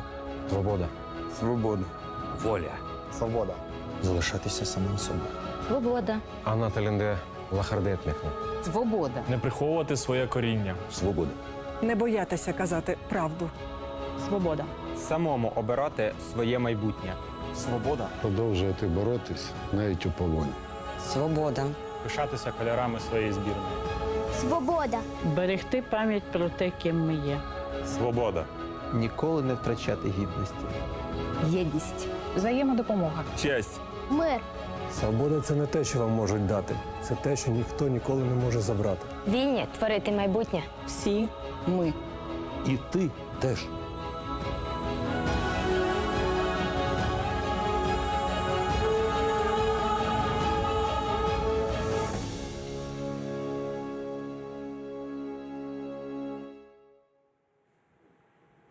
Ось таке емоційне відео. Так, дійсно, сьогодні такий день визначний. Привітав із Днем Гідності та Свободи і президент Зеленський. А звернення він зробив на місці, де мають зробити музей Майдану. Давайте послухаємо, що сказав голова держави. В місці, де ми зараз з вами знаходимося, з'явиться обов'язково з'явиться музей Революції Гідності. І це дуже важливо. Проте будемо відверті. Для вшанування пам'яті кожного загиблого музею дійсно недостатньо. І, звичайно, нам потрібні реальні результати розслідування справ Майдану. Родини загиблих та все суспільство мають обов'язково отримати відповіді, а винні обов'язково отримати покарання. Так, дійсно, так, минуло вже 6 років, і ми маємо зараз вже нову владу. І як ви вважаєте, от зараз можна говорити про те, що все-таки є якась перспектива у розслідуванні цих справ Майдану, і чи можна говорити про те, що поховаємо це назавжди? Цілком ймовірно. Ну, як би це не хотілося сказати мені протилежне, але, так що так, от не емоційно не сприймати ситуацію, а максимально раціонально. Ну, ви знаєте, такі злочини, як пов'язані зі вбивствами, їх можна розслідувати тоді, коли в перші години, перші 24 години зібрана належна доказова база. Я вас зараз переб'ю, бо з нами на зв'язку є Сергій Горбатюк, екс-начальник управління спецрозслідувань ГПУ. Поспілкуємося з ним і потім повернемося до обговорення. Пане Сергію, вітаю, як нас чути? Доброго дня, чути добре. А що скажете про перспективи розслідування справ Майдану? Сьогодні згадував це президент. Вчора відбувся брифінг у Генеральній прокуратурі з цього приводу. Що скажете ви? Перспективи дуже погані, на мою думку. Тобто зроблено руками керівництва Генеральної прокуратури за бездіяльності Верховної Ради все для того, щоб справи на сьогоднішній день фактично припинили свої розслідування і не зрозуміло на який період часу і коли воно буде відновлюватися повноцінно. А у чому це проявляється? Ну, в тому, що розслідування немає. Тобто, слідчі прокуратури, Генеральний прокурор видав постанови про те, що розслідує ДБР. Тобто, слідчі прокуратури, управління спецрозслідувань втратили можливість розслідування. ДБР ще ці справи не отримали, не розслідують. Тобто, їх ніхто не розслідує. Директор ДБР казав, що вони перехоплюють ці справи і тепер вони будуть цим займатися. Всі кажуть, я вам кажу, як воно є фактично. Нам за словами гарними, що десь щось буде потім, нам закривають жахливу ситуацію, яку створено сьогоднішнім керівництвом Генеральної прокуратури. Тому що ця дата, вона, по-перше, вони навіть прийняли закон, Верховна Рада в жовтні, яким фактично ще дозволила рік слідчим Генпрокуратури завершувати розслідування. Вони чомусь його не виконують, я так і не зрозумів, для чого тоді було його приймати. Швиденько все попідписували, позбавили можливості слідчих прокуратури розслідувати, передати ДБР. І за цей період часу, хай навіть 3 місяці, які були, вже можна було 10 підрозділів створити і перевести туди слідчих прокуратури, якщо вже ви хочете забирати ці повноваження. Але цього не було зроблено. І щось десь потім буде, все буде добре. Але ж чому воно перервано? Питання. Чому? Хто винен в тому, що ви, як керівники, тобто слідчі прокурори мають збирати докази і думати тільки про розслідування відповідно до закону. Пане Сергію, а розкажіть, будь ласка, на якому етапі взагалі розслідування цих справ, у якому вони зараз стані, там чи щось вже є, про щось можна конкретно говорити? Бо за 6 років, мені здається, все ж таки міг вже бути якийсь результат. Ну, результат є. Якщо говорити про ту кількість звітувань, які я розповідав, то мене дивує завжди питання, чого нічого немає. Тобто, познайомитися за кожним епізодом, тобто більше 448 повідомлено про підозру. Стосовно 298 направлено обвинувальні акти до суду, 57 вироків. Йдуть судові засідання про практично всім найтрагічнішим сторінкам, тобто Майдану. Тобто фактично за кожним епізодом подій є розкриті злочини, тобто від виконавців до організаторів. Тобто, єдине, що продовжується над окремими нерозкритими робота і встановлення всіх причетних до злочину. Головне, це, звичайно, щоб покарання були, тобто тому що в нас роками, 4-5 років розглядаються справи без завершень. І ця робота мала продовжуватись стала, тобто як робити, як вона йшла, вона мала завершуватись. Єдине, що треба було допомога в плані, щоб суди розглядали в розумні строки, щоб Верховна Рада прийняла закони, які дозволяють, а не зв'язують по рукам слідчих прокурорів, і для того, щоб було реально бажання з керівництва ГПУ, керівництва МВС, СБУ працювати не на словах, а на ділі. І керівництво держави, щоб була політична воля. Тобто, щоб вони були більш... Зрозуміло вашу позицію. Я дякую Сергію Горбатюку, екс-начальнику департаменту спецрозслідувань ГПУ. Він очолював цю посаду із 2014 по жовтень 2019 року. Олександре, повернемося до обговорення. Так, от бачимо, що там і тривало розслідування, дійсно, вже є якісь результати. Так чому ж все-таки ми цих результатів не бачимо? І кому вигідно, щоб ці справи не були розслідувані, не були названі винні? Ну, дивіться, тут така аналогія, як з вбивством Кеннеді. Ну, всі знають, хто вбив Кеннеді, Лі Харві Освальд. А хто стояв за ним, не знають досі. Так і тут пан Горбатюк правильно там говорить про те, що притягнуті особи до відповідальності. Але ж цікаво не лише і, мабуть, не стільки, хто безпосередньо був виконавці, а хто був організатором, хто був, там, можливо, і пособником відповідних злочинів.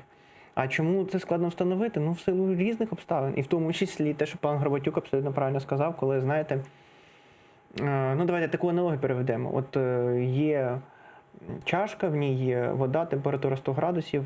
Що ми робимо для того, щоб ця температура зменшилася? Ми переливаємо з чашки в чашку. За рахунок цього температура зменшується. Приблизно так само відбувається, коли створюються нові, коли передають справи, фактично завжди, по-перше, ті, хто знають, що вони будуть передавати справи, вони до цього вже ставляться менш відповідально, тому що з них ніхто не буде відповідно питати. Ну, а по-друге, в принципі, кому передають, можна на попередників теж перекладати відповідальність. А ті, хто отримують, так само, ви правильно абсолютно говорите, вони можуть говорити, що попередники, і вони теж менш відповідально вже до цього ставляться. З самого початку, коли ця вся історія розвивалася, мабуть, треба було чітко визначити, що ми не будемо чіпати такі речі, які можуть призвести до того, що врешті-решт винні не будуть знайдені до кінця. І ще є один аспект. Коли в нас за цей час, коли був вчинені оці злочини, і от в перші, там, скільки, 1,5 роки, в 2016-му був призначений Луценко, так от до Луценка, скільки там вже, 2 чи 3 генпрокурори. Ну, це ж теж впливає. Був Махніцький, був Ярема. Ярема, і ще був, ну, тобто ще й після Яреми був, а потім ще тільки вже з'явився у нас пан Луценко. Тобто фактично було... Шокін, було 1, 2, 4 прокурори. У нас в Генпрокурорі був навіть такий жарт, що міняються кожні півроку генеральні прокурори. А якщо ми з вами візьмемо, що кожен з цих прокурорів так чи інакше, в нього з'являється якась там своя команда. Ну так я ж розумію, якщо я правильно розумію, то на розслідування зміна генпрокурорів, власне, не має впливати. Ну, як вам сказати, в принципі, за нормальних обставин, я з вами абсолютно згоден. Але, знаєте, ну, взагалі, в принципі, генеральний прокурор – це не повинна бути політична посада. Ну, але у нас кожен прокурор був політичною посадою. Тобто, я так бачу, у нас перспективи цих розслідувань такі туманні досить. Досить туманні. Ну, і розумієте, це ж не тільки там український там чисто феномен. Ну, знову ж таки, Кеннеді ж не розслідувано до кінця. Але я можу сказати Кеннеді, хай американці розбираються, але дійсно, це розстріли на Майдані. Це був такий момент дуже так сакральний в дечому дійсно для держави, і нема досі ніяких результатів. Це затягується все з року в рік. Так, і я не знаю, наскільки сакральний, але те, що трагічний, це 100%. Ну, тут навіть питань немає. Так. Звичайно, було б важливо, щоб ці справи вони були розслідувані, але ж тут же Те, що я на початку хотів сказати. Так, ми вже пішли по колу з вами. Так, давайте краще змінимо тему, бо захоплені Росією українські судна повернулися додому. Президент Зеленський заявив, що за 3 місяці вони будуть на ходу. Давайте послухаємо. Те, що ми побачили, дійсно не вистачає.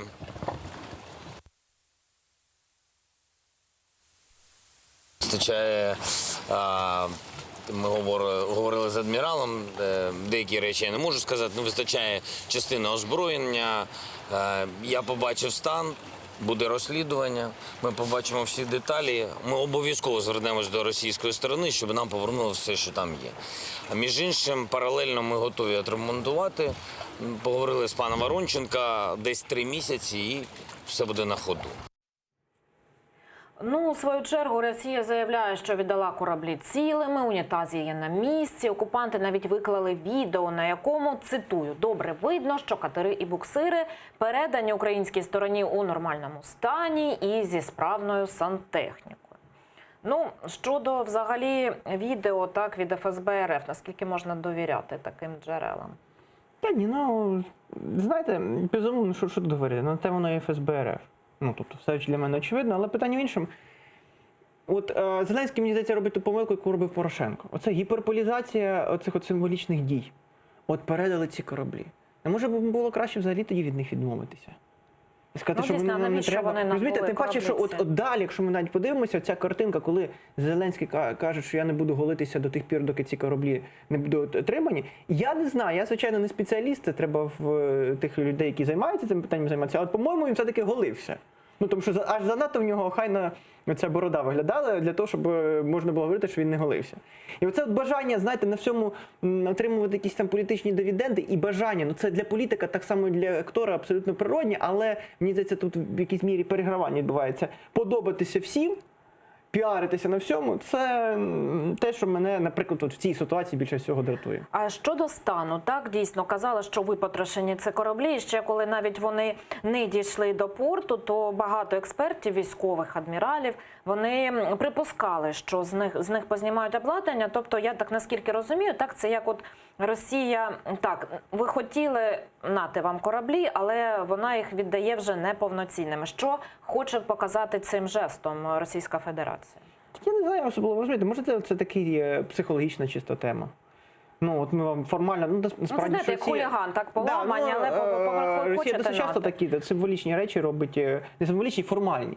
Це як з референдумом в Криму. Ну, сама процедура демократична, але вона може бути демократична за дотримання певних умов, які визнані в світі, наприклад, тривалість преферендної процедури і так далі. До речі, що Росія не сказала про те, що вони це зробили на виконання рішення суду, да. так, трибуналу з міжнародного морського права, а вони, МЗС РФ, сказав, що вони нам на якесь відповідальне зберігання їх віддають. І, от, до речі, чи мала тут наша МЗС на це якось реагувати, наші дипломати? Так, а тут проблема в тому, що ми ж бачимо, що зараз в МЗС такий, я б сказав би, різночитання багатьох моментів. Так, кришталь по одному висловлює. От Зеркаль сьогодні, до речі, у Гаазі перші слухання арбітражного трибуналу з морського права, які якраз у цього захоплення і стосуються. І це, от як казала пані Олена Зеркаль, остання її, скажімо так, лебедина пісня у МЗС. Ну, от саме тому, а відповідно Пристайко, він іншу трошки риторику має. І ми до кінця, розумієте, от те, що на сьогоднішній день проблемне, ми до кінця не можемо вибудувати відносини з Росією в усіх сферах. Ну, тут ми говоримо про те, що землі сільськогосподарського призначення росіянам не можна продавати, але, значить, електроенергію можна купувати, не дивлячись на те, що є там пан Сєчин, причетний до цього, РАО «Інтер» і так далі, і так далі. То ви якось вже визначитесь, або ви вже до кінця одну лінію поведінки проводите, або вже іншу лінію поведінки, кажете, що для вас там економіка, вона є важливіша, ніж все, і ми можемо нехтувати всім решта. Так, там взагалі дуже у нас цікава ситуація, от кожного дня скандалу. Сьогодні у нас черговий скандал є. Президент хоче розібратися зі скандалом щодо судимості депутата від «Слуги народу» та його причетності до зґвалтування. Послухаємо, що Зеленський сказав про народного депутата Романа Іванісова. Я прочитав, що там є скандал. Знаєте, я хочу вам одразу сказати, завтра у мене будуть реальні дані. Я хочу розібратися. Фейк – це реально у нього є причетність до розслідування з приводу кримінальної справи, пов'язаної з зґвалтуванням. Дивіться, я можу ще раз вам сказати, якщо... Нагадаю, що напередодні генеральний прокурор сказав, у Іванісімова є погашена судимість, тож людина не є судимою на цей момент. Утім, Генеральна прокуратура вже встигла спростувати ці слова генерального прокурора, і давайте послухаємо як. Інформація щодо підтвердження погашеної судимості одного з народних депутатів України, озвучена сьогодні під час брифінгу в Генеральній прокуратурі, не є підтвердженою. Перевірка наразі триває, про її результати буде офіційно повідомлено додатково. У зв'язку з цим просимо не поширювати відповідну інформацію. Сам народний депутат теж відреагував на всю цю історію і зробив допис у соціальній мережі. Давайте тепер подивимося на цей допис. Щоб не ставити під удар репутацію всього колективу, я прийняв рішення призупинити своє членство у фракції на час перевірки оприлюдненої у ЗМІ інформації. Офіс Генпрокурора вже дав спростування озвученої відносно мене інформації. Замовники витрачають скажені гроші на брудну гру проти мене, не нехтуючи нічим, як ви всі помітили. Найближчим часом стане відоме прізвище замовника.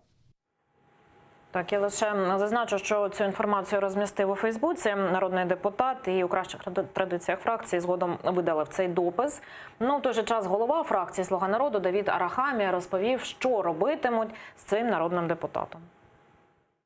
У нас позиція проста. Якщо це було, йому не місце в партії та фракції. Якщо цього не було, тоді ми його заберемо назад. Сьогодні ми від секретаріату фракції направляємо офіційні запити в ГПУ, в МВС, в СБУ з проханням перевірити і надати нам всебічну повну інформацію щодо цього приводу. Уявіть собі, як пан Іванісов взагалі себе відчуває. Якщо це дійсно фейк, дивіться, який, його хтось гвалтувальником обзиває, і якщо це не підтвердиться, це буде дуже образливо, правильно? Якщо це не фейк, тоді все ми кажемо, пан Іванісов, будь ласка, зі «Слугою народу» вам не одним шляхом. Ми не можемо, ми не позбавляємо. Я думаю, що ми будемо на нього психологічний тиск якийсь робити, щоб він склав мандат. І, власне, ваші враження від усіх цих реплік і заяв? По-перше, до пана Арахамія питання. Він ж парламентар. Тобто в нього ж має бути якесь базове розуміння елементарних юридичних речей, як мінімум голова найбільшої фракції. Як мінімум те, що СБУ до питань зґвалтування взагалі ніякого не має відношення. Тобто це взагалі просто я як почув, то ви, мабуть, бачили моє таке щире здивування з цього приводу. Питання друге. Хлопці, а ви коли збирали цю політичну силу, людей набирали? Це що, така якась складна інформація, яку неможливо було побачити? До речі, як сталося, що стільки людей з неперевіреною інформацією війшли до політичної сили? Дуже елементарно сили? це сталося. Тому що, коли ви спочатку робите вибори дострокові в такому авральному порядку, то, звичайно, що немає нормальної змоги перевірити. Навіть коли б це була б нормальні строкові вибори, навіть якби це була політична партія з певною історією, яка, мабуть, більш би відповідально до цього ставилася, чи мала би змогу більш відповідально статися, все рівно є шанс на помилки. Тим паче, коли заходить аж така велика кількість депутатів. Тобто це 100%. Але, все рівно кількість цих таких умовних зашкварів, мені здається, вона занадто велика. І тут якось концентрація, так, вже дуже... Я думаю, що це ще не перший і не останній, верніше, це вже не перший, але точно ще не останній. Рекорди попередніх скликань вони вже точно побили по скандалу. В якійсь мірі, да, але, знову ж таки, може вони не зможуть до кінця їх побити, тому що, може, президент вирішить достроково припинити їхні повноваження. До речі, бачите, тут же не лише справа у народних депутатах, тут Генпрокурор каже, Генпрокуратура спростовує. Про що це свідчить? А це те, що ми саме говорили. Що треба якось до кінця формувати певну лінію поведінки, щоб не було так, що тут ми торгуємо, тут ми не торгуємо з Росією, да, там, чи маємо Вони відносини, навіть не можуть відносини, чи не визначитися, мають. вони лібертаріанці чи соціалісти, чи хто вони Ну, в взагалі. принципі, є такий напрямок, там, ліберальний соціалізм, соціальний лібералізм. В принципі, вважається, що Кейнс був фактично першим, хто запропонував, а потім Франклін Делано Рузвельт його втілив. Але я сумніваюся, що коли це лунало на як офіційна доктрина, зрозумів взагалі, що це, наприклад, да, був засновником Кейнс і так далі. Тому що я сам цього не знав, потім тільки вже читав, коли Може, мені було Трускавців цікаво. Потураєв щось про це говорив? Можливо, в Трускавці щось говорив. Розумієте, в чому проблема? Партія створена рік. Партія, яка налічувала на момент виборів 150 людей. В партії, які на сьогоднішній день ніхто наче не працює. Ну, за останніми даними. Про це ми трошки згодом поговоримо. Ну, я не знав, бачите, я випереджаю трохи час. Так, ну, я розумію, що про це не згадати теж, що в цьому контексті дуже просто важко. тут питання полягає в тому, що, ну, звичайно, був величезний запит на те, щоб подолати ті проблеми феодалізму, які дійсно в нашому суспільстві наявні. Але тут далі все відбувається за класичною схемою. Коли відбувається буржуазна революція, у нас буржуазна електоральна, вона дійсно відбулася в значній мірі, тому що багато феодалів були з цих от своїх феодальних позицій. Округів, так? Да, округів їх все-таки знесли, фактично, навіть я б сказав, знесли.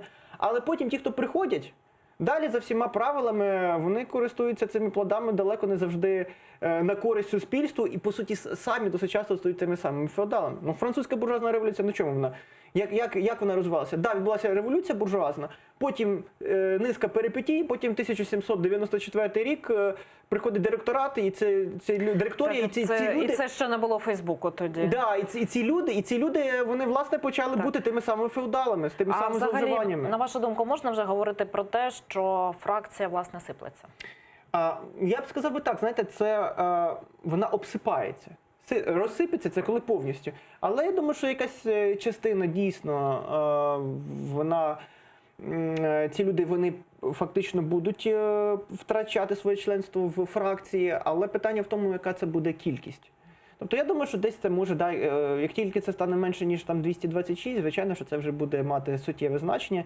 І більш того, тут же, якщо ми будемо аналізувати поведінку Зеленського, вона в цьому відношенні дуже цікава, що він може оголосити дострокові вибори і за рахунок свого, знову ж таки, такого достатньо високого рейтингу, все рівно сформувати, знову ж таки, фракцію, яка буде мати 226 голосів. Так, це ми поживемо, побачимо. Ну, не лише Генеральна прокуратура та Верховна Рада, теж у Кабінеті міністрів є скандали. Заступниця міністра інфраструктури Олександра Клітіна, нібито у переписку, яку виклав пранкер Джокер, заявила, що у п'ятницю дасть брифінг з цього приводу. Давайте подивимося, що знову ж таки у соціальній мережі повідомила пані Клітіна.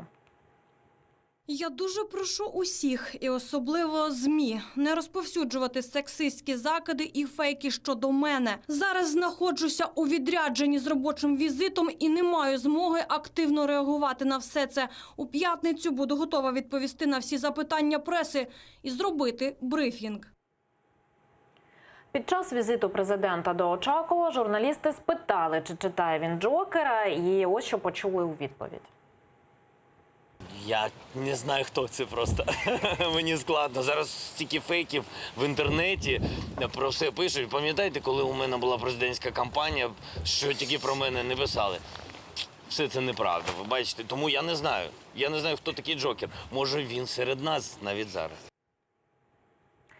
Ну, бачите, головнокомандувач, який приймає кораблі, які прийшли з полону, і от на їх фоні коментує Джокера. Мені дуже сподобалася ця вислів, може він серед нас. Може це сам наш президент є Джокером? Я вже не знаю. Дійсно, так, бачите, що тут сміх сміхом, але дійсно це принаймні виглядає як така продумана дійсно атака і добре розроблена на «Слугу народу». Чи це може бути якимось піаром чорним? Що це взагалі? Чи це розвага просто дійсно якась? Я думаю, що атака може бути. Але політична сила, яка отримує владу, вона повинна бути готова до атаки, тим паче в умовах сучасного світу. Тобто, фактично, ця ж політична сила, за рахунок чого вона в значній мірі стала при владі? За рахунок сучасних технологій. То ви повинні розуміти і зворотню ситуацію. що ці самі технології, які ви використали як фактор своєї перемоги, можуть бути використані і проти вас. Ну а як так дійсно стається, що народні депутати – це люди, які також мають доступ до державної таємниці, отак от запросто переписуються з людиною, навіть не перевіряючи, хто це. Ми щодня бачимо ці зливи, бачимо ці скандали. Ну, їм інстинкту самозбереження нема політичного у них, чи їм дійсно якийсь не надали у тому ж Трускавці якісь, я не знаю, майстер-класи з безпеки інформаційної. І взагалі, чи має СБУ цим займатися? Бо тут, власне, вже йдеться у національну безпеку. Кілька моментів. По-перше, можливо, в якійсь частині це може дійсно бути фейком, тому що ж нічого не варто зробити в Телеграмі переписку. Зараз немає ні підтвердження, ні спростування про ці переписки. Але в окремих випадках все-таки потім по факту виявлялися підтвердження. Факти підтвердження, тобто вони визнавалися тими людьми, які представляють цю політичну силу. Це перший момент. Другий момент. Я думаю, що в якійсь мірі злий жарт цей турборежим теж зробив. Чому? Тому що можна 100 раз сказати, що ми дуже круті і ми можемо там, як робокопи, по 24 години на добу працювати, але насправді дуже швидко вичерпується ресурс людського організму, і це призводить до однієї простої речі. Людина перестає бути уважною, і в неї втрачається оце відчуття обережності, яке повинно бути для звичайної людини, і тим паче для політика. І це якраз вони пожинають наслідки оцього, в якійсь мірі. Це не виключно цей фактор, але в якійсь мірі того, що називається інстинкт самозбереження, який притупляється в оцих умов, в яких вони опинилися. Ну і те, що ми з вами сказали, люди, які не мали публічного досвіду, вони не до кінця розуміють ризики. Я знаю багатьох людей, які не пішли, маючи всі можливості зараз в публічну політику, в межах цих виборів, тому що вони просто не хотіли бути весь час, знаєте, під цим давайте скажімо так, навіть не мікроскоп, дулом, але дулом не автоматів, але дулом оцих камер, Тому що вони розуміли, що для них важливо зберігати якусь власну свободу, власну автономність. Очевидно, люди, які прийшли, багато хто з них не розумів насправді, до чого це може призвести, і що вони стануть фактично невільними. І поки що не бачимо те, що роблять висновки, бо кожного дня у нас якісь зливи, переписки і все інше. Так, зачіпали ми тему з вами вже про те, що у партії «Слуга народу» офіційно ніхто не працює, партія не наймала на роботу жодної людини. Про це кажуть, до речі, у Комітеті виборців України, посилаються при цьому на звіт політичної партії. Зараз послухаємо фрагмент і повернемося до обговорення. Відповідно до звіту «Слуги народу» про майно, доходи, витрати і зобов'язання фінансового характеру в політичній партії офіційно не працює жодної особи. Так, у графі «Працівники складу апарату партії» вказано цифру 0. Для порівняння, у Всеукраїнського об'єднання «Батьківщина» офіційно працює 73 особи, в «Європейській солідарності» – 46, у «Голосу» – 3, Радикальній партії Олега Ляшка – 20, Самопомочі – 264. На вашу думку, як може функціонувати така величезна партія без жодного працівника? Теоретично може бути дуже просто пояснено, що партія є не кадровою, партія є більш сучасною, яка побудована на горизонтальних зв'язках, так як, наприклад, вперед Республіка у Франції, партія Макрона. Це теоретично. Практично як це реалізувати? У нас існує таке поняття, як фізична особа-підприємець, яка може надавати послуги, і я думаю, що швидше за все саме такий механізм в низці випадків використовувався, тим паче, якщо ми подивимося на членів Кабінету міністрів, на чи не більшість представників якраз депутатського корпусу від «Слуги народу», вони всі були фізичними особами-підприємцями. Значить, такий механізм для них відомий як надавання послуг через, скажімо так, Вибачте, вас трошки зараз переб'ю, бо з нами на зв'язку є Олексій Кошель, голова Комітету виборців України. Пане Олексію, вітаю, як мене чути? Доброго дня. Так, пане Олексію, обговорюємо зараз, власне, оце повідомлення, ваш звіт вашої організації про партію «Слуга народу». Там 0 людей працюють. Власне, що можете, як прокоментувати цю новину? І чи може взагалі функціонувати партія величезна без жодної людини в апараті? На сьогодні в Україні є 354 політичних партії, з них близько 2,5 сотень – це так звані мертві партії, які існують лише формально, не приймають участі у виборах і часто навіть не звітуються на ЗК. І тому, коли йдеться про штучну партію або мертву партію, там, звичайно, є тільки лідер партії, навряд чи є штатні працівники. Але коли йдеться мова про парламентську партію, тим більше партію монобільшості, яка має великий офіс і декларує, що вона орендує цей офіс, то цілком природні, що там мав би працювати як мінімум бухгалтер, секретарі, працівники оргвідділу, офіс-менеджери, водії, охоронці тощо. І ми побачили у фінансовому звіті «Слуги народу» про те, що вони задекларували 0 працівників. Тобто вони сказали, що ніхто із працівників не працює на постійній основі і не отримує заробітну плату. Тобто, як мінімум, це викликає здивування. Тобто я припускаю, і більше того, я хотів би, щоб якомога більша кількість волонтерів працювали на громадських засадах і в «Слузі народу», і в опозиційних партіях. А це має бути якось у звітах зазначено, якщо волонтери долучаються до такої роботи?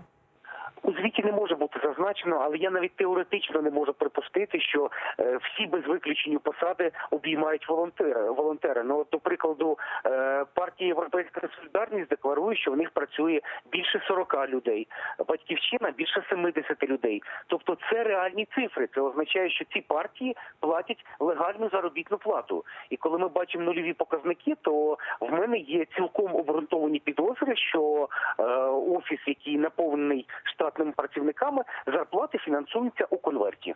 Дякую Олексію Кошелю. Наживо був із нами голова Комітету виборців України, організація, яка дослідила, власне, так, як функціонують партії. Ну, у нас хвилиночка буквально залишається, навіть менше 30 секунд. От підбиваючи риску, так, дійсно, чи тут можна говорити про якісь тіньові зарплати? Ну, ми знаємо, Мінекономіка надає кожного року нам так цю статистику, що 30-40% у тіні в нас економіки, і дійсно про що це може говорити, якщо все ж таки вдаються до подібних заходів політичні партії?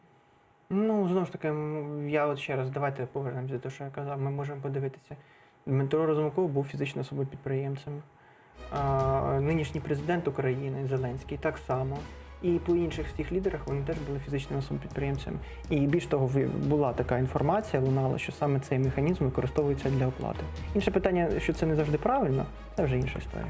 І я дякую Олександру Москалюку, гостю нашої студії. Далі ефір АТР продовжить випуск «Заман» кримсько-татарською. Про найсвіжіші новини вам розповість Ельмас Асан. Я, Катерина Вишневська, повернуся до цієї студії за 20 хвилин. Залишайтеся з АТР і дякую, що довіряєте.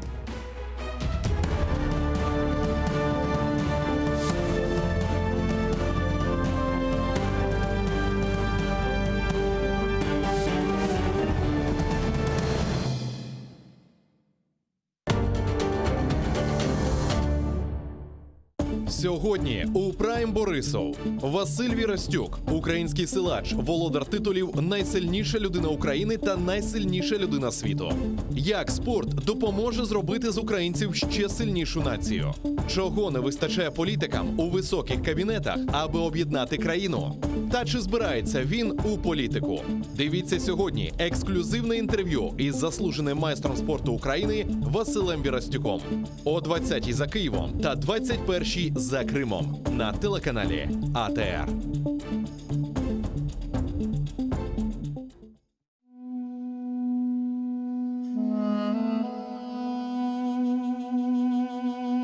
Когда забирали Сервера, Наджье, вот самой младшей нашей дочери, было всего 3 месяца.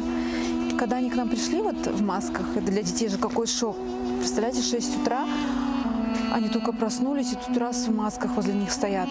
Можно сказать, я его только увидела, Сервера, последний раз. Это было последнее апелляционное заседание было. Всегда все вот отзывались, да, и отзываются до сих пор только с хорошей стороны. Все говорят: спасибо вам за такого сына.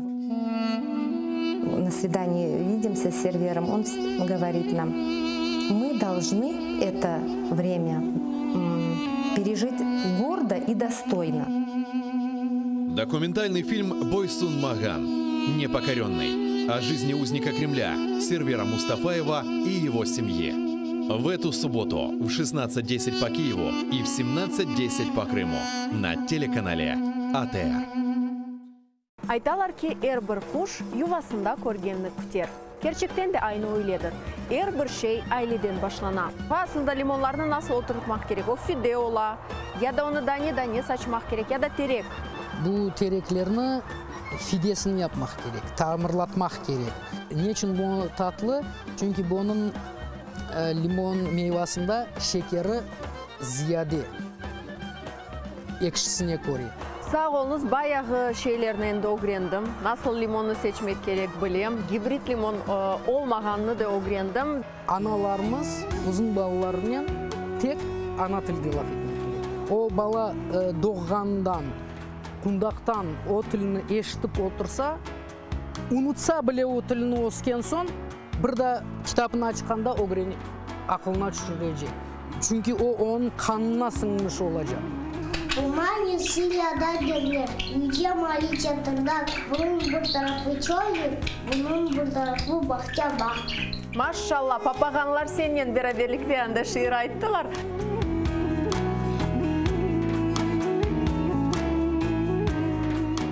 O pek nazik, yengil, faal kadın edi. Öz dost ve gençlerini pek sevip, öz samimiliginin herkesini kızdıraydı.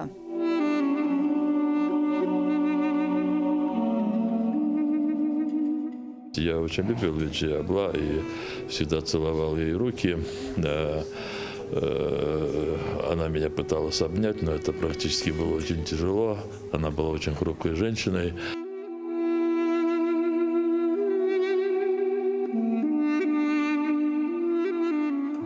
Она вообще просто иногда приходила вот просто посидеть. Мен говорит, келіп, сізден бәрабер отырайын. Вот у нее была такая вот какая-то вот внутренняя потребность с нами побыть. Она жила, она очень скромно, но она отслеживала всем, кому плохо, особенно там семьям политзаключенных, и тем, кто подвергался выселению, я имею в виду при советской власти. Onun takdirinde bütün halkının facialı takdiri aks oluna. 9 yaşındaki kızını Sovet askerleri ve NKVD hadimleri tuğan toprağından sürgün etti. Yaş olğanda o tek Kırım'da yaşamağa arzu etkeni için Kenya hakimiyet zulmuna uğradı. Onun ömrü de facialı zamanlarda onun yekene vatanını zapt etkenlerinin ellerinde bitti. Veciye Kaşka hatırasına ATR telekanalından noyabr'ın 23-24 günleri Ukrayna vaxtına göre saat 17:30'da ve Kırım vaxtına göre saat 18:30'da Gulnara Bekirova ile Tarih Sedası programmasında seyrediniz.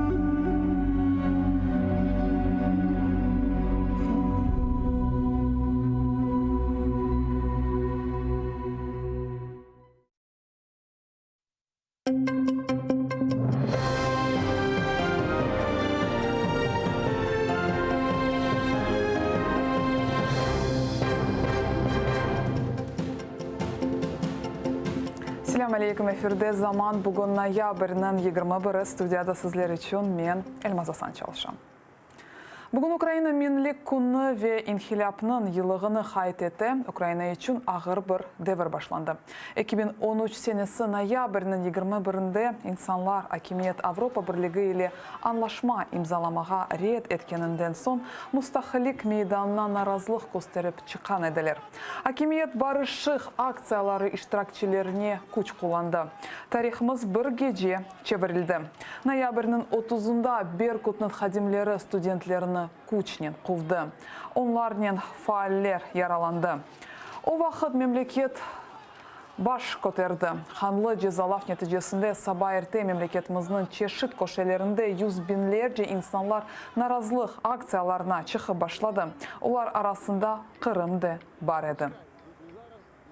Это просто политические репрессии, и сегодня мы здесь в знак солидарности с этими студентами. И пускай не говорят о том, что только западная часть Украины поддерживает Евромайдан, но и Крым тоже, южный юг, это мы тоже здесь, по силе возможности тоже поддерживаем Евромайдан. Держава має забезпечувати права людей і на цьому розвивати суспільство, щоб забезпечувати їх інтереси.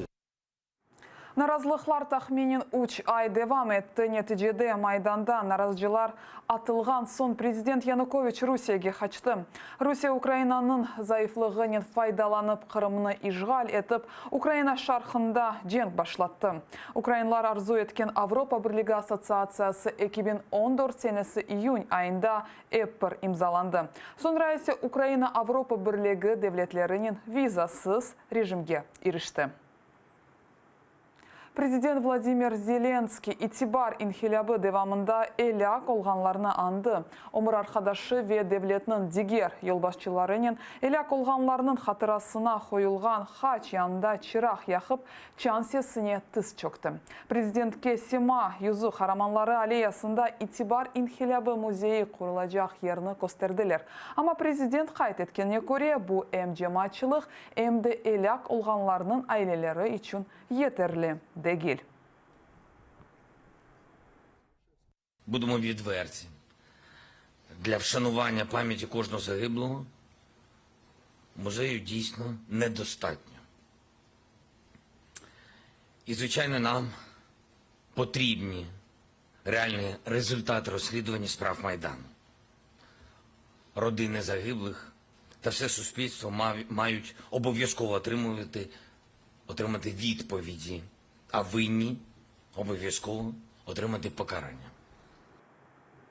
Сема юзы хараманлары аллеясында папазлар ибадетлер кечірді. Киев сәкинлері ве мұсафирлер чечек ве чирахлар кетірді. Тедбірге итибар инхилябы иштиракчилері де келді. Инхилябының 6-й йылыға арфесінде оларда қарышық дuyguları пейда ола.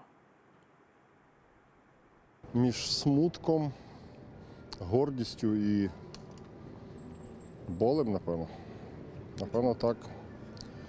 І особливо в світлі останніх подій, що зараз твориться. Тобто, м'яко кажучи, я зовсім не задоволений, і мені навіть страшно. Я був учасником, я отримав кулю на інститутській теж, але вижив.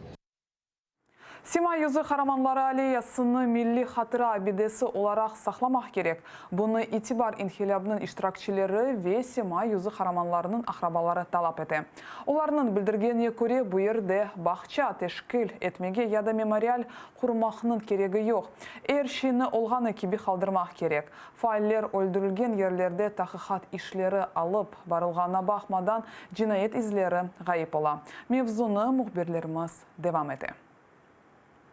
Бұл Украина тарихында ең қанлы олған фаджа ерадыр. Эвел бұл институтска соқақайды. Шымдыйся аллея Героев Небесной Сотни деп адландырыла. 2014 сенесі февралін 18-20 күнлер арасында бұл ерде итибар инқилабының тахминен 100 иштиракчысы атып өлдірілді. 6 ел евелсі олған вақиялар ақында бұл демір конструкциясы хатырлата. Оны баррикада қалымтыларынан япқанлар.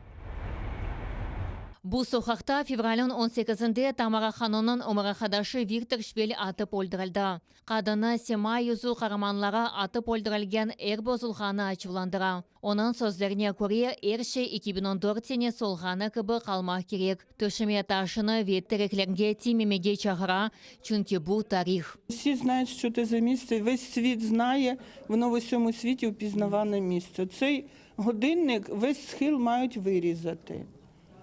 Посадити трошки вище липову алею. У нас в Києві дуже багато скверів, парків, насаджень і навіть біля Жовтневого палацу там є хороша зелена зона. Для того, щоб знищити, багато розуму не треба. Треба розум для того, щоб вберегти історію для наших нащадків. Шымдылек аллея территориясы Баш прокуратура тарафындан апис етілді.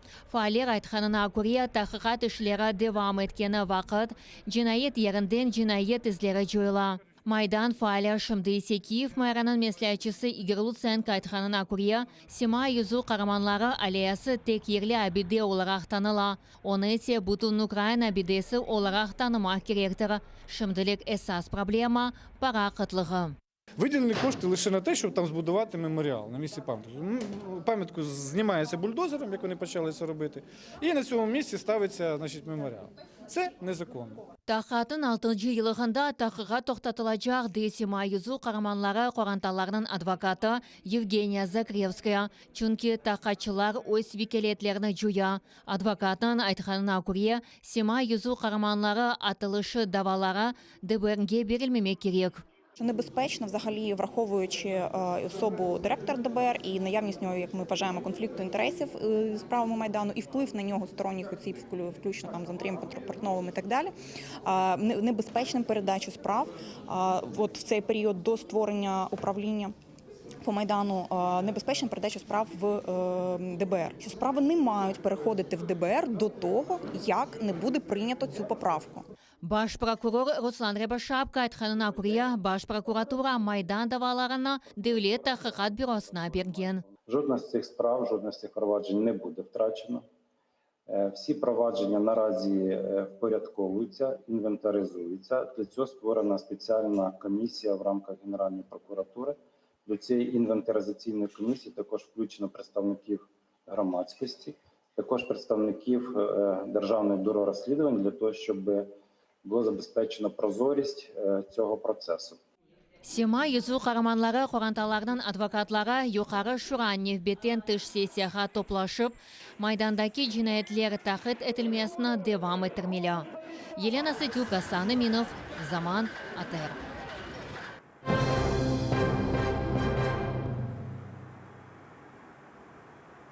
Техника ве тәртибатсыз 360 күнден руслар запт еткен Украин кемелері өз лиманларына қайтарылды.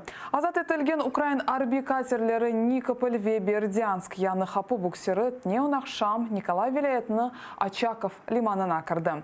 Кемелеріні ерлі сакинлер Украин байрақлармен қаршылады. Учағы бозылғанына бақмадан гежесі президенті Очаковға етіп келді. Бір ел әвелсі руслар Керич боғазы живарында тұтылған гемелер насыл айда қайтарылғаны ақында тәфсилатлы Лев Хамзда.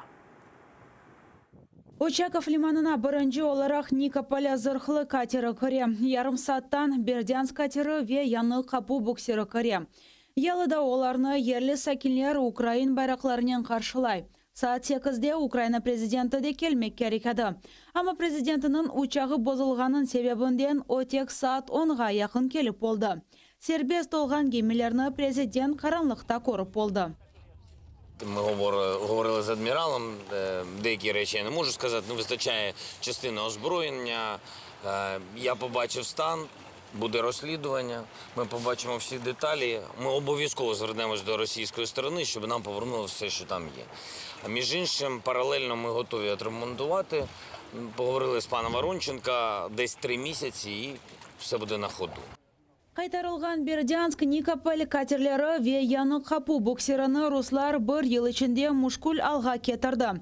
Бұны арби деңіз құветлерінің yolbaşçысы Игорь Воронченко айтты. Ве өз Facebook sayfasında en genç sabık esir denizci Андрей Эйдер де бұны таздықлады.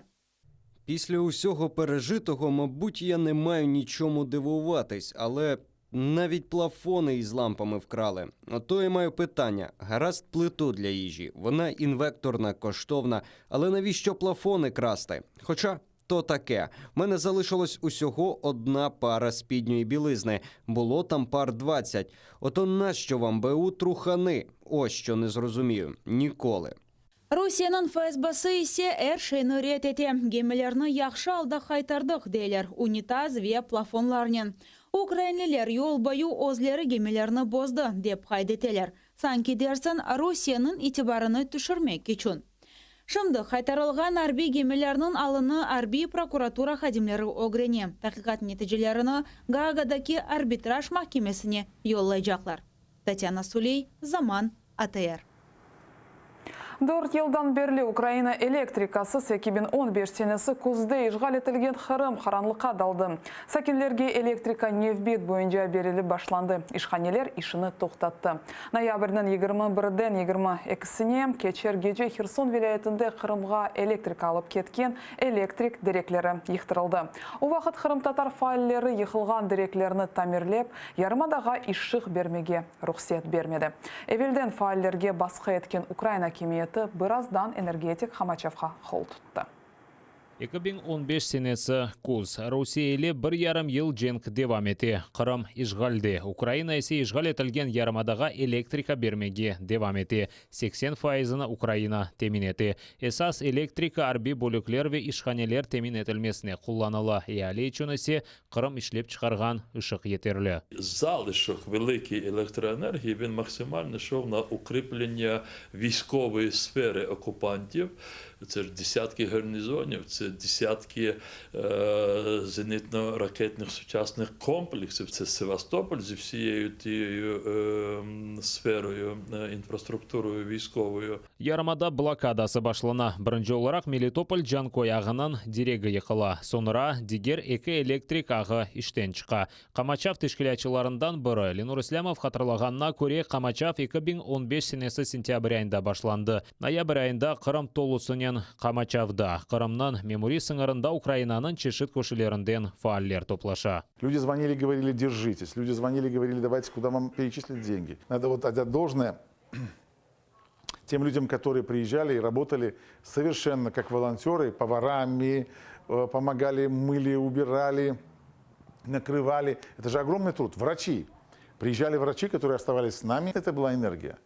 Люди горели все. Украина хакимияты Qamachov iştirakçilerini birden qol tutmadı. Blokada iştirakçilerini hatta Milli Gvardiya xadimleri ve şimdiki оппозиционная платформа за життя firqasının halkı депутаты Ilya Kiva yol başçılığında Xerson batalyonu Kuchnen quvmağa tırıştı.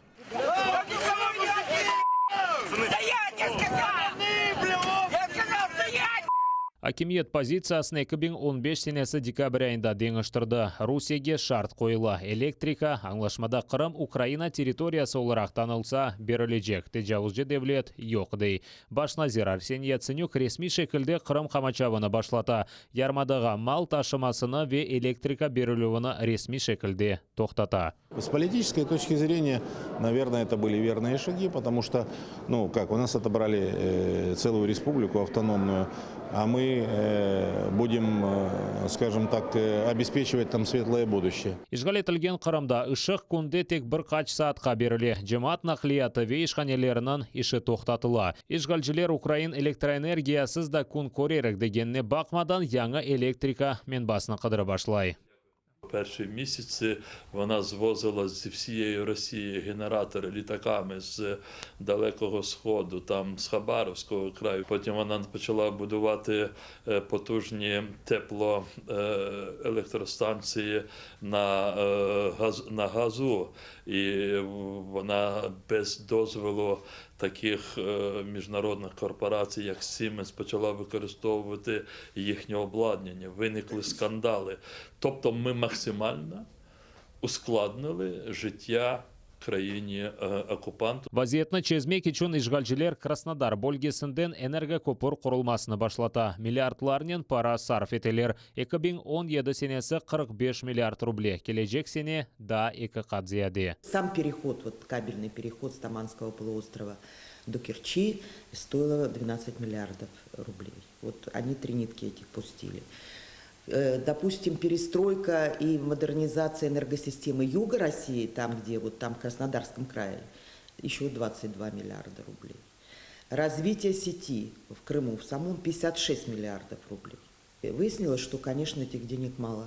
Energokopor işke düşürülgenine bakmadan problemalar çözülmedi. Blackout erkun yüz beri. Yarmadada arbi bazalar sayısı arta ve energiyanın daha çok kullanırlar. Yaz mevsiminde Energokopor dayanalmayıp işten çıqa. İşgalciler bu vaziyette Ukrayinlerini qabatlaysan ki dersin onlar Kırımlılarını acımay. Были много спекуляций относительно того, что дескать, прекращать поставку электроэнергии, воды, продуктов питания. Это негуманно, ибо там наши граждане. Я хотел бы напомнить, что в соответствии с международными нормами всю ответственность за социальное, политическое, правовое положение людей в оккупированной территории полностью несет оккупант. Işgal etilgen Kırım hem maliye hem de siyasi tarafından Ruslarga ve Kırımlı işbirlikçilerge ağır yük ola. Tecavüzcü yarımadadan çıkmasa vaziyet gerginleşecek. Çünkü Ukrayna Kırım işgalini tanımaz ve bütün dünyaga unutturmaga vermez. Жодний правитель України, хоч це президент, чи прем'єр-міністр, чи політики, народні депутати, жодний з них не осмілиться настільки, скажімо, знаєте, поставити хрест на майбутньому України. Kırım'dan 6 yıllık işgali tecavüzcülarının tatlı vadeleri belaga çevirilgen kosteri ışık gerginligi, küçük ve orta biznes kapatılması, demir yol ve avtovokzal boş, keyfiyetli Ukrayn mahsulatları yok. Dnepr suvu kelmegeninden melioratsiya sisteması bozula, susuzluk koy hocalığını öldüre. Kırım'da 10 yıl işgalde olsa o 1954 senesi Ukraynaga berilgeni vaqt olğanı gibi berbat alğa ketirilebili. Riana Aliyeva, Olena Stetsuk, Zaman, ATR. Bu saatga sonki haberimiz edi. Efirimizni meslekdeşim Katerina Vishnevskaya devam edecek. ATR'den ayrılmanız.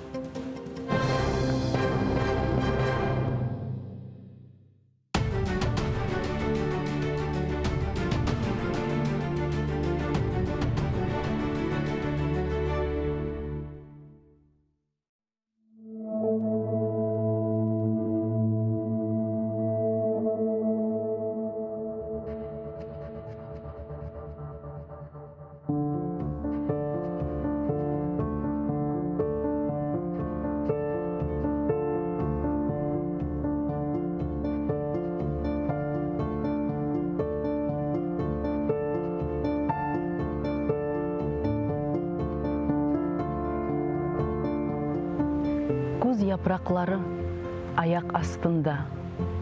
Bu altın renkler sana yaraşa. Kuzның közleri yağmurnen ağlay. Kirpiklerinden tuzlanıp damlay.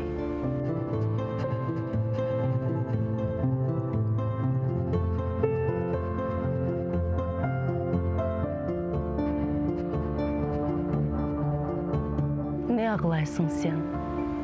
Ayat aşıqa, көзде birazdan aylanır kışqa, bir şey biter.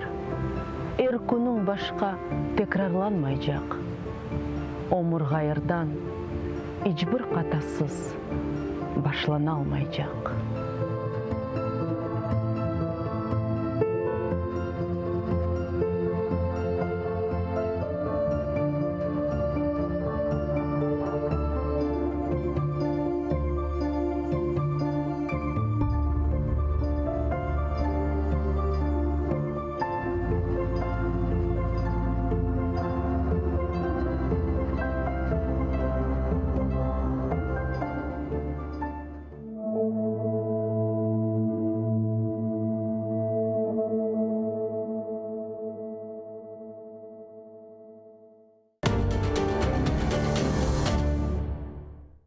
Сьогодні у Прайм Борисов Василь Вірастюк, український силач, володар титулів «Найсильніша людина України» та «Найсильніша людина світу».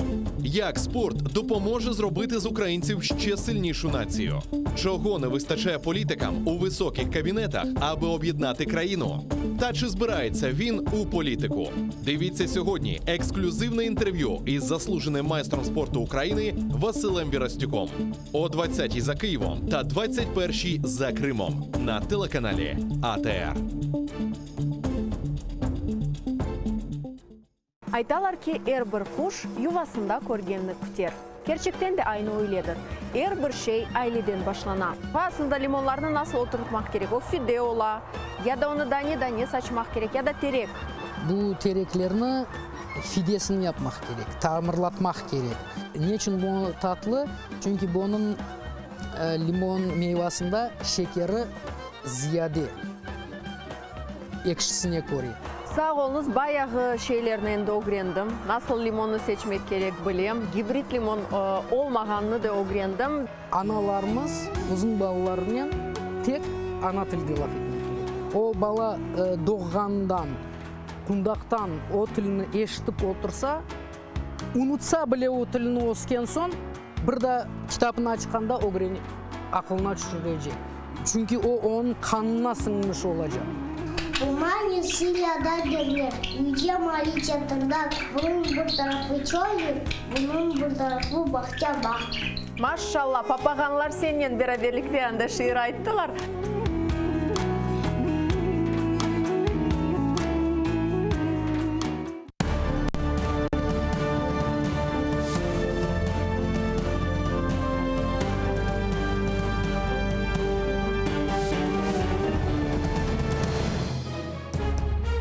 Ефір триває, у студії Катя Вишневська, і найближчу годину говоритимемо наживо про головні події у житті країни та світу. Тож робіть етер гучніше, ми починаємо. Країна відзначає День Гідності та Свободи. Зеленський обіцяє реальні результати розслідування справ Майдану. Судна Бердянськ, Нікополь і Яни-Капу повернулись додому. Президент обіцяє, за 3 місяці будуть на ходу. Скандал навколо судимості «Слуги народу» триває. Голова фракції сказав, що робитимуть із нардепом. Вітаю всіх, хто долучився до прямого ефіру АТР. Катерина Вишневська разом із вами задля обговорення найгарячіших тем. І я вітаю в нашій студії політолога Володимира Волю. Добрий день. Доброго здоров'я. Селям Так, алейкум. алейкум селям. Розпочнемо наше спілкування з того, що Україна сьогодні відзначає День Гідності та Свободи. 21 листопада – день початку 2 майданів. Помаранчевої революції 2004 року та Революції Гідності 2013-го. Давайте зараз подивимося відео з нагоди цих дат.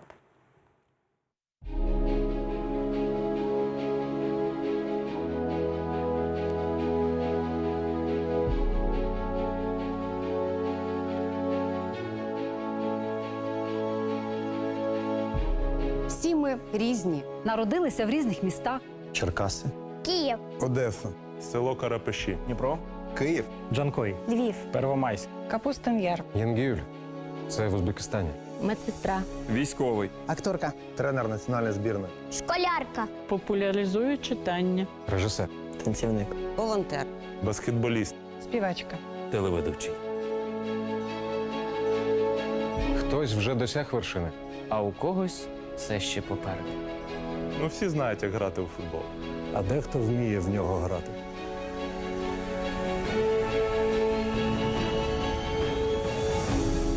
Так, ми різні. Стать. Вік. Життєвий досвід.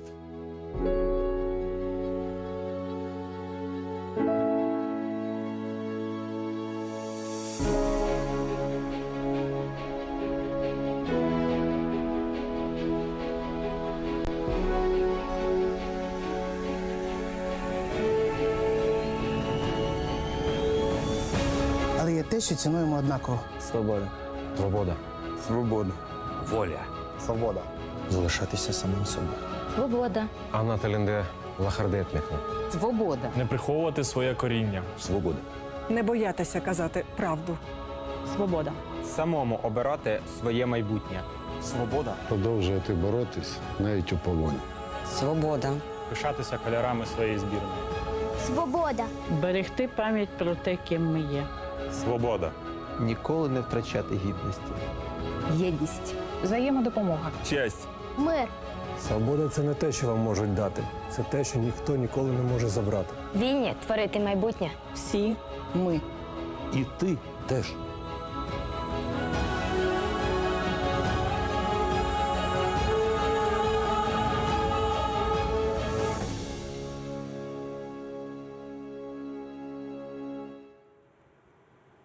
Ось таке гарне душевне відео від наших спортсменів, акторів, співаків, представників інтелігенції. Долучився до привітання з Днем Гідності і Свободи і президент Зеленський. Звернення зробив на місці, де мають зробити музей Майдану. Давайте послухаємо голову держави.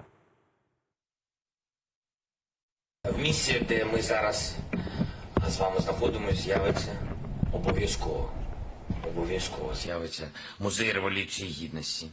І це дуже важливо. Проте будемо відверті. Для вшанування пам'яті кожного загиблого музею дійсно недостатньо. І, звичайно, нам потрібні реальні результати розслідування справ Майдану. Родини загиблих та все суспільство мають обов'язково отримати відповіді, а винні обов'язково отримати покарання. Ну, а які перспективи розслідування справ Майдану в ефірі АТР розповів екс-начальник спецрозслідувань ГПУ Сергій Горбатюк. Давайте послухаємо ексклюзивний коментар. Перспективи дуже погані, на мою думку. Тобто зроблено руками керівництва Генеральної прокуратури за бездіяльності Верховної Ради все для того, щоб справи на сьогоднішній день фактично припинили свої розслідування і незрозуміло на який період часу і коли воно буде відновлюватися повноцінно. Ось такі коментарі щодо розслідувань. Дійсно, так, минуло вже 6 років і хочеться побачити деякі результати. От бачимо, президент про це теж згадав сьогодні.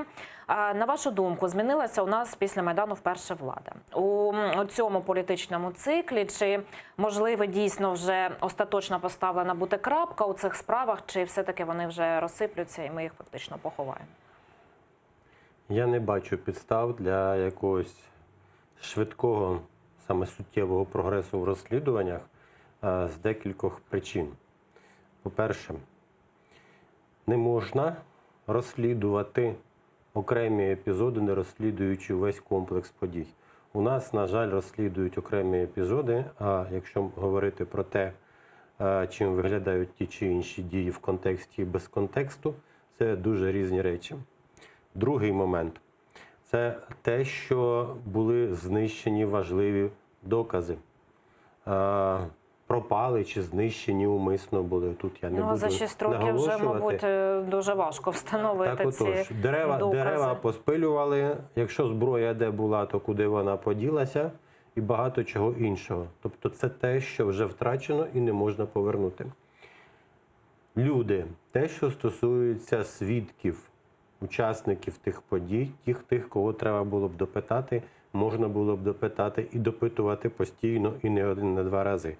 Хтось у Європі, хтось у Росії, хтось втік, хтось емігрував, хтось був при владі.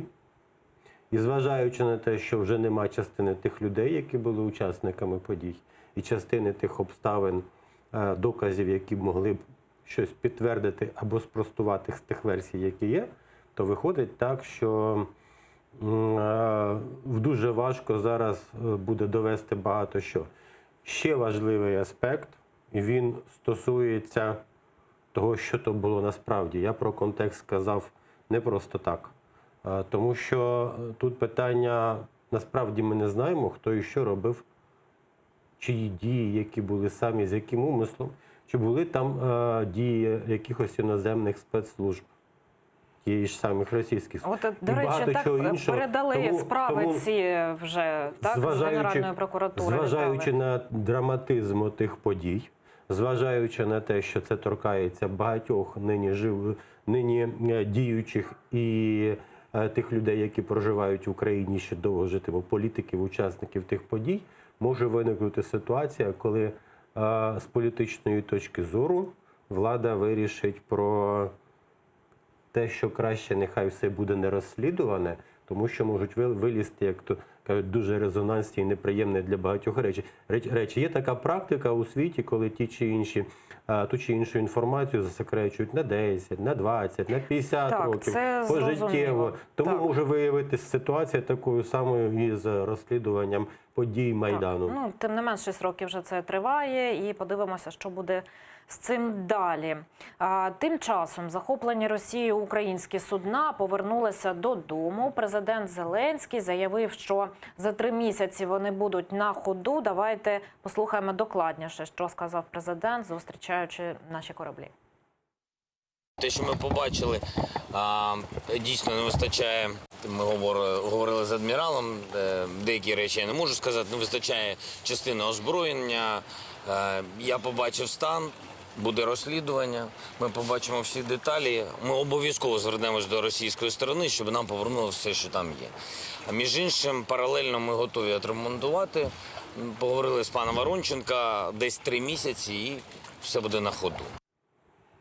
Ну, а Росія, у свою чергу, заявляє, що віддала кораблі цілими, унітази там на місці. Окупанти навіть виклали відео, на якому, цитую, Добре видно, що катери і буксири передані українській стороні в нормальному стані і зі справною сантехнікою. От бачимо зараз фрагмент цього відео у полі вікні. Пане Володимире, щодо взагалі так цієї новини, наскільки можна взагалі довіряти відео від ФСБ Російської Федерації і чи може воно тут дійсно бути якимось аргументом? Так, тут питання, коли це відео знімалося. Да, можливо, воно знімалося ще колись, коли це все було в задовільному стані. Я, правда, не дивився там, чи є момент, що саме якраз цей безперервне відео, де якраз зйомка під час передачі майна, да, українським уповноваженим особам. Якщо там цей момент є і вони ходять і дивляться, там є фрагмент, на все але це, фрагмент так змонтовано і незрозуміло переривається відео. відео. На фоні зниклих тих компонентів, да, там обладнання, зброї. Якщо є українські посадовці, видно, що вони ходять і біля них це є. То це однозначно, що це там було. Якщо окремо відео з тими зниклими речами, а окремо відео з українськими посадовцями, то тут так, підозра, що це могла бути компіляція, монтаж. І я не виключаю провокації. Чому? Тому що, дивіться, кораблі повернули безумовно, не обумовлюючи нічим, не вимагаючи нічого взамін. Тобто це виконали остаточно домовленість з президентом Франції Макроном в обмін на послугу того, коли повернули російську делегацію до Пар'є. Тому повернули. Але повернули ж виконуюче рішення але повернули трибуналу, як? Ви так? розумієте? Не ставлячи вимог, але повернули так, що тепер виходить так, що Україна буде випрошувати, власне, да, без умов, а тепер Україна буде випрошувати, поверніть там те і те, вірніше, вимагати. От, до речі, так ми можемо тут ставити взагалі питання компенсації, так? Чи якісь позови нові до міжнародних судів з цього приводу готувати? Знаєте, так. Якщо були пошкоджені, то Україна має повне право вимагати цих компенсацій. Але з іншого боку, ви розумієте, ситуація виглядає так, що вони нам повернули, начебто, да? А тепер розберись, що там правда, що там неправда. Тобто для дуже багатьох вони створили отаким поверненням картинку, що дивіться, Україна випрошує унітази у нас, поверніть. Да? І взагалі там такий безлад твориться. Тому я думаю, що цю історію потрібно, щоб СБУ розслідувала, що там було, чого там не було, розібралися з цим відео, причому створити міжнародну комісію, слідчу групу з залученням західних фахівців, щоб не можна було сказати, що це все українці щось підробили, там десь так само інспірували результати розслідування. Тому я думаю, цю ситуацію потрібно розслідувати, що це було насправді. Тому що виглядає так не дуже приємно для України, не дуже красиво виставляють якомусь дурному, незрозумілому світлі. Російські пропагандистські ЗМІ взагалі знаються на цьому і вміють це робити. Дійсно, такий факт є. А ми йдемо далі. Президент хоче розібратися зі скандалом щодо судимості депутата від «Слуги народу» та його причетності до зґвалтування. Давайте послухаємо, що Зеленський сказав про народного депутата Романа Іванісова. Я прочитав, що там є скандал. Знаєте, я хочу вам одразу сказати, завтра у мене будуть реальні дані. Я хочу розібратися. Фейк – це реально у нього є причетність до розслідування з приводу кримінальної справи, пов'язаної з зґвалтуванням. Дивіться, я можу ще раз вам сказати, якщо завтра буде хоч один факт, хоч щось, завтра ця людина, я вимушу цю людину покласти мандат і піти з партії «Слуга народу». Сам народний депутат теж відреагував на всю цю історію. Він зробив допис у соціальній мережі. Давайте зараз подивимося на фрагмент цього допису. Щоб не ставити під удар репутацію всього колективу, я прийняв рішення призупинити своє членство у фракції на час перевірки оприлюдненої у ЗМІ інформації. Офіс Генпрокурора вже дав спростування озвученої відносно мене інформації. Замовники витрачають скажені гроші на брудну гру проти мене, не нехтуючи нічим, як ви всі помітили. Найближчим часом стане відоме прізвище замовника. Цю заяву народний депутат розмістив у Фейсбуці. Втім, згодом, у кращих традиціях фракції «Слуга народу», це повідомлення було видалено. Тим часом голова фракції Давид Арахамія вийшов на брифінг, де також говорив про цю ситуацію, розповів, що робитимуть з нардепом Іванісіним. Давайте послухаємо Давида Арахамію. У нас позиція проста. Якщо це було, йому не місце в партії та фракції. Якщо цього не було, тоді ми його заберемо назад. Сьогодні ми від секретаріату фракції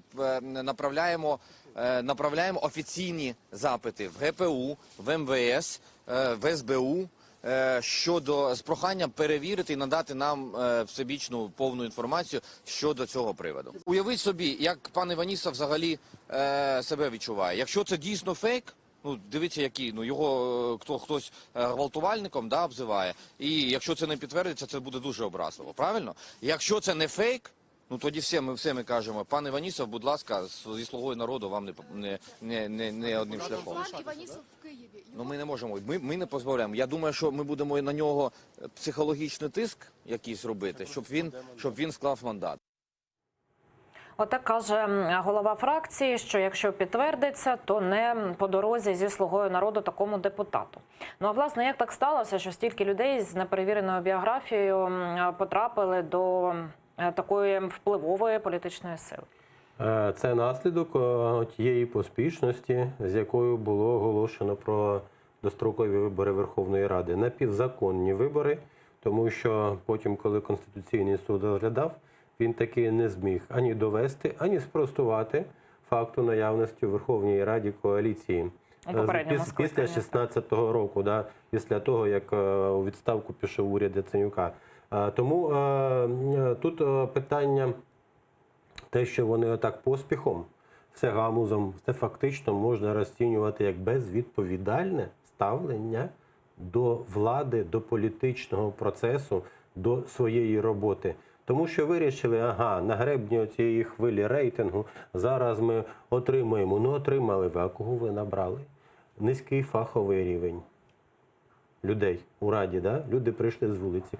Люди, які очевидно, законопроекти депутати принаймні не читають і не соромляться про це говорити. Зовсім не мали жодного стосунку до управлінської діяльності, тим більше до державного управління місцевого самоврядування. Люди, які поприходили просто з інших сфер. Ви уявіть собі, якщо я прийду, скажу, я десь там, що ножницями вмію, щось ногті стрижу, або що там, перерізав вірьовку ножицями. І тепер я прийду, скажу, давайте я вам зачіску зроблю. Бачите, тут навіть не про зачіску, тут мова йде взагалі про серйозні злочини. Так, про серйозні злочини. Тому не було часу перевірити. Ви згадайте інтерв'ю Богдана, чи хто там, чи розказував, як вони набирали людей у цю фракцію. Тобто таке враження, що на вулиці підходили, хочеш у фракцію, у список? Хочу, підемо. І все. Нам треба закрити бігом вакансію, сформувати списки. Тому це один з важливих негативних наслідків. Хоча, знову ж таки, якби вони більш ретельно, більш відповідально підходили до формування списків, не поспішали з виборами, можливо, була б ситуація, коли були б люди з якоюсь репутацією, врешті пройшли. Але це б не було так масово, як ми бачимо зараз купу скандалів. Так, скандалів дійсно купа, і не лише у Верховній Раді. Заступниця міністра інфраструктури Олександра Клітіна потрапила теж у скандали, і нібито переписку, з якою виклав пранкер Джокер, заявила, що у п'ятницю даватиме брифінг з цього приводу. Про це теж, власне, вона у Фейсбуці написала, і давайте зараз подивимося, що. Я дуже прошу усіх, і особливо ЗМІ, не розповсюджувати сексистські закиди і фейки щодо мене. Зараз знаходжуся у відрядженні з робочим візитом і не маю змоги активно реагувати на все це. У п'ятницю буду готова відповісти на всі запитання преси і зробити брифінг. Під час візиту президента до Очакова журналісти спитали, чи читає він Джокера, і ось що почули у відповідь. Я не знаю, хто це просто. Мені складно. Зараз стільки фейків в інтернеті про все пишуть. Пам'ятаєте, коли у мене була президентська кампанія, що тільки про мене не писали? Все це неправда, ви бачите. Тому я не знаю. Я не знаю, хто такий Джокер. Може, він серед нас навіть зараз. Так, може він серед нас, каже Володимир Зеленський. Так, а ви є раптом, джокер, да? ви раптом не джокер? Ні. Насправді, я думаю, це мої перші враження були з приводу двох конкретних персон, які дуже медійні. За стилістикою того текстів, да, це дуже на них схоже. Але знову ж таки, це не значить, що це ті люди. Але те, що це хтось з команди президента, людина, яка дуже інформована, має доступ до кулуарів на високому рівні, то таке враження склалося. Тому, можливо, дійсно багато що пишуть, що таке, якою може бути подана інформація, факти. А факти інтерпретовані, це вже може бути маніпуляція, да? Тому що там факти інтерпретовані, припорошені, чим ще припудрені, да? Щось там додане, і факти перестають виглядати, чим вони були від початку. Тим не менш, бачите, от зараз цими переписками, які цей джокер зливає, ми фактично, по-перше, знайомимося зі слугами народу. Бачимо так, хто, власне, вони є, що з себе представляють. З іншого боку, ми бачимо, що люди, які є у Верховній Раді, вони іноді не розуміють, з ким листуються. І тут же постає питання взагалі про національну безпеку, бо народні депутати все ж таки вони можуть і мати там доступ до державної таємниці і до багатьох інших питань. Що про це думаєте? Бо поки що це не спростовано і не підтверджено, ці переписки. Чи немає тут взагалі правоохоронці СБУ цим питанням зацікавитися? Я коли почитав, що Данилюк Віндману, тому що свідчить, керівник американської спецслужби, пропонував посаду міністра оборони, от в мене виникло запитання. Представнику іноземної спецслужби запропонувати посаду міністра оборони. Я взагалі дуже критично ставлюся до будь-яких призначень іноземців на керівні посади в Україні, посади міністрів. Да? Що стосується таємниці, то ви знаєте, коли людей набрали зовсім з вулиці, вони не перевірені, хто там, куди там купа агентів, якихось олігархів з різних політичних сил, які до Зеленського не мають значення, купа якихось висуванців, якихось місцевих кланів, групи еліт. Крім того, не виключено, що можуть бути люди, які у такий спосіб вирішили інкорпоруватися в якості розвідників, нелегалів в українську владу. Так, це все може бути з тим підходом до формування списків і до заповнення вакансій, як це робить нинішня команда. Там можна очікувати всього, чого завгодно.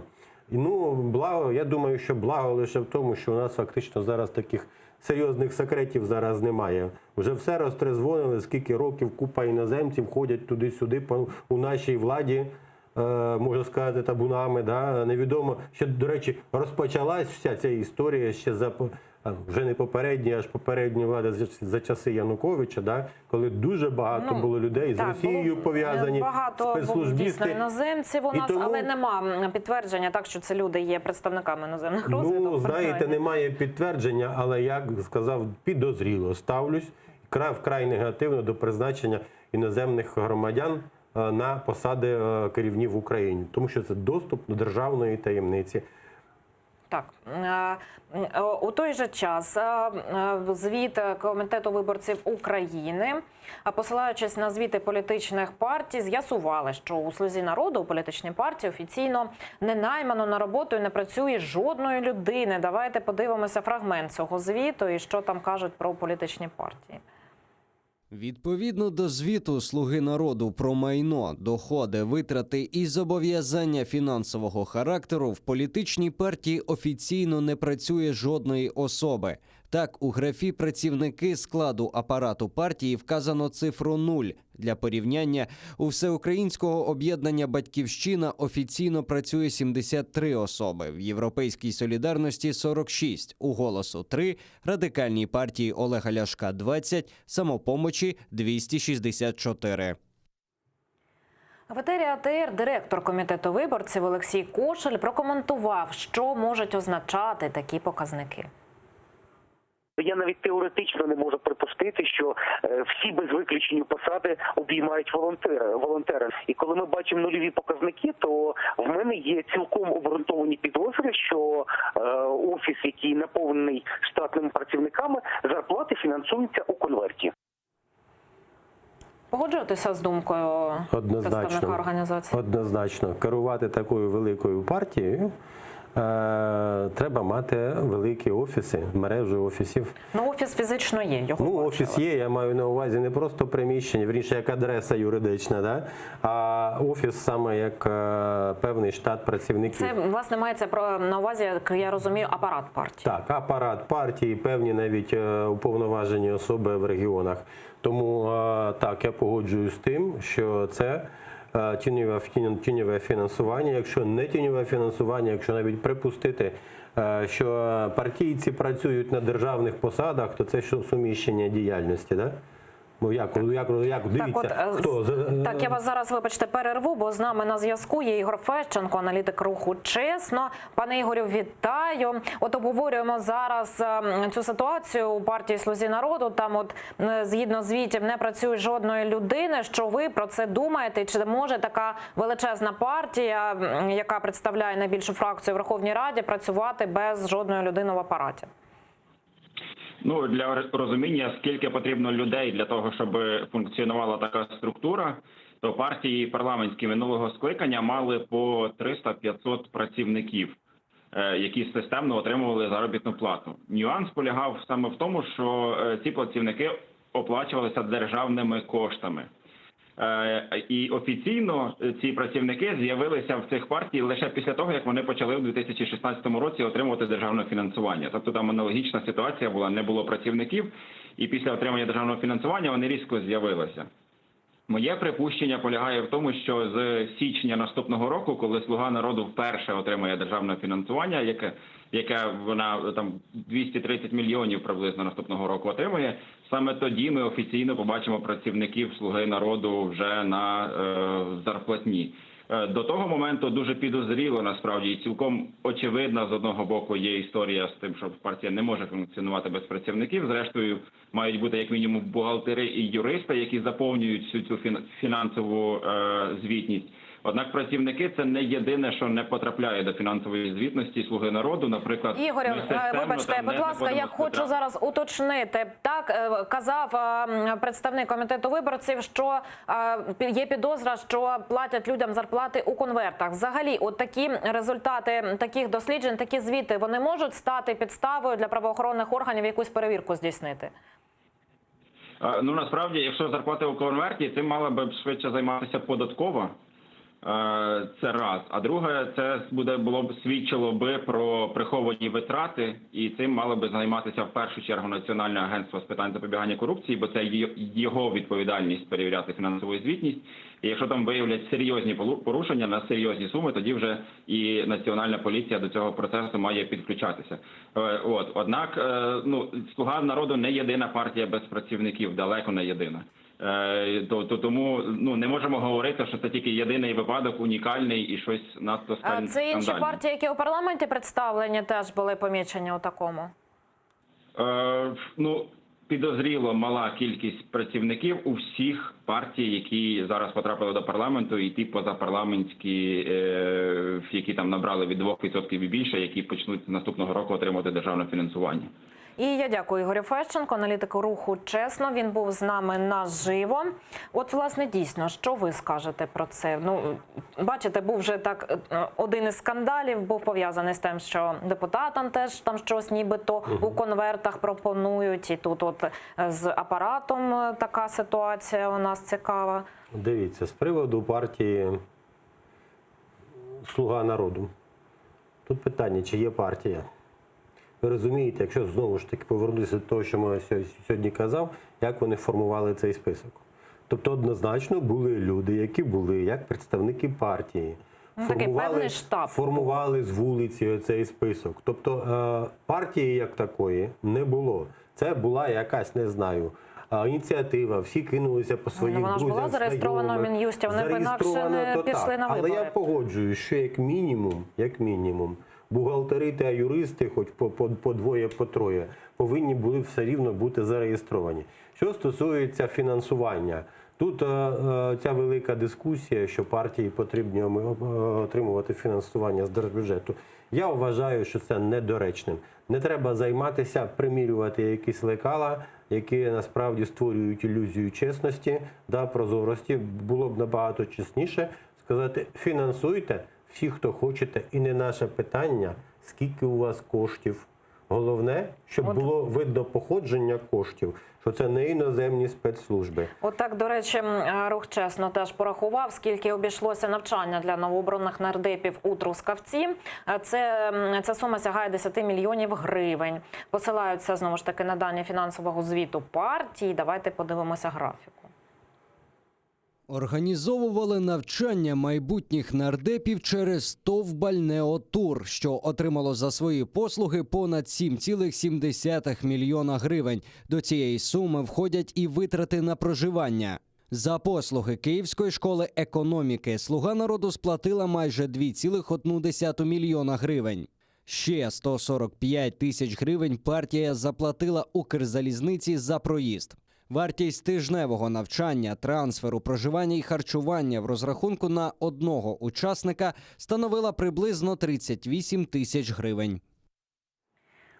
Ну, власне, ось таке навчання у Трускавці. І бачимо зараз певні результати цього навчання у Верховній Раді. Що там завищені певні показники. Ви знаєте, за тижневий тренінг 2 з лишнім мільйони.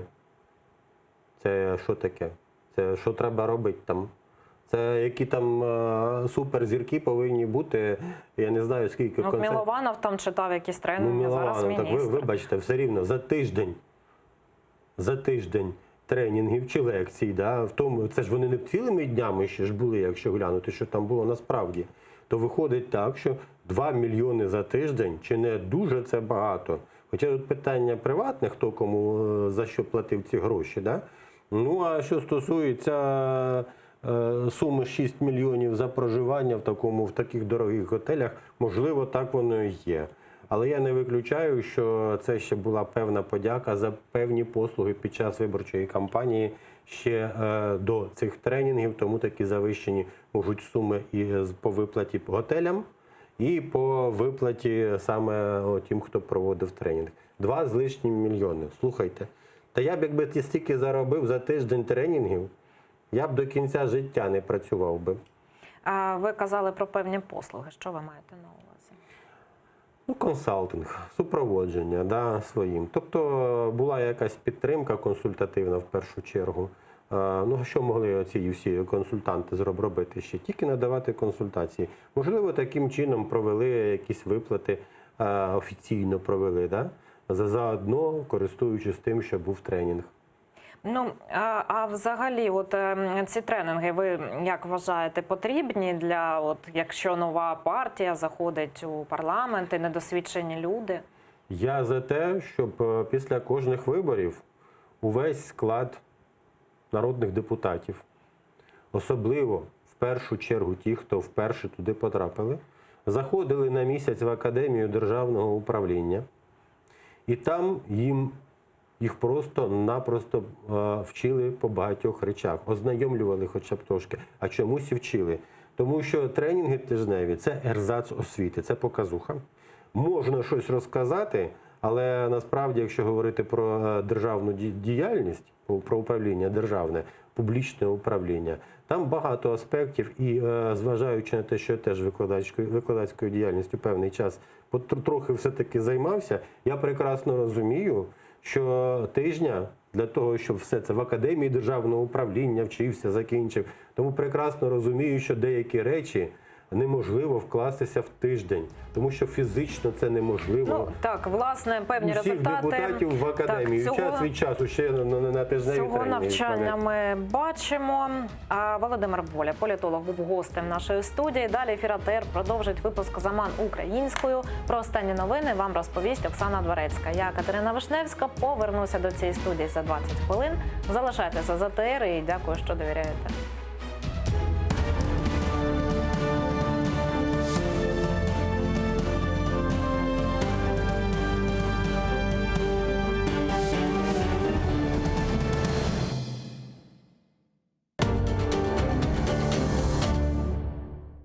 Сьогодні у Прайм Борисов Василь Вірастюк, український силач, володар титулів «Найсильніша людина України» та «Найсильніша людина світу».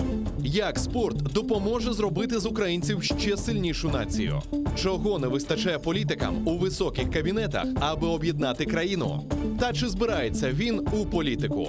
Дивіться сьогодні ексклюзивне інтерв'ю із заслуженим майстром спорту України Василем Вірастюком о 20-й за Києвом та 21-й за Кримом на телеканалі АТР.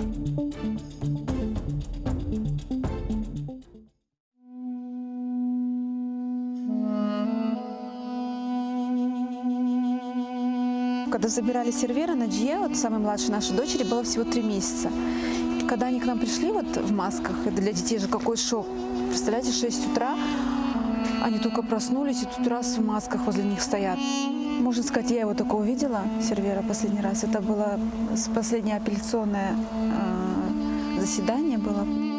Всегда все вот отзывались, да, и отзываются до сих пор только с хорошей стороны. Все говорят: спасибо вам за такого сына. На свидании видимся с Сервером, он говорит нам: мы должны это время пережить гордо и достойно.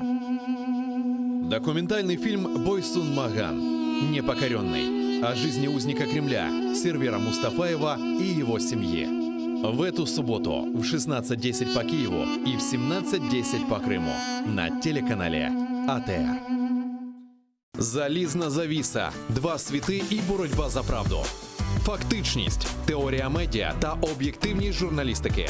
Пропаганда Суркова. Як народилася кремлівська фабрика фейків. Семантична війна, конспірологія чи реальність. Дивіться у документальному фільмі «Фейк Ньюз» у суботу та неділю о 15:40 за Києвом і 16:40 за Кримом на телеканалі АТР. Ну, Киев не зря иногда называют вторым Иерусалимом. Больше людей, больше домов, больше улиц, больше машин. Допустити вільний обіг землі. Ну, ми ні одного голоса не дали за це бредове обращение к Верховной Раде. Я забила гол депутату Киеврады. Стыд и срам депутату.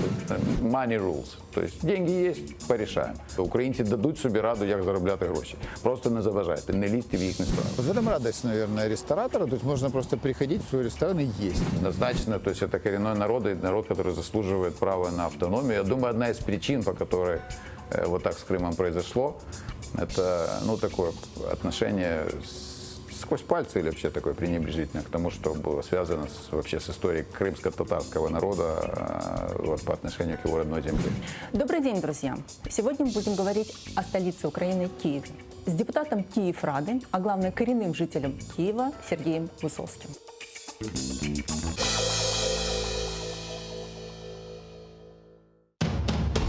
В 1521 году состоялся масштабный поход на Москву Мухаммеда Герая.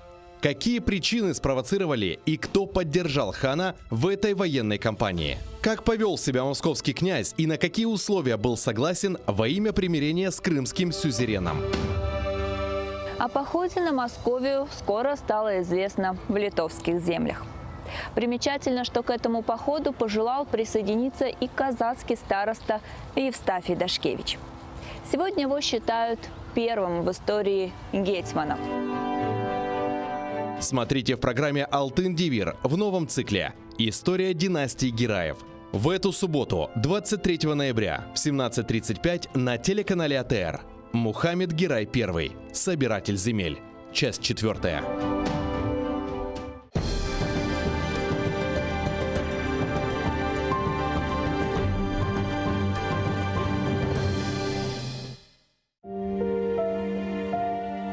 Меня зовут Анна. Я родилась за несколько месяцев до обретения Украины независимости.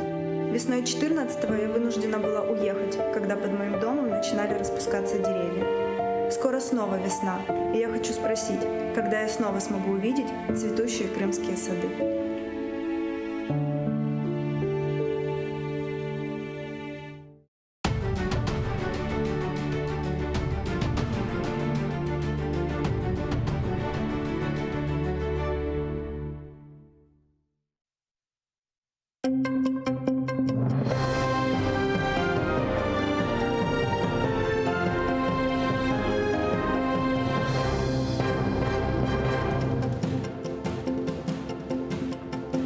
четвер, 21 листопада, 2100-й день окупації Криму Росією. В ефірі інформаційний випуск «Заман». І я, Оксана Дворецька. Вітаю вас.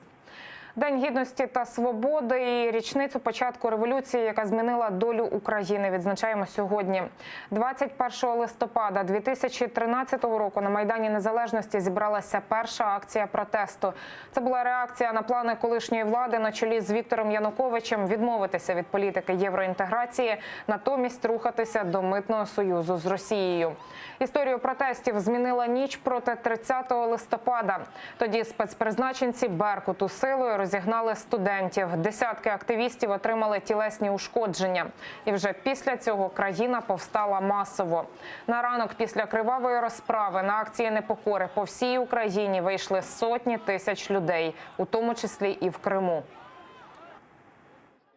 Это просто политические репрессии, и сегодня мы здесь в знак солидарности с этими студентами. И пускай не говорят о том, что только западная часть Украины поддерживает Евромайдан, но и Крым тоже, и Южный Юг, это мы тоже здесь, по силе возможности тоже поддерживаем Евромайдан. Держава має забезпечувати права людей і на цьому розвивати суспільство, щоб забезпечувати їх інтереси. Протести з різною інтенсивністю тривали протягом 3 місяців. Зрештою, наприкінці лютого тодішній президент Янукович після масових розстрілів мітингувальників втік з України до Росії. Владу на себе перебрала Верховна Рада. Тим часом Росія, скориставшись слабкістю України, анексувала Крим та розпочала війну на Донбасі. Омріяну українцями угоду про асоціацію з ЄС Україна зрештою підписала у червні 2014-го. Згодом наша країна отримала і безвізовий режим з Євросоюзом. Президент вшанував загиблих під час Революції Гідності. Тоді, нагадаю, загинули 107 людей. Разом з дружиною та вищим керівництвом держави Володимир Зеленський запалив свічки біля хреста, який встановили у центрі Києва в пам'ять про загиблих. Президентові показали ділянку на алеї Героїв Небесної Сотні, де планують збудувати Національний музей Революції Гідності. Проте, наголосив очільник держави, і для рідних, і для суспільства цього недостатньо. Будемо відверті. Для вшанування пам'яті кожного загиблого музею дійсно недостатньо. І, звичайно, нам потрібні реальні результати розслідування справ Майдану. Родини загиблих та все суспільство мають обов'язково отримати відповіді, а винні обов'язково отримати покарання. Тим часом інспекція Генпрокуратури займаються службовим розслідуванням зникнення частини доказів у справах Майдану. За інформацією Генпрокурора Руслана Рябошапки, мова йде про 2 томи матеріалів у кримінальному провадженні. Деякі з речових доказів пошкоджені і не можна відтворити інформацію, додав Генпрокурор. Інші томи Генпрокуратура вже передала до Державного бюро розслідувань. Саме не робити цього закликала адвокат родин Небесної Сотні Євгенія Закревська. Вона вважає, що на директора ДБР Романа Трубу має вплив колишній заступник голови адміністрації Януковича Андрій Портнов, а це означає, що ці справи не розслідуватимуть. На алеї Героїв Небесної Сотні сьогодні зранку відправили поминальний молебен. Кияни та гості столиці вже традиційно принесли свічки та квіти. Серед тих, хто прийшов, були і безпосередні учасники Революції Гідності. Кажуть, через 6 років після тих подій їх переповнюють змішані відчуття. Між смутком, гордістю і болем, напевно. Напевно, так. І особливо в світлі останніх подій, що зараз твориться. Тобто, м'яко кажучи, я зовсім не задоволений, і мені навіть страшно. Я був учасником, я отримав кулю на інститутській теж, але вижив.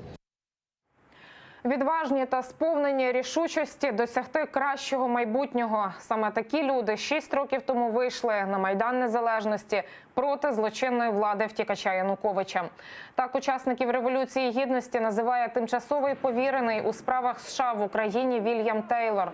Посольство США записало відеоролик до Дня Гідності та Свободи. Тейлор запевняє, Сполучені Штати завжди будуть на боці українців у боротьбі з корупцією та прагненні стати частиною Європейського Союзу. 6 років тому у цей день українці вийшли на Майдан та на вулиці по всій країні з вимогою змін. Українці хотіли європейського майбутнього, проведення реформ, знищення корупції, рівність перед законом. Це важливий час для України – пройти цим курсом, взятим 6 років тому, який продовжується і сьогодні. Сполучені Штати стоятимуть на боці українців у досягненні цілей Євромайдану.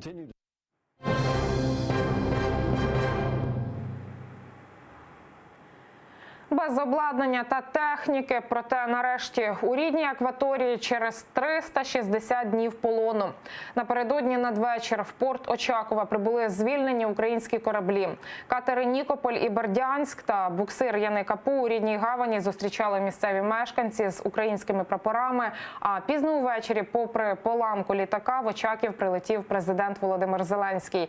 У якому стані росіяни повернули наші кораблі, захоплені рік тому поблизу Керченської протоки, далі в сюжеті. 16:03. В порт Очакова заходить український броньований катер «Нікополь». Ще через півгодини Бердянськ і буксир «Яни-Капу». На березі їх зустрічають місцеві жителі із українськими прапорами в руках. О 20-й до людей мав доєднатися глава держави Володимир Зеленський, але через несправність двигуна президентський борт сів в аеропорту Миколаєва із 2-годинним запізненням. Тож оглядати звільнені кораблі гарантові довелося в напівтемряві. Ми говорили з адміралом, деякі речі я не можу сказати, не вистачає частини озброєння. Я побачив стан, буде розслідування, ми побачимо всі деталі. Ми обов'язково звернемось до російської сторони, щоб нам повернули все, що там є. А між іншим, паралельно ми готові відремонтувати. Поговорили з паном Воронченка десь 3 місяці і все буде на ходу. Про те, що звільнені Бердянськ, Нікополь та Яни-Капу росіяни за рік угробили і розграбували, напередодні розповідав і командувач військово-морських сил Ігор Воронченко. Усе, що можна було звідти зняти, зняли. Не погребували навіть унітазами. І як написав у себе на Фейсбук наймолодший із колишніх полонених моряків Андрій Ейдер, навіть спідньою білизною. Після усього пережитого, мабуть, я не маю нічому дивуватись, але навіть плафони із лампами вкрали. Ото і маю питання. Гаразд, плиту для їжі. Вона інвекторна, коштовна. Але навіщо плафони красти? Хоча то таке. В мене залишилось усього 1 пара спідньої білизни. Було там пар 20. Ото нащо вам БУ трухани? Ось що не зрозумію. Ніколи. А от російське ФСБ традиційно все заперечує. Божаться, що кораблі повертали в нормальному стані з унітазами і плафонами. І українці, мовляв, самі все познімали дорогою додому навмисно, аби зіпсувати кришталево чисту репутацію Росії. Нині реальний стан кораблів вивчають українські військові прокурори. Результати огляду передадуть до міжнародного арбітражу в Гаазі. Тетяна Солій, Заман, АТР. Меру Львова Андрію Садовому та ще 2 посадовцям Львівської міськради вручили підозри у зловживанні владою. За версією слідчих спеціалізованої антикорупційної прокуратури, з 2015 по 2016 рік Львівська мерія незаконно заволоділа землею на околицях міста, а потім продала її приватній фірмі втричі дешевше – лише за 52 мільйони гривень замість 140. Саме такою, згідно з оцінкою експертів, була реальна вартість 23 гектарів землі, де мали б збудувати індустріальний парк. Як наслідок, бюджет міста недоотримав 88 мільйонів гривень. Зазначу, що на спірній ділянці на момент продажу були паї 300 жителів села Рава-Руська. І формально ця земля не належала Львову. Сам Андрій Садовий запевняє, землю продали законно, на відкритому тендері, а індустріальний парк тут і досі не почали будувати через нескінченні перевірки Генпрокуратури. Ми від цієї компанії за землю отримали 54 мільйони. Було поле, де корови паслися. На цьому полі компанія має збудувати індустріальний парк. Починаючи з 15-го, 16-го і далі, блокування зі всіх сторін на рівні влади державної, Генеральної прокуратури. За той час компанія CTP збудувала парки в Румунії, в інших країнах. Третій по об'єму в Європі інвестор, який інвестує в промислове майно. Вони мають намір збудувати тут у Львові 3000 нових робочих місць. З того часу, з 16-го року, прокурори їздять, досліджують, земля стоїть. Отакі реалії сьогоднішнього часу.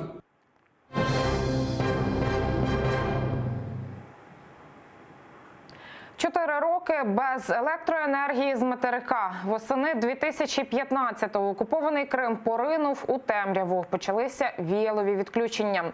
Такий блекаут виник, бо на Херсонщині невідомі підірвали електроопори. Тоді кримськотатарські активісти виступили проти відновлення електропостачання, бо таким чином Україна фактично допомагала Росії анексувати свій півострів. Українська влада, яка спершу тиснула на активістів і прагнула відновити електропостачання, згодом визнала доцільність блекауту. Як все відбувалося? Далі в сюжеті. Осінь 2015-го. 1,5 роки війни з Росією і окупації Криму, а Україна все ще постачає на окупований півострів 80% всієї електрики. І нею, по суті, живляться російські військові бази, бо для потреб людей достатньо і потужностей місцевих станцій. Залишок великої електроенергії, він максимально йшов на укріплення військової сфери окупантів. Це ж десятки гарнізонів, це десятки зенітно-ракетних сучасних комплексів. Це Севастополь зі всією тією сферою, інфраструктурою військовою. Починається громадянська блокада. Падає перша опора ЛЕП, Мелітополь, Джанкой. Згодом виводять з ладу решту електроліній. Один із організаторів блокади Лінур Іслямов з часом розповість. Відрізати анексований півострів вирішили на початку вересня 2015-го. І за місяць реалізували обіцянку. До адмінмежі почали з'їжджатися активісти з усієї країни. Люди звонили, говорили, держитесь. Люди звонили, говорили, давайте, куда вам перечислить деньги. Надо вот отдать должное тем людям, которые приезжали и работали совершенно как волонтеры, поварами, помогали, мыли, убирали, накрывали. Это же огромный труд. Врачи. Приезжали врачи, которые оставались с нами. Это была энергия. Люди горели все. Керівництво України спочатку не підтримало блокадників. Їх штурмувала навіть Нацгвардія, а ще батальйон «Херсон» на чолі з нинішнім нардепом ПЗЖ Іллею Ківою. На активістів пішли зі зброєю.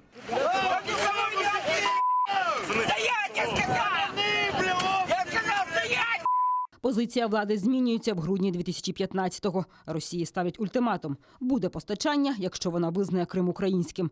Агресор каже ні. І прем'єр Арсеній Яценюк оголошує про тотальну блокаду Криму. І товарів, і энергии. С политической точки зрения, наверное, это были верные шаги, потому что, у нас отобрали целую республику автономную, а мы будем, скажем так, обеспечивать там светлое будущее. В окупованому Криму без української енергії починаються віялові відключення, зупинка підприємств, транспорту, інфраструктурних об'єктів. Окупант, який бравурно заявляв, що проживе без української енергії, починає хаотично шукати, як підживити півострів. Перші місяці вона звозила зі всієї Росії генератори літаками з Далекого Сходу, там з Хабаровського краю. Потім вона почала будувати потужні теплоелектростанції на газу. І вона без дозволу таких міжнародних корпорацій, як Siemens, почала використовувати їхнє обладнання. Виникли скандали. Тобто ми максимально ускладнили життя країні-окупанту. Аби вирішити ситуацію, окупанти беруться зводити енергоміст, на який витрачають шалені кошти. В 2017-му до 45 мільярдів рублів, наступного року удвічі більше. Сам переход, кабельний переход з Таманського полуострова до Керчи стоило 12 миллиардов рублей. Они 3 нитки этих пустили. Допустим, перестройка и модернизация энергосистемы юга России, там, где там в Краснодарском крае, еще 22 миллиарда рублей. Развитие сети в Крыму в самом 56 миллиардов рублей. Выяснилось, что, конечно, этих денег мало. Енергоміст проблеми не вирішив. Блекаути трапляються і донині. Військові бази на півострові зростають і тягнуть енергію. А в аномальну спеку потужності енергомосту не витримують навантаження. Окупанти починають тиснути на нелюдяність української влади, яка буцімто не жаліє кримчан. Были много спекуляций относительно того, что вот, дескать, прекращать поставку электроэнергии, воды, продуктов питания. Это негуманно, ибо там наши граждане.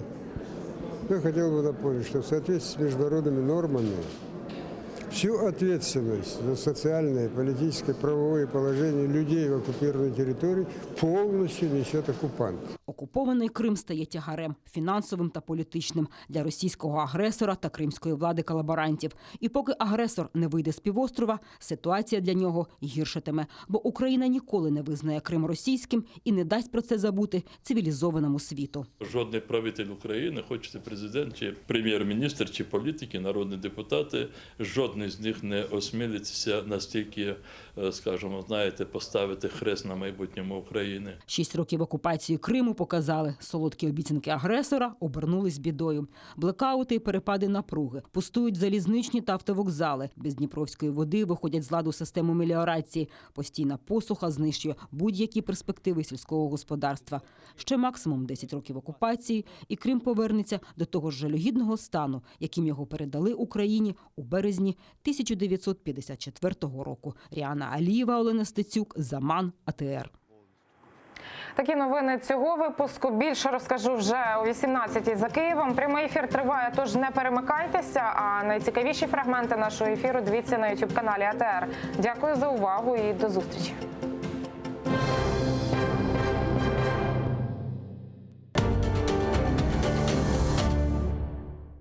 Сьогодні у Прайм Борисов Василь Вірастюк, український силач, володар титулів «Найсильніша людина України» та «Найсильніша людина світу».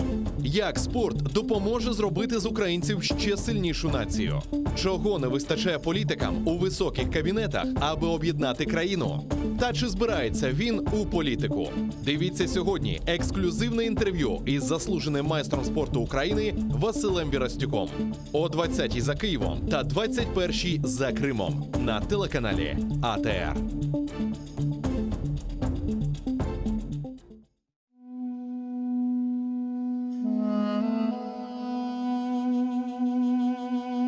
Когда забирали сервера на Джье, вот самой младшей нашей дочери, было всего 3 месяца.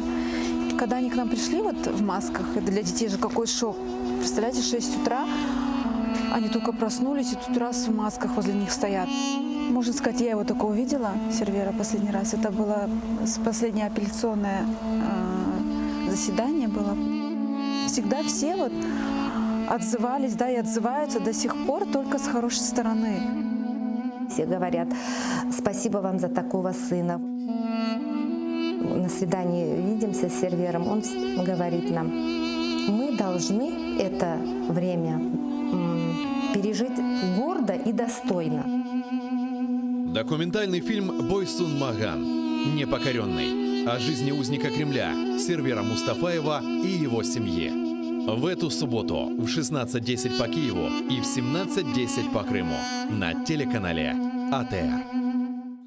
Хрупкая, невесомая, живая. Она очень любила своих друзей и молодежь, а своим теплом могла обогреть каждого.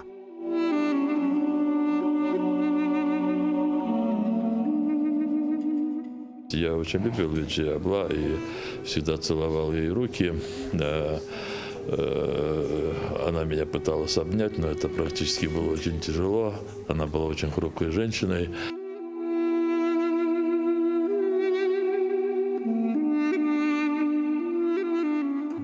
Она вообще просто иногда приходила вот просто посидеть. Мен говорит, келіп сізден бәрабер отырайын. Вот у нее вот была такая вот какая-то вот внутренняя потребность с нами побыть. Она жила, она очень скромно, но она отслеживала всем, кому плохо, особенно там семьям политзаключенных, и тем, кто подвергался выселению, я имею в виду при советской власти. В ее судьбе отразилась трагическая судьба целого народа. 9-летнюю девочку под прицелами советских солдат и НКВДистов ее изгнали с родной земли. В молодости она вновь узнала, что такое произвол властей. только за то, что мечтала жить в Крыму. И завершилась ее жизнь столь же трагично, от рук новых сатрапов, ее единственной родины. Памяти Виджие Кашка в программе «Тарих Седасы» с Гульнарой Бекировой в субботу и воскресенье 23 и 24 ноября в 17:30 по Киеву и 18:30 по Крыму на телеканале АТР.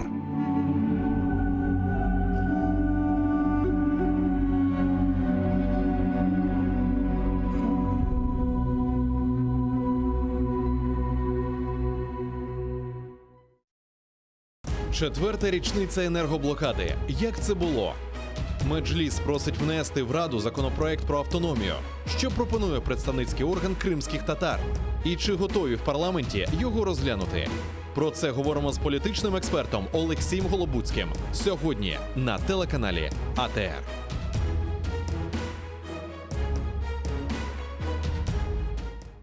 Привет всем любителям русского мира и из Одессы мамы. Командующий военно-морскими силами Украины адмирал Игорь Воронченко объявил, что стратегические бомбардировщики Российской Федерации Ту-22М3 провели отработку нанесения ракетного удара по Одессе в рамках учения, которые прошли этим летом. Пока вы на пляже лежали, за креветочки торговались и листики на нос клеили, братья на нас наводили ракеты. Что это, если не доказательство безграничной любви России к своему исконно русскому городу? Залізна завіса, два світи і боротьба за правду. Фактичність, теорія медіа та об'єктивність журналістики. Пропаганда Суркова. Як народилася кремлівська фабрика фейків. Семантична війна. Конспірологія чи реальність?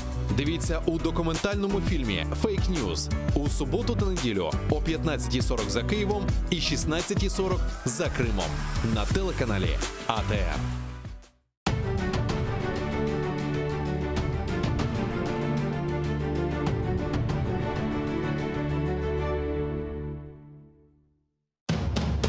В 1521 году состоялся масштабный поход на Москву Мухаммеда Герая. Какие причины спровоцировали и кто поддержал хана в этой военной кампании? Как повел себя московский князь и на какие условия был согласен во имя примирения с крымским сюзереном? О походе на Московию скоро стало известно в литовских землях. Примечательно, что к этому походу пожелал присоединиться и казацкий староста Евстафий Дашкевич.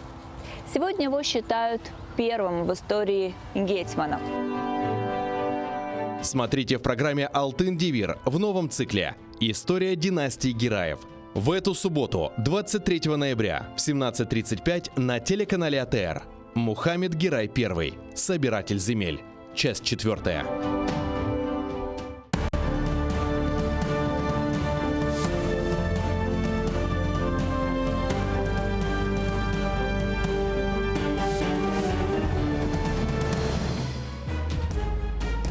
АТР триває. У студії Катя Вишневська. І найближчу годину разом із вами будемо говорити про всі найгарячіші події. Долучимо до цієї розмови найкращих експертів. Тож залишайтеся з АТР, нам є про що розповісти. Країна відзначає День Гідності та Свободи. Зеленський обіцяє реальні результати розслідування справ Майдану. Судна Бердянськ, Нікополь і Яни-Капу повернулись додому. Президент обіцяє, за 3 місяці будуть на ходу.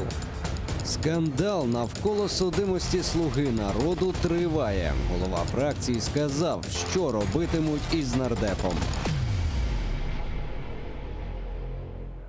Вітаю всіх, хто долучився до прямого ефіру. Дякую, що обираєте АТР. Катерина Вишневська разом із вами задля обговорення найгарячіших та найактуальніших тем.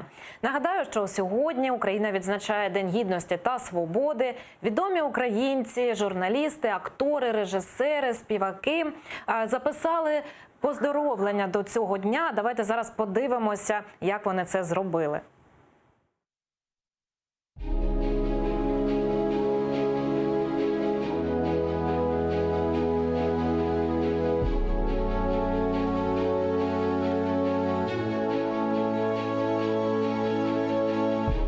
Всі ми різні, народилися в різних містах.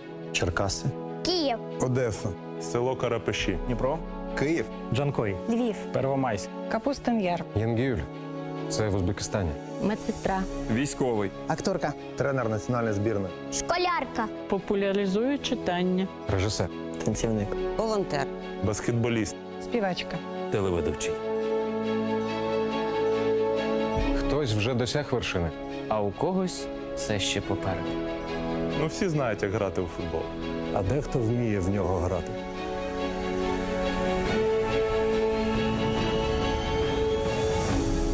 Так, ми різні.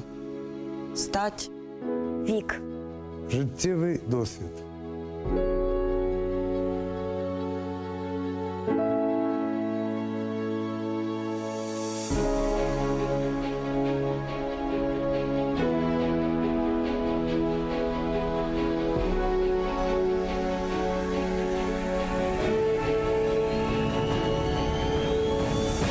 але є те, що цінуємо однаково. Свобода.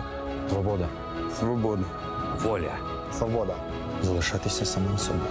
Свобода, Анна Талінде Лахардетникна. свобода, Не приховувати своє коріння. Свобода. не боятися казати правду. Свобода, Самому обирати своє майбутнє. Свобода. Продовжувати боротись навіть у полоні. свобода, Пишатися кольорами своєї збірної. Свобода. берегти пам'ять про те, ким ми є. Свобода. Ніколи не втрачати гідності. Єдність, взаємодопомога, Честь. Мир. Свобода – це не те, що вам можуть дати. Це те, що ніхто ніколи не може забрати. Вільні творити майбутнє. всі ми. І ти теж.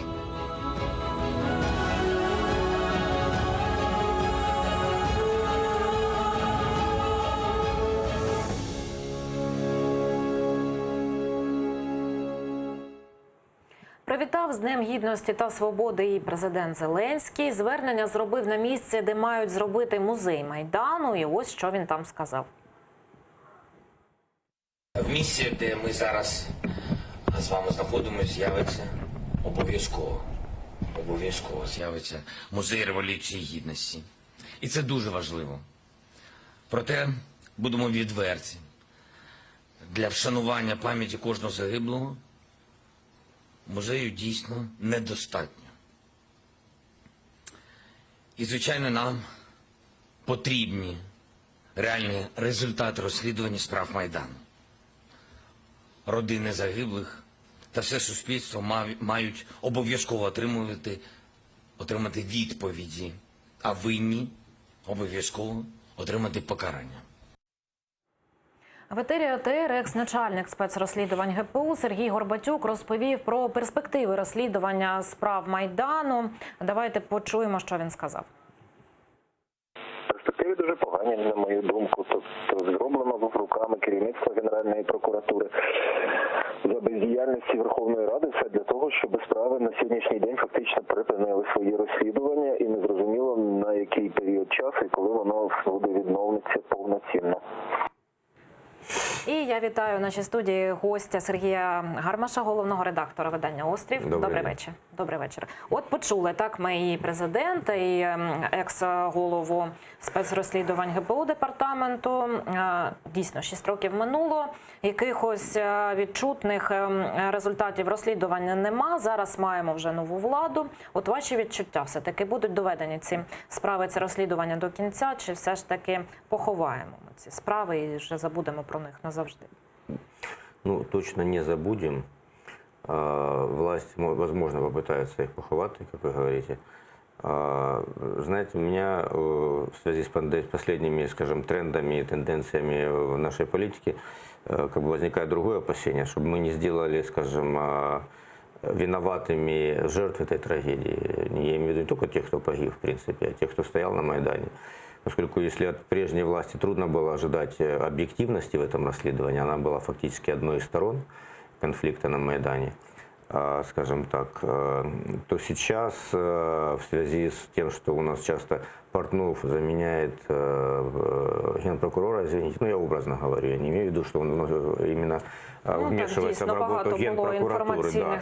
Просто с его подачи много возбуждается уголовных дел. И в последнее время он занялся и Майданом в том числе. И мы знаем, что и Порубия вызывают, с чьей подачи, скажем так, давать показания по Одессе. Я думаю, что возможно, скажем так, то, что вчерашние герои, сегодня будет попытка сделать их антигероями. Поэтому забыть мы точно не сможем, и нам не дадут, в принципе. Но будет ли это позитивный результат, и в этом я сегодня уже не уверен. Ну, взагалі, якщо говорити про Євромайдан, так, бо 21 листопада річниця двох майданів, і 2004-го, і 2013-го. Якщо говорити про 13-й рік, 6 років минуло, чи зробили ми висновки, чи ми переосмислили цей досвід? Ну, может быть, короткий срок еще действительно, и нам, собственно, у нас не было возможности переосмыслить, поскольку очень спрессованы были события. Ну, определенные, конечно, выводы делаются. По крайней мере, я для себя прихожу к выводу, что все-таки нельзя делать полуреволюции, как у нас всегда это пыталось сделать, потому что они не приводят к результату, в конце концов, скажем, нивелируются абсолютно. Это первое. То есть нужно либо делать нормальную революцию со сменой властных элит, либо лучше искать какие-то мирные возможности, политические решения таких серьезных конфликтов. Ну, я не могу сказать, что мы, конечно, очень сильно изменились за это время. Но в этом заслуга Майдана, наверное, она есть, потому что мы увидели, что мы можем влиять на ситуацию в стране. И даже последние выборы показали, в этом тоже есть заслуга Майдана, в принципе. Они показали, что мы способны своей властью, своими действиями менять ситуацию. Так, дійсно, демократичні вибори. Да, но с другой стороны, мы не видим системных изменений в нашей жизни, в политической системе. И то, что сегодня происходит, вот эти последние скандалы в Раді, скажем так, показывают, Трошки что пізніше ми про них докладніше так дійсно поговоримо. Є ще над цим працювати. Ну а тим часом захоплені Росією українські судна повернулися додому. Президент Зеленський їх зустрічав і заявив, що за 3 місяці кораблі знову будуть на ходу. Давайте почуємо голову держави. Те, що ми побачили, дійсно не вистачає. Ми говорили з адміралом, деякі речі я не можу сказати, не вистачає частини озброєння. Я побачив стан. Буде розслідування, ми побачимо всі деталі. Ми обов'язково звернемось до російської сторони, щоб нам повернули все, що там є. А між іншим, паралельно ми готові відремонтувати. Поговорили з паном Воронченка десь 3 місяці і все буде на ходу. Росія у свою чергу заявляє, що, мовляв, кораблі віддала цілими, всі унітази там на місці. Окупанти навіть виклали відео, на якому, цитую, добре видно, що катери і буксири передані українській стороні у нормальному стані і зі справною сантехнікою. Фрагмент цього відео зараз ми бачимо у полі вікні. Сергію, ну, взагалі, що ви думаєте, по-перше, про, ну, не знаю, можливо, об'єктивність відео, яке надає ФСБ? Ну, я, к сожалению, не видел это видео. Ну, вот можете зараз подивитися. Но я думаю, что вряд ли наши на ходу могли бы снять там сантехнику, даже и оборудование, военную технику, да, поменять. То есть я больше верю нашей стороне, тем более, что это полностью в стиле России, скажем так. Взять одно, вернуть другое. Россия не заинтересована в усилении нашей экономической, вернее, военной мощи. Соответственно, она ослабила нас как могла уже, знаете. Корабли пришлось вернуть. Ну, хоча б от нагадить хоч в чому-то, скажімо так, вони не лише ж у цьому, так би мовити, що їх випотрошили. Вони ще, бачите, це зробили не на виконання, як вони мали це зробити, так? Трибуналу з міжнародного права, вони, МЗС, принаймні, Російської Федерації, зробив заяву, що вони їм нам передали на якесь там відповідальне зберігання. От на вашу думку, чи мали наші дипломати на це відреагувати якимось чином? І взагалі навіщо Росія ці жести робить? Россия всячески продемонстрирует, что она, скажем так, не подчиняется никаким решениям международных судов, что у нее есть своя логика. Мы, к сожалению, ей в этом подыгрываем. Я понимаю почему. Потому что перед встречей в Париже, так называемым нормандским саммитом этим, да, нам нужно соблюдать режим френдли, что называется, то есть быть дружественными России. О чому ми підіграємо? Ну, в том, что мы замалчиваем очень многие вещи, которые делает Россия недружественные нам, мы не реагируем соответственно. Мы демонстрируем дружественность вот хотя бы до этого саммита, для того, чтобы иметь возможность там, Зеленский, чтобы имел возможность там разговаривать, скажем так, с Путиным. Вибачте, вас перерву зараз, бо з нами на зв'язку є Микола Полозов, адвокат. Микола, вітаю, як мене чути? Да, здравствуйте. А от є така заява, так, що кораблі ці нам прийшли без належного устаткування, яке на нього було. От які подальші мають бути кроки? І чи дійсно можна зараз якось нам вимагати, щоб нам компенсували чи повернули це обладнання? Ну, действительно, корабли пришли разукомплектованные. Часть предметов и вещей, которые находились на кораблях, были изъяты в ходе следственных действий еще зимой и весной. Это касается радионавигационного оборудования, это касается боеприпасов, это касается штатного расстрелкового вооружения, которые были на кораблях, личные вещи моряков. И впоследствии стало известно после возвращения, что корабли также были повреждены, и на них отсутствуют какие-то предметы, которые не вошли в список вещественных доказательств. Естественно, необходимо проводить оценку этого ущерба, экспертизу этого ущерба. И впоследствии, конечно же, данные сведения необходимо будет представлять в арбитраж Международного трибунала ООН по морскому праву, который в ходе рассмотрения этого дела в конце концов будет принимать решение о размере компенсации, которую обязана будет выплатить Российская Федерация Украине. И весь тот ущерб, который был причинен этим кораблям, должен в том числе быть в общем объеме суммы компенсации. Ну, а взагалі ми можемо сподіватися на те, що це обладнання демонтоване буде нам повернено? Гарантий никто не дает. Что касается тех предметов, которые были изъяты в качестве вещественных доказательств, их судьбу определяет до поступления дела в суд следователь. После поступления дела в суд судьба вещественных доказательств разрешается судом при вынесении итогового решения, то есть приговора. Как правило, вещественные доказательства передают по принадлежности владельцам, но в некоторых случаях их могут уничтожать. Что касается радионавигационного оборудования, то на катерах стояло американское оборудование, которое, безусловно, представляет интерес для российских военных. Я не думаю, что они будут его возвращать. Дякую. Микола Полозов, адвокат, був з нами наживо. Нагадаю, що сьогодні у Гаазі відбуваються слухання арбітражного трибуналу з морського права саме щодо наших моряків і кораблів. Тобто, крапку ще зарано ставити у цій історії. Ми з вами вже зачепили трошки так політикум наш і скандал у Верховній Раді. От президент теж хоче розібратися зі скандалом щодо судимості депутата від «Слуги народу» та його причетності до зґвалтування. Давайте послухаємо, що президент Зеленський сказав про народного депутата Романа Іванісова. Я прочитав, що там є скандал. Знаєте, я хочу вам одразу сказати, завтра у мене будуть реальні дані. Я хочу розібратися. Фейк – це реально у нього є причетність до розслідування з приводу кримінальної справи, пов'язаної з зґвалтуванням. Дивіться, я можу ще раз вам сказати, якщо завтра буде хоч один факт, хоч щось, завтра ця людина, я вимушу цю людину покласти мандат і піти з партії «Слуга народу». Сам народний депутат теж відреагував на всю цю історію. Він зробив допис у соціальних мережах. Давайте подивимося на цей пост. Щоб не ставити під удар репутацію всього колективу, я прийняв рішення призупинити своє членство у фракції на час перевірки оприлюдненої у ЗМІ інформації. Офіс Генпрокурора вже дав спростування озвученої відносно мене інформації. Замовники витрачають скажені гроші на брудну гру проти мене, не нехтуючи нічим, як ви всі помітили. Найближчим часом стане відоме прізвище замовника. Цю заяву народний депутат розмістив у Фейсбуці. Втім, у кращих традиціях фракції «Слуга народу» повідомлення це видалив. Тим часом до коментування цього скандалу долучився і голова фракції Давид Арахамія. Він розповів, що робитимуть із народним депутатом цим. Давайте послухаємо докладніше.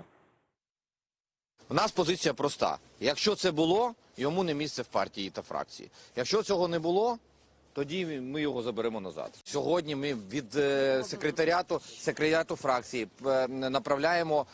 направляємо офіційні запити в ГПУ, в МВС, в СБУ з проханням перевірити і надати нам всебічну повну інформацію щодо цього приводу. Уявіть собі, як пан Іванісов взагалі себе відчуває. Якщо це дійсно фейк, ну дивіться, який, ну його хтось гвалтувальником, да, обзиває, і якщо це не підтвердиться, це буде дуже образливо, правильно? Якщо це не фейк, ну тоді все ми кажемо, пан Іванісов, будь ласка, зі слугою народу вам не одним шляхом. Пан Іванісов в Києві. Ну ми не можемо, ми не позбавляємо. Я думаю, що ми будемо на нього психологічний тиск якийсь робити, щоб він склав мандат. Так от каже, зокрема, голова фракції про те, що там будуть з'ясовувати ці факти. Якщо підтвердяться, то у «Слуги народу» нема спільної дороги з цим народним депутатом. Ну так кажуть, краще пізніше, ніж ніколи, так, розбиратися з тим, хто є хто у фракції. Взагалі, ваші враження від цієї історії, від цих коментарів? Ну, во-первых, знаете, сначала они сделали человека депутатом, а потом они от него отказываются, но депутатом он остается. То есть это человек, они которого привели, и они понесут полную ответственность за то, кого они привели.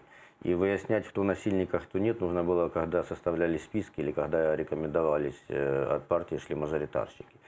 Чому, на вашу думку, цього не було зроблено? Потому что турборежим, любимое слово у них, потому что набирали кого попало абсолютно. И сейчас это с каждого бока, скажем, высвечивается уже то, что скандалы каждый день фактически. Вы же видите, сотрясают эту І партию. не по одному, навіть кілька скандалів Да, буває. уже просто устаешь за ними следить, честно говоря. Иногда даже создается впечатление, что, может, это стратегия такая, накидать кучу, извините, вот этого всего на вентилятор, чтобы уже не обращать на это внимания. Поэтому скандалов очень много. Я думаю, это все очень серьезно отразится на рейтинге «Слуги народа». Хотя мне жаль, потому что люди, которые шли, они, наверное, думали все-таки что-то действительно менять в этой стране. Но надо было это делать не таким волевым методом, наверное, все-таки, а искать действительно достойних людей, а не кого попало набирати. Ну тут бачите, не лише у Верховній Раді справу. Той же Іванісов, він на своєму дописі каже, що Генеральний прокурор це спростував його судимість, але потім вже Генеральна прокуратура спростувала слова Генерального прокурора. Тут, ну взагалі, я не знаю, тут можна вставити зараз питання про компетентність правоохоронних органів? Я думаю, нет, потому что, знаете, все дело, вопрос в трактовке. Генеральный прокурор не спростував саму судимость, он сказал, что она погашена, а значит, ее как бы и нет. Это фактически подтверждает, что факт насилия или, по крайней мере, уголовного дела по нему был. Поэтому здесь уже кто как трактует, как бы, но сам факт, знаете, что, ну, меня ж не называют насильником, и Арахамию почему-то не назвали насильником, ну, какого-то другого депутата. Ну, его называют, что он имеет второе гражданство, но не насильник, да. То есть ищут все-таки какие-то более-менее реальные факты, наверное, хотя бы за которые можно зацепиться, для того, чтобы выдать людям негатив об этой партии, и чтобы этот негатив и последующий в том числе имел доверие у населения. Потому что мы же видим, что это, собственно, спланированная и системная акция. Кто-то работает против «Слуги народа». Так, но это не значит, что это неправда, к сожалению. Так, до речі ж, не лише у Верховній Раді ці відбуваються всі скандали. От заступниця міністра інфраструктури Олександра Клітіна теж потрапила у такий скандал подібний, нібито переписку з нею виклав пранкер Джокер. Вона заявила, що у п'ятницю даватиме брифінг, де все це пояснить. Далі цитата пані Клітіної. Я дуже прошу усіх, і особливо ЗМІ, не розповсюджувати сексистські закиди і фейки щодо мене. Зараз знаходжуся у відрядженні з робочим візитом і не маю змоги активно реагувати на все це. У п'ятницю буду готова відповісти на всі запитання преси і зробити брифінг. Під час візиту президента до Очакова, де він зустрічав кораблі наші, журналісти спитали голову держави, чи читає він Джокера, і ось що почули у відповідь. Я не знаю, хто це просто. Мені складно. Зараз стільки фейків в інтернеті про все пишуть. Пам'ятаєте, коли у мене була президентська кампанія, що тільки про мене не писали? Все це неправда, ви бачите. Тому я не знаю. Я не знаю, хто такий Джокер. Може, він серед нас навіть зараз. Так, я сьогодні про всякий випадок питаю всіх. Ви раптом не Джокер? Не, я не Джокер. Более того, я даже не читаю Джокера. Поскольку я понимаю, что это действительно системная спланированная акция, я не хочу, чтобы быть, знаете, орудием в чьих-то руках. А в данном случае все пользователи, скажем, информации, его телеграм-канала являются его орудием в его руках. То есть он специально выдает какую-то информацию для того, чтобы люди ее воспринимали именно так, как он ее подает.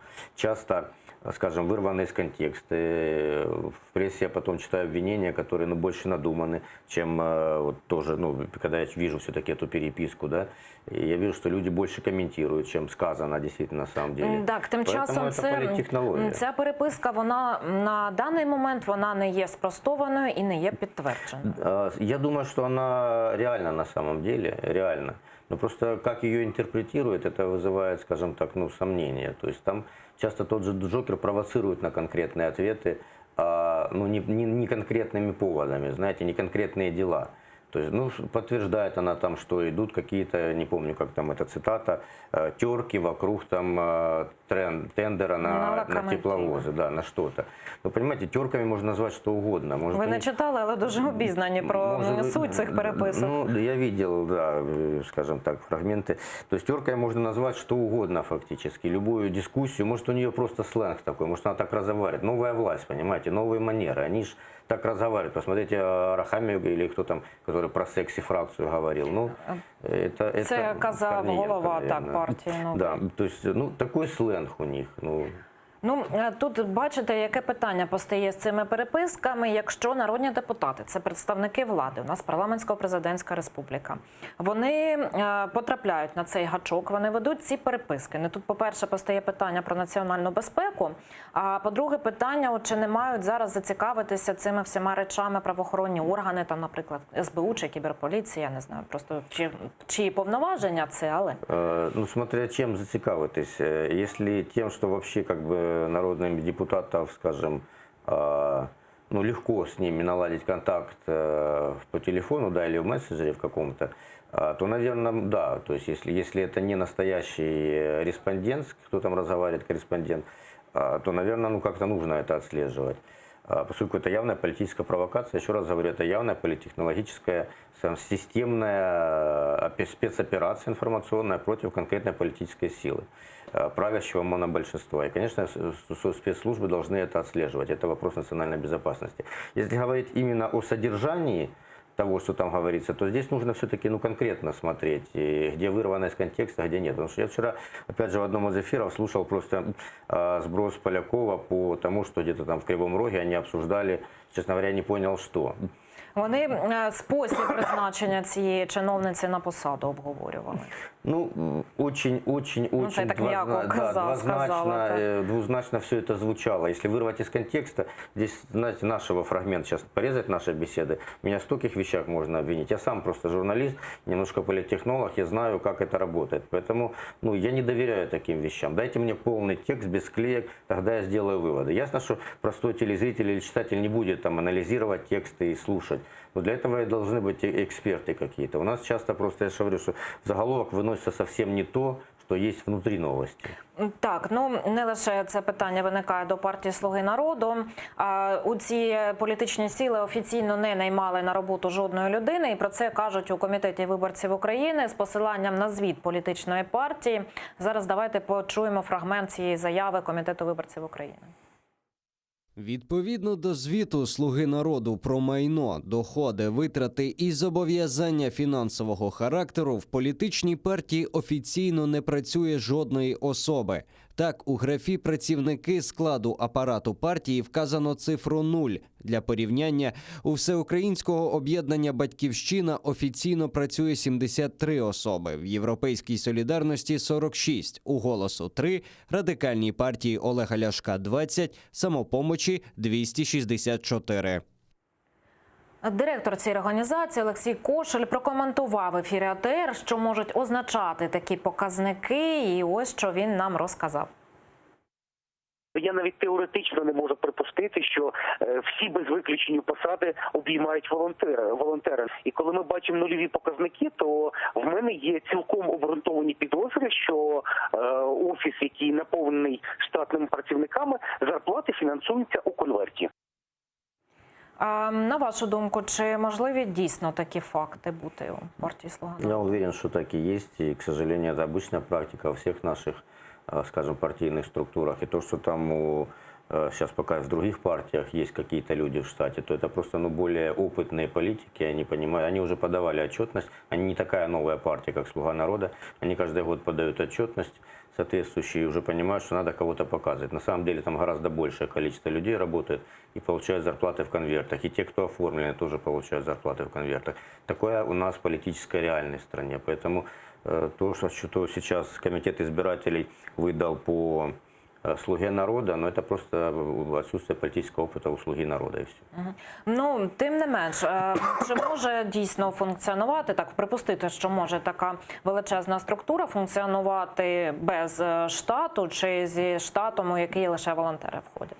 Нельзя. Абсолютно уверен, что люди получают зарплату, ходят на работу, получают зарплату в конвертах, раз им не платят официально. Абсолютно уверен, що наші депутати получають зарплату в конвертах.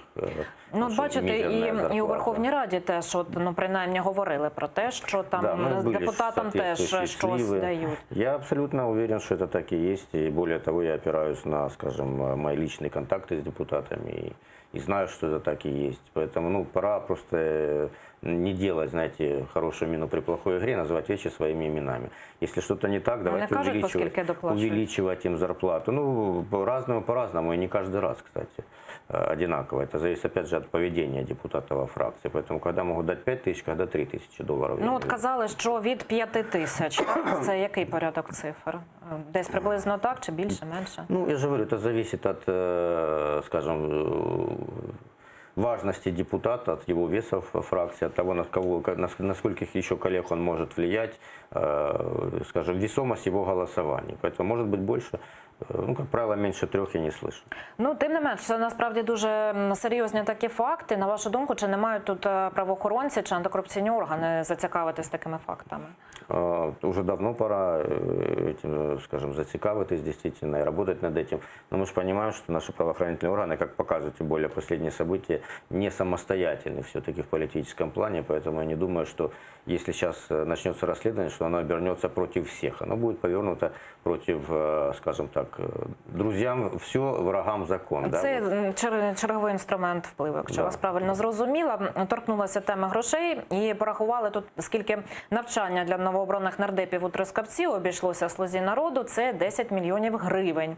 Так порахували у громадському русі «Чесно», посилаючись на дані фінансового звіту партії. Дивимося графіку.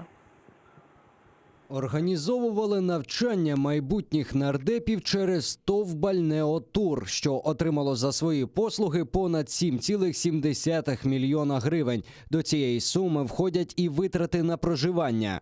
За послуги Київської школи економіки «Слуга народу» сплатила майже 2,1 мільйона гривень. Ще 145 тисяч гривень партія заплатила Укрзалізниці за проїзд. Вартість тижневого навчання, трансферу, проживання і харчування в розрахунку на одного учасника становила приблизно 38 тисяч гривень. Ну, що, власне, скажете про ці витрати і за чий рахунок тут міг бути цей банкет? Ну, спонсоры партии, те, кто оплачивал избирательную кампанию, кто, скажем так, оплачивал приход этой политической силы. Ясно, что бесплатно у нас ничего не делается. Люди голосуют бесплатно, конечно, да. Но что заставляет людей голосовать бесплатно? Телевидение, реклама политическая, промо-концерты какие-то. Все это стоит денег. Поэтому здесь то же самое. Кто оплачивал банкет, тот оплачивал, скажем так, и похмілля після цього банкету. Ну, от 10 мільйонів – все-таки чимала сума. На вашу думку, чи з користю було витрачено ці гроші? Чи навчилися депутати, чому мали навчитися? Мені трудно оцінювати їх начальний уровень. Може бути, чому-то научились, судя по тому, скажем так, что происходит в парламенте, я думаю, не все оказались хорошими учениками.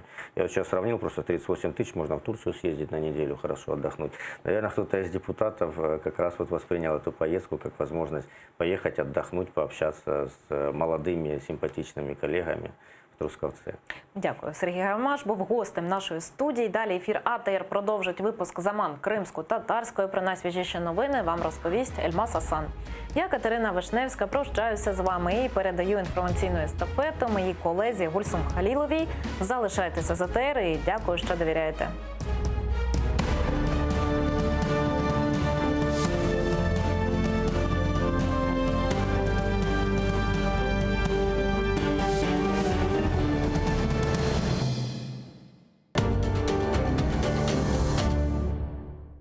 4-та річниця енергоблокади. Як це було? Меджліс просить внести в Раду законопроект про автономію.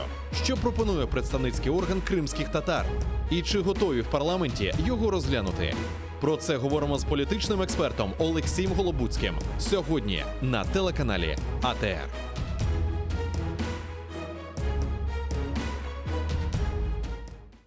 Українські кораблі, захоплені Російською Федерацією у Керченській протоці, повернулися додому.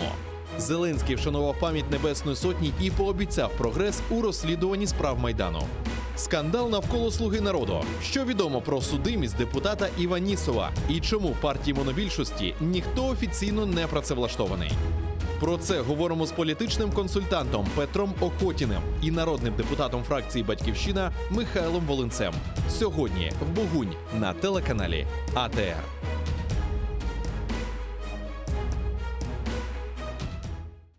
Сьогодні у Прайм Борисов Василь Вірастюк, український силач, володар титулів «Найсильніша людина України» та «Найсильніша людина світу».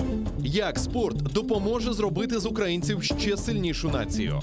Чого не вистачає політикам у високих кабінетах, аби об'єднати країну? Та чи збирається він у політику? Дивіться сьогодні ексклюзивне інтерв'ю із заслуженим майстром спорту України Василем Вірастюком. О 20-й за Києвом та 21-й за Кримом на телеканалі АТР. Привет всем любителям русского мира и из Одессы мамы. Командующий военно-морскими силами Украины адмирал Игорь Воронченко объявил, что стратегические бомбардировщики Российской Федерации Ту-22М3 провели отработку нанесения ракетного удара по Одессе в рамках учения, которые прошли этим летом. Пока вы на пляже лежали, за креветочки торговались и листики на нос клеили, братья на нас наводили ракеты. Что это, если не доказательство безграничной любви России к своему исконно русскому городу?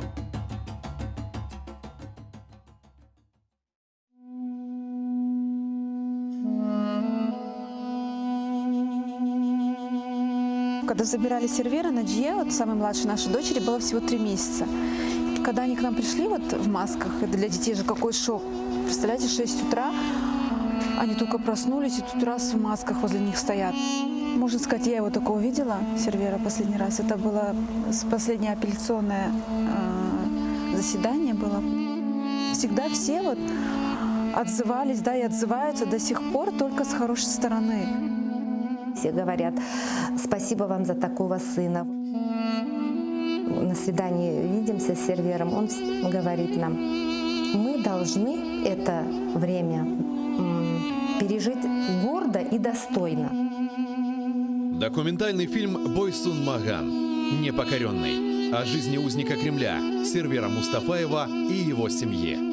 В эту субботу в 16:10 по Киеву и в 17:10 по Крыму на телеканале АТР.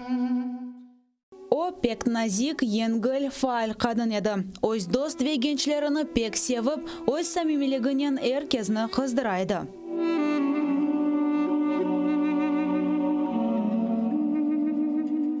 Я очень любил Виджи Абла и всегда целовал ей руки. Она меня пыталась обнять, но это практически было очень тяжело. Она была очень хрупкой женщиной.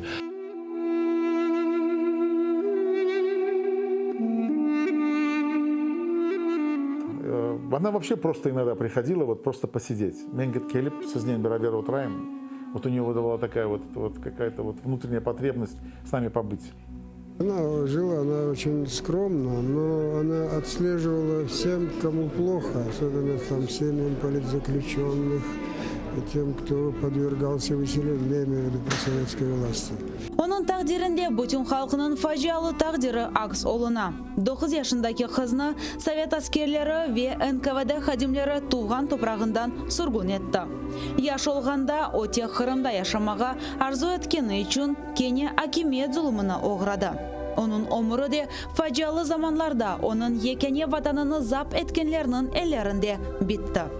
Вежия Кашка хатырасына. АТР телеканалында ноябрьнын 23-24 күнлері Украина вақтына көре саат 17:30, Аве Кырым вақтына көре саат 18:30. Гүлнара Бекирова ile Тарих Седасы программасында сейретіңіз.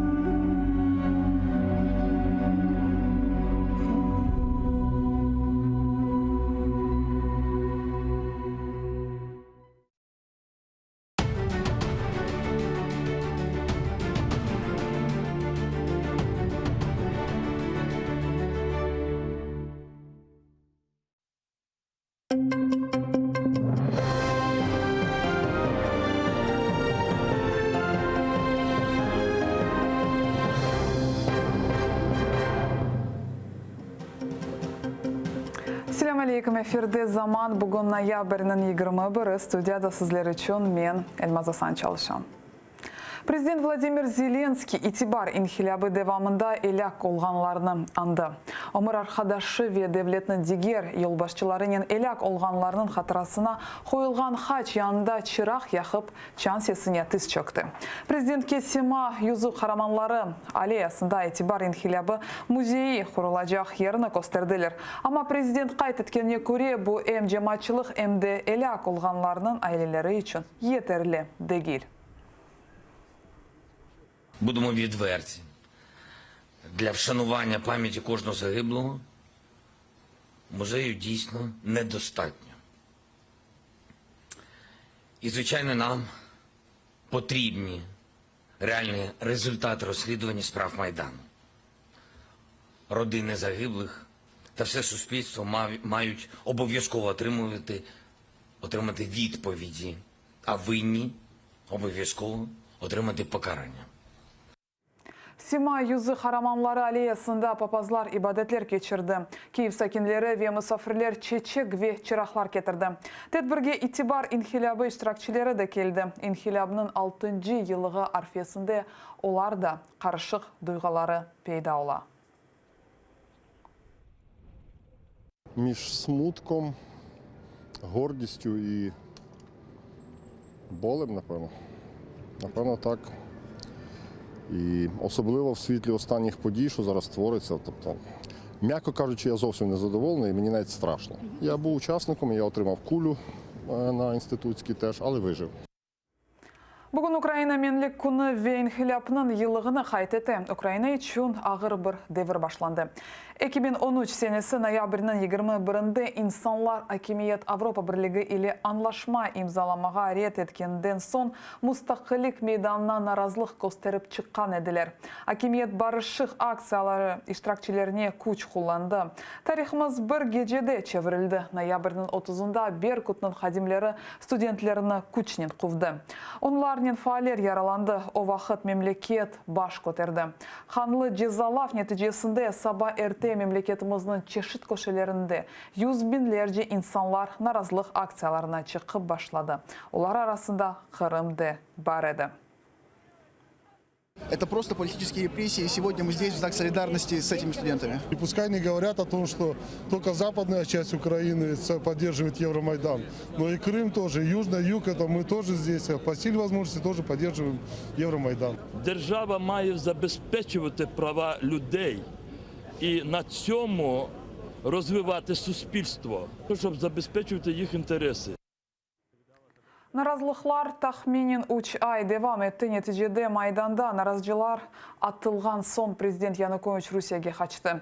Rusya Ukrayna'nın zayıflığının faydalanıp Kırım'ını işgal etip Ukrayna şarkında cenk başlattı. Ukraynalılar arzu etken Avrupa Birliği Assotsiasyası 2014 senesi iyun ayında EPR imzalandı. Sonra ise Ukrayna Avrupa Birliği devletlerinin vizasız rejimge erişti. Cesur ve parlak gelecekni görmege istegen insanlar, pervasız olmaganlar 6 yıl evvelsi Maydan'a Yanukovych'nin cinayetçi hakimiyetine karşı çıktı. İtibar inhilabı iştirakçılarını Ukrayna'da ABD işleri boyunca vaktince temsilcisi William Taylor böyle adlandıra. Taylor öz video müracaatında Amerika Birleşken Devletleri ervaqt Ukrayna tarafda olup. Qabatlıqni kureşmege ve devletimizge Avrupa Birliği kısmı olmağa yardım edeceğini bildirdi. 6 років тому у цей день українці вийшли на Майдан та на вулиці по всій країні з вимогою змін. Українці хотіли європейського майбутнього, проведення реформ, знищення корупції, рівність перед законом. Це важливий час для України. Пройти цим курсом, взятим 6 років тому, який продовжується і сьогодні. Сполучені Штати стоятимуть на боці українців у досягненні цілей Євромайдану.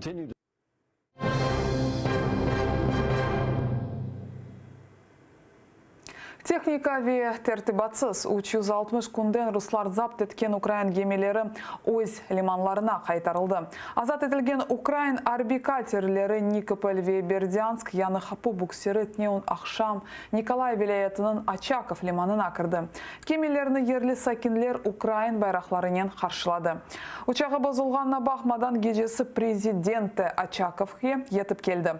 Бір ел әвелсі руслар Керич боғазы живарында тұтылған гемелер насыл айда алда. Қайтарылғанына қында тәфсиратлыжы левхамызда. Очаков лиманына бірінші оларақ Никополя зырхлы катері кіре. Ярым саттан Бердянск катері ве яны қапу буксері кіре. Ялыда оларны ерлі сакинлер Украин байрақларынан қаршылай. Saat 8'de Ukrayna prezidenti de kelmek gerekedi. Ama prezidentinin uçağı bozulganın sebebinden o tek saat 10'ga yakın kelip oldu. Serbest olgan gemilerini prezident karanlıkta korup oldu. Ми говорили з адміралом, деякі речі я не можу сказати, не вистачає частини озброєння. Я побачив стан, буде розслідування, ми побачимо всі деталі. Ми обов'язково звернемось до російської сторони, щоб нам повернули все, що там є. А між іншим, паралельно ми готові отремонтувати. Поговорили з паном Воронченко десь 3 місяці і все буде на ходу. Қайтарылған Бердянск, Никополь катерлері ве яны қапу буксеріні руслар бір ел ішінде мушкул алға кетірді. Бұны арби деңіз құветлерінің yol başçısı Igor Voronченко айтты. Ve өз Facebook sayfasında en genç sabık esir denizci Андрей Эйдер де бұны таздықлады. Після усього пережитого, мабуть, я не маю нічому дивуватись, але навіть плафони із лампами вкрали. Ото і маю питання. Гаразд плиту для їжі. Вона інвекторна, коштовна. Але навіщо плафони красти? Хоча то таке. В мене залишилось усього 1 пара спідньої білизни. Було там пар 20. Ото нащо вам БУ трухани? Ось що не зрозумію. Ніколи. Русияның ФСБ-сы ise әршейні рет ете. Гемелерні яқшы алда қайтардық дейлер. Унитаз ве плафонларнен. Украинлілер yol boyu өзлері гемелерні бозды деп қайдетелер. Санки дерсін Русияның итибарыны түшірмек кечун. Шымды қайтарылған арби гемелерінің алыны арби прокуратура хадимлері огрене. Тақиқат нетижелеріні Гаагадaki арбитраж махкемесіне yollayacaklar. Татьяна Сулей, Zaman, АТР. 4 yıldan beri Ukrayna elektrikasız 2015 senesi kuzde işgal etilgen Kırım karanlıkka daldı. Sakinlerge elektrika nefbet boyunca berilip başlandı. İşhaneler işini toxtattı. Noyabrının 21'den 22'sine keçer gece Kherson vilayetinde Kırımga elektrika alıp ketken elektrik direkleri yıktırıldı. O vakit Kırım Tatar failleri yıkılgan direklerini tamirlep yarımadaga işçi bermege rüksiyet bermedi. Evvelden faillerge baskı etken Ukrayna hükümeti birazdan energetik хамачавға қол tuttu.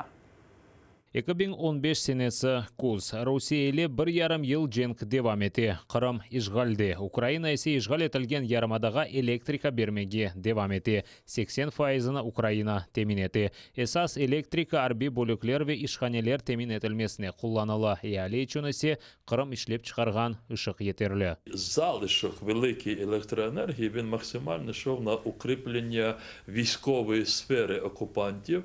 Це ж десятки гарнізонів, це десятки зенітно-ракетних сучасних комплексів. Це Севастополь зі всією тією сферою, інфраструктурою військовою. Ярымада блокадасы башлана. Бірінші оларақ Мелитополь жанкой ағынан дерегі екіла. Соныра дигер эки электрик ағы іштен чықа. Қамачав тешкілячыларындан бірі Ленур Ислямов қатырлағанына көре Қамачав 2015 сенесі сентябрь айында башланды. Ноябрь айында Қырым толысынан Кырымнен Камачавда. Кырымнан мемори сыңарында Украинанын чешит көшелерінден фааллер топлаша. Люди звонили, говорили, держитесь. Люди звонили, говорили, давайте, куда вам перечислить деньги. Надо вот отдать должное тем людям, которые приезжали и работали совершенно как волонтеры, поварами, помогали, мыли, убирали, накрывали. Это же огромный труд. Врачи. Приезжали врачи, которые оставались с нами. Это была энергия. Люди горели все. Украина хакимияты Камачав иштиракчыларыны бірден қол tutмады. Блокада иштиракчыларын атта Милли гвардия хадимлері вешімдіке оппозиционная платформа «За життя» фирқасының халқы депутаты Илья Киева ел басшылығында Херсон батальоны күчнен қувмаға тұрышты.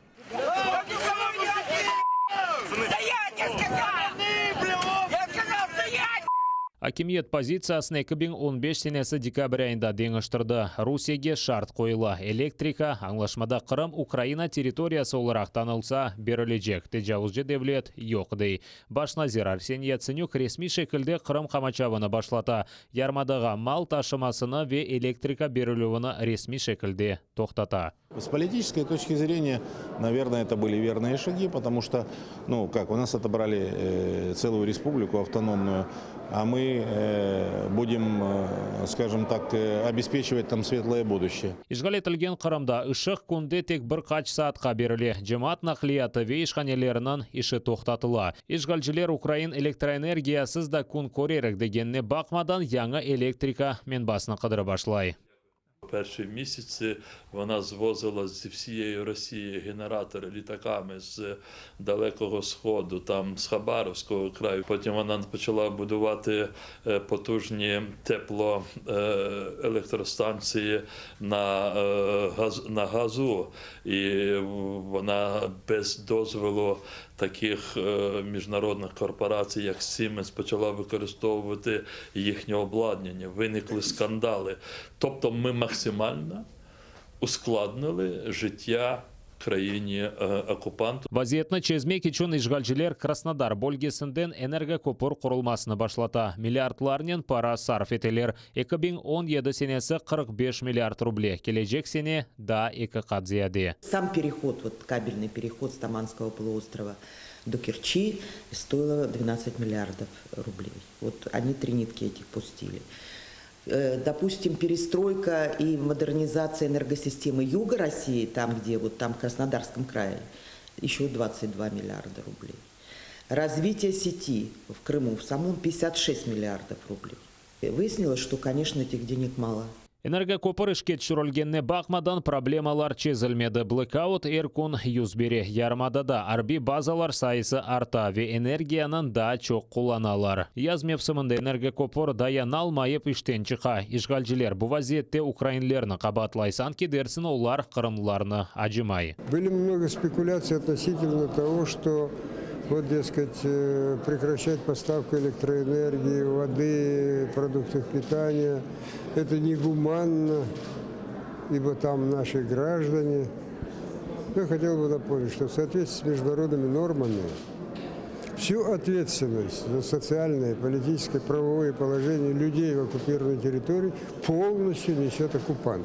Ишғал етілген Қырым малиемде сиясет тарафындан русларға ве қырымлы бірлікшілерге ағар юк ола. Тежавузже ярмададан чықмаса вазиет кергінлешежек. Чүнки Украина Қырым ишғалына танымаз ве бұтын дүнияға ұнуттырмаға бермес. Жодний правитель України, хоч це президент, чи прем'єр-міністр, чи політики, народні депутати, жодний з них не осмілиться настільки, скажімо, поставити хрест на майбутньому України. Қырымнан 6 yıllık ишғалі тежавузжыларынан татлы ваделері беляға чевірілген костере ұшық кергінлігі, кічік ве орта бизнес қапатылмасы, демір yol ве автовокзал бош, кейфиетлі Украин мақсулатлары yok. Днепр суы келмегенінден мелиорация системасы бозыла, сусызлық кой қожалығына өлдіре.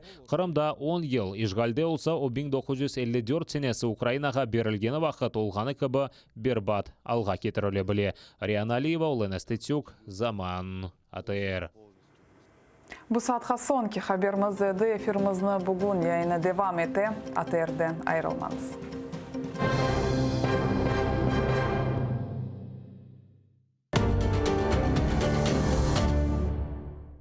Четверта річниця енергоблокади. Як це було? Меджліс просить внести в Раду законопроект про автономію. Що пропонує представницький орган кримських татар? І чи готові в парламенті його розглянути? Про це говоримо з політичним експертом Олексієм Голобуцьким сьогодні на телеканалі АТР.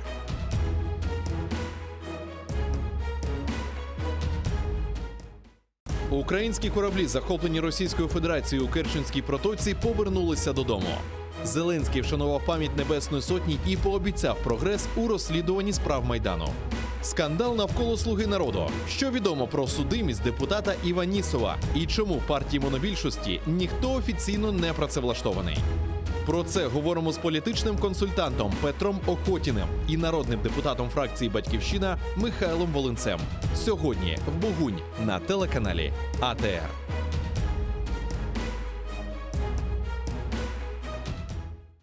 Сьогодні у Прайм Борисов Василь Вірастюк, український силач, володар титулів «Найсильніша людина України» та «Найсильніша людина світу». Як спорт допоможе зробити з українців ще сильнішу націю? Чого не вистачає політикам у високих кабінетах, аби об'єднати країну? Та чи збирається він у політику? Дивіться сьогодні ексклюзивне інтерв'ю із заслуженим майстром спорту України Василем Вірастюком. О 20-й за Києвом та 21-й за Кримом на телеканалі АТР.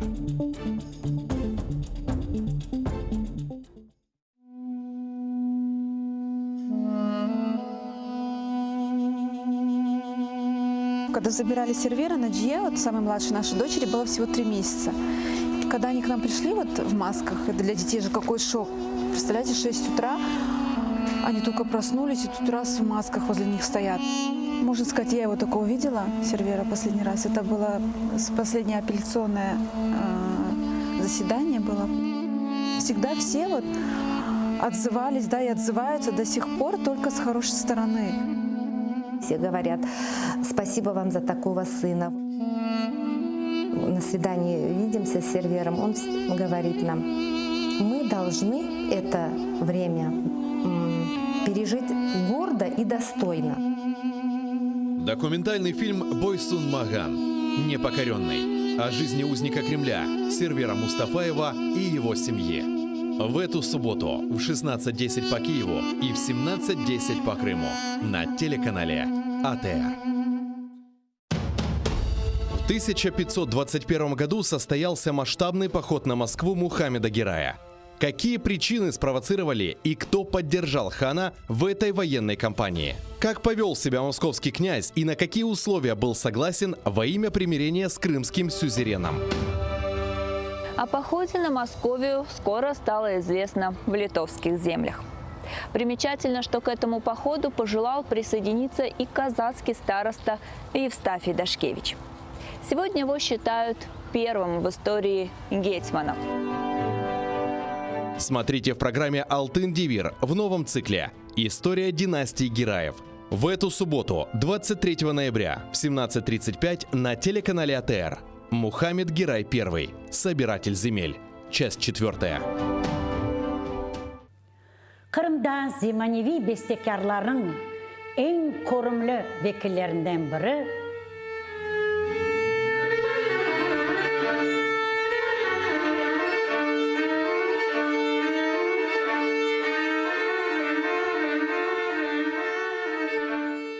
Onun Ömer arkadaşı da oğa devamlı kol tutkan öyle bir çift olar, yaraşıklı bir çift.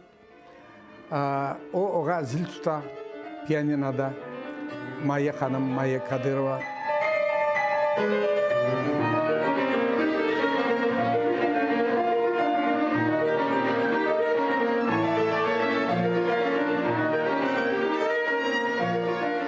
klasik eserlerini büyük ustalıkla icra etken Nazim Amedov.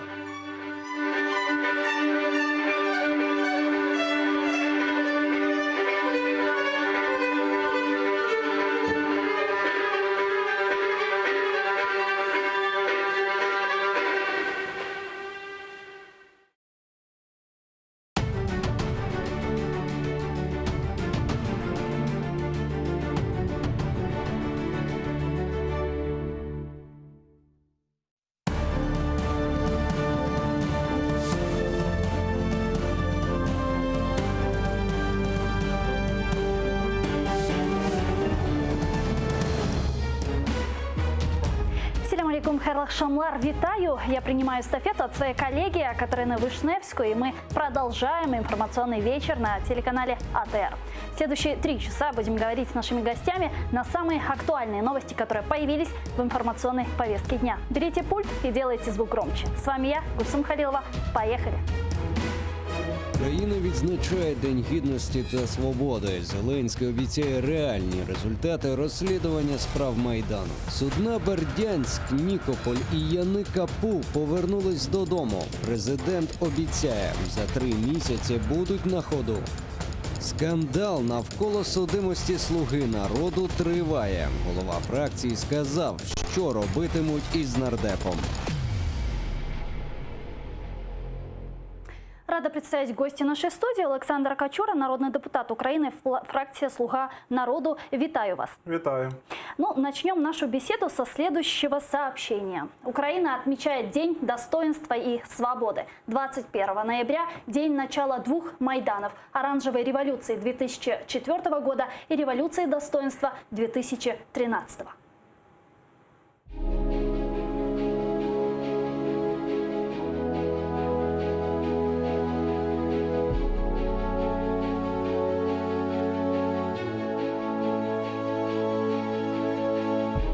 Всі ми різні. Народилися в різних містах. Черкаси. Київ. Одеса. Село Карапеші. Дніпро. Київ. Джанкой. Львів. Первомайськ. Капустин-Яр. Янгіюль. Це в Узбекистані. Медсестра. Військовий. Акторка. Тренер національної збірної. Школярка. Популяризує читання. Режисер. Танцівник. Волонтер. Баскетболіст. Співачка. Телеведучий. Хтось вже досяг вершини. А у когось все ще попереду. Ну, всі знають, як грати у футбол. А дехто вміє в нього грати.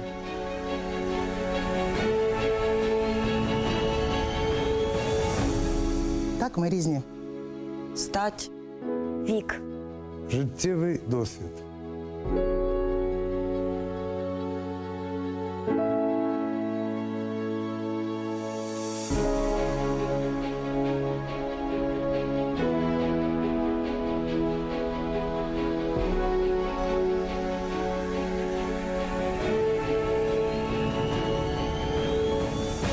Але є те, що цінуємо однаково. Свобода. Свобода. Свобода. Воля. Свобода. Залишатися самим собою. Свобода. Анна Талінде Лахардетникна. Свобода. Не приховувати своє коріння. Свобода. Не боятися казати правду. Свобода. Самому обирати своє майбутнє. Свобода. Продовжувати боротись навіть у полоні. Свобода. Пишатися кольорами своєї збірної. Свобода. Берегти пам'ять про те, ким ми є. Свобода. Ніколи не втрачати гідності.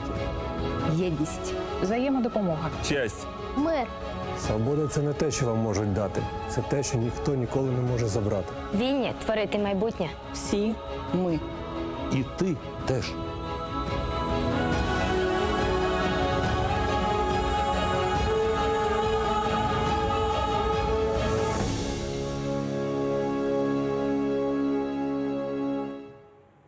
Поздравил с Днем достоинства и свободы и президент Украины Владимир Зеленский. Обращение сделал на том месте, где должны построить музей Майдана. Давайте послушаем гаранта Конституции.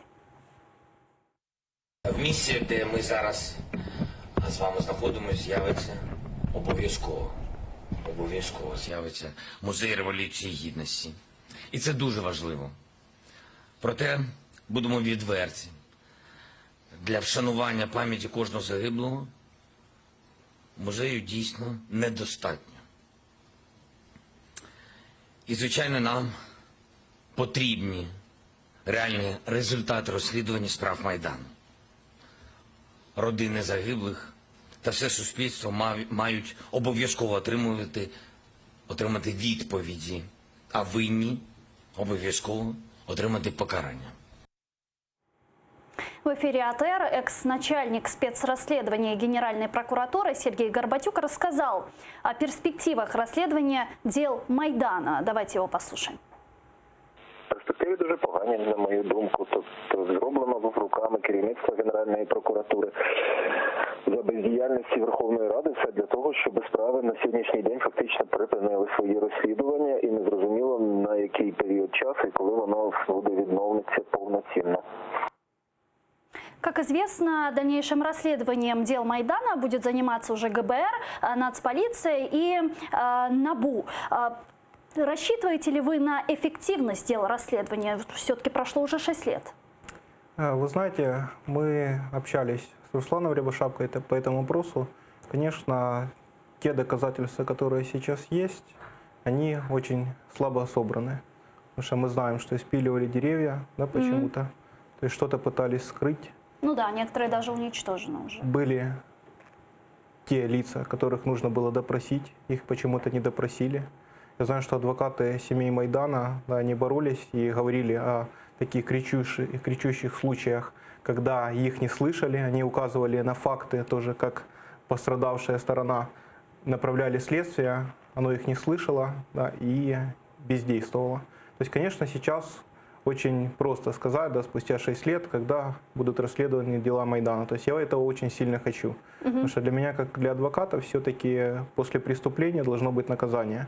Потому что пока общество не получит имена тех, кто действительно заказал расстрел активистов Майдана, действительно тех бенефициаров, которые это все организовали, общество не успокоится до этого, вне зависимости от того, так как сказал Владимир Александрович, будет построен музей, будут об этом помнить, либо нет. То Ну вот уже прошло 6 лет, ни заказчиков, да, организаторов не найдено, и они не привлечены к ответственности. Как вы думаете, кому выгодно, возможно, отсутствие решений, отсутствие каких-то результатов этого расследования? Знаете, мне сложно здесь говорить, потому что я все-таки здесь в этом плане заангажирован, да, потому что я был тоже на Майдане в то время, как рядовой активист, но все факты, которые указывали на то, что предыдущая власть ставила на стоп все процессуальные действия, которые проходили, не довели ни до какого логического заключения, они тоже наталкивают на очень неприятные мысли.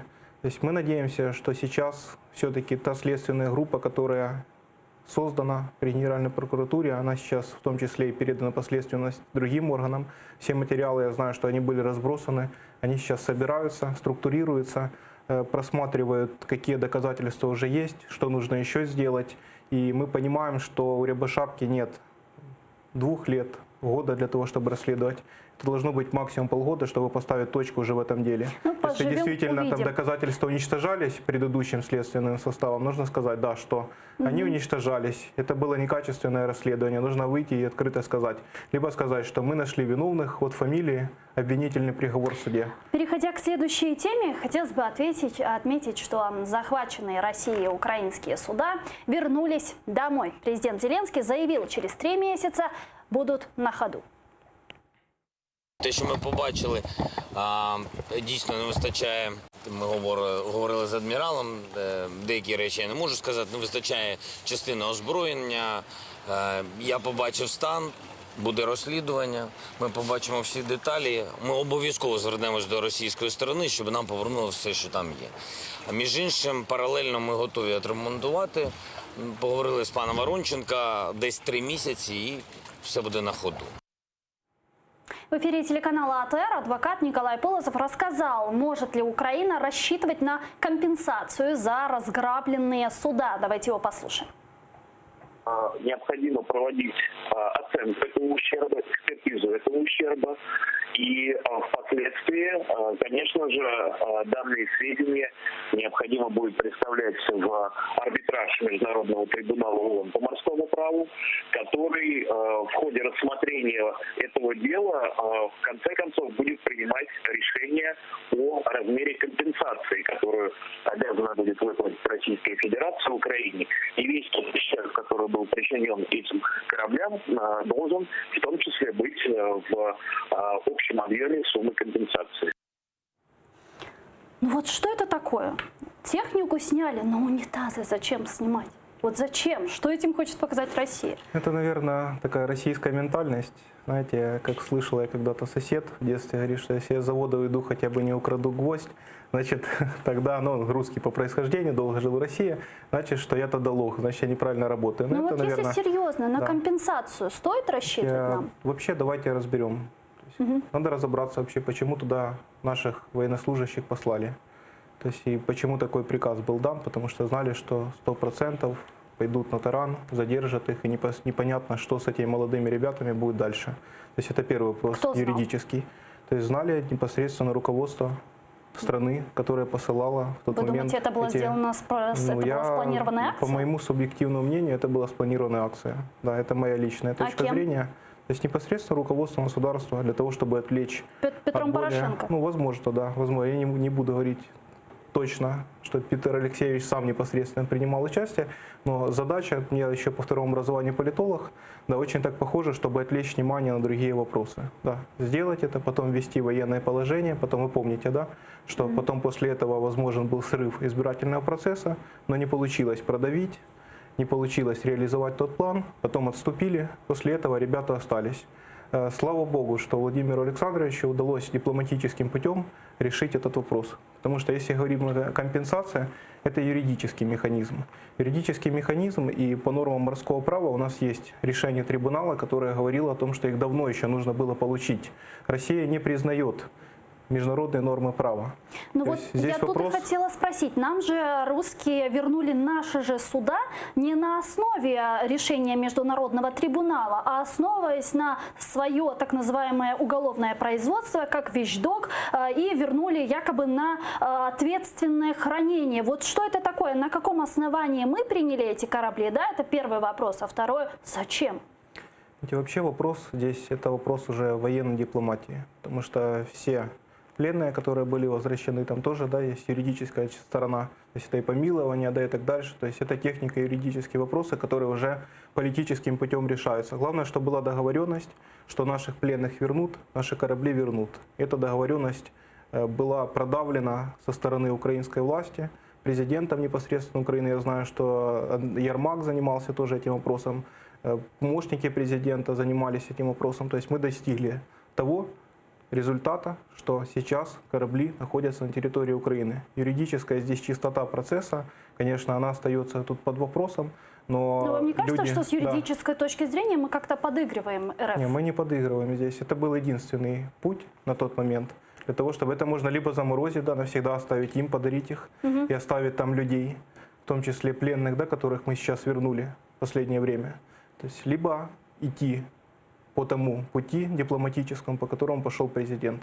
То есть другого варианта не было. То есть либо они будут там сидеть еще десятки лет, либо они будут завтра уже находиться со своими семьями, с родными, со своими дочками, сыновьями дома. То есть поэтому, когда стоит этот вопрос, конечно, на весах, да, перевешивает, конечно, то, что все-таки человеческая жизнь и государственное имущество, оно стоит выше. А у меня такой вопрос тогда возникает. А чего это вдруг русские решили вернуть нам наши корабли, если они с нигилизмом относятся ко всем международным решениям, и в том числе по морскому праву? Потому что так исторически сложилось, что после каждого жеста доброй воли есть какой-то подвох. Чего нам теперь ждать? Это часть тех процессов, которые сейчас происходят. Это разведение войск, да, это дипломатическим путем урегулирование конфликта. России невыгодно сейчас находиться в той ситуации, в которой она находится. То есть Владимир Александрович делает все дипломатическим путем, переговорным процессом, требованием через международных наших партнеров на международных площадках вынуждает Россию к тому, чтобы возвращались пленные. Это первый вопрос номер один в нормандском формате, который будет обсуждаться. Это возврат всех пленных. То есть второй — это непосредственно процедура, по которой будут происходить полное разведение войск Российской Федерации и Украины вот и взятие под контроль этих территорий. Отметили разведение, я бы хотела подключить к нашей беседе Марусю Звіробій, волонтерку. Алло, Маруся, вітаю вас. Витаю. Алло. Да, я бы хотела услышать ваше мнение касательно возвращения украинских судов на материк. Вот как вы восприняли это сообщение? Слухайте, з нами граються не на нашу користь. І будь-що, що робить Росія і подається як жести доброї волі, варто вважати просто, що ми не знаємо якихось ігор, тому що ні одного кроку вона не зробить в наших інтересах.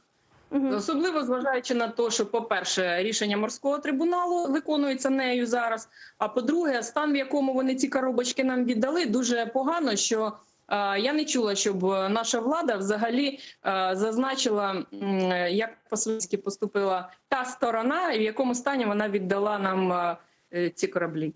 Ну вот в нашей студии депутат фракции «Слуга народа» пан Качура говорит, что вообще предыдущая власть, у него есть сомнения, что предыдущая власть как раз-таки организовала вот эту провокацию в Керченском проливе, заблаговременно зная, что наших моряков там российские ФСБшники захватят.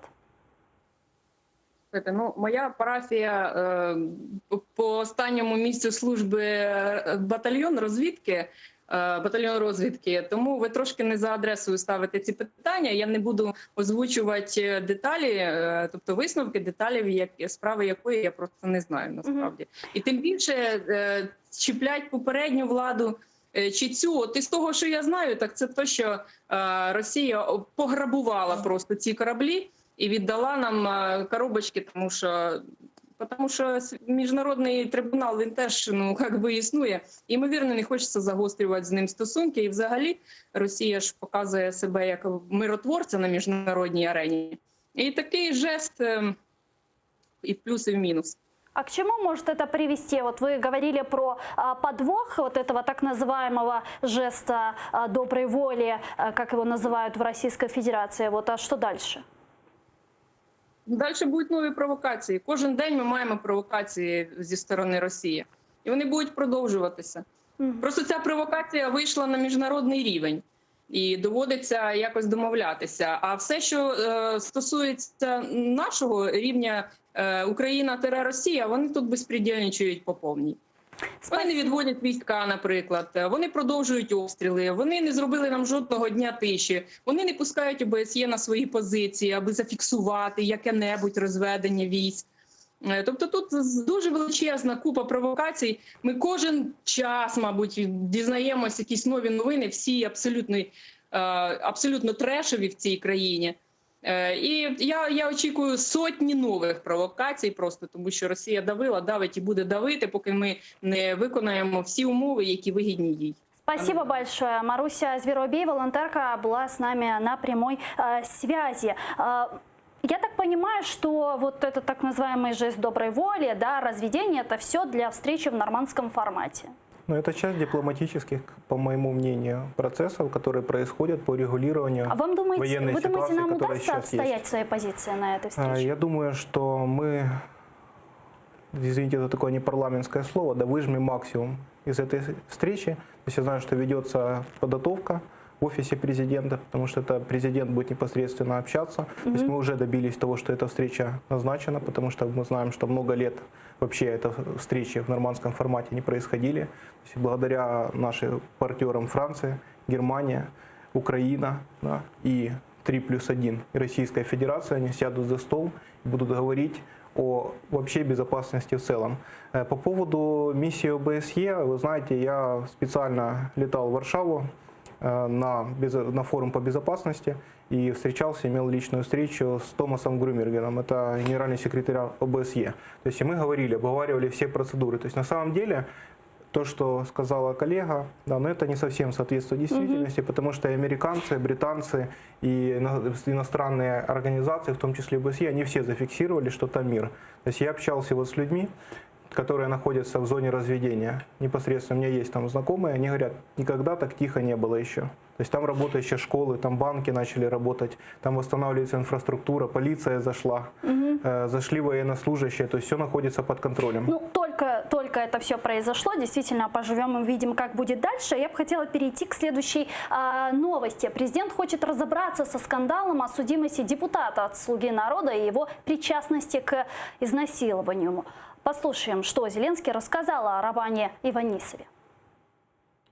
Я прочитав, що там є скандал. Знаєте, я хочу вам одразу сказати, завтра у мене будуть реальні дані. Я хочу розібратися. Фейк – це реально у нього є причетність до розслідування з приводу кримінальної справи, пов'язаної з зґвалтуванням.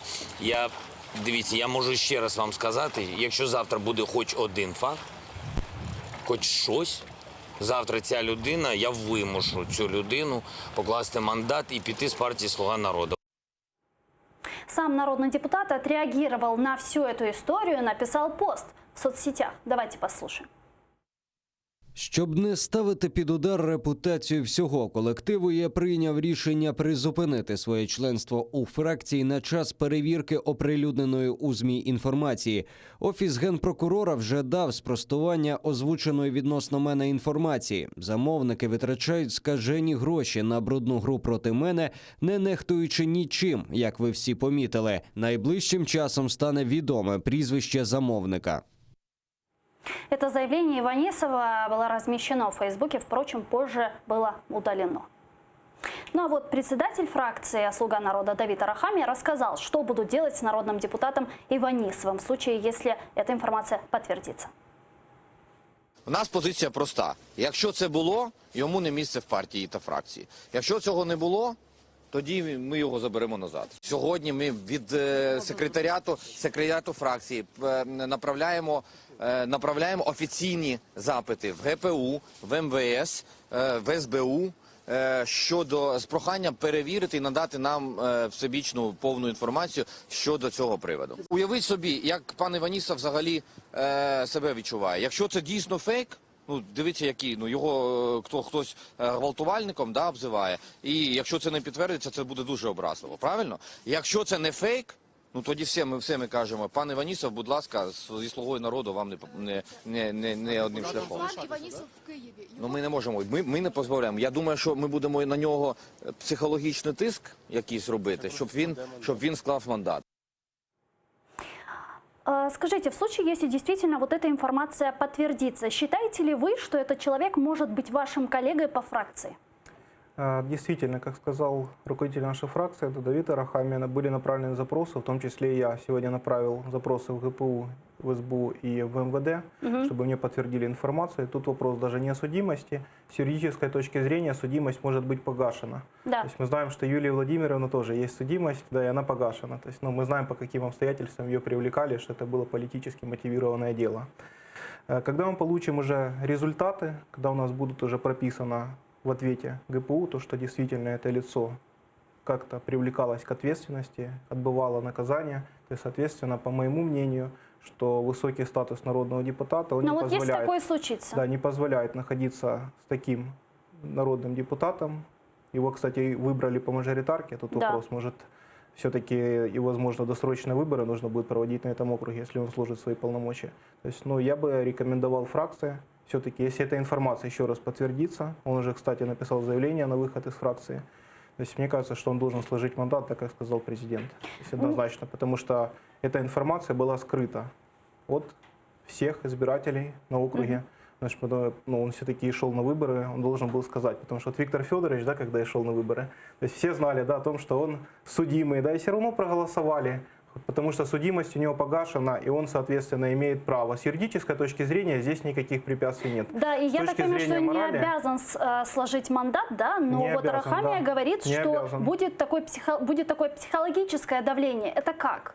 Вот как психологическое давление? В любом случае, да, будете осуществлять? Этот кандидат, субъектом выдвижения, которой была партия «Слуга народа». То есть мы имеем приоритетное право, в том числе, даже если он не сложит мандат, обратиться потом в Центральную избирательную комиссию, которая запустит процессы по аннуляции непосредственно самого решения о регистрации, что повлечет за собой и внесение потом данных о том, что такой депутат не избран, повлечет за собой соответствующие результаты, что будут выборы признаны такими, которые не произошли, и запущен опять процесс выборов.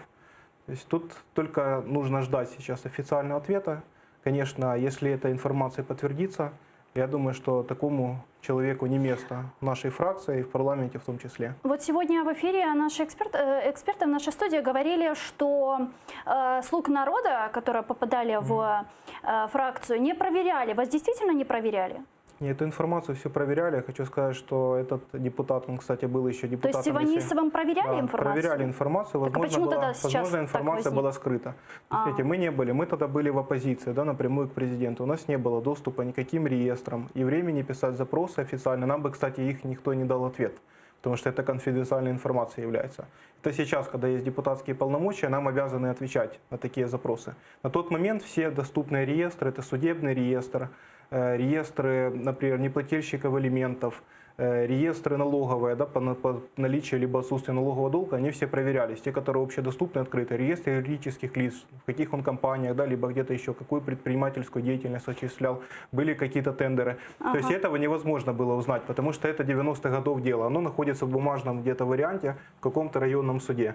То есть если бы эта информация стала известна, конечно бы такого кандидата ни в коем случае не выдвинули. То есть, но я хочу еще раз акцентировать внимание, что он был депутатом областного совета от партии «Батькивщина». То есть почему-то «Батькивщина» тогда, когда его выдвигала, тоже не проверила. Потому что у «Батькивщины» очень сильная служба безопасности, потому что она уже работает 20 лет, эта партия, у них механизмы есть отбора Но кандидатов. вы сейчас ответственность перекладываете на Батькивщину? Нет, я не перекладываю. Значит, что эта информация была недоступна на тот момент. Они не смогли проверить так же, как и мы. Понятно. То есть это скрытая информация была. Если человек действительно скрыл эту информацию, он должен понести соответствующее политическое наказание в виде лишения мандата. Не одним, к сожалению, скандалом. У нас есть еще и другие. К сожалению, заместитель министра инфраструктуры Александра Клитина, якобы переписку, с которой выложил пранкер Джокер, заявила, в пятницу выйдет к прессе.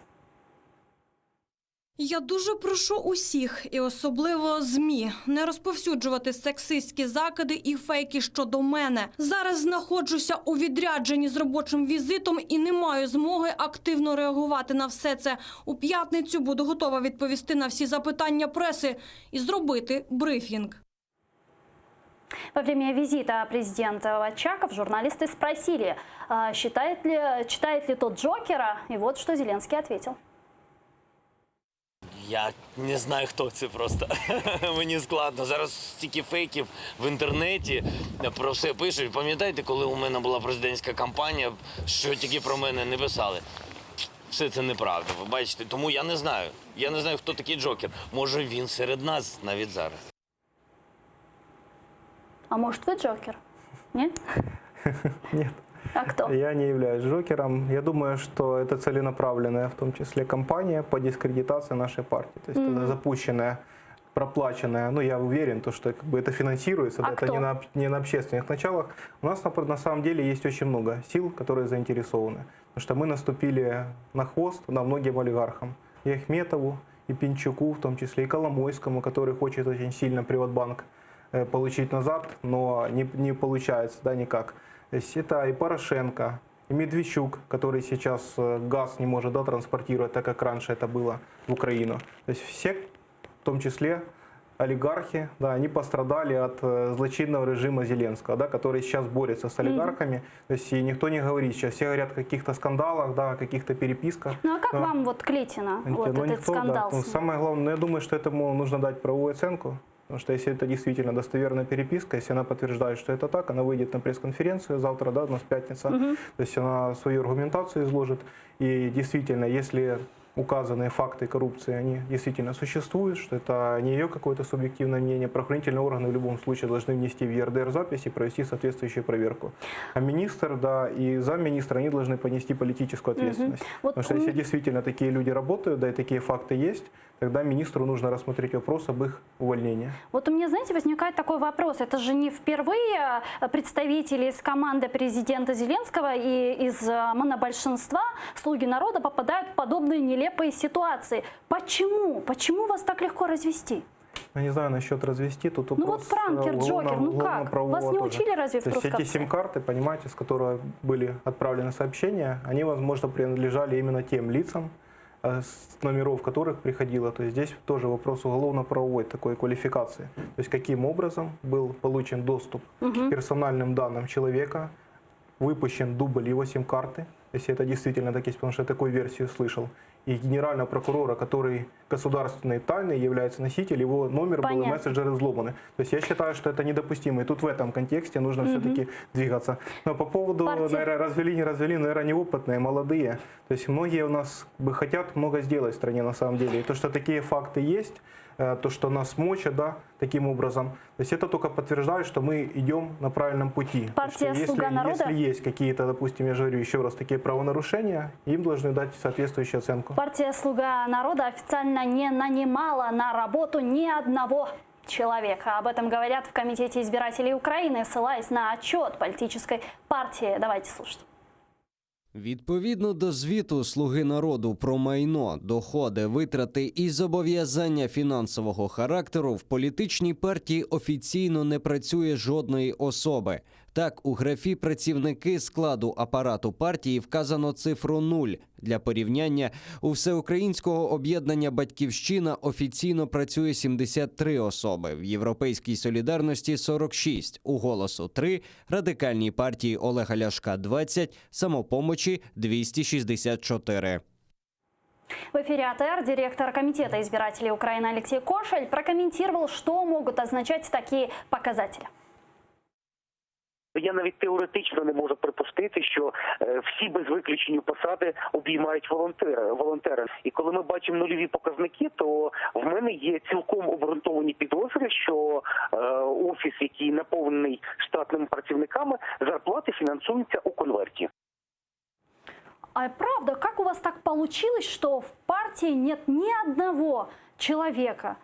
И вот как бы вы прокомментировали заявление Кошеля, который говорит, что история есть с теневыми зарплатами. Да, мы только в парламенте несколько месяцев. Да, за это время только начинает выстраиваться. То есть как бы отчет подается за предыдущий период, за квартал.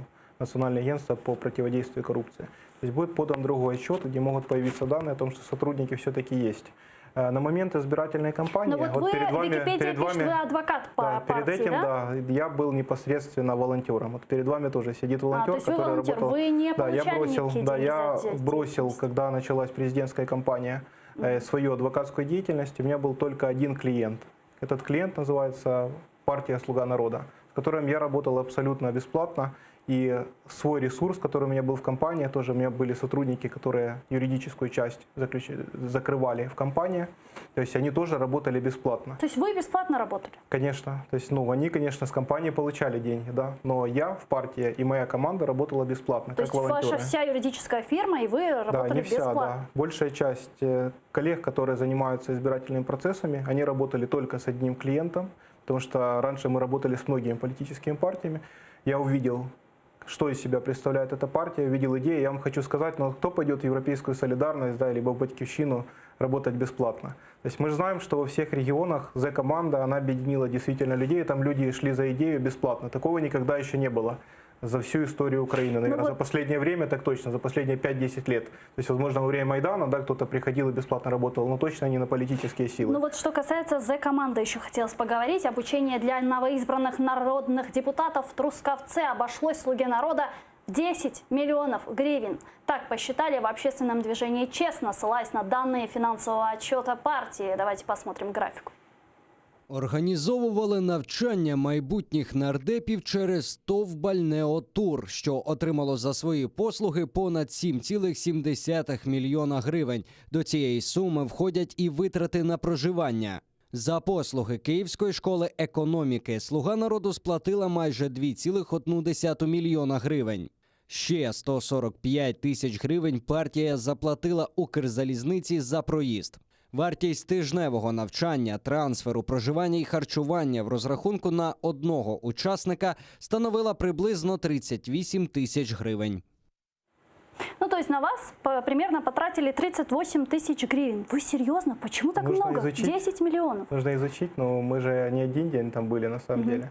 10 дней, это если целый не комплекс. ошибаюсь. Арендовались помещения, нанимались А вы в каком отеле топовые оставались? спикеры. Я не помню, как он называется сейчас. В Риксосе, нет? По-моему, да, в Риксосе, да, точно.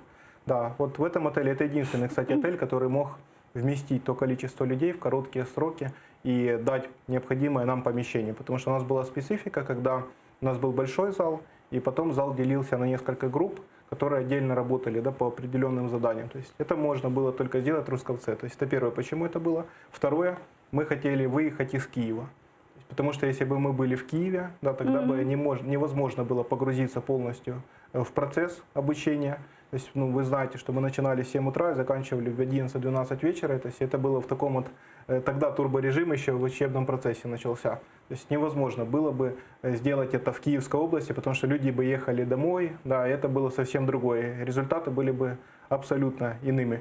И Ну, а мы вы создали- довольны результатами, учитывая, что вот сейчас джокеры, да, пранкеры, она как-то... Я вообще доволен результатом в любом Ага. случае. И мы вообще создали тренд, потому что все политические партии, в том числе и парламентские, после того, как мы это сделали, они сказали, давайте мы проведем тоже такое же. Я знаю, что даже вот в оппозиционном блоке, хоть там и все очень опытные люди, они сказали, давайте мы тоже сделаем, потому что мы раньше ходили на шашлыки, давайте мы тоже какой-то тренинг для депутатов прочитаем по законотворчеству, хотя мы очень все опытные, но все-таки там же ребята сделали партию власти, наверное, же у них ж получилось, давайте мы тоже сделаем, потому что мы уже создали вообще тренд на обучение депутатов, мы будем его продолжать.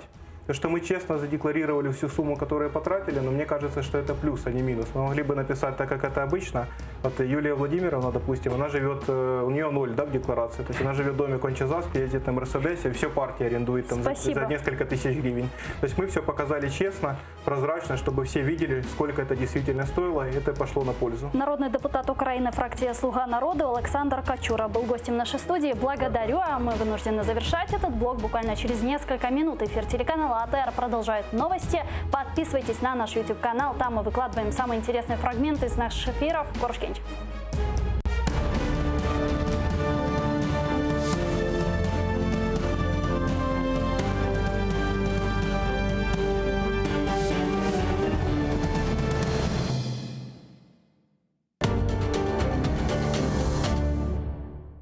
Четверта річниця енергоблокади. Як це було? Меджліс просить внести в Раду законопроект про автономію, що пропонує представницький орган кримських татар. І чи готові в парламенті його розглянути? Про це говоримо з політичним експертом Олексієм Голобуцьким сьогодні на телеканалі АТР.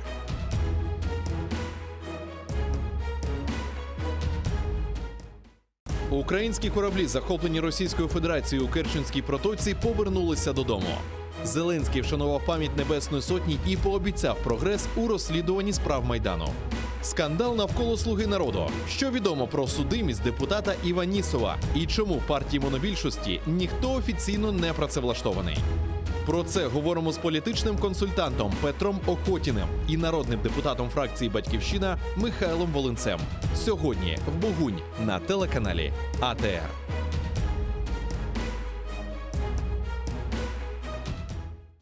Сьогодні у Прайм Борисов Василь Вірастюк, український силач, володар титулів «Найсильніша людина України» та «Найсильніша людина світу». Як спорт допоможе зробити з українців ще сильнішу націю? Чого не вистачає політикам у високих кабінетах, аби об'єднати країну? Та чи збирається він у політику? Дивіться сьогодні ексклюзивне інтерв'ю із заслуженим майстром спорту України Василем Вірастюком. О 20-й за Києвом та 21-й за Кримом на телеканалі АТР. Залізна завіса, два світи і боротьба за правду. Фактичність, теорія медіа та об'єктивність журналістики. Пропаганда Суркова. Як народилася кремлівська фабрика фейків. Семантична війна. Конспірологія чи реальність? Дивіться у документальному фільмі «Фейк Ньюз» у суботу та неділю о 15:40 за Києвом і 16:40 за Кримом на телеканалі АТР.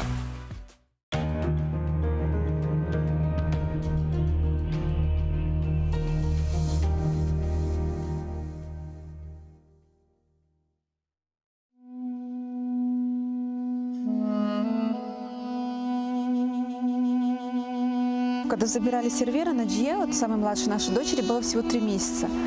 Когда они к нам пришли вот в масках, это для детей же какой шок. Представляете, 6 утра, они только проснулись, и тут раз в масках возле них стоят.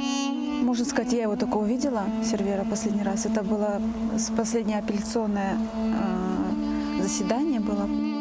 Всегда все вот отзывались, да, и отзываются до сих пор только с хорошей стороны. Все говорят, спасибо вам за такого сына.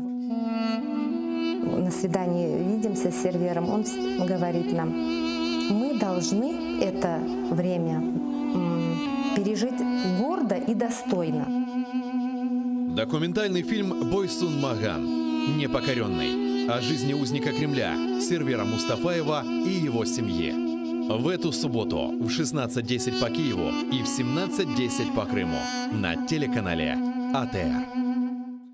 Ну, Киев не зря иногда называют вторым Иерусалимом. Больше людей, больше домов, больше улиц, больше машин. Не допустити вільний обіг землі. Ну, мы ни одного голоса не дали за это бредовое обращение к Верховной Раде. Я забила гол депутату Киеврады. Стыд и срам депутату.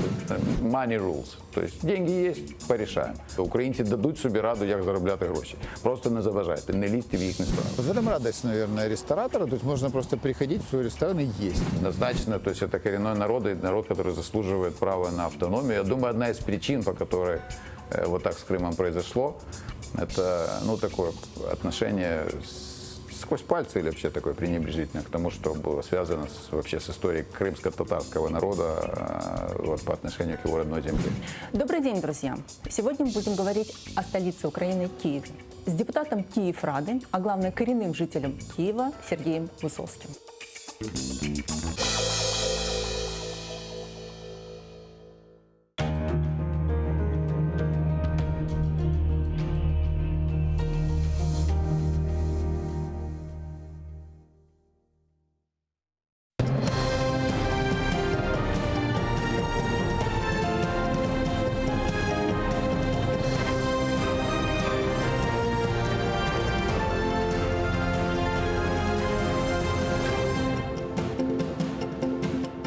Четвер, 21 листопада, 2100-й день окупації Криму Росією. Підбиваємо інформаційні підсумки дня сьогоднішнього. Я Оксана Дворецька, вітаю вас і далі розкажу, зокрема, про таке. Події, що змінили долю країни. 6 років тому зібрався перший Євромайдан. Далі були революція, підступна російська агресія. Згадаємо ті події та розкажемо, як сьогодні в Україні відзначають День Гідності та Свободи. Розграбували обладнання і навіть спідню білизну. З полону повернулися захоплені торік росіянами катери «Бердянськ» та «Нікополі», буксир «Яни-Капу». Як зустрічали наші кораблі в рідній гавані та в якому вони стані. Темрявою по окупантах. 4 роки енергетичній блокаді анексованого Криму. Розкажемо, як починався блекаут та чи боляче вдарив по загарбниках.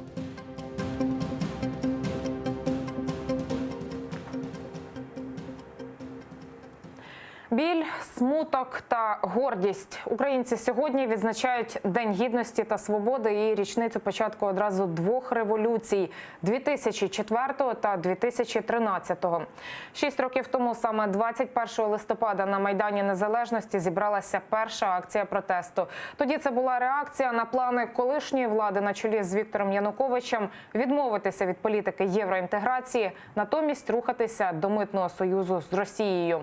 Мирні і не надто численні протести. Так було до 30 листопада. Тієї ночі спецпризначенці Беркуту силою розігнали студентів. Десятки активістів отримали тілесні ушкодження. І вже після цього країна повстала масово. Нагадаю, ті події розкаже, як сьогодні відзначали День Гідності та Свободи і вшановували загиблих за гідність і свободу. Наша Олена Стецюк. Рівно 6 років тому сотні українців організувалися через соцмережі та вийшли на Майдан проти рішення тодішньої влади зупинити євроінтеграційний курс України. Тоді ніхто не знав, що вже за кілька днів на вулиці вийдуть вже сотні тисяч українців, а події наступних 3 місяців увійдуть в історію як Революція Гідності. З самого ранку на Алеї Небесної Сотні людно. З родинами загиблих їхню пам'ять вшанував і президент Володимир Зеленський. Йому показали ділянку на Алеї Героїв Небесної Сотні, де планують збудувати Національний музей Революції Гідності. Проте цього недостатньо, заявив очільник держави. Потрібні результати розслідувань справ Майдану і дав обіцянку родинам. Посилити групу прокурорів, групу слідчих, так, об'єднати. Я думаю, що вони будуть об'єднано працювати і в ДБР, і в прокуратурі. Вона об'єднається, там буде більше 50, по-моєму, 52 людини, 25 плюс 27. Тобто ми ж хочемо результату. Рівно у 6-ту річницю початку Революції Гідності слідство у справах Майдану переходить до ДБР та НАБУ, бо слідчі Генпрокуратури, які розслідували злочини, втрачають свої функції. Адвокати родин побоюються, слідство зупиниться, якщо хоча б частину слідчих з Генпрокуратури не переведуть у ДБР. Тим часом родини загиблих чекають. 6 років – це для нас дуже важке випробування. У нас уже 18 членів батьків, матерів і дружин вже померли, не дочекавшись результатів. Покарання винних за вбивство Героя Небесної Сотні Василя Аксеніна чекає його син Юрій, а поки залишається пам'ятати про вчинок майданівців, особливо у День Гідності та Свободи. Сьогодні ми відзначаємо День Свободи та Гідності. Це, як мінімум, мало би людям нагадувати про таке слово. І, можливо, ті люди, які його не знають, подивляться в Гуглі, що це значить бути гідним.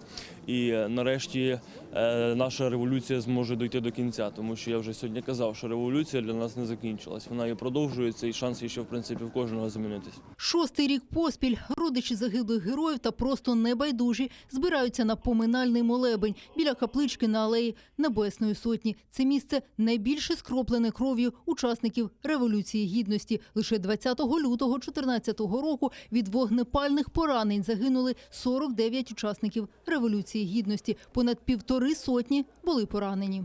Помолимось за них. Ангели вітали над Майданом, доторкнулися до нашої приспаної байдужістю, оживило нас, усвідомивши велике покликання до свободи, до гідності, до повноти життя.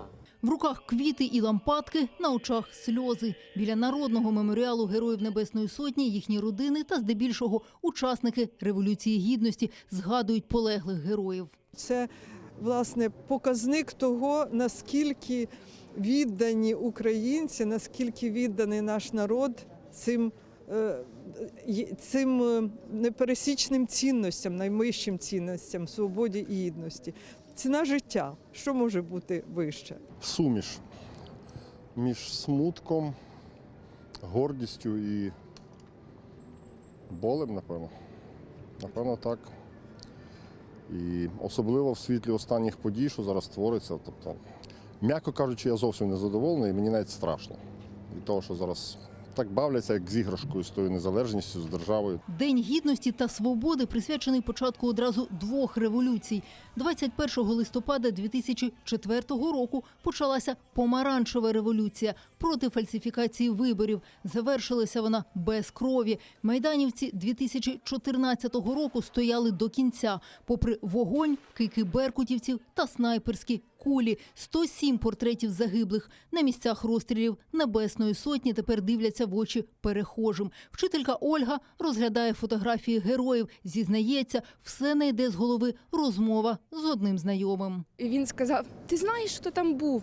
Ми ж не знаємо, може це якісь там бродяги. Я з ним тоді дуже довго сперечалась, і от зараз я дивлюся на ці прекрасні обличчя молодих людей, підприємців, вчителів, які себе реалізували, які могли ще багато зробити для України, але їх з нами немає. І ці люди віддали своє життя заради майбутнього нашої держави. Олена Стецюк, Заман, АТР.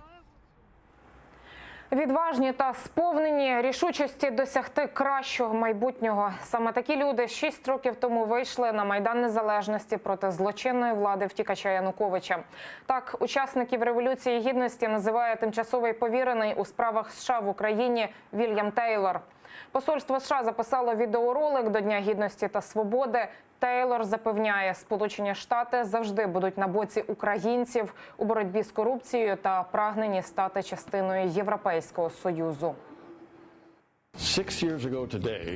6 років тому у цей день українці вийшли на Майдан та на вулиці по всій країні з вимогою змін. Українці хотіли європейського майбутнього, проведення реформ, знищення корупції, рівність перед законом. Це важливий час для України. Пройти цим курсом, взятим 6 років тому, який продовжується і сьогодні. Сполучені Штати стоятимуть на боці українців у досягненні цілей Євромайдану.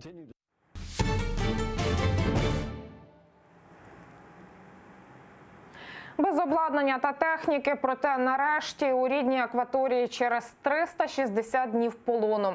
Напередодні надвечір в порт Очакова прибули звільнені українські кораблі. Катери «Нікополь» і «Бердянськ» та буксир «Яникапу» у рідній гавані зустрічали місцеві мешканці з українськими прапорами. А пізно увечері, попри поланку літака, в Очаків прилетів президент Володимир Зеленський. У якому стані росіяни повернули наші кораблі, захоплені рік тому поблизу Керченської протоки, далі в сюжеті.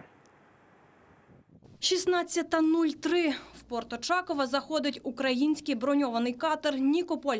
Ще через півгодини Бердянськ і буксир Яникапу. На березі їх зустрічають місцеві жителі із українськими прапорами в руках. О 20-й до людей мав доєднатися глава держави Володимир Зеленський, але через несправність двигуна президентський борт сів в аеропорту Миколаєва із двогодинним запізненням. Тож оглядати звільнені кораблі гарантові довелося в напівтемряві. Ми говорили з адміралом, деякі речі я не можу сказати, не вистачає частини озброєння. Я побачив стан, буде розслідування, ми побачимо всі деталі. Ми обов'язково звернемось до російської сторони, щоб нам повернули все, що там є. А між іншим, паралельно ми готові відремонтувати. Поговорили з паном Воронченка десь 3 місяці і все буде на ходу. Про те, що звільнені Бердянськ, Нікополь та Яникапу росіяни за рік угробили і розграбували, напередодні розповідав і командувач військово-морських сил Ігор Воронченко. Усе, що можна було звідти зняти, зняли. Не погребували навіть унітазами. І як написав у себе на Фейсбук наймолодший із колишніх полонених моряків Андрій Ейдер, навіть спідньою білизною. Після усього пережитого, мабуть, я не маю нічому дивуватись, але навіть плафони із лампами вкрали. Ото я маю питання. Гаразд, плиту для їжі. Вона інвекторна, коштовна. Але навіщо плафони красти? Хоча то таке. В мене залишилось усього 1 пара спідньої білизни. Було там пар 20. Ото нащо вам БУ трухани? Ось що не зрозумію. Ніколи. А от російське ФСБ традиційно все заперечує. Вважається, що кораблі повертали в нормальному стані з унітазами і плафонами.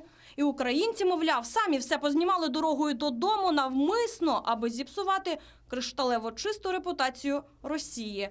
Нині реальний стан кораблів вивчають українські військові прокурори. Результати огляду передадуть до міжнародного арбітражу в Гаазі. Тетяна Солій, Заман, АТР. І сьогодні в арбітражному суді ООН у Гаазі стартували перші слухання у справі щодо порушення Росією імунітету 3 українських суден та членів екіпажу. Засідання відбувалося в закритому режимі. На ньому мали визначити час розгляду справи та чи буде публічним доступ до матеріалів. Про результати засідання представники МЗС поки не повідомили. Загалом у цьому суді Україна доводитиме, що прохід катерів Бердянськ та Нікополь і буксира Яникапу через Керченську протоку був мирним і законним. Натомість Росія порушила міжнародні норми. Ще в травні Міжнародний трибунал з морського права на запит України зобов'язав Кремль негайно звільнити українських моряків та повернути Києву захоплені судна. Розмінування території біля Петрівського та Богданівки завершили. Про таке звітують у Міністерстві з надзвичайних ситуацій. За останній тиждень піротехніки знешкодили 150 мін. А вже сьогодні на ділянці розведення почали прибирати фортифікаційні споруди, бліндажі, спостережні пункти та укриття. Дзеркальне відведення сил та засобів поблизу Петрівського стартувало 11 листопада. Українські військові і російські найманці відійшли від лінії розмежування на 1 кілометр.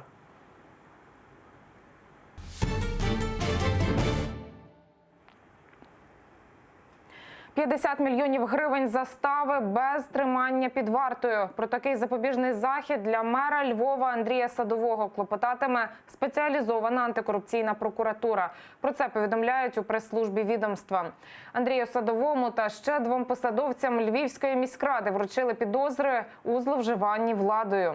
За версією слідчих, з 2015 по 2016 рік Львівська мерія незаконно заволоділа землею на околицях міста, а потім продала її приватній фірмі втричі дешевше – лише за 52 мільйони гривень замість 140.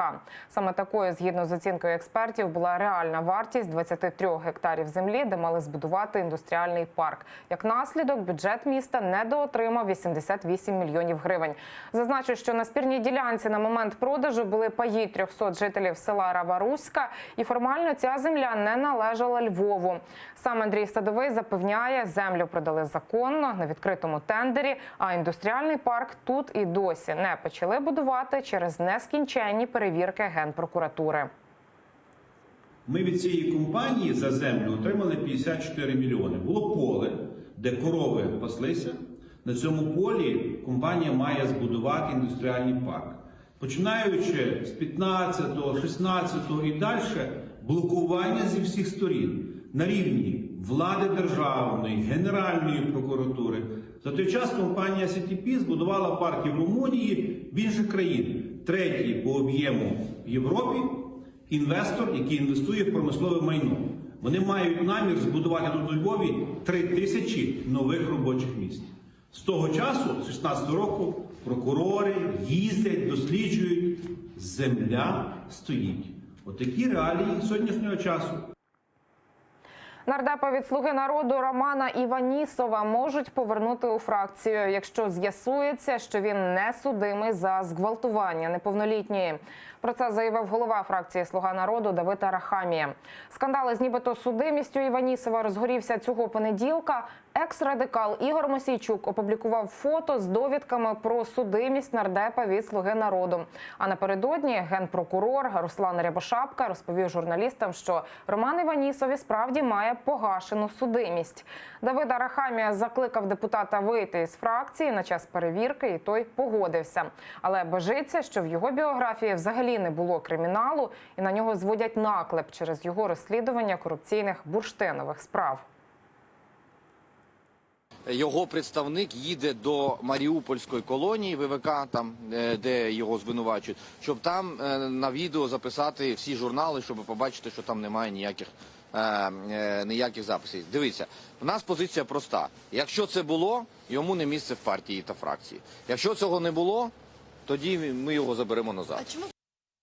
Поліпшити умови перебування ув'язнених у тюрмах та запобігти тортурам. Колишні політв'язні Микола Карпюк та Володимир Балух оголосили про створення Українського центру запобігання катуванням. Що таке справжні тортури, самі дізналися, перебуваючи у російських застінках. І зараз хочуть почати моніторинг не лише місць несвободи, а й лав української армії, в якій теж можуть порушуватися права людини. А ще планують розробити нові правила утримання ув'язнених. Зокрема, дозволити під час відбування покарання працювати за фахом, мати доступ до інтернету і щотижня бачитися з рідними. Україна повинна знайти, перейти від системи покарань до системи виправлення виховання людини через пенітенціарну систему.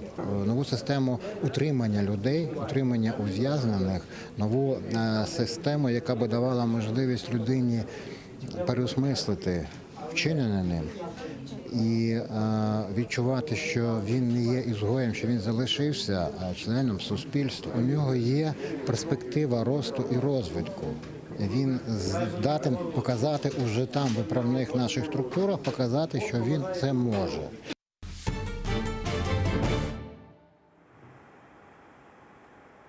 Чотири роки без електроенергії з материка. Восени 2015-го окупований Крим поринув у темряву. Почалися віялові відключення. Такий блекаут виник, бо на Херсонщині невідомі підірвали електроопори.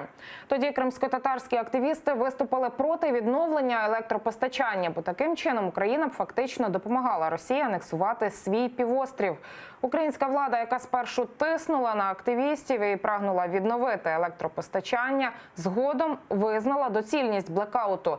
Як все відбувалося? Далі в сюжеті. Осінь 2015-го. 1,5 роки війни з Росією і окупації Криму, а Україна все ще постачає на окупований півострів 80% всієї електрики. І нею, по суті, живляться російські військові бази, бо для потреб людей достатньо і потужностей місцевих станцій. Залишок великої електроенергії, він максимально йшов на укріплення військової сфери окупантів.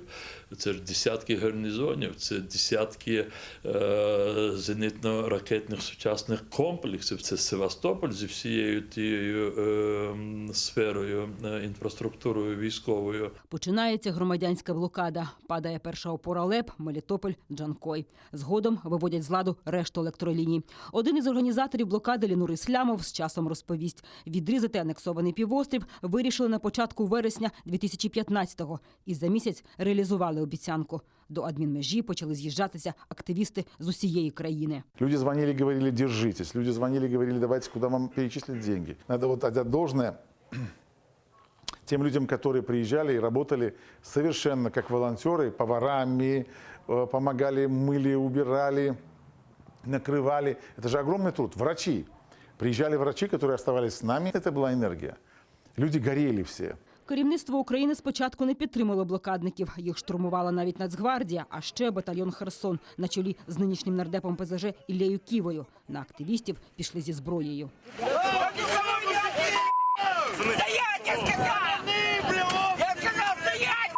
Позиція влади змінюється в грудні 2015-го. Росії ставить ультиматум. Буде постачання, якщо вона визнає Крим українським. Агресор каже ні. І прем'єр Арсеній Яценюк оголошує про тотальну блокаду Криму. І товарів, і энергии. С политической точки зрения, наверное, это были верные шаги, потому что, у нас отобрали целую республику автономную, а мы будем, скажем так, обеспечивать там светлое будущее. В окупованому Криму без української енергії починаються віялові відключення, зупинка підприємств, транспорту, інфраструктурних об'єктів. Окупант, який бравурно заявляв, що проживе без української енергії, починає хаотично шукати, як підживити півострів. Перші місяці вона звозила зі всієї Росії генератори літаками з Далекого Сходу, там з Хабаровського краю. Потім вона почала будувати потужні теплоелектростанції на газу. І вона без дозволу таких міжнародних корпорацій, як Siemens, почала використовувати їхнє обладнання. Виникли скандали. Тобто ми максимально ускладнили життя країні-окупанту. Аби вирішити ситуацію, окупанти беруться зводити енергоміст, на який витрачають шалені кошти. В 2017-му до 45 мільярдів рублів, наступного року удвічі більше. Сам переход, кабельний переход з Таманського полуострова до Керчи стоило 12 миллиардов рублей. Они 3 нитки этих пустили. Допустим, перестройка и модернизация энергосистемы юга России, там, там в Краснодарском крае, еще 22 миллиарда рублей. Развитие сети в Крыму в самом 56 миллиардов рублей. Выяснилось, что, конечно, этих денег мало.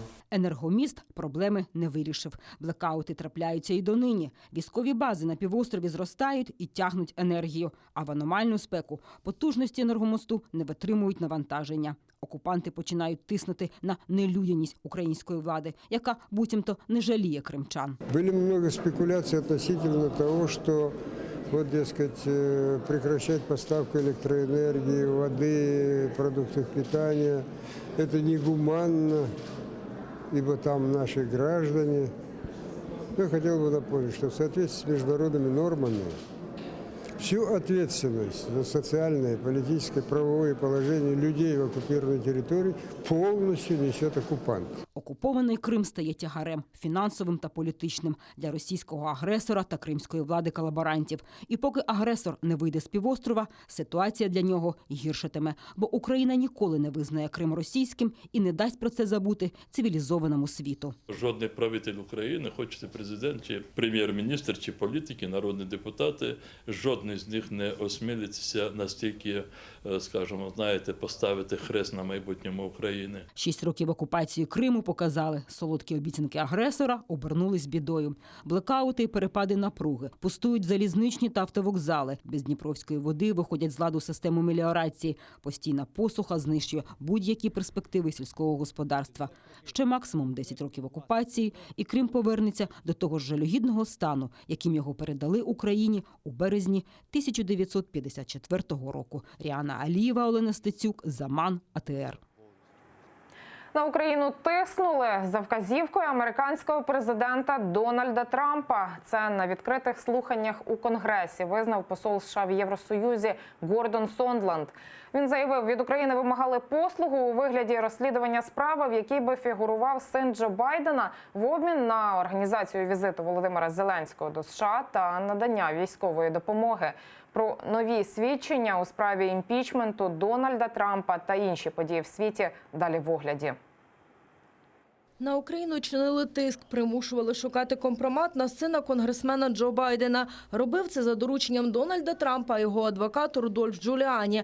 Про це на відкритих слуханнях у Конгресі заявив посол США в Євросоюзі Гордон Сондланд. Та заявив, важливо було, щоб українська влада публічно заявила про поновлення антикорупційного розслідування проти компанії «Бурісма», де працював син Джо Байдена. Гордон Сондланд також заявив, що не пам'ятає, щоб Трамп говорив у розмові, що надання військової допомоги Україні залежить від розслідування. Але це було зрозуміло, додав дипломат. Посол США в Євросоюзі підтвердив, що він, міністр енергетики Рік Перрі та колишній спецпредставник Держдепартаменту щодо України Курт Волкер співпрацювали з особистим адвокатом Трампа, але неохоче.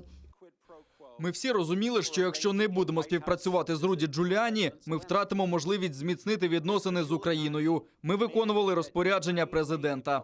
Свідчення Сондленда вже назвали нищівними для Дональда Трампа, а сам американський президент знову сказав, що погано знає посла Сондленда і ніяких послуг за послугу не було. Іспанія розслідує ймовірне втручання російської розвідки у референдум про незалежність Каталонії. Про це повідомляють місцеві видання з посиланням на власні джерела. Проводити слідство доручили відділу Нацполіції Іспанії, яка спеціалізується на боротьбі з тероризмом. Розслідування зосереджене на елітному російському спецпідрозділі 29155. Саме вони, на думку західних розвідників, причетні до дестабілізації в Молдові, спроби перевороту в Чорногорії та отруєнні Скрипалів в Солсбері. Москва неодноразово заперечувала втручання у політичну ситуацію в Каталонії та називала референдум внутрішньою проблемою Іспанії. Нові затримання на протестах в Грузії. 3 демонстрантів заарештували перед офісом керівної партії «Грузинська мрія». Там сталися сутички між силовиками та протестувальниками після того, як поліція заблокувала рух опозиції. Зранку штовхалися поблизу будівлі уряду, а от цієї ночі у Тбіліському міському суді винесли вирок 12 активістам. 10 присудили адміністративний арешт, 2 – усні попередження та штраф. Ще 25 затриманих судитимуть згодом. Усіх їх арештували під час розгону акції протесту біля стін парламенту. Люди вийшли на вулиці, бо депутати не ухвалили зміни виборчої системи. Протестувальники вимагають, щоб наступні вибори відбулись за партійною системою. Газопровід «Північний потік-2» запрацює всередині 2020 року. Про це заявив віце-прем'єр Росії Дмитрій Козак. Конкретної дати чиновник не поточнив. Нині газопровід збудований на 80%. Він йтиме в обхід України. Критики газопроводу неодноразово заявляли, його запуск нашкодить енергонезалежності Європи. А от Сенат Сполучених Штатів Америки закликає запровадити санкції проти компаній, які будують потік. І зробити це найближчим часом, аби взагалі зупинити його будівництво. Вероніка Іващенко, Заман, АТР. Такі новини цього випуску. О 19-й Заман підсумки кримсько-татарської. Прямий ефір на АТР триває, тож не перемикайтеся. А найцікавіші фрагменти нашого ефіру дивіться на YouTube-каналі АТР. Дякую вам за увагу і до зустрічі.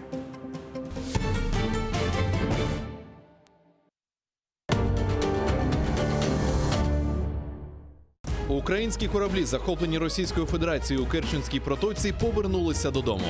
Зеленський вшанував пам'ять Небесної Сотні і пообіцяв прогрес у розслідуванні справ Майдану.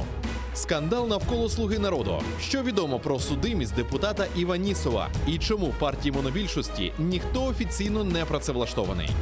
Про це говоримо з політичним консультантом Петром Охотіним і народним депутатом фракції «Батьківщина» Михайлом Волинцем. Сьогодні в Бугунь на телеканалі АТР.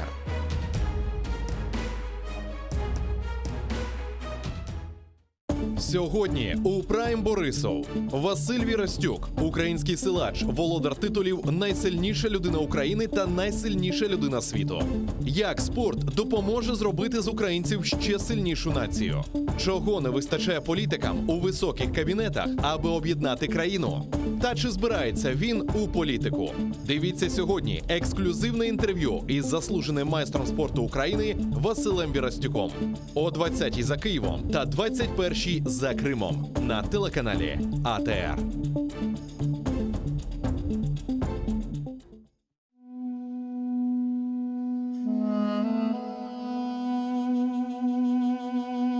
Когда забирали сервера на Джье, вот самой младшей нашей дочери, было всего 3 месяца. Когда они к нам пришли вот в масках, это для детей же какой шок. Представляете, 6 утра, они только проснулись, и тут раз в масках возле них стоят. Можно сказать, я его только увидела, Сервера, последний раз. Это было последнее апелляционное заседание было. Всегда все вот отзывались, да, и отзываются до сих пор только с хорошей стороны. Все говорят: спасибо вам за такого сына. На свидании видимся с Сервером, он говорит нам: мы должны это время пережить гордо и достойно. Документальный фильм «Бойсун Маган. Непокоренный» о жизни узника Кремля Сервера Мустафаева и его семье. В эту субботу в 16:10 по Киеву и в 17:10 по Крыму на телеканале АТР. Хрупкая, невесомая, живая. Она очень любила своих друзей и молодежь, а своим теплом могла обогреть каждого.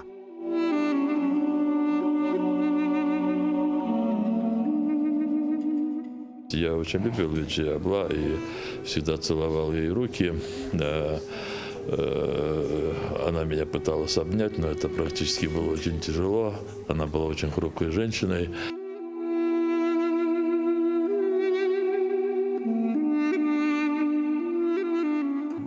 Она вообще просто иногда приходила вот просто посидеть. Менгет Келип со днем Берабер Утраем. Вот у нее была такая вот какая-то вот внутренняя потребность с нами побыть. Она жила, она очень скромно, но она отслеживала всем, кому плохо, особенно там семьям политзаключенных и тем, кто подвергался выселению, я имею в виду при советской власти. В ее судьбе отразилась трагическая судьба целого народа. 9-летнюю девочку под прицелами советских солдат и НКВДистов ее изгнали с родной земли. В молодости она вновь узнала, что такое произвол властей, только за то, что мечтала жить в Крыму. И завершилась ее жизнь столь же трагично, от рук новых сатрапов, ее единственной родины.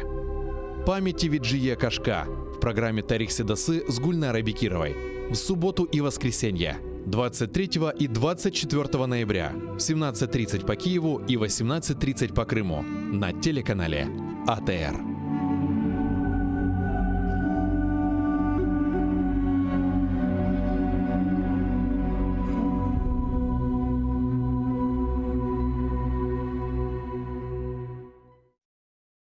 Киев не зря иногда называют вторым Иерусалимом. Больше людей, больше домов, больше улиц, больше машин.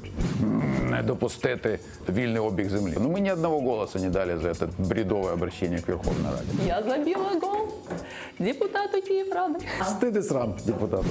Money rules. То есть деньги есть, порешаємо. Українці дадуть собі раду, як заробляти гроші. Просто не заважайте, не лізьте в їхні справи. В этом радость, наверное, ресторатора. То есть можно просто приходить в свой ресторан и есть. Однозначно, то есть это коренной народ, и народ, который заслуживает права на автономию. Я думаю, одна из причин, по которой вот так с Крымом произошло, это, ну, такое отношение сквозь пальцы или вообще такое пренебрежительное к тому, что было связано вообще с историей крымско-татарского народа вот, по отношению к его родной земле.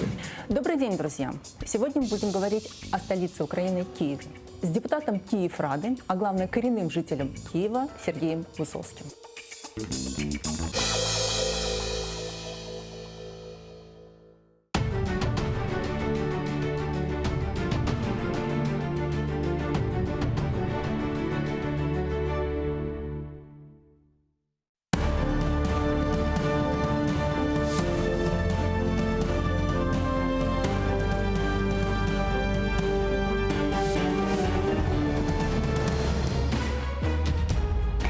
Алейкум, хайырлы акшамлар, сайгылы АТР телеканалының телесерчилери yayınımızны devam etemiz ve gelecek bölümümüzde elbette Ukrainada yüz bergen ve işgal etilgen Kırım'da yüz bergen ve bunun etrafında olup geçken hadiseler hakkında müzakerelerimizni planlaştırdık. Onun için siz hazır olsanız yayınımızı başlayız. Meclis muxtariyeti hakkında kanun leyhasını yukarı şuraga kirsetmege talap eti. Kırım Energo Kamachevinin 4 yıllığı Rusya Türkiye milletvekilini itibardan düşürmek istedi. Бүгін Украина шереф инқилабы күніне қайдеті, айнен бұл күне 2014 сенесі yüz берген инқилаб ве 2014 сенесі олып кешкен инқилаб ақында қатыраны аналар украинлелер ве бұл ақта іште акимиетте видеоролик шығарғанлар, келіні соны сейретейік.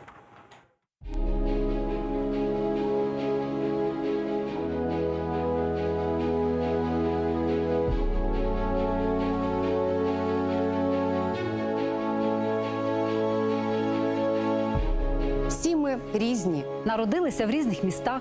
Черкаси. Київ. Одеса. Село Карапеші. Дніпро. Київ. Джанкой. Львів. Первомайськ. Капустин-Яр. Янгіюль. Це в Узбекистані. Медсестра. Військовий. Акторка. Тренер національної збірної. Школярка. Популяризує читання. Режисер. Танцівник. Волонтер. Баскетболіст. Співачка. Телеведучий. Хтось вже досяг вершини. А у когось все ще попереду. Ну, всі знають, як грати у футбол. А дехто вміє в нього грати.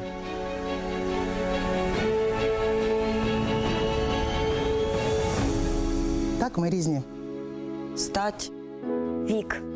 Життєвий досвід.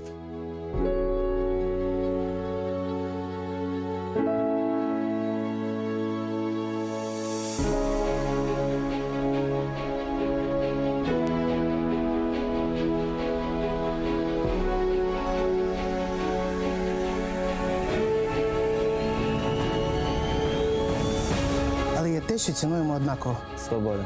Свобода. Свобода. Воля. Свобода. Залишатися самим собою. Свобода. Анна Талінде лахардетміхне. Свобода. Не приховувати своє коріння. Свобода. Не боятися казати правду.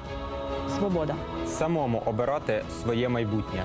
Свобода. Продовжувати боротись навіть у полоні. Свобода. Пишатися кольорами своєї збірної. Свобода. Берегти пам'ять про те, ким ми є. Свобода. Ніколи не втрачати гідності. Єдність. Взаємодопомога. Честь. Мир. Свобода – це не те, що вам можуть дати. Це те, що ніхто ніколи не може забрати. Вільні творити майбутнє. Всі ми. І ти теж.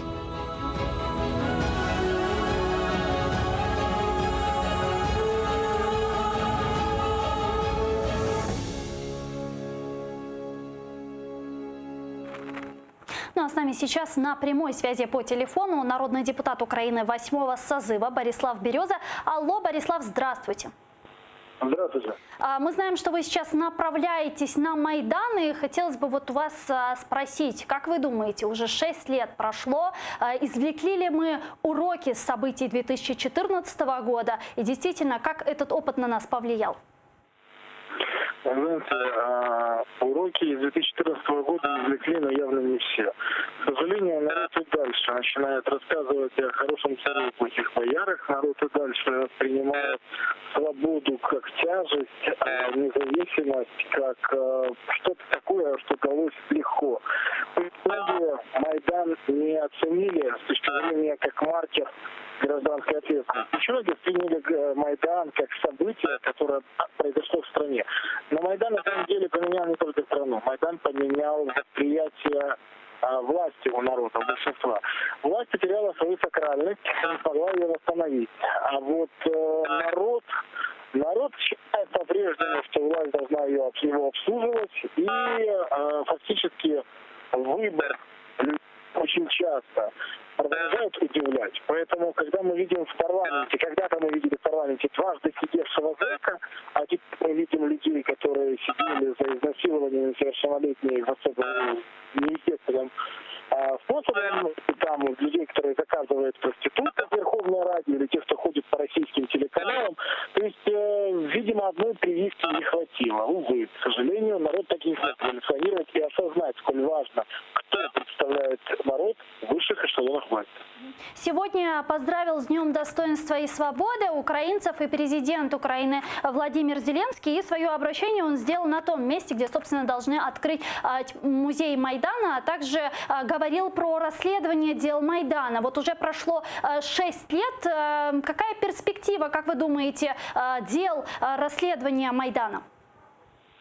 Вы знаете, я сегодня специально пересматривал ленту новостей, свою, Лухи, старую, и я видел, как обещали все, начиная от старых прокуроров, которые были, потом политических лидеров, и всех рассказывали дословно те самые слова. Просто с Майданом они прощаются таким образом, видимо. Я не вижу расследования дела на Майдане. Я вижу, как вывозят 20 тысяч томов на 3 КАМАЗах из прокуратуры в НАБУ и САП, чтобы они расследовали эти более 100 дел, а у них нет ни кадров для этого, ни свободных ресурсов. Это значит, что эти дела будут похоронены. Я вижу, как часть дел скидывают в ДПР, и эти дела, соответственно, опять же, не будут рассмотрены, потому что я связывался с работниками ДПР, мне говорят, у нас нет просто следователей в нужных количествах и такой квалификации, которой мы будем заниматься. А Майдан, знаете, как все обещают расследовать дела на Майдане, но только почему-то Верховная Рада забыла проголосовать поправку, которая бы позволила эти дела оставить в Генпрокуратуре и действительно расследовать. Желание расследовать дела надо доказывать не только на словах, но и на деле. В течение всех 5 лет мы вместе с Игорем Луценко, Аленой Сотник и другими народными депутатами добивались результатов от Генпрокуратуры. К сожалению, мы видели, как саботируются дела на всех уровнях. И на сегодняшний день мы видим, как это фактически тенденция продолжается. Борислав, и еще вот интересная новость сегодня появилась, точнее, украинские суда, захваченные Российской Федерацией, вернулись на материк. Вот не отключайтесь, пожалуйста, давайте послушаем президента Владимира Зеленского, который прокомментировал это, и продолжим нашу беседу. Те, що ми побачили, дійсно не вистачає, ми говорили з адміралом, деякі речі я не можу сказати, не вистачає частини озброєння, я побачив стан, буде розслідування, ми побачимо всі деталі, ми обов'язково звернемось до російської сторони, щоб нам повернули все, що там є. А між іншим, паралельно ми готові відремонтувати, поговорили з паном Воронченко, десь 3 місяці і все буде на ходу. И правда, пан Воронченко недавно заявлял, что корабли буксир Яныкопой и Никополь-Бердянск вернули разграбленными. Вот о чем это свидетельствует? Вплоть до унитазов, да, разобрали все. Смотрите, все очень просто. Дело в том, что российские оккупанты, когда захватили эти корабли, они столкнулись с необычной для себя новинкой, унитазом. Она попробовали, понравилась. Поэтому демонтировали и решили использовать у себя. Тем более, что сегодня появилась новость о том, что в России в одной из школ впервые за 145 лет установлены унитазы. Я знаю, что это те самые унитазы. Ну, послушайте, у бедного народа нету таких вещей. Это как бы можно шутить. Если серьезно, то надо говорить о другом. То есть варвары ведут себя по-варварски. Но глупо было, зная, что сделано с этими кораблями, возвращать их. Потому что теперь, когда мы будем обращаться в Международный морской трибунал и будем говорить об этом, нам будут говорить, зачем его взяли, а где свидетели подписи? Потому что россияне уже говорят, не знаю, мы отдали, все нормально. Это украинцы по дороге в порт выкинули и демонтировали все, что мы с кораблей. К сожалению, окружение президента Зеленского дает ему очень негативные рекомендации, после которых Украина получает прямой или непрямой ущерб, в том числе финансовый или политический. Эти корабли нельзя было брать обратно на ответственное хранение. Это раз. Во-вторых, в том состоянии, в котором они сейчас находятся. Принимать их надо было при поддержке международных экспертов и наших партнеров международных, чтобы они засвидетельствовали состояние этих кораблей. Потому что теперь очень тяжело будет добиться компенсации от России. Ну, вот многие эксперты говорят, что возвращение украинских судов на материк, да, это такой жест доброй воли Российской Федерации и такая прелюдия к встрече в нормандском формате. Вот что вы думаете по этому поводу? Действительно ли так? И на нормандском формате, возможно, вот те пункты, которые озвучивал Зеленский, они будут осуществлены, в том числе обмен пленными, да, там перемирие на Донбассе и установление контроля над границей. Возвращение украинских судов не имеет никакого отношения к доброй воле Российской Федерации. Это выполнение пункта 2 решения Морского международного трибунала. Пункт номер 1 был немедленно освободить украинских заложников, которые удерживала Россия. Пункт номер 2 вернуть сюда. Пункт номер 3 закрыть все дела за их несостоятельность. На сегодняшний день мы видим, что Россия фактически выполняет первый и второй пункт, но так, чтобы это сделано было не как выполнение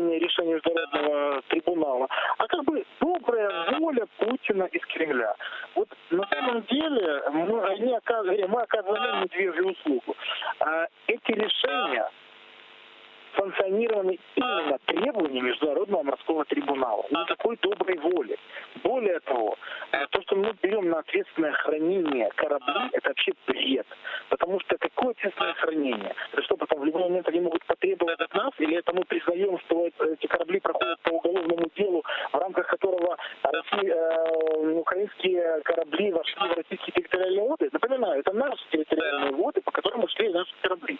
Поэтому это очень большая проблема. Я боюсь, это прецедент, который даем потом еще ухо. Спасибо, Борислав Береза, народный депутат Украины 8-го созыва, был с нами на прямой связи по телефону. Мені сайғылы достар, Қырым татар тіліне кечем, чүнки бізім студиямызға Қырым татар халқының лидері Мустафа Биджимилев хош келді, ve мен оны қаршыламаға енді азырым. Селам алейкум, Мустафа.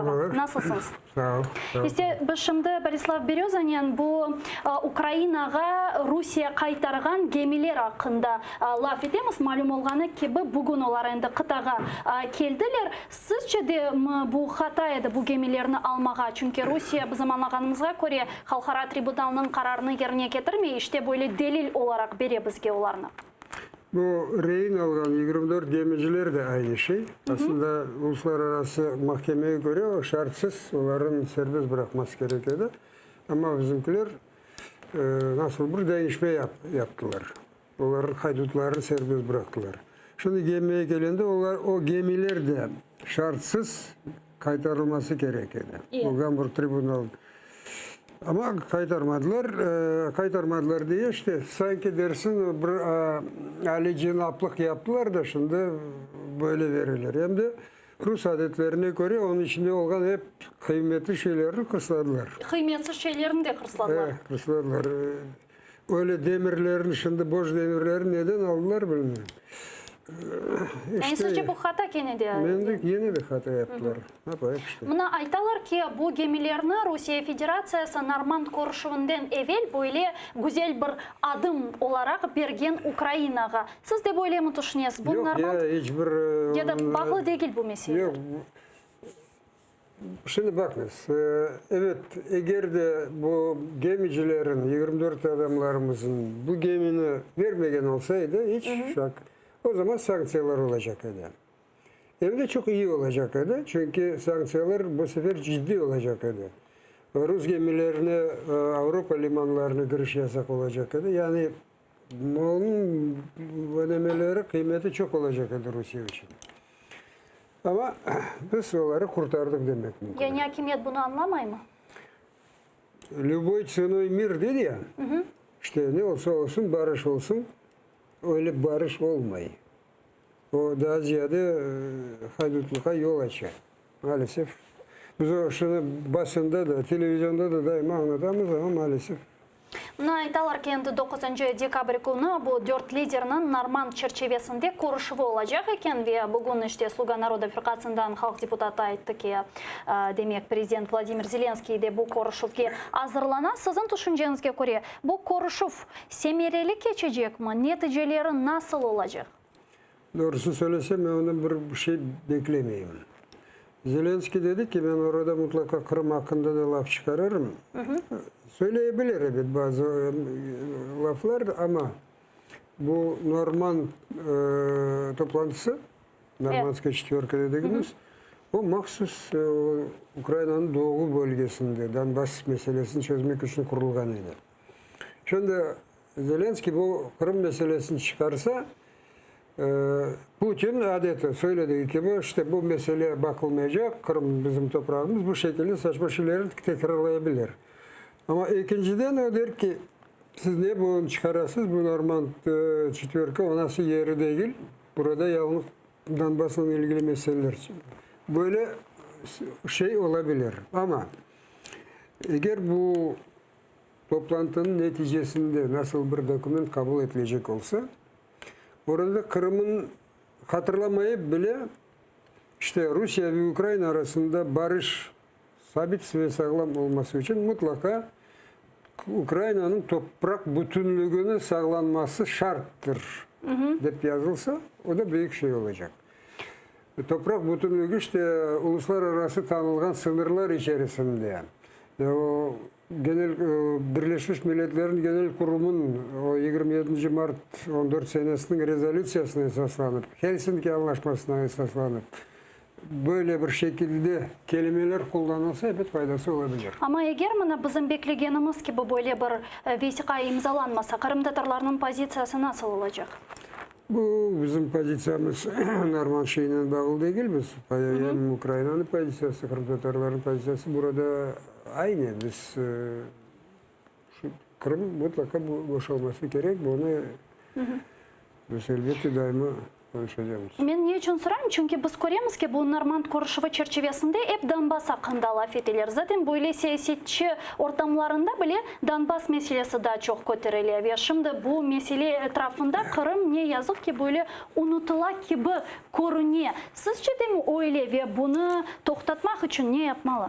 Kırım meselesi elbette 14 senesi gibi gazetelerin başlığında değil. O belli çünkü dünyada çok problemler var. Kırım biraz çetki şekilde ama unutuldu demek mümkün değil.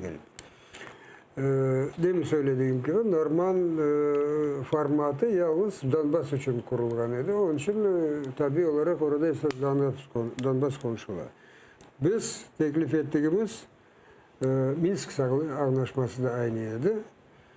Steinmeier anlaşması da işte formülü de aynı şu şekilde Donbas meselesi de. Şimdi ortada nasıl yapıp da bir format ortaya getirmek ve o formatta Kırım meselesini müzakere etmek. Evet bu format kurulmasına Ruslar karşı olacak. Kurulsa da biz iştirak etmeyeceğimiz diyecekler. Ama Ruslar orada müzakere etmeye hevesi, isteği olması için, o masaya getirilmesi için katli sanksiyalar gerek. Rusları mecbur etmek gerek. Ama sonki zamanlarda maalesef biraz yumuşamalar var. Biz Tüney'in Bursa günü 19'unda o London'da da hemen laf ettik. Bu İngiltere'nin Dışişler Bakanlığı'nın Doğu Avrupa ve Orta Asya bölümünün başkanını biz aslında onda cenazeyi organizadık ama onlar özleri öğrengenler. Bizden bağlandılar, rica ettiler, geldik. Bir saat kadar bu konularda konuştuk. Mına iç siyasetinin de biraz laf etmege ve müzakere etmege isterim. Lakin bundan evvel sayılı dostlar bizim stüdyamızda telefonlar çalışa. Eğer ki sizin meraklandırgan bir sualleriniz olsa lütfen bizim stüdyamızga telefon açınız ve Mustafa Ağa'ga bu suallerini seslendirmege imkanınız olacaktır. Ve bu günleri Kırım Tatar Milli Meclisi böyle bir beyanatta bulundu ve bu beyanatını Rifat Ağa Çubarov Milli Meclis adından onun Facebook sayfasında yerleştirilgen anda Kırım Tatar Milli Meclisi Prezident Vladimir Zelenskiy'den tezden muhtariyet meselesini çözmege talap ete keliniz dinleyik. Kırım Tatar halkının meclisi da bir kere Tamır Kırım Tatar halkının halkara ак boyunca tasdiqlangan tabi aklarga sayıp olganını ve şu sırada Ukraynaga ait olganı tarihi territoriyada Tamır halkının özünü belgilemek hakkı olganını tasdiqlay. Kırım Tatar halkının lideri Ukrayna prezidentini tezden yukarı şuraga Kırım Muhtar Cumhuriyeti ile bağlı anayasanın 10. maddesine denişmeler kirsetilüvü, Kırım Tatar halkının statusu Ukrayna Tamır halkları kanun leyhalarını kirsetmege talap ete.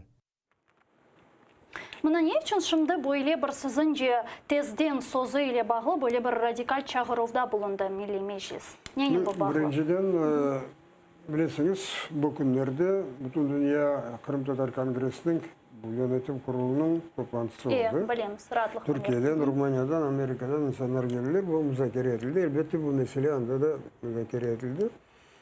Ve neticede işte